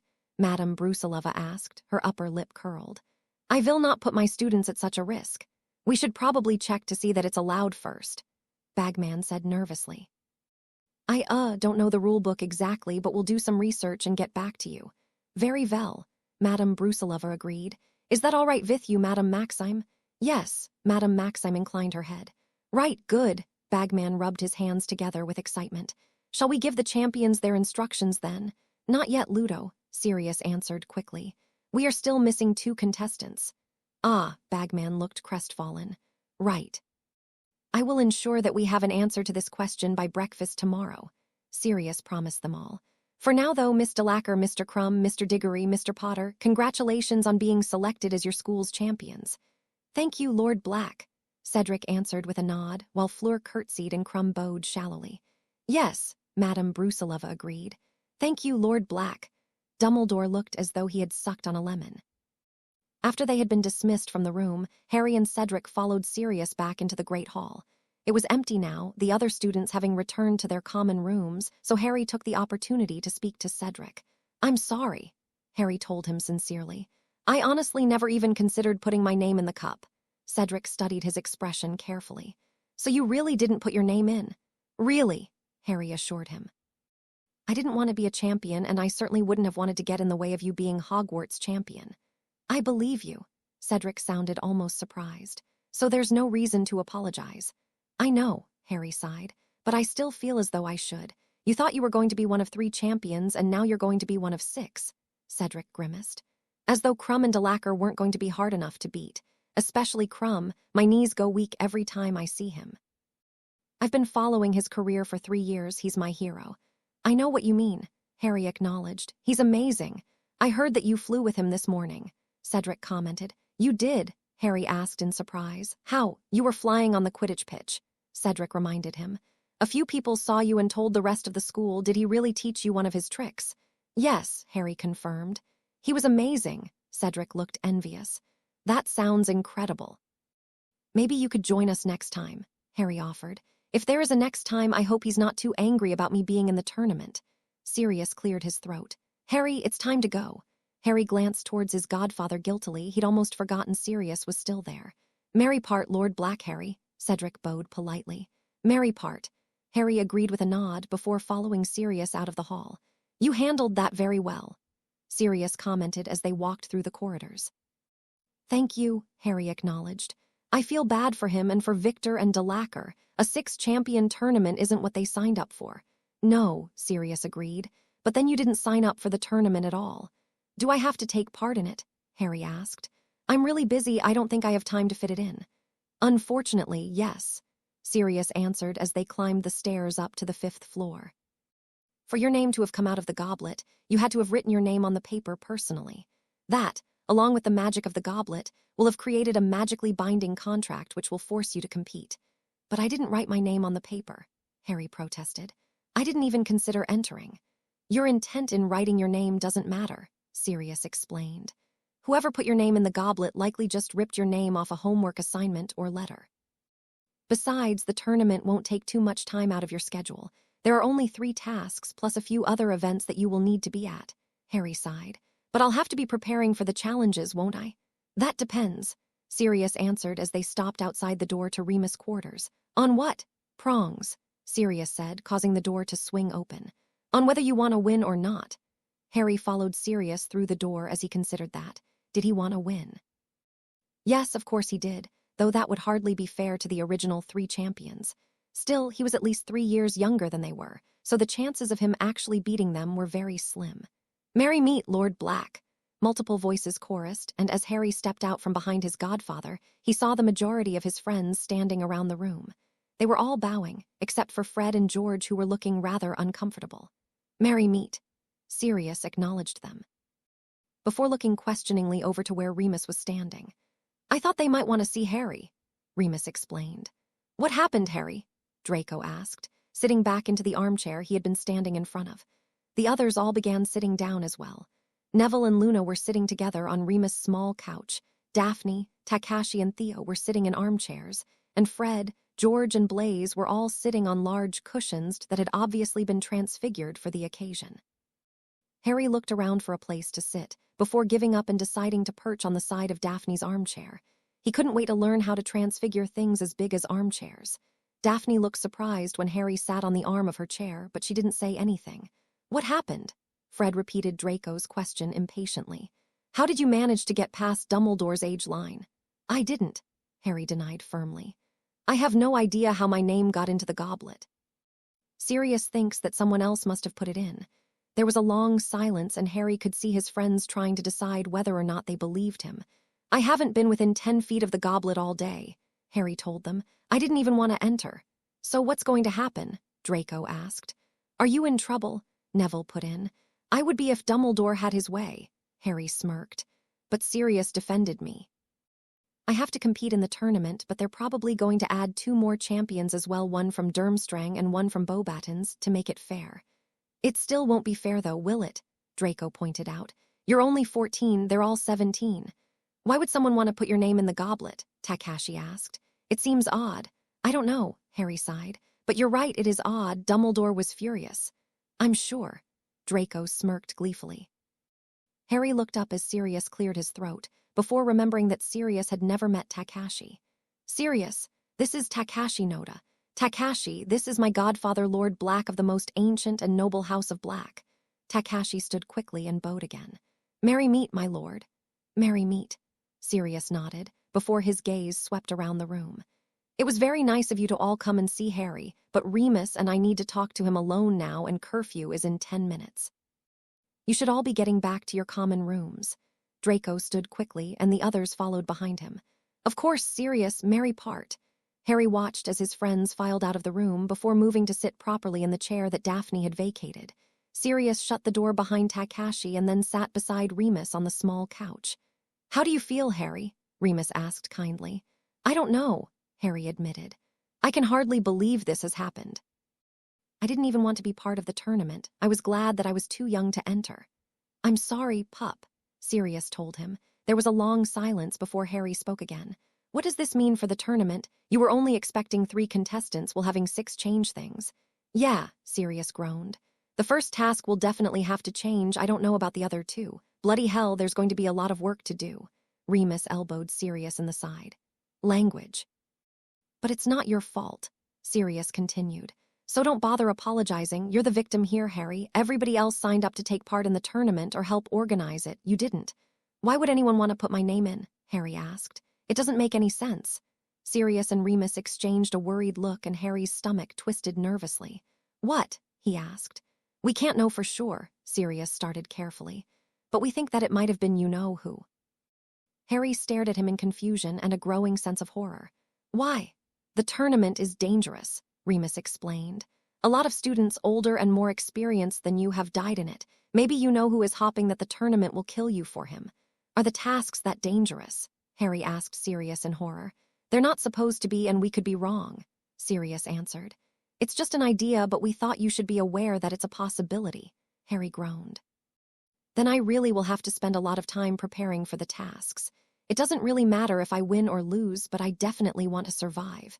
Despite it being almost an entire hour after curfew, the Ravenclaw common room was still filled with students when Harry stepped through the door. Harry, Jeremy exclaimed. What happened? Harry sighed. He really wasn't in the mood to explain everything again. I didn't put my name in the goblet. They think that someone else must have done it without me knowing about it. The majority of the Ravenclaws looked skeptical, but a few seemed to believe him. Are they going to let you compete? Jeremy asked excitedly. They have no choice, Harry answered, beginning to inch his way towards the dormitories. Yes, Jeremy cheered excitedly. We have a Triwizard champion. Take that, Gryffindor and Slytherin, a fifth year shouted. Did they tell you anything about the first task? Someone asked. Harry sighed and looked hopefully towards the dormitories. No, not yet, but we have a meeting in the morning, so I should probably head off to bed. The students looked disappointed, but after a few more questions, they eventually let him leave. Harry pushed his dormitory door open in relief, only to wince inwardly when he saw his dorm mates waiting for him with hostile expressions. How'd you get past the age line? Terry asked belligerently. Harry almost groaned. I didn't put my name in the goblet, as you would know if you had taken part in the question and answer session in the common room instead of waiting to ambush me here. Anthony snorted disbelievingly. Yeah, right, Potter. If you didn't put your name in, who did? Heat flushed through Harry's body. Well, currently our #1 suspect is Voldemort. The other boys flinched, and Harry regretted his words instantly. Nothing good could come from them knowing that. Why would you know who put your name in the goblet? Michael asked skeptically. That makes no sense. Haven't you heard, Michael? Anthony asked sarcastically. Potter here is the most important person in the world. Of course you know who would go out of his way to give Potter riches, fame, and glory. Or death, Harry snapped before taking a deep breath and trying to calm down. Anyway, it's none of your business anyway. None of our business, Terry repeated. We're the ones who share a room with you. I hardly see how us sleeping in the same room gives you the right to know about my personal life, Harry pointed out. We've gone almost 2 years without really talking to each other. Let's try and make it 100. We have a business together, Michael protested. Harry raised an eyebrow in disbelief. You have a business, of which I own 40%. Because of this, every month you send me a written update of how much money you have made me. I hardly see how that has anything to do with us talking to each other. We were friends, Terry reminded him. Harry crossed his arms over his chest. We're being the key word there. We were friends until Anthony decided that he wanted to be a wanker and you three decided that you'd rather be his friend Thant mine.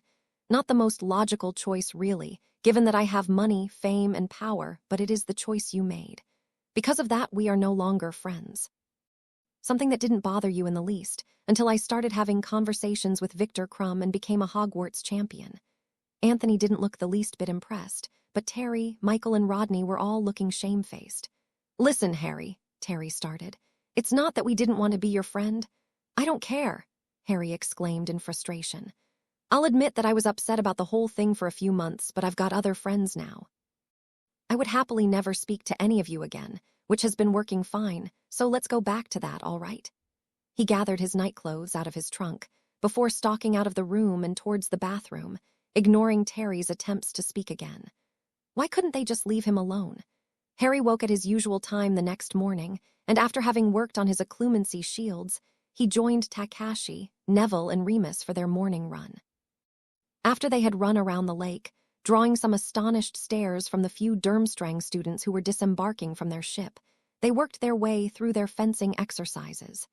Harry was still practicing with his left hand, so he was paired with Remus, who had only been practicing for a few months. Harry was still better than Remus, even with his left hand, but not nearly as good as Neville or Takashi.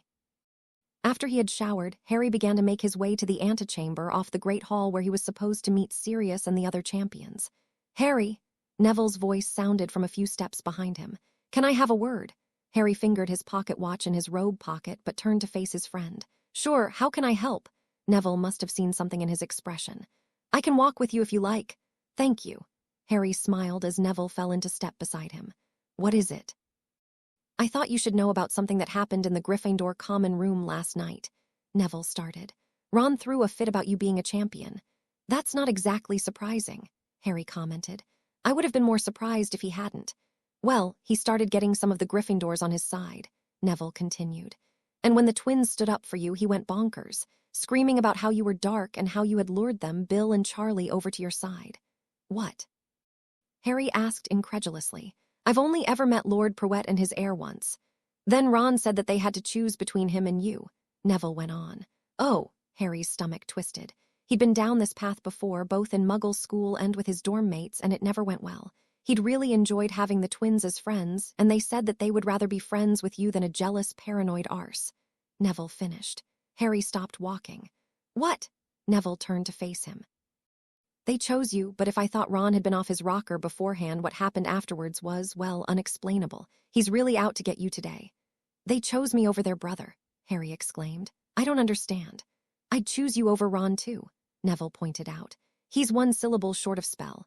Anyway, I thought you should know. I haven't seen the twins this morning, but last night they looked pretty upset and angry. Well, one of them looked upset and one of them looked angry." Harry nodded. George would have looked upset and Fred angry, but it was testament to how strong their emotions had been that they had actually appeared to have different emotions. "Thanks, Neville." "You're welcome," Neville replied as they entered the hall. "I'll see you in magical theory." Harry made his way through the hall and then into the antechamber that they had met in the day before. Victor and Cedric were already there, as were Madame Brusilova, Ludo Bagman, Dumbledore, and McGonagall. Cedric and Victor both bowed as Harry entered, and Madame Brusilova curtsied. Dumbledore and McGonagall's faces both looked pinched at the sight.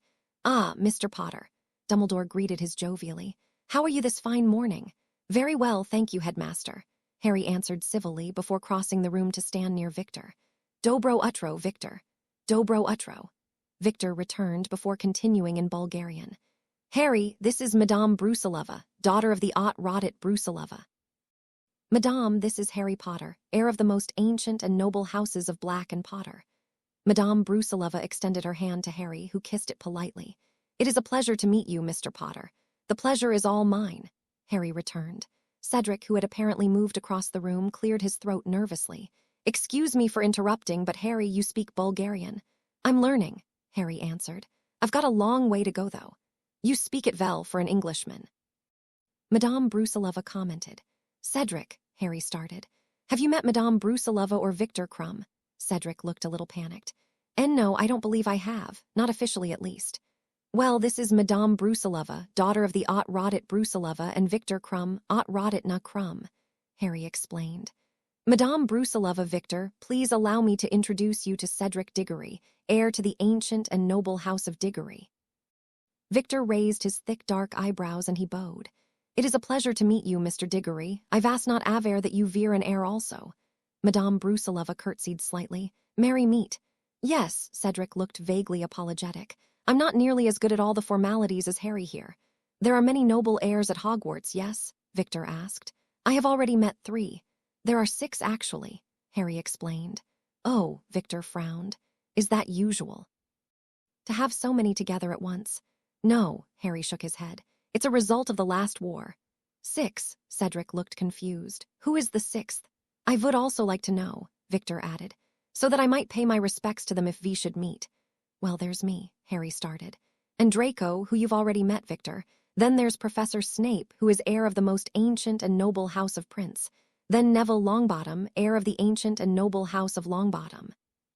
Then Susan Bones, heir of the ancient and noble house of Bones. Then Theodore Knott, heir of the ancient and noble house of Knott, and then Cedric." Oh, Cedric was nodding. I'd forgotten about Not. He's relatively new as the heir, isn't he? Yes, Harry agreed. His father died at the Quidditch World Cup. Cedric frowned. That vast a terrible tragedy, Victor declared. Yes. Harry didn't personally think that Theo's father's death was a tragedy. After all, the man had been a Death Eater, but Voldemort's attack certainly had been.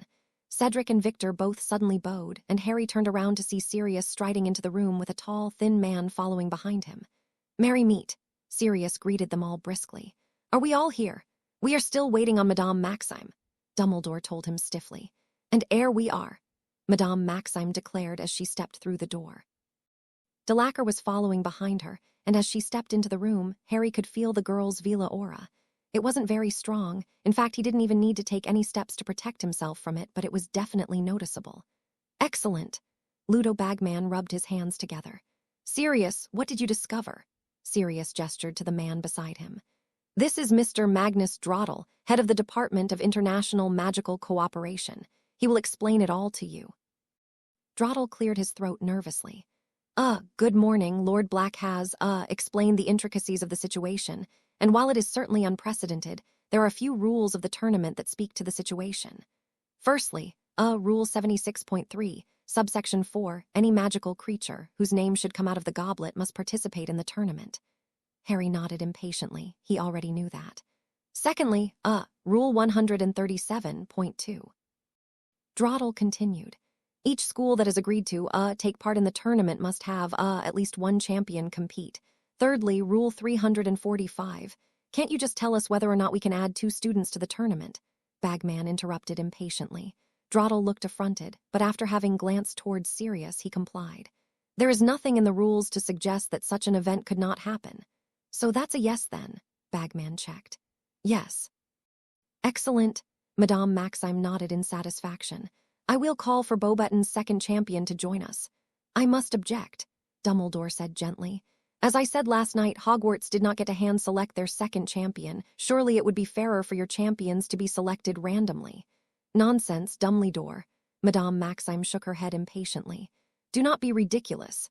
What do you think, Madame Brusilova? Sirius asked patiently. I do not see the need to personally select Durmstrang's second champion, Madame Brusilova commented.